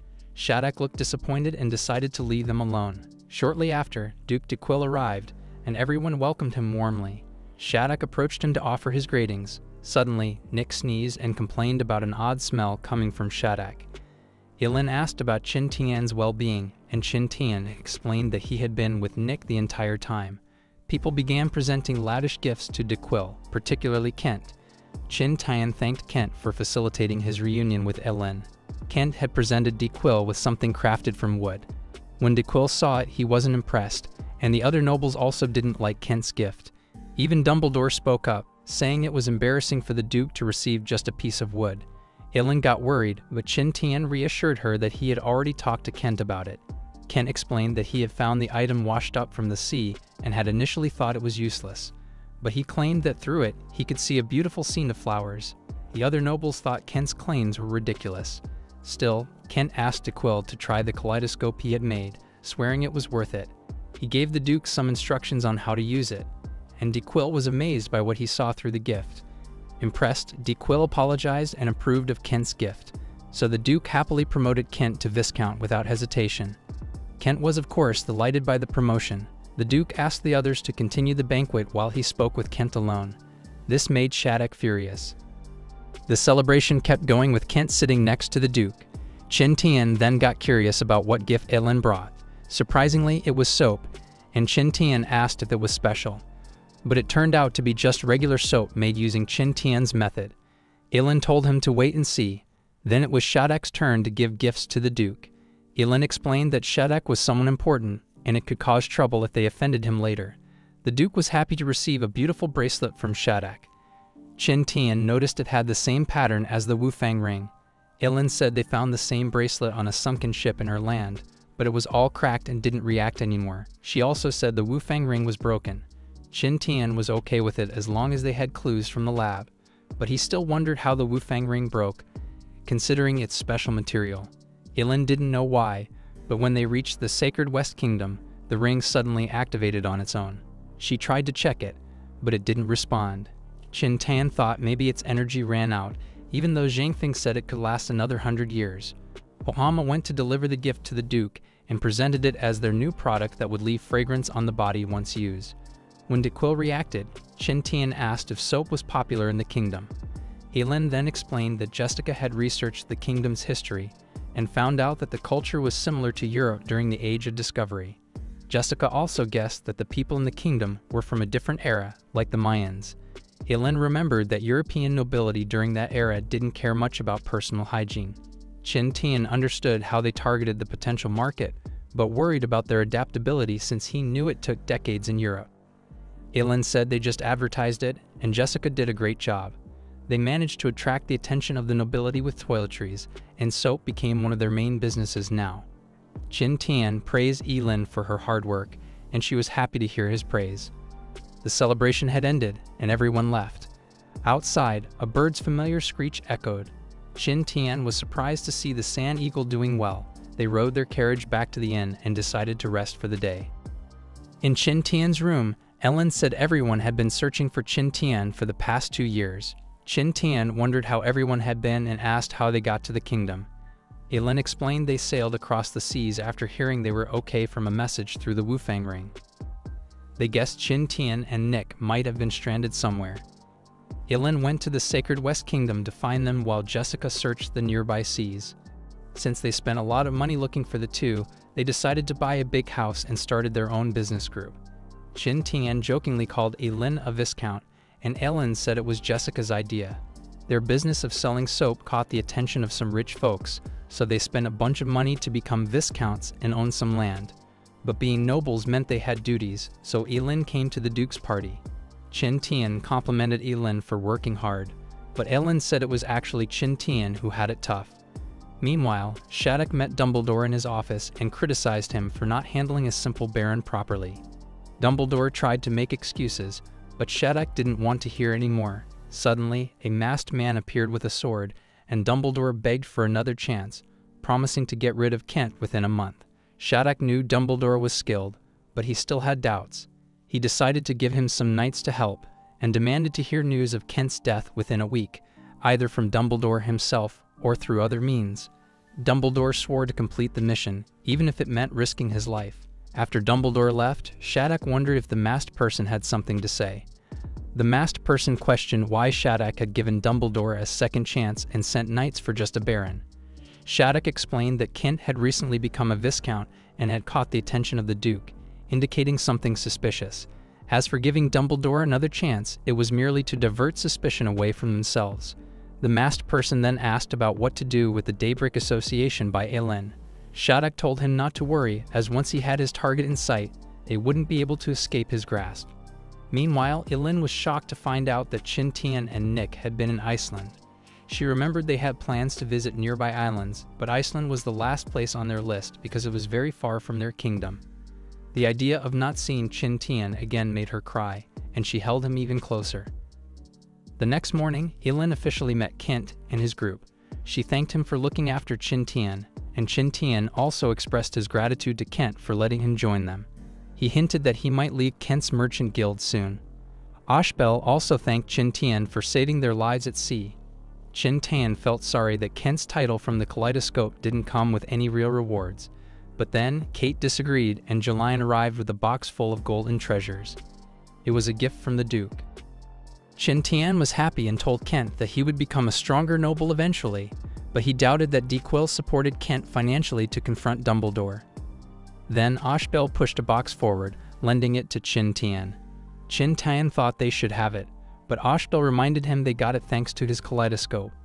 Qin Tian suggested making a contract because he knew Ashbel loved money and would add interest. Ashbel was happy thinking about the money he would get back. Kent said only Shattuck's bracelet was as good as the kaleidoscope and wondered where he had seen it before. Ashbel reminded him it was in Dumbledore's office, taken from a tomb on the edge of Kent's territory. Qin Tian guessed the tomb was a laboratory. Ellen called out to Qin Tian about her concern, which he already knew, but they couldn't investigate because it was Dumbledore's territory. He suggested making plans first, mentioning the sunken ship in Ellen's territory. Qin Tian and Ellen said goodbye to Kent and his group. As they traveled, Nick and Pohama drove the carriage. Qin Tian wondered if Jessica was nearby. Ellen explained that Jessica had taken the Dawn to Nezar Island to search for Qin Tian and would return in a week if she found nothing. Qin Tian worried about Jessica's safety, but Ellen reassured him that Kata, her bodyguard, was always with her. Suddenly, Sand Eagle began screeching, and Qin Tian asked Pohama to stop. He said Sand Eagle was warning them that armed people were following Kent and the others. While Kent and the others were journeying back home, Jolene and his knights were once again accompanying them, knowing that the journey might not be peaceful. Kent thought about using hot air balloons, but the wind wasn't blowing in the right direction. Still, he thought it would be a good idea to teach the knights how to use them later. Suddenly, loud noises erupted from behind, and Jolene hurried to investigate. Armored cavalry were charging toward them, prompting Jolene to order everyone to protect Kent. The two groups began exchanging gunfire. Gaussen suggested dropping the gold to distract the attackers, but Ashbel argued that Kent was the attackers' main target. Kent offered to lure the enemies away, but Ashbel insisted he should escape with Jelaine. However, their carriage hit a large rock and overturned. The carriage crashed, and Kent and Ashbel got hurt inside. Ashbel told Kent to hurry and escape. Gaussen tried to help Kent out, but an enemy was already rushing toward them. Surprisingly, an arrow shot the enemy, and Gaussen wondered what had happened. They then saw Qin Tian's group coming to help them, but they worried about being outnumbered by enemies. Qin Tian lit up some grenades and threw them towards the enemies to mess up their formation. When their carriage arrived, Qin Tian jumped off and began attacking the enemy knights with his bare hands. He used his thunderous speed to knock out the enemies one by one. Once again, Jelaine was amazed by Qin Tian's incredible strength. Kent then told Jelaine and his knights to assist Qin Tian. The enemies started running away in fear, calling Qin Tian a devil. Later, Kent pondered how Qin Tian's group had ended up in the area. Qin Tian simply explained that they had noticed armed men heading towards Kent's direction. Ashbel and Jelaine thanked Kent once again for saving them. Kent thought about how he could express his gratitude to Qin Tian once more. Qin Tian mentioned that he also had some business in Moso City. He wondered what Shadok was after, seeing his knights attacking Kent. Qin Tian then shared with Ellen his surprise at seeing her carriage loaded with bombs and guns. Ellen explained that the kingdom's security wasn't as strong as it appeared. However, their recent encounter had depleted their ammunition. Qin Tian reassured them not to worry, as the attackers wouldn't quickly return since they had suffered heavy losses in men and horses. Hiding in the forest, Dumbledore couldn't help but curse upon witnessing the failed ambush. He angrily demanded why they had fled when they had hundreds of armed men. He commanded William to prepare for an attack within an hour. Despite William suggesting they rest first, Dumbledore became even angrier. William ignored Dumbledore and ordered their men to retreat. He reminded Dumbledore that they were loyal to Shadok and would truthfully report the failed attack. He warned Dumbledore that he was just a pawn and wouldn't hesitate to remove him. This made Dumbledore realize his own position.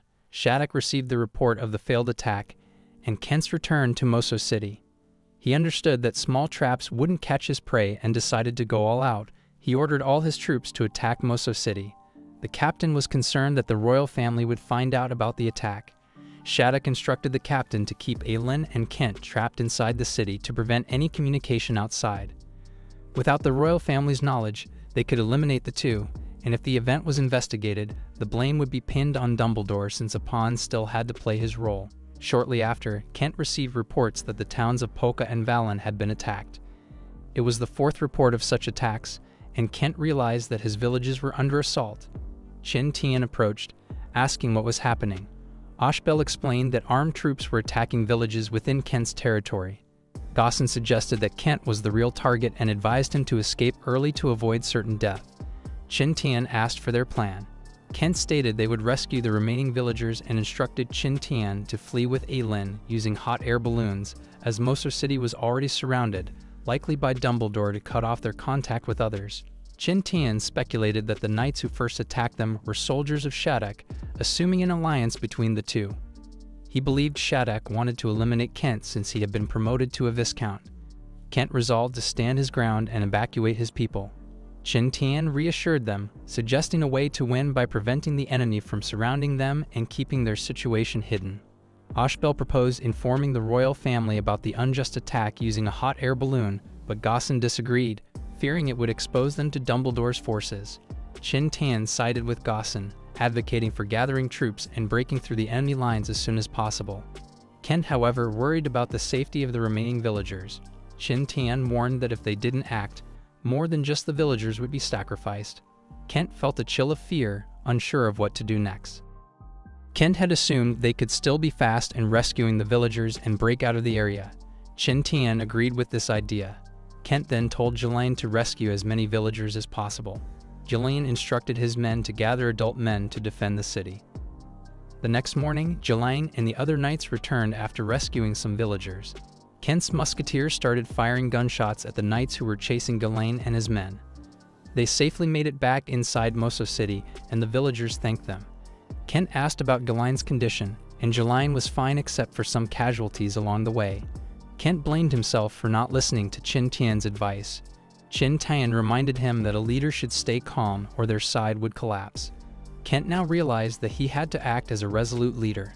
Shortly after, enemy troops besieged the walls of Mosul City. The general was aware that Shattuck had mobilized 3,000 soldiers for this operation, but he believed only half were necessary to overcome Mosul City's defenses due to their siege cannons. They also brought a battering ram to breach the city gates.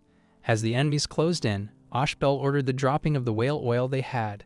The battering ram was soaked in whale oil, and burning arrows began to rain down from the city defenses.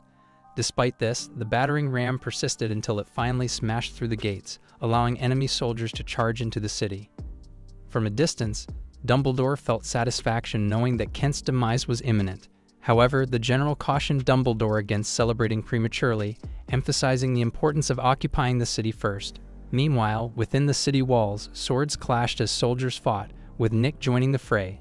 Kent urged everyone to stand firm. He exclaimed they would win soon. Suddenly, a bullet grazed him, but Gaussen managed to save him from falling. He told him to leave, but Kent was determined to stay until Qin Tian arrived. As the battle outside continued, Qin Tian and Lin were busy working on something that could change the course of the war. Qin Tian successfully created nitroglycerin. He packed up everything and told Lin to stay inside, asking her to wait for him. Lin told him to be careful.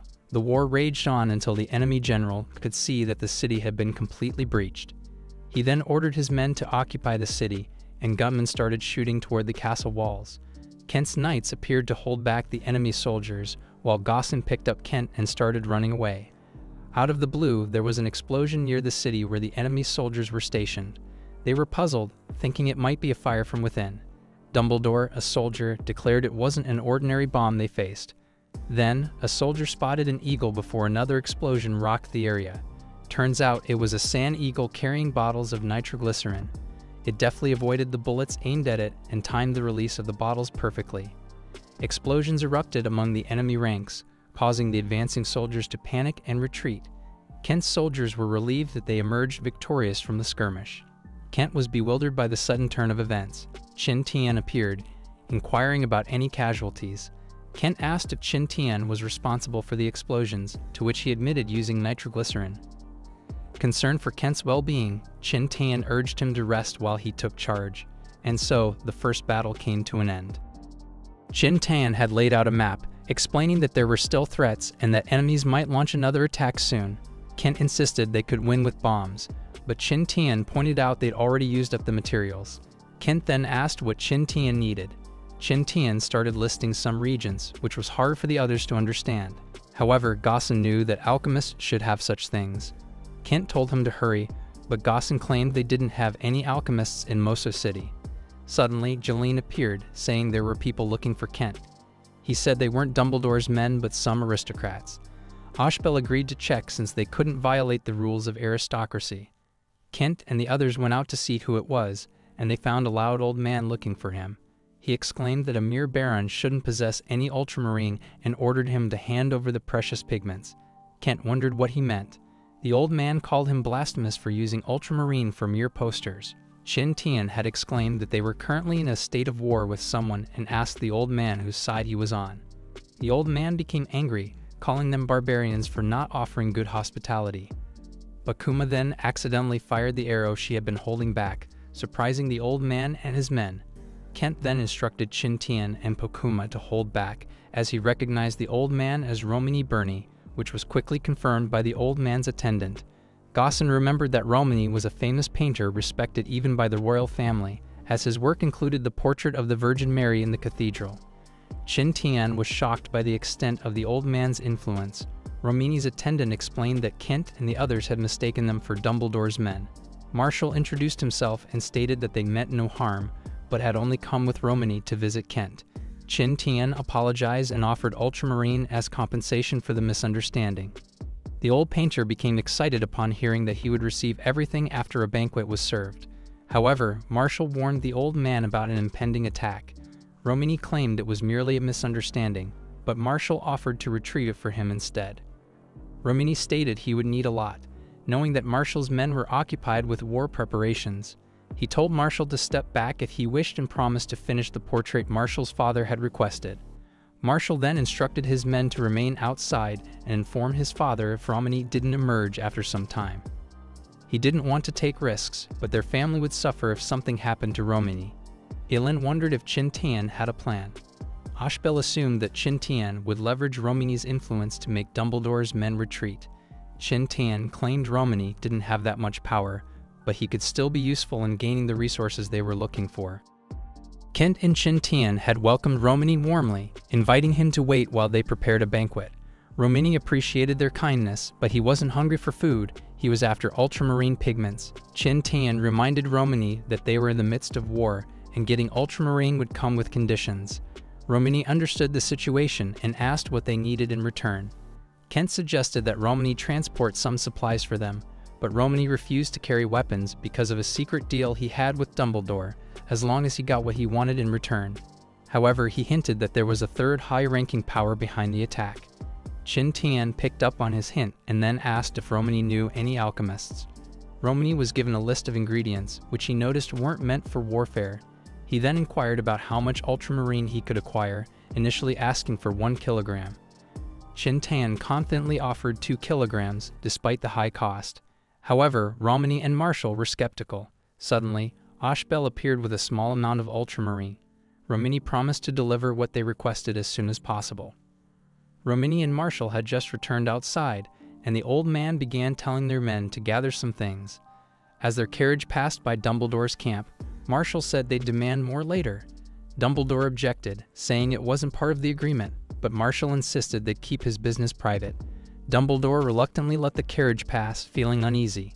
The general reassured Dumbledore, saying Romani and Marshall were small players compared to Shipwreck, though a bit more significant. He suspected they might cause trouble soon and proposed attacking Moso City in 2 days. As night fell, Kent told the others to wait until Romani came back. Gaussen worried that Dumbledore's forces had a lot of weapons and arrows, and they might not last long. Meanwhile, on the other side of the city walls, arrows flew, taking down some knights. Rogue-like men stealthily climbed the walls to open the city gates, but Qin Tian and some gunmen were already prepared for their nighttime attack. The knights nearby got alerted and began defending against the enemies who were raiding at night. Gaussen told them to sound the alarm, and even the enemy soldiers outside heard the loud bell ringing. The enemy general ordered their troops to retreat. Dumbledore was shocked because he thought they would capture the city that night. The general then pointed out how the city seemed unguarded the other day, yet they still lost many men and supplies. He advised Dumbledore to be patient because he had a plan to recruit nearby nobles using Shadak's name. Kent was surprised that the night raid ended earlier than expected. Ashbel angrily said it was a good thing. Qin Tian was amazed that Dumbledore retreated so easily when they could easily take over the city with their numbers. He hoped Romani would return soon. He had already rushed the production of hot air balloons, but they still weren't enough. The following day, Kent and Qin Tian waited nervously, hoping for a positive outcome. Dumbledore's group encountered trouble from Romani's gang again. When Dumbledore inspected the cart they were transporting, Marshall requested to see its contents. Upon observing the strange assortment of items, Dumbledore inquired about their purpose. Romani insisted that it was none of Dumbledore's business and assured him that the items were not illegal. Eventually, Dumbledore agreed to let them pass, and the cart proceeded safely. Excitedly, Romani asked for the ultramarine, but Kent informed him that it was still being retrieved from a secure location. Romani acknowledged that it wasn't kept at the manor due to its value. Ashbel kindly offered dinner while they waited for the ultramarine, which Romani eagerly accepted. Meanwhile, Qin Tian was relieved that they now had enough nitroglycerin. İsland expressed concern about the ultramarine, as it would take some time to mix it. Qin Tian reassured her that they hadn't promised Romani immediate access to the ultramarine in the first place. Qin Tian had come out with İsland and declared that it was time for their counterattack. Soldiers gathered around, and Qin Tian boosted their morale by saying they would win. Everyone cheered, and Ashbel prayed. Nick and İsland reassured Ashbel calmly that they would win with Qin Tian leading them. Soldiers, led by Qin Tian, then started pouring out of the city. Meanwhile, Dumbledore felt restless as he did nothing while waiting for the general to return. Just then, they heard whistling sounds outside their tents. William went out to check and was shocked to find bottles dropped by Sand Eagle. Explosions scattered across their camp. Qin Tian also got additional gifts for them and fired off arrows with nitroglycerin. Explosions happened around Dumbledore's camp. Qin Tian and the others rushed toward the camp, and Pokuma noticed William dead. Seeing him, Qin Tian assumed that Dumbledore was nearby. Gaussen flipped out a nearby tent and found a dead Dumbledore with a dumb look on his face. Ghislaine ran to regroup with Qin Tian and said there were casualties on their side. He asked for orders to pursue the remaining enemies who were escaping, but Qin Tian said not to chase too far. He wanted to be cautious because Shadak was still alive. He reminded them that the enemy might come back stronger if they regrouped. Then he ordered some men to travel quickly and inform the royal family about what happened. It would take a week for the news to reach them, and Qin Tian hoped they would make it in time. Qin Tian and the others soon returned victorious. He offered Romini 2,000 kilograms of ultramarine if he agreed to wait, but the old man only wanted 1,000 within the day. Qin Tian said it would still take a day since it was being retrieved from a distant location. Romini exclaimed that the city would be wiped out by Dumbledore by that time. Qin Tian asked him not to worry and said the battle was over since Dumbledore was already dead. In the morning, Romini brought up his request again. He was surprised to learn that Kent had won the battle, despite being outnumbered and less powerful, and had even managed to murder Dumbledore. Feeling uncertain, Qin Tian called in some people. Soldiers pointed their guns at Romini's group. The old man reminded them that he had recently been invited by Marcus, the father of the marshal, to paint. He said the Painters Association wouldn't stay silent if anything happened to him. Qin Tian said he had nothing to fear anymore and joked about going to heaven if he died alongside a master like Romini. Marshal told the old man to calm down, knowing Qin Tian was just joking. Qin Tian wondered why Marshal thought he was joking. Marshal said Qin Tian didn't seem like a harsh person, otherwise he would have harmed them from the start. Qin Tian noticed Marshal's trembling hand and promised not to harm them while they were in the city. He said he would send them off once the ultramarine they needed was ready.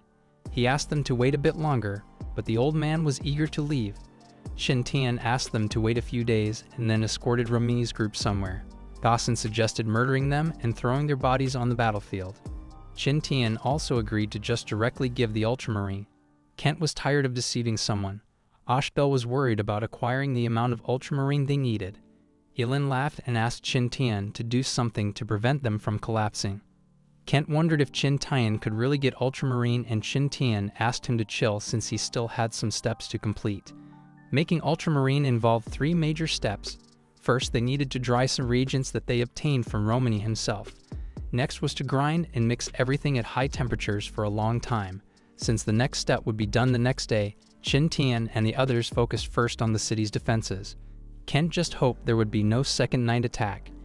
Qin Tian was confident that no one would dare after experiencing the power of nitroglycerin. However, torches started appearing in the nearby woods, implying that a force was lurking nearby. They were soldiers gathered by the enemy General Clinton to support Dumbledore. But when they arrived at Dumbledore's camp, they were shocked to see scattered dead soldiers everywhere. Panic spread, and Clinton demanded to know what happened. He ordered torches to be lit, revealing craters that made them wonder if the ammo depots exploded. The soldiers' deaths were gruesome and unheroic. Clinton felt anxious because he knew where the real ammo depot was and the number of craters didn't match up. He suspected it was a counterattack from Moso City, so he decided to retreat despite complaints from his soldiers about traveling so far for nothing. Clinton didn't care anymore and canceled their previous agreements. With their small numbers, they couldn't take down Moso City. He planned to inform Shadak about the situation. Meanwhile, Qin Tian and others were almost finished making ultramarine by cooling down heated mixed powders. 4 hours later, Kent and the others were amazed by the final product. They saw real alchemy done by Qin Tian, although it was slightly different from the usual. Qin Tian said only those keen with colors would notice the slight difference, but it should be acceptable for Romini. Romini had just laid eyes on the ultramarine and was taken aback by the sheer quantity of it. He looked as if he had stumbled upon the find of a lifetime. Gaussen proceeded to explain that ultramarine held great value and was highly revered in Holy Madonna Maria. Ashbel added that even expert painters would abandon their cherished artworks because they couldn't obtain enough ultramarine. He recounted the tale of a master named Reinhard who sold all his possessions to gather ultramarine but never completed his painting. Yelena remarked on Romini's enthusiasm, likening it to a painting waiting to be brought to life within him. Suddenly, an elderly man exclaimed that he needed to test the pigments immediately. Qin Tian nervously agreed, recognizing Romini's entitlement to do so. A canvas was swiftly prepared, and Romini began mixing the ultramarine. The others watched with bated breath until Romani declared that the color was incorrect. Qin Tian admitted he wasn't a painter and lacked Romani's discerning eye for color. Romani insisted on obtaining the authentic ultramarine despite Qin Tian's apology that it was all they had. To Romani's surprise, Qin Tian offered to double the amount available to him. He had offered it at double the price, and if Romani refused, their deal would be over. Finally, Qin Tian and the others bid farewell to Romani's group. Ashbel could smell the opportunity to make money with Qin Tian's ultramarine, but Kent reminded her that Qin Tian owned the recipe. Still, she felt excited about Qin Tian's method of turning stone into silver. However, Qin Tian had doubts. İsland understood it was all about supply and demand. Qin Tian reminded everyone that only wealthy painters would buy ultramarine, so the market wasn't very big, but they could still make a profit by selling it right away. Ashbel was surprised, and Qin Tian said they needed many craftsmen and laborers. Ashbel thought it was for most of city's soldiers and defenses, but Qin Tian clarified that he needed carpenters, blacksmiths, and a workshop. İsland asked if he planned to make something, and Qin Tian suggested upgrading their weapons. He had been planning it because Mosul City was isolated with no support, and they'd be in trouble if there was another attack. Since they couldn't make more weapons, they'd focus on improving quality. He also mentioned using nitroglycerin in smaller amounts for extra power. He could improve the guns they currently have for more firepower and reloading time. He told Kent and the others that they were defenseless against hidden enemies nearby. He said they couldn't fight back with their current numbers and suggested evacuating Mosul City. Kent was surprised, and Qin Tian wondered if there might be a problem. Ashbel explained that leaving would look like surrender to the royal family. Kent worried that the people of Mosul would end up homeless and doubted they would agree to leave their homes. Qin Tian suggested that as a lord, Kent should convince his people first. An hour later, Kent gathered the residents to hear their opinions. Everyone agreed, just as he expected. Most of them didn't want to leave their homes and were ready to fight alongside Kent in the war, so they began improving their weapons. Everyone pitched in to build trebuchets. Meanwhile, Ashbel spread the word for recruits using the merchants' channels, promising a big reward to gather more people quickly. After a week, they made 10 sets of trebuchets. They planned to use them to launch nitroglycerin for defense. Meanwhile, in Intigas, the second largest city on the front lines, Shattuck got a report from Clinton and wondered why he was still alive. Shattuck felt disappointed hearing no clues. Clinton then exclaimed that Mosul City had a mysterious weapon with the power of multiple bombs. He said that's why they failed and suggested Shattuck could gain power if they got it. Shattuck remembered Kent also had the strange kaleidoscope and figured he might be hiding more than just the mysterious weapon. Suddenly, Clinton warned Shattuck to watch out as someone appeared behind him. Clinton suddenly let his guard down when he recognized the pattern on the letter's stamp delivered by the masked person. Shattuck read the letter and, after confirming the masked person wasn't an assassin, asked Clinton to step back. He also instructed to inform the presidents of the merchant associations to get the agreed gold ready within 3 days. Clinton inquired about what to do with Mosul City, and Shattuck advised leaving them alone for a month. Shortly after, Mosul City became bustling with craftsmen, managing to acquire many revolvers. However, the news of the front line being breached was shocking. Such an incident hadn't occurred after years of conflict between the two countries. Ashbel asked her sister if the news was true, and she confirmed that the recent delivery driver had verified it. Qin Tian observed their worry over the unexpected turn in the war. Nick wondered what had happened, and Qin Tian suddenly realized she couldn't understand English. Pokuma became concerned for their tribe, but İsland reassured her that their city, Duranba, was far from the front lines. Qin Tian assumed that the royal family wouldn't remain inactive, and the breach in the line would only be temporary. Shortly after, Qin Tian went out to put together some revolvers. Kent and Gaussen wondered if there were longer weapons like they used to have. Ashbel worried about how far the bullets could reach and said it might put them at a disadvantage. Gaussen said rifles could shoot up to 80 meters. Qin Tian told him to watch closely. He aimed his revolver at a target and shot several times quickly. This surprised everyone there, and Gaussen was amazed at how fast the revolver could shoot. He said it would make their soldiers more powerful. Qin Tian warned them not to get too excited and offered to let them try it out. Qin Tian was able to hit all his shots because of his special skill. Everyone took turns trying out the revolvers, and Ellen kept track of how many hits they got, with Kent at the bottom of the list. Pokuma praised Qin Tian again for giving them good weapons, but Qin Tian said she was already strong enough. Okuma still preferred using a bow and arrow, and Qin Tian agreed that the twins should stick with it. The day after, Ashbel received new information confirming the news from the previous day. It turned out that soldiers from the Empire had breached the kingdom's defense line through the gaps. What's more, the breach was right in line with Wofford City vertically, and Duke de Quille was currently battling the invaders there. Kent hoped the Duke could fend off the enemy because Moso City would be the next target after Wofford. Qin Tian advised Kent against relying too much on others and suggested focusing on getting stronger. He proposed seizing Dumbledore's territory now that he was dead and everyone was occupied with the Empire's attacks. Ashbel agreed with the idea, but worried that the royal family might reclaim Dumbledore's land once the conflict settled. Kent then asked Qin Tian about their next move if the kingdom managed to repel the Empire's forces. Ashbel suggested finding a good reason to take over Dumbledore's territory along with Kent's. Qin Tian then came up with a story about Dumbledore agreeing to sell his land to Kent, but then changing his mind and starting a war instead. In the end, Dumbledore lost and was murdered, but since there were no witnesses left alive, Qin Tian thought they should get Dumbledore's seal from his office to prove the agreement. Gaussen knew that Qin Tian had planned everything before the battle even began. Ashbel worried about who was behind the attack on Dumbledore. Qin Tian wondered why this mastermind hadn't done anything yet. Ilan thought maybe the mastermind was busy with something else, like the war. She guessed it might involve higher-ranked nobles, since they were all ordered to join the fighting by the royal family. Still, Qin Tian wasn't completely convinced and suggested Kent focus on getting stronger to protect his people. Soon, Qin Tian and the others traveled to Ebford, where Dumbledore lived. But along the way, they noticed the villages looked deserted and abandoned for a long time. They wondered why, and Kent said only Dumbledore would know. That night, they finally reached Ebford and paid 50 copper coins per person as a fee. Ashbel casually handed over the money, and the guards wished they had asked for more. As the group walked away, the guards slowly recognized them.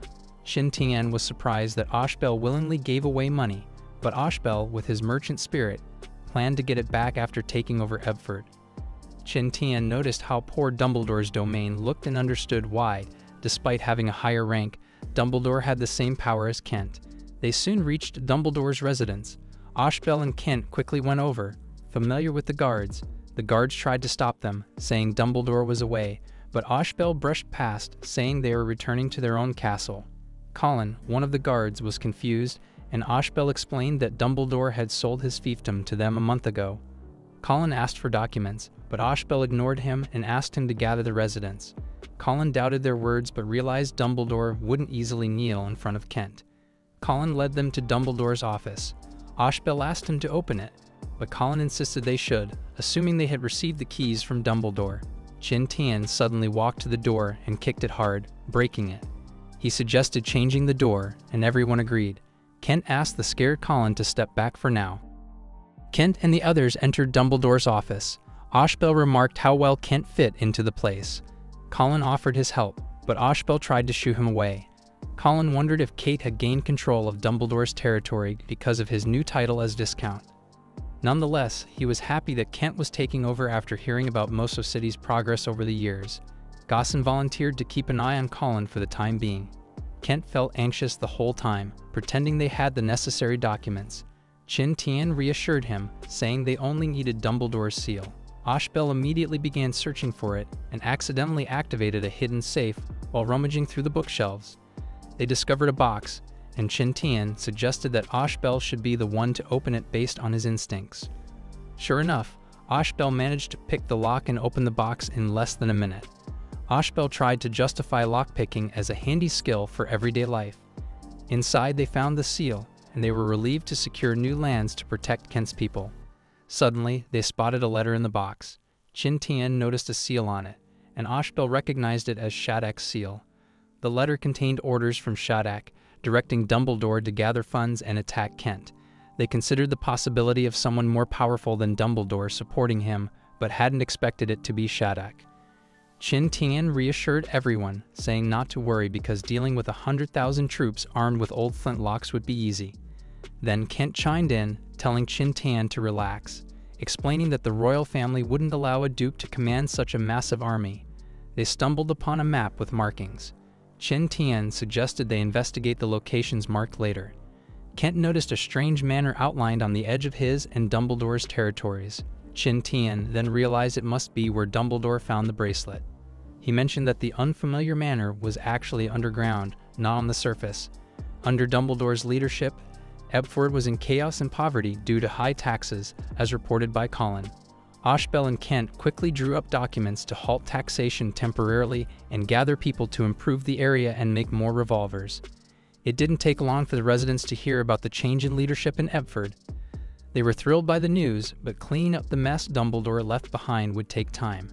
After 3 days, the situation in Ebford somehow stabilized, and Qin Tian and his group headed back to Moso City, knowing it wouldn't be good to be away for too long.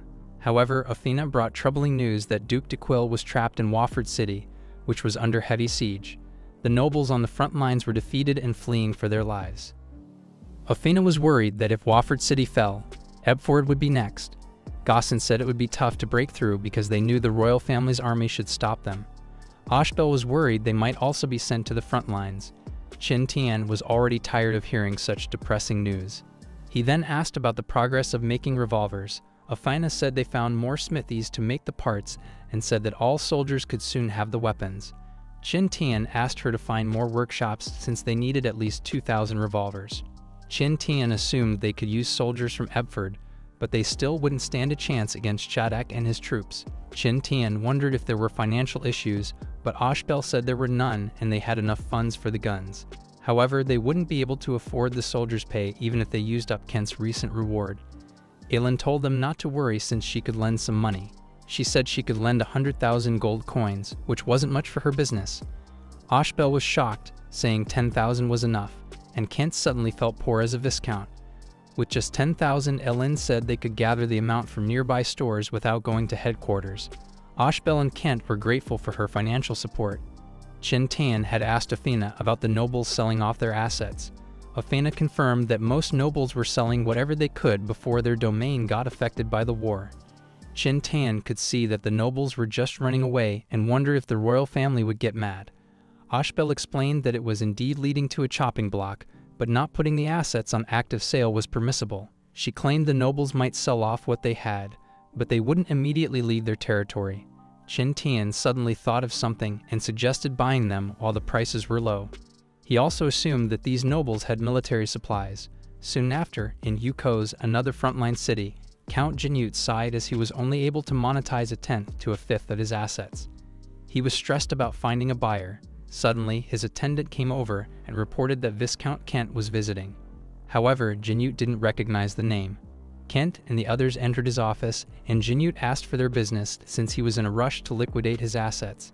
Kent then claimed he came to acquire some supplies from him, like military supplies and other things like food and horses. Jinute got excited and ordered his attendant to prepare a banquet and discuss things over a meal. The Count had a lot of money, and he and Kent talked about it for hours. Eventually, they made a deal, and Jinute promised to deliver everything in a month. Ashbel was relieved that things went well. Jinute was happy to have a buyer, even though he had to sell at a lower price, because he got rid of all his assets at once. But his helper was worried because Kent knew about the asset sales despite the ongoing war. Jinute remembered Kent from de Quille's party and thought he seemed like someone with a plan. However, they had already signed an agreement, so Jinute couldn't back out now. A week later, Ashbel said they had collected a lot of assets and wondered what to do next. Qin Tian suggested finding more nobles. Kent said they had enough supplies for 5,000 soldiers per month, but Qin Tian thought it wasn't enough. He thought most of the city would be on the defensive and they needed enough provisions to withstand a siege. The group visited another noble on Jinute's recommendation but didn't expect to see Shadak there too. Count Franco was surprised to have two parties visiting for the same reasons. Shadak was happy to see Kent and Aelin and was surprised that Franco knew them. Aelin tried to leave because Franco had another visitor, but Franco wanted them to stay. In the end, Aelin insisted they didn't want to intrude, and Franco gave in. Later, at an inn, Ashbel had been talking badly about Shadak and suggested that Gaussen should have murdered him right there. Kent explained that if they had done that, they would have been caught and wiped out by Shadak's guards. Kent wondered why Shadak was also buying assets. Aelin guessed that, like Kent, Shadak must also be unwilling to leave his city and was getting ready for a battle instead. The group soon left to find more nobles using a different route, knowing they might run into Shadak along the way. However, most of the nobles they met had already sold their assets to Shadak. No matter how they adjusted their route, they kept bumping into Shadak by chance. Shadak said it was God's will and asked the host noble for some private time to talk with Kent and Ylen. Shadak wondered why they were buying lots of supplies. Ylen asked the same, and Shadak said they must have the same goal of fighting back against the imperial troops. He criticized most of the nobles for being cowardly, running away after selling their wealth, but he assumed Kent and Ylen were different, wanting to fight the invaders since they were stocking up on supplies. Ylen then casually challenged Shadak to guess their purpose. She had told him to think it over as she excused herself. Half a month later, Qin Tian could see that Moso City had improved its defenses and weapons, but they still needed more people for offense. Kent said that people were still moving from Ebford to Moso, and they had already enlisted over 200,000 soldiers. Qin Tian told him to keep recruiting, and he and Ylen would cover the costs. Kent thanked Qin Tian, who reminded him it wasn't for free, and he would need people to help excavate the ruins later. Just then, they noticed Ghislaine and his men returning. The mission was successful, but it took the royal family a while to handle it because of the ongoing war with the Empire. With Moso City stable now, they had nothing to fear.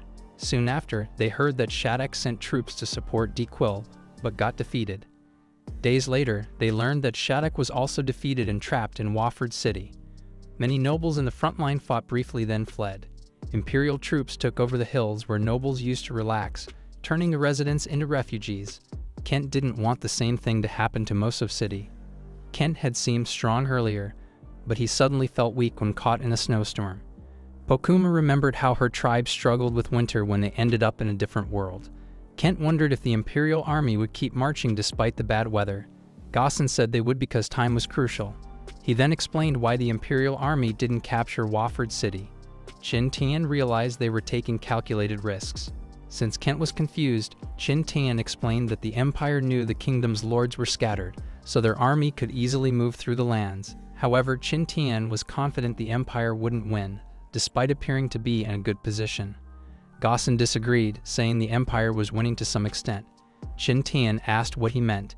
Gosson explained that the royal family would receive news slowly, giving the Empire time to take over places like Moso City in the south. However, he thought things could change if Dequil got reinforcements and fought back. Qin Tian was curious about Gosson's past job that gave him such insights.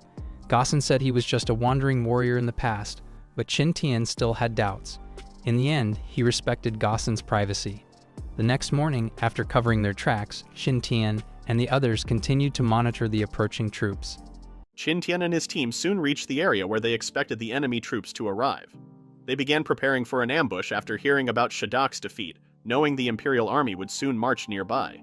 Securing Kate's territory was the same as securing the relic that could help Qin Tian and the others return home. Qin Tian felt grateful to have Russell tracking the Imperial army's position, allowing them to adjust their ambush. This kept them from being too anxious while waiting. Soon after, they moved to set up the ambush at the predetermined location guided by Russell. This time, Qin Tian brought musketeers with him. Based on the information they had, the approaching Imperial force included 1,000 cavalry and knights, along with several artillery units. Even though he knew their numbers, Qin Tian was still surprised when he saw them with his own eyes. It was an extremely long column of thousands of soldiers, with only a few hundred entering the ambush zone.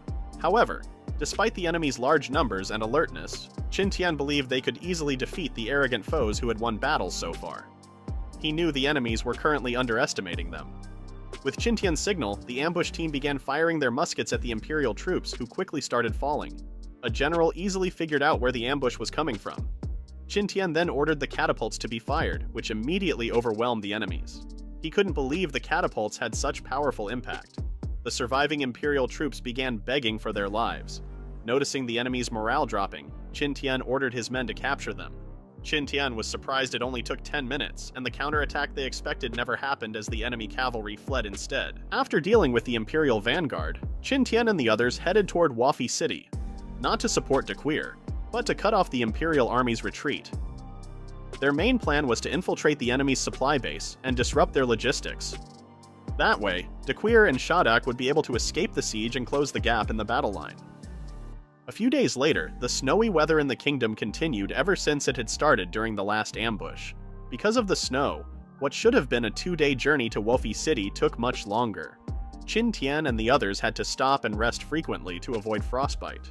In the end, it took them 5 days to reach their destination, which was near the Imperial Army camps surrounding Wafai City. Qin Tian instructed Kate to tell everyone to find a place to rest.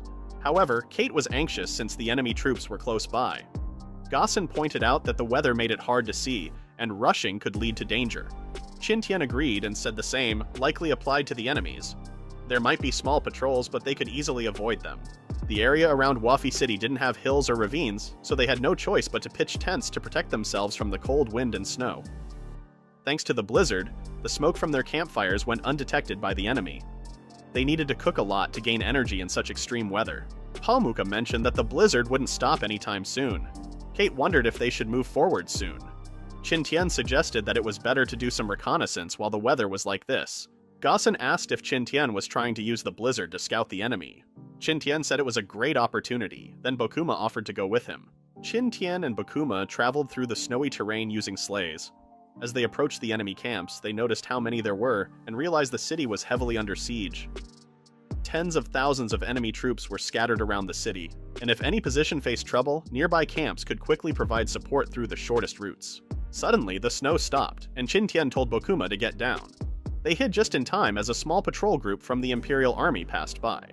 From what Qin Tian observed, the enemy forces numbered over 60,000. Their earlier ambush had succeeded despite being outnumbered 10-1, because they had the advantage of the terrain and the element of surprise. However, if they faced the enemy head-on, they had no chance of winning since the enemies were humans who could dodge and move. Qin Tian and Bokuma decided to retreat, especially since there was no blizzard to cover their tracks. After they returned, Qin Tian led their troops several kilometers away and relied on Russell to find the locations of the enemy supplies. However, Qin Tian miscalculated something. Russell was just a bird and could only relay the locations of enemies without distinguishing who the officers were or where the military supplies were kept. The original plan to cut off the enemy's logistics failed. Everyone had a meeting, and Kate suggested blending in with the enemy troops since no soldier would have remembered every face in the Imperial Army. However, Gossen pointed out that their accents and habits could reveal their identities. Kate then suggested acting like an injured soldier, but Gossen argued that a doctor would definitely check them. Qin Tian thought the strategy of pretending to be an injured soldier was good since it might lead to finding the enemy's military supplies. Kate felt sad, believing he wasn't being helpful to the team at all. Meanwhile, in the besieged fort of Trem, nobles held a meeting. They only knew that the Imperial troops weren't moving at all. Their food supply would only last for a week, so the Duke decided to reduce the civilians' food supply again. De Queer asked for any good ideas, but Shadak admitted he couldn't think of any solution to their situation. Just then, explosions occurred outside the fort. The other nobles panicked as the explosions continued, assuming they were caused by the Imperial troops. De Queer told them not to worry since the explosions sounded far from the fort, but he still instructed them to be ready for battle. De Queer and Shadak went outside and asked the soldiers on duty what had caused the explosions, but no one knew what had happened. De Queer got angry because the explosions were loud and could be seen from afar. The frightened guard explained that they really didn't know what had happened, only that the explosions had occurred in the enemy camps. De Queer angrily asked if the soldier was certain. The soldier pointed toward the direction of the Imperial troops' camps and repeated that it had really happened there. De Queer wondered if the enemy had received reinforcements, but doubted it since, if that were the case, it should have been noisier outside.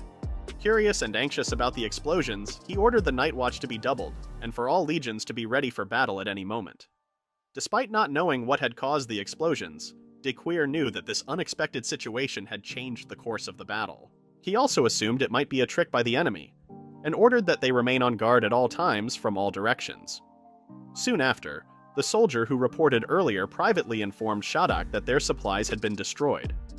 Angered, Shadak asked if the kingdom's reinforcements had really arrived, but it seemed impossible because, based on the report, they should still have been on their way. If the reinforcements had truly arrived, they could have easily breached the area and destroyed the supplies. The soldier admitted he didn't know what had happened. Shadak angrily asked if everyone thought it was the work of a ghost or something. The soldiers could only confirm that the explosions had happened suddenly and without warning. Shadak wanted an explanation, even if it was just a guess. The soldier then mentioned that it might not be related to the explosions, but before and after they occurred, an eagle or something similar had been circling and hovering around the camps. Upon hearing about the eagle, Shadak recalled a previous report about an eagle being spotted when they were in Moso City. The soldier wondered if it was the same eagle they had failed to take down before. Shadak decided to forget about the eagle for now, and wanted to know first how much they had lost in the explosions. The soldier then handed over a blood-stained document that listed the losses, which turned out to be severe. It was also reported that the army sent by the royal family had encountered an ambush by an unknown military force, suffering heavy casualties. Only 3,000 soldiers survived. Shadak angrily told him to stop talking. He was furious that his plan had been disrupted. However, he decided to focus on the present, and, as planned, put pressure on the royal family, who would now struggle to gather enough forces quickly. He was certain they would use their power. If everything went well, after repelling the imperial forces, the royal army would move forward to support Dequir. Then, if his personal forces attacked from both sides, even the royal army would not be able to withstand the assault. However, the defeat of his advancing army had given the royal family enough time to mobilize troops from various places, and they would no longer need to use their power. What concerned Shadak more was the army that had ambushed the assault troops, whether they were knights of the kingdom or the royal army itself. He then ordered the soldier to inform the others about the change in plans, and to prepare for a strong attack on Wafi City within the next 2 days. His efforts, which had taken a long time, should not be wasted. Meanwhile, Russell returned to Qin Tian's camp, and after being illuminated by the torchlight, Qin Tian and the others discovered that Russell had been injured by an arrow. Bokuma immediately recognized the type of wound. Qin Tian was surprised that someone could shoot Russell while it was flying at a high altitude, especially during the night. Imagining this, Qin Tian patted Russell and asked it to rest for now. At that moment, a loud explosion occurred nearby. Kate panicked and asked what had happened. Bokuma wondered if the explosion she had heard was a hallucination, but Qin Tian said it was impossible since they had all heard it. The explosions continued, and Qin Tian instructed them to evacuate the area immediately. He told Gossen to take the others as far away as possible. He then left Russell in Oshbel's care and asked her to leave marks along the way. He also told Bokuma to grab her snowboard, and they would go check the situation. Qin Tian soon discovered that the Imperial Army had started launching attacks on Wafi City, even after their supplies had been destroyed. The mixed noises of explosions and warriors clashing were loud enough to wake the dead. In a battle of this scale, death was inevitable. Just then, the Imperial troops brought out their huge siege engine.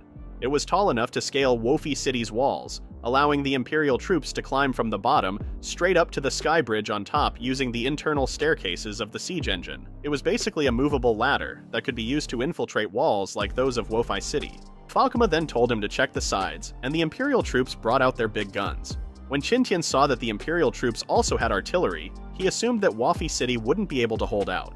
Because of the heavy artillery, the first part of Wafi City's wall quickly crumbled to the ground. He wondered if Duke Dequir could hold the line. If Wafi City fell, it would mean the entire front of the kingdom would collapse quickly.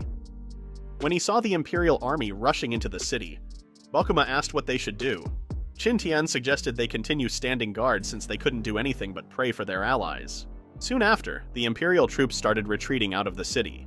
Qin Tian was glad that their side was winning and that Duke Dequir had held the line. As long as Wafi City wasn't breached, they could always refill the front line gaps. Qin Tian didn't really care much as long as the fighting didn't spread too much throughout the kingdom, and suggested they focus on their own matters now. After seeing the Imperial army defeated, Qin Tian decided to watch a little longer, and then share the news with the others. Inside Wafi City, Duke Dequir ordered his men to search for the injured Imperial troops hiding in the city and take care of them properly. To be honest, he was ready to escape on his own after seeing the city gates breached. He didn't expect that they could hold out, and he felt so relieved. Shadak then regrouped with him and reported that he was fine but needed some time to recover. Dequir thanked him for his support, saying that without it, he would be dead by now. Shadak replied that it was nothing to worry about, but mentioned that they wouldn't have struggled so much if they were stronger. Dequir insisted that Shadak and his troops had played a crucial role in the battle, and promised to commend his efforts to the king and suggest promoting him to a ducal status. Shadak said that it was all for the protection of the kingdom. However, in his mind, he was celebrating because he had finally gotten the title and position he always wanted. The cleanup work on the battlefield took 2 days, and by the 3rd day, Wafi City returned to normal. The royal army troops finally arrived. Since they had already reached the front lines, Kate and the others no longer faced threats from the Empire, and were able to return to Moso City. However, to avoid facing the same crisis again, Qin Tian suggested that Kate spend a significant amount of resources to strengthen the city walls. The temporarily assembled militia was not disbanded. Instead, their training intensity increased. After Moso City was temporarily secured, Qin Tian and the others finally found time to search for the ruins using Dumbledore's map. During that era, technology was limited, and maps weren't drawn accurately. The map in Qin Tian's possession was even more basic, and only showed the terrain around the ruins as a reference for finding them. The group soon arrived at the approximate location of the ruins based on the map. Gaussen noticed a strange patch of land where no weeds were growing. It looked like it had been recently covered with soil. Kate wondered if the entrance might be underground, and Ashbel suggested digging to find out. Qin Tian pointed out that it would take time, considering the size. He recommended setting up camp first, since it was going to get dark soon. That night, everyone set up camp and surrounded themselves with tents to block the wind. Without any entertainment, they could only gather, chat, or sleep. Soon, everyone fell asleep, feeling sluggish due to the cold weather. Qin Tian and Ye-Lin were still awake. Ye-Lin felt disappointed because the ring was broken, and they couldn't use it to check if there was a lab below them. Qin Tian reassured her not to worry, saying they would find out soon. He hoped they would discover something that could help them open the main door to the lab, if it really was in the reported ruins. There was also a chance it could be opened manually, just like Yiqiu had done before. Qin Tian thought there might be people inside who wouldn't let them in, but he couldn't hear anything from above ground. Ye-Lin assumed that Dumbledore had managed to get inside since he had retrieved the bracelet as a spoil. However, she knew they could just search slowly, as they had done for years together. Ye-Lin felt glad that they had reunited and that everyone was doing well. Qin Tian realized that since they had arrived in this unknown world, they had been trying every possible way to find a way back to where they came from. However, they had overlooked the people around them who loved them. There wasn't much more that Qin Tian could have wished for.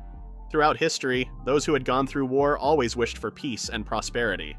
Even though he had power far beyond that of an ordinary person, in war, being able to protect oneself was more than enough. He closed his eyes, hugged Ye-Lin, and wished for the war to end. The next morning, Qin Tian started digging into the ground, and they worked for half the day until someone reported a discovery. They found wooden boards, and Qin Tian was glad they had dug in the right spot. After uncovering most of the earth, a wooden door appeared. Qin Tian ordered Gaussen to open it. They then discovered a spiral staircase made of stone. Qin Tian noticed how worn and uneven the steps were, and wondered if they had deteriorated over time, or if they were always like that.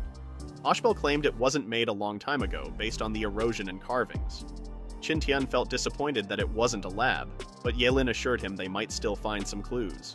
Ashbel got excited at the thought of finding treasure, but Kate reminded her that Dumbledore had already visited the place. Qin Tian bravely went inside first, and noticed there was oxygen inside, despite the musty smell. He led the way, and they all saw lights on the walls. Qin Tian realized that the candle-like things were actually made of whale oil. They were surprised by how the interior was sophisticatedly built with stone slabs.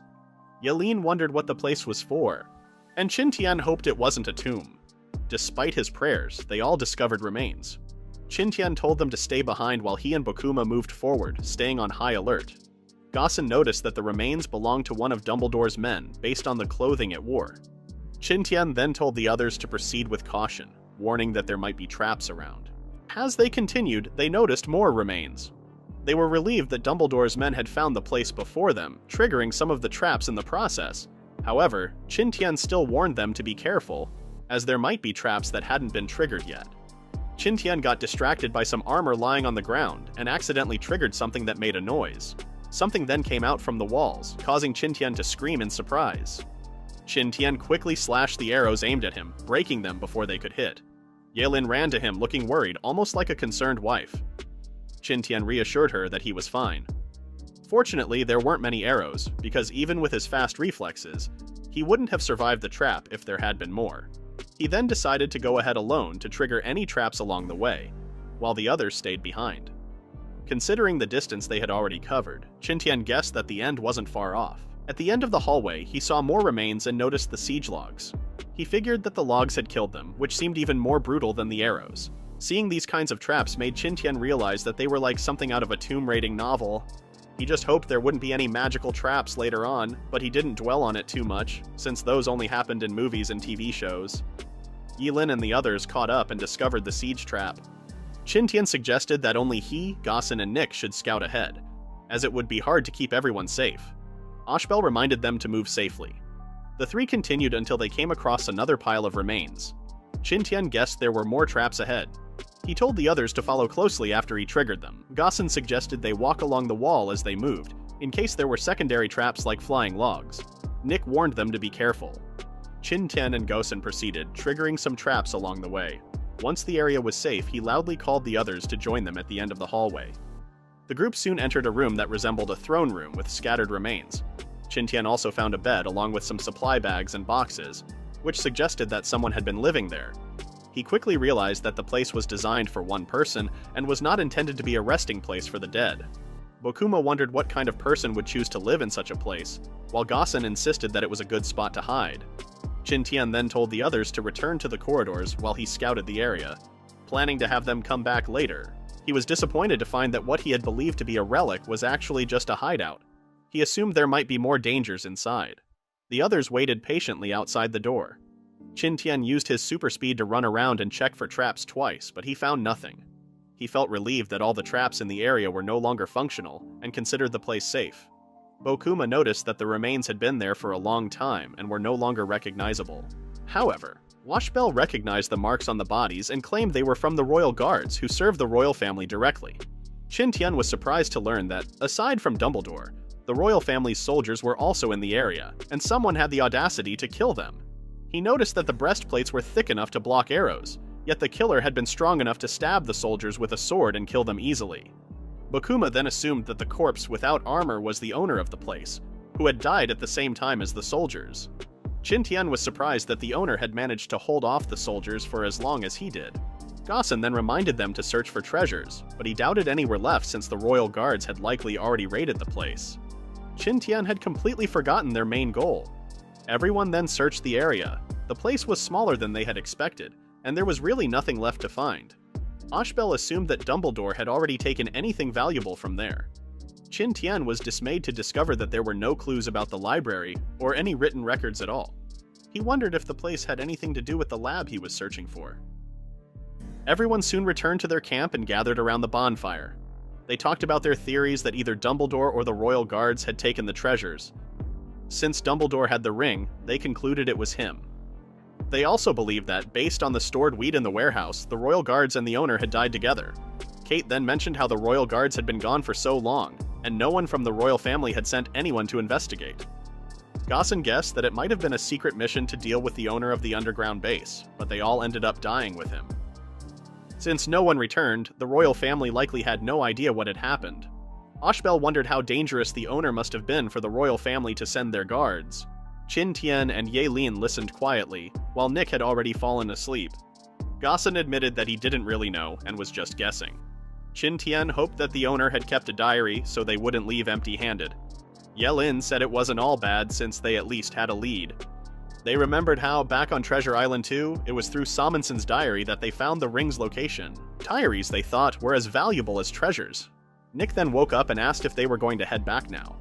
Kate, Gossen, and Ashbel were surprised and asked in unison. Qin Tian said it was time for him to reunite with his friends. Since Kate had grown stronger, he no longer needed to worry about being affected by the war in the near future. Qin Tian had also run out of clues about the laboratories and needed to find a new place to search. Ashbel asked when they would be leaving, and Ye Lin told Qin Tian to decide. Qin Tian said they would leave in a couple of days. A few days later in Moso City, everyone gathered at the city gates to say goodbye. Gossen told Qin Tian that he was always welcome in their city, and Kate wondered if they would meet again. Ashbel reminded Qin Tian that they still owed him money and asked him to come back to collect it. Riding on top of the carriage, Qin Tian said he would see them again in the future. Ye Lin also invited them to visit Duranba anytime. Duranba was located in the northeast of the Sacred West Kingdom. The journey would take them half a month, and along the way they would pass through various fiefs. They soon reached the paths where signs pointing to Duranba appeared. Ye Lin mentioned that after the sign they would be in her territory. She noticed that Russell seemed happy to be home too, and Bokuma was also glad. Ye Lin said they would arrive in Duranba City in the afternoon at their current pace. Holding Ye Lin's hand, Qin Tian then thanked her for conquering the kingdom for him.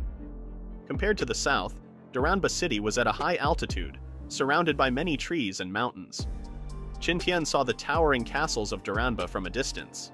It looked just like the city he had first seen when he and Nick arrived on the continent. As soon as they entered the city gates, Qin Tian noticed how lively the place was. More lively than the other cities he had seen so far. Nick then noticed the castle ahead of them, and Yelin introduced it as the Wolf Eagle Fort, named after Russell and the place where they would stay. Qin Tian remarked that it was a good name. Nick wondered if everyone was in the fort. Bokuma mentioned that the others would be outside in the grassland around this time. They soon went to the grassland, where the wolves and eagles were also present. The children came out to greet Yelin and were relieved to know she was safe. Qin Tian had told Yelin to wait inside the carriage because she planned to surprise everyone. Although Qin Tian tried to stop her, he eventually agreed to his wife's idea. The children then ran over to greet Yelin, and soon everyone gathered around her. Qin Tian and Nick took this opportunity to slip behind the crowd. Qin Tian felt glad to see everyone so full of energy, and Nick noticed that everyone was just the same as before. However, they couldn't see Jessica and Kata around, as they were still on an expedition. The others agreed that since their master Qin Tian and Nick hadn't been found, they should continue waiting. But at that moment, everyone realized that Qin Tian and Nick had returned. The children were especially happy to see them back and in good health. That night, everyone celebrated the return of Qin Tian and Nick. Qin Tian noticed that the Lada tribe remained as hospitable as ever. Despite barely having time to rest after his return, he was pulled into a drinking table. However, this turned out to be the most comfortable meal Qin Tian had enjoyed in quite some time. Wandering alone with Nick had been depressing, and he was grateful to feel the warmth of being home again. Yelin wondered if Qin Tian was thinking about something pleasant. Surprised by the question, Qin Tian asked if Yelin was drunk. He said that just thinking of Yelin being by his side made him happy, and he held her hand tightly.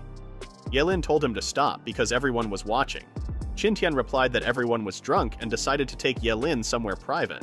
He easily lifted her and brought her to her bedroom. Qin Tian tried to riz his way up to Yelin's heart and hole, but Yelin claimed she was willing to do the deed, but her heart was not yet ready. Qin Tian then apologized for being hasty. He gave her a hug and advised her to rest, since they had a long journey. That morning, Qin Tian checked out the area and found that the entire Lada tribe was officially the city's soldiers, responsible only for guarding the Wolf Eagle Fort. The defense of Duranba City, however, was left to soldiers hired by Yelin. Yelin proudly shared that she could currently mobilize over 2,300 troops. These were divided into 2 artillery battalions with 400 men each, a night battalion of 100, a cavalry of 300, and the rest were musketeers.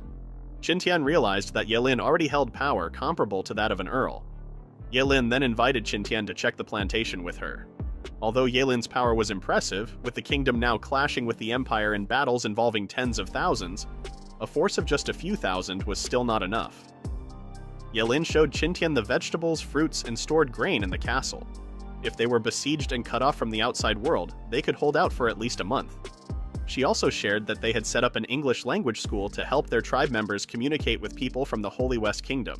Now, most of the tribe members had mastered English, so basic communication was no longer a problem. Next, Yelin led Qin Tian to a secret chamber that held rings and bracelets. Yelin giggled and asked if it gave a medieval feel, then she opened the door. 2 more paths appeared and Qin Tian asked where to go. Yelin explained that the left one was a trap, and the right path was the correct one. At the end of the right path, Qin Tian saw a treasure box that looked familiar, and wondered if it was the same one they had found in Summonsen's tent on Treasure Island 2. Yelin said it wasn't. However, the box contained just treasures, jewelry, and diamonds. Meanwhile, Yelin was removing bricks from the wall, and surprisingly, a hidden separate box was revealed behind them. Qin Tian was impressed by how confusing the hidden chambers of Wolf Eagle Fort were. Yelin then shared that Jessica had found the place by accident. Qin Tian thought they had built the secret chambers themselves. Yelin showed a ring and bracelet and explained that the fort had changed hands several times before her, so the location of the secret room had been forgotten over time. Qin Tian noticed that the bracelet was identical to the one Shadak had presented at Dequir's banquet, except it would have had more cracks if it had been salvaged from the seabed.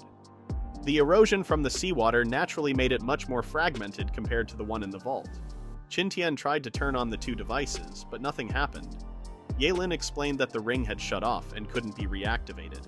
She attempted several times, but neither device responded. Despite these disappointing results, Qin Tian found the anomaly intriguing. However, with the ring's technology, he couldn't quite figure out how it worked.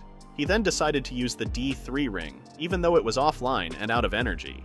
As expected, nothing happened, and Qin Tian laughed it off. He remembered Yelin mentioning that a fisherman had found the bracelet in a sunken ship, and Yelin confirmed this. Qin Tian wondered if Yelin had visited the sunken ship herself. Yelin shared that she and Jessica had quickly joined the fishermen and went to the area where the ship had sunk. However, the water was too deep, and even with oxygen tanks, Kata and the others couldn't withstand the water pressure for long. Additionally, Jessica's flashlight had run out of battery a long time ago, making it difficult to search the entire ship without proper lighting. After a long time of searching without success, they all decided to give up. Qin Tian suggested they would make another attempt once they were better prepared. Since the failed search was due to a lack of equipment, Qin Tian believed that the remaining areas of the ship might hold clues related to the laboratory. First, he needed to develop suitable equipment for underwater operations. They also needed proper lighting because everything underwater would be pitch dark, and they might miss important clues. However, such a mission required a lot of preparation. Qin Tian then decided to leave the secret chamber for now and return the ring and bracelet to their hidden compartment. Qin Tian and Yelin visited the facilities where flintlock guns were being made to protect Wolf Eagle Fort. However, they realized it wasn't enough, so they decided they needed to upgrade the production line to revolvers, as it was the quickest way to strengthen their forces. Afterward, Qin Tian asked Yelin and Bokuma about what they were wearing. Yelin mentioned they might not get any rest if they suddenly appeared in the city. Bokuma noted that Yelin was well loved by the residents, and her appearance would likely cause a commotion. Nick wondered if they should also wear disguises, but Yelin reminded them that they were still strangers to the residents. Qin Tian and Nick soon noticed how lively the city remained even after nightfall.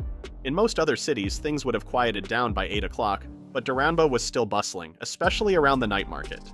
Nick caught the scent of something sweet, and Yelin guessed it was cream cake. Bokuma was happy to see that the city was still as vibrant as before.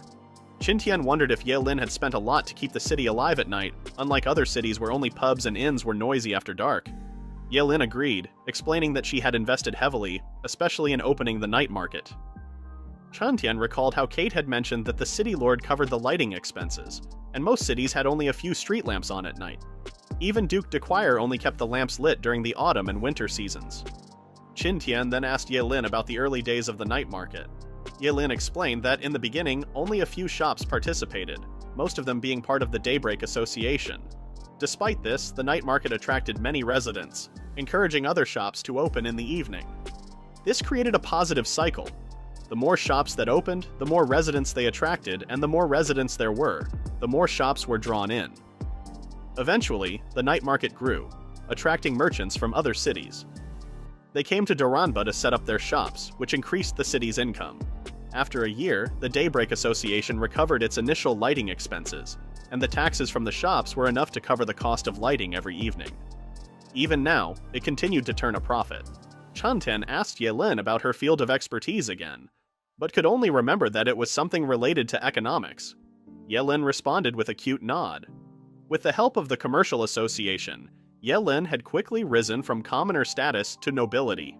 This was possible because of her exceptional skills. The night market had created a positive cycle, continuously attracting external investments and shops.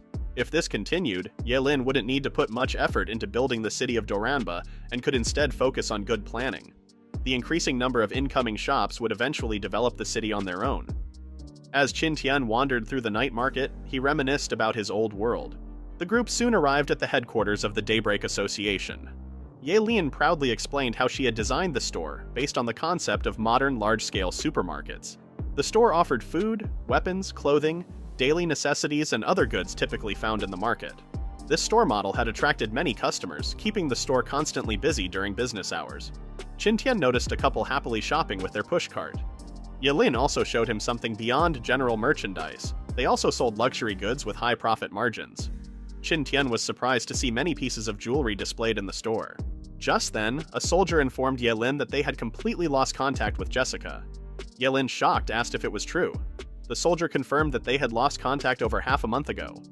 Worried, Yelin shared that Jessica had taken Kata and the others to search for Qin Tian overseas. According to their plan, they were supposed to return home this month. Qin Tian had learned about Nazar Island, which was still part of the Sacred West Kingdom. It was known as a large island with a harsh environment and no inhabitants. The island was entirely made of sand, lacking fresh water, and no one had ever seen the full extent of it. The furthest known point was only 30 kilometers. According to legend, a huge treasure was buried in the center of Nazar Island. However, over the years, most treasure hunters had ended up resting eternally in the depths of the desert, with very few returning alive. It had basically become a forbidden area, but Jessica had gone there for Qin Tian's sake. The reporting soldier pointed on the map to the place where they had originally landed on the island, and the point where Jessica had started her expedition. Seeing the scale on the map, Qin Tian noticed that there was a distance of several kilometers between the 2 points. Yelin asked if there was something special about the place. The soldier then reported that Jessica had visited several treasure hunters before heading to Nazar Island and had planned out the most optimal route. Also, before they set out, they had made an agreement. If they didn't return to the camp after a month, it would mean they had met with disaster. Qin Tian wondered if Yelin still had the supply list that Jessica had prepared before she left. Yelin confirmed that she did, and Qin Tian asked her to gather the same supplies using the list. Yelin said she would ask someone to prepare them immediately so they would be ready within 2 days. She suggested that they rest and regain their energy before setting off. Qin Tian knew that even the most talented and powerful people were still insignificant in the face of nature. However, the Lada tribe, who lived in the desert, were the best support for this expedition. Although there were over 100 Lada people, the team members were quickly selected. Before their sea training, only a few, like Nick, were considered warriors. Their experience in surviving and hunting in the desert was far superior to others. Their effectiveness came not from their numbers, but from their skills. It would take at least a week to travel from Duramba to Nazar Island, which meant it had been a week since Jessica was confirmed missing. By the time they arrived, another week would have passed. The longer they delayed, the more uncertainties would arise. Fortunately, Jessica was with Kata, so her safety shouldn't have been an issue in the short term. He wished for them to wait for his rescue. To gather the supplies in the shortest time, Yelin mobilized all the resources and connections she had. In less than half the expected time, by the second noon, after they received the news of Jessica's disappearance, Yelin had gathered everything needed for the journey. They soon set out, and Yelin excitedly announced that they would reach the harbor and the sea soon. She mentioned that the fishermen who found the bracelet came from the same harbor where they were headed. Qin Tian vowed to bring Jessica back. Yelin believed that the 3 of them would surely be reunited. Qin Tian and the others arrived at the harbor of Jonya, where it would take them a week to reach Nazar Island. During that time, Nick led simple training sessions for over 200 soldiers to mentally prepare them for the desert and teach them basic survival skills. A week later, they finally reached the coast of Nazar Island, where the heat was already noticeable. The others couldn't believe they were seeing the island, known to be forbidden. They soon landed ashore, and all Qin Tian could see was sand in every direction.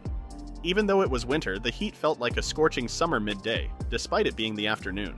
Qin Tian couldn't help but fear the intense heat they would face when the sun rose the next day.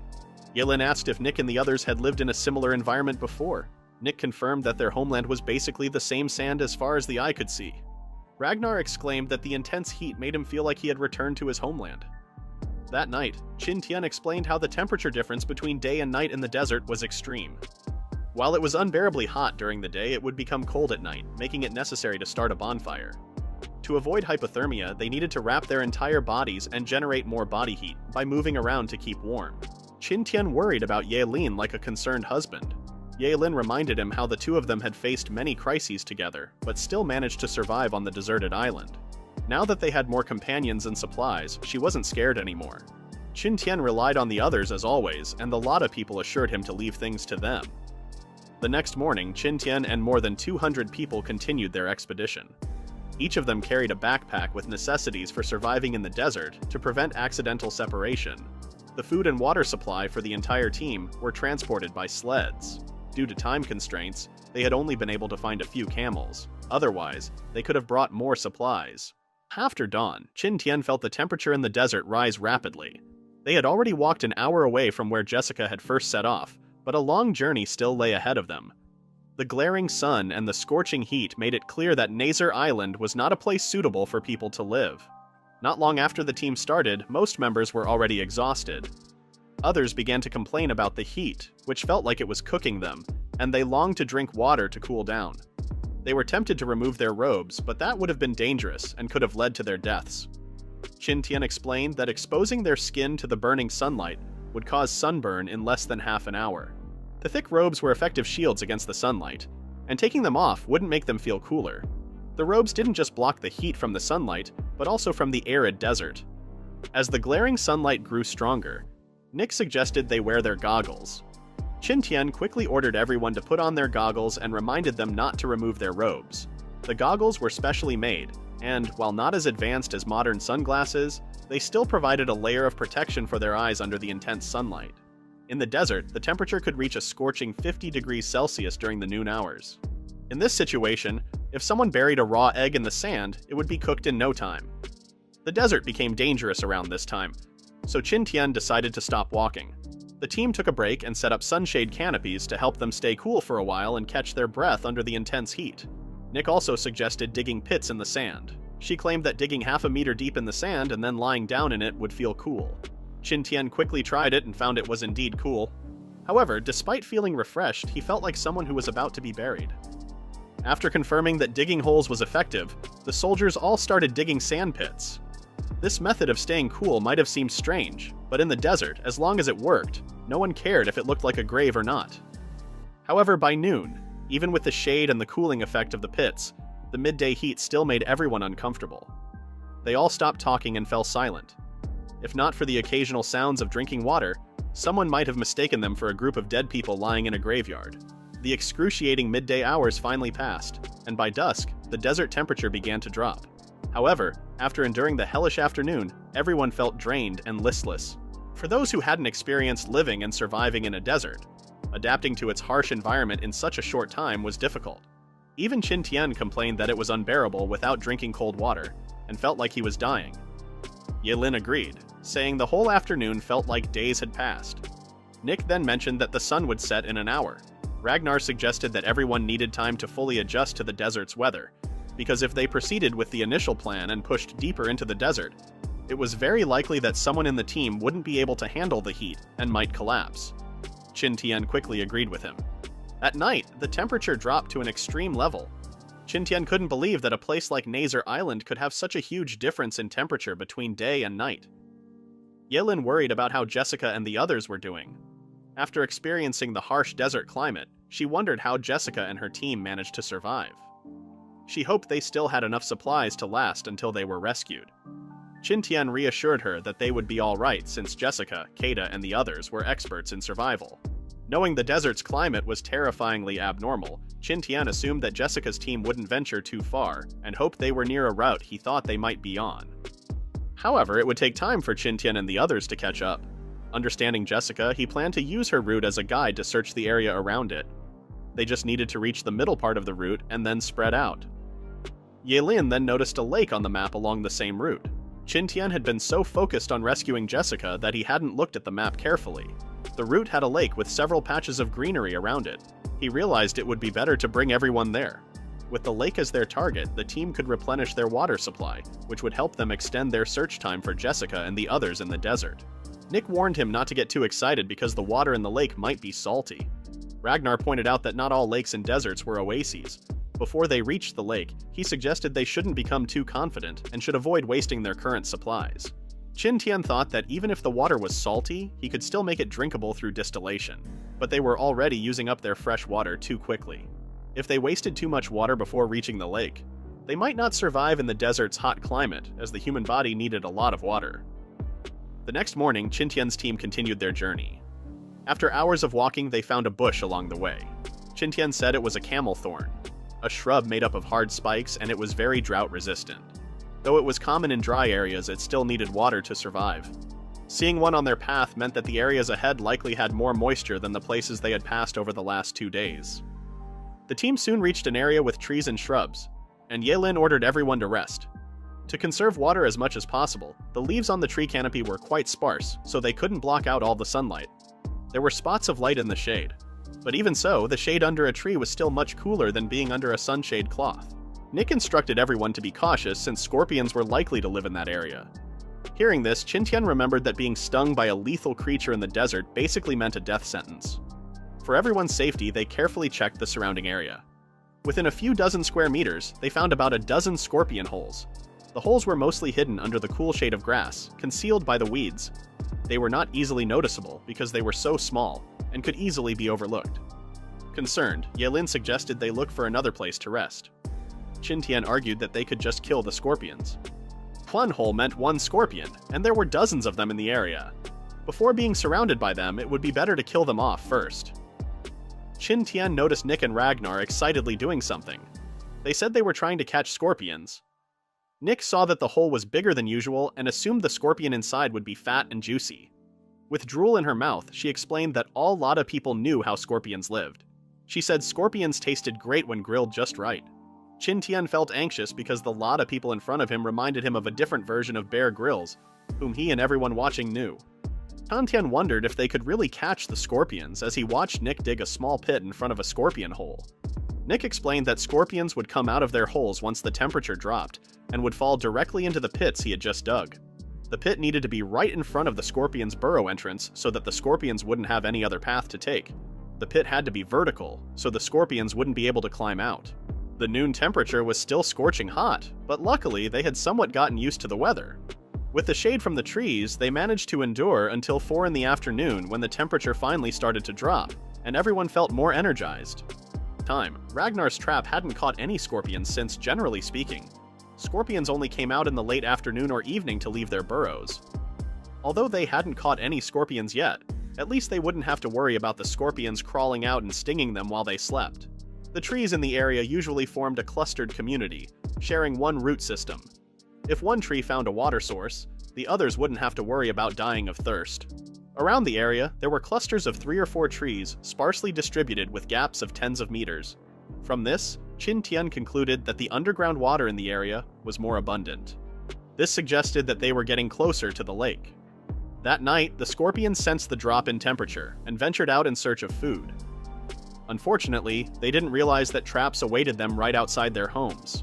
Everyone watched as the scorpions fell into pits filled with water and celebrated their capture. Qin Tian saw some large, plump, juicy scorpions, but asked everyone to back off and enjoy them themselves. Nick celebrated the big catch, and Qin Tian encouraged them to enjoy the feast. Yelin warned Nick to be careful not to get stung, but Nick casually removed the stinger from the scorpions' tails and told them not to worry. Qin Tian, concerned that scorpions with thicker tails and smaller claws were more poisonous, advised caution when handling them. The captured scorpions had their stingers removed, were skewered on sticks, and placed in front of the bonfire to be grilled. After some time, Nick waved a stick with the cooked scorpions. Yelin suggested they enjoy the meal. Qin Tian noticed the pleasant aroma and decided to try one. After a bite and a few chews, he found that the grilled scorpions tasted like fried grasshoppers. Since they were staying in the desert for a long time, their supplies were limited to dry meat and biscuits, which sacrificed flavor for longer shelf life. Compared to those, roasted scorpions seemed like a treat. Yelin also tried them and agreed they tasted good. Having eaten various insects before, Qin Tian and Yelin no longer considered scorpions a dark cuisine.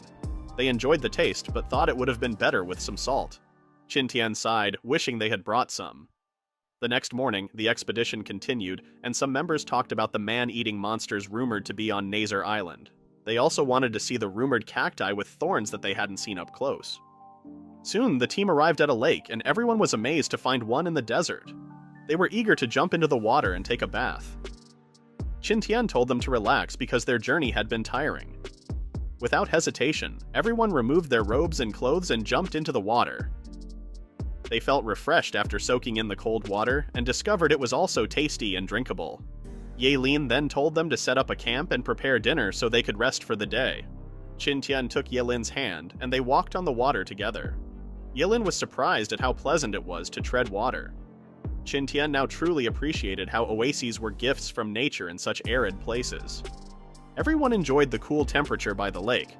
Nick mentioned that she had never seen one as large as this back in their homeland. Although they were desert dwellers and had seen many oases, they were all smaller compared to this one, which looked like a sea to Nick. Qin Tian laughed and pointed out that a sea was not something small. At that moment, the others discovered date palm trees. These trees resembled coconuts, but only in appearance. Being in the desert, a plant like a coconut would need a lot of water to survive. Yelin wondered if the tree was special since the Lada people seemed excited about it. Qin Tian explained that the fruit was edible. These trees could handle high temperatures, waterlogging, drought, salinity, and frost, and they loved sunlight. They thrived in deep, dry, acidic soil and avoided waterlogged areas. Date palms were usually grown from seeds and could grow alone or in clusters with multiple stems from a single root system. They grew slowly until the roots produced fleshy buds. Nick had then started climbing the trees. Yelin asked if the fruits were edible. Nick explained that they could be eaten whether ripe or not. Nick then picked some fruits and threw them to Yelin. Yelin immediately tried them and found the date fruits delicious. Nick said they would be even sweeter if fully ripe. Qin Tian noted that being able to eat such fruits was already a luxury in a desert. Later in the afternoon, Qin Tian, Yaelin, and Nick took a dip in the water. Qin Tian felt like he was on vacation with the view in front of him. However, they were startled by the sudden appearance of crocodiles. The others quickly moved to get out of the water. Qin Tian couldn't believe there was a crocodile in the desert. Nick, being a wife and warrior, protected Qin Tian and Yaelin. The warriors grabbed their swords and tried to kill the crocodile. However, it fought back and bit one of the members.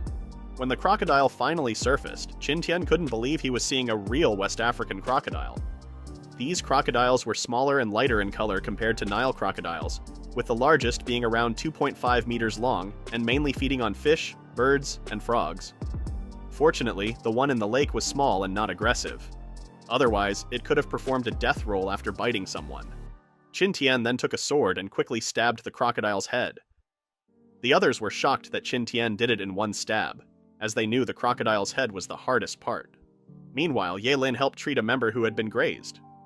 Qin Tian grabbed a bottle of alcohol and poured it on the wounds of another member who was heavily injured. He told him to endure the pain. Fortunately, Western African crocodiles were not very strong in combat. Even if they bit someone, their teeth didn't reach the bones. As long as the wound was disinfected and properly bandaged, the patient only needed time to rest and recover without worrying about serious outcomes like disability. Qin Tian then asked Nick and Ragnar if they had ever encountered crocodiles in the desert, in any lakes or oases. Nick confirmed that they had never seen crocodiles before. After the crocodile attack, extra guards were added at night to watch over the lake. The guards had a hard time because it was very cold at night in the desert. Since it was nighttime, the animals in the area came out to find food. For example, the desert frog nearby avoided the extreme heat by burrowing deep in the sand during the day and came out at night to search for food. The next morning, Qin Tian woke up feeling refreshed. He hoped he had the eagle with him, as it would have made finding people easier. Yaelin said they could still find Jessica and the others without the eagles. Just then, the lot of people surprised Qin Tian by showing him some fish they had just caught from the lake. Qin Tian was shocked to see tilapia in a desert lake. On top of that, the fish were much larger than any he had seen before. Thanks for watching. If you'd like to see the next part, comment below.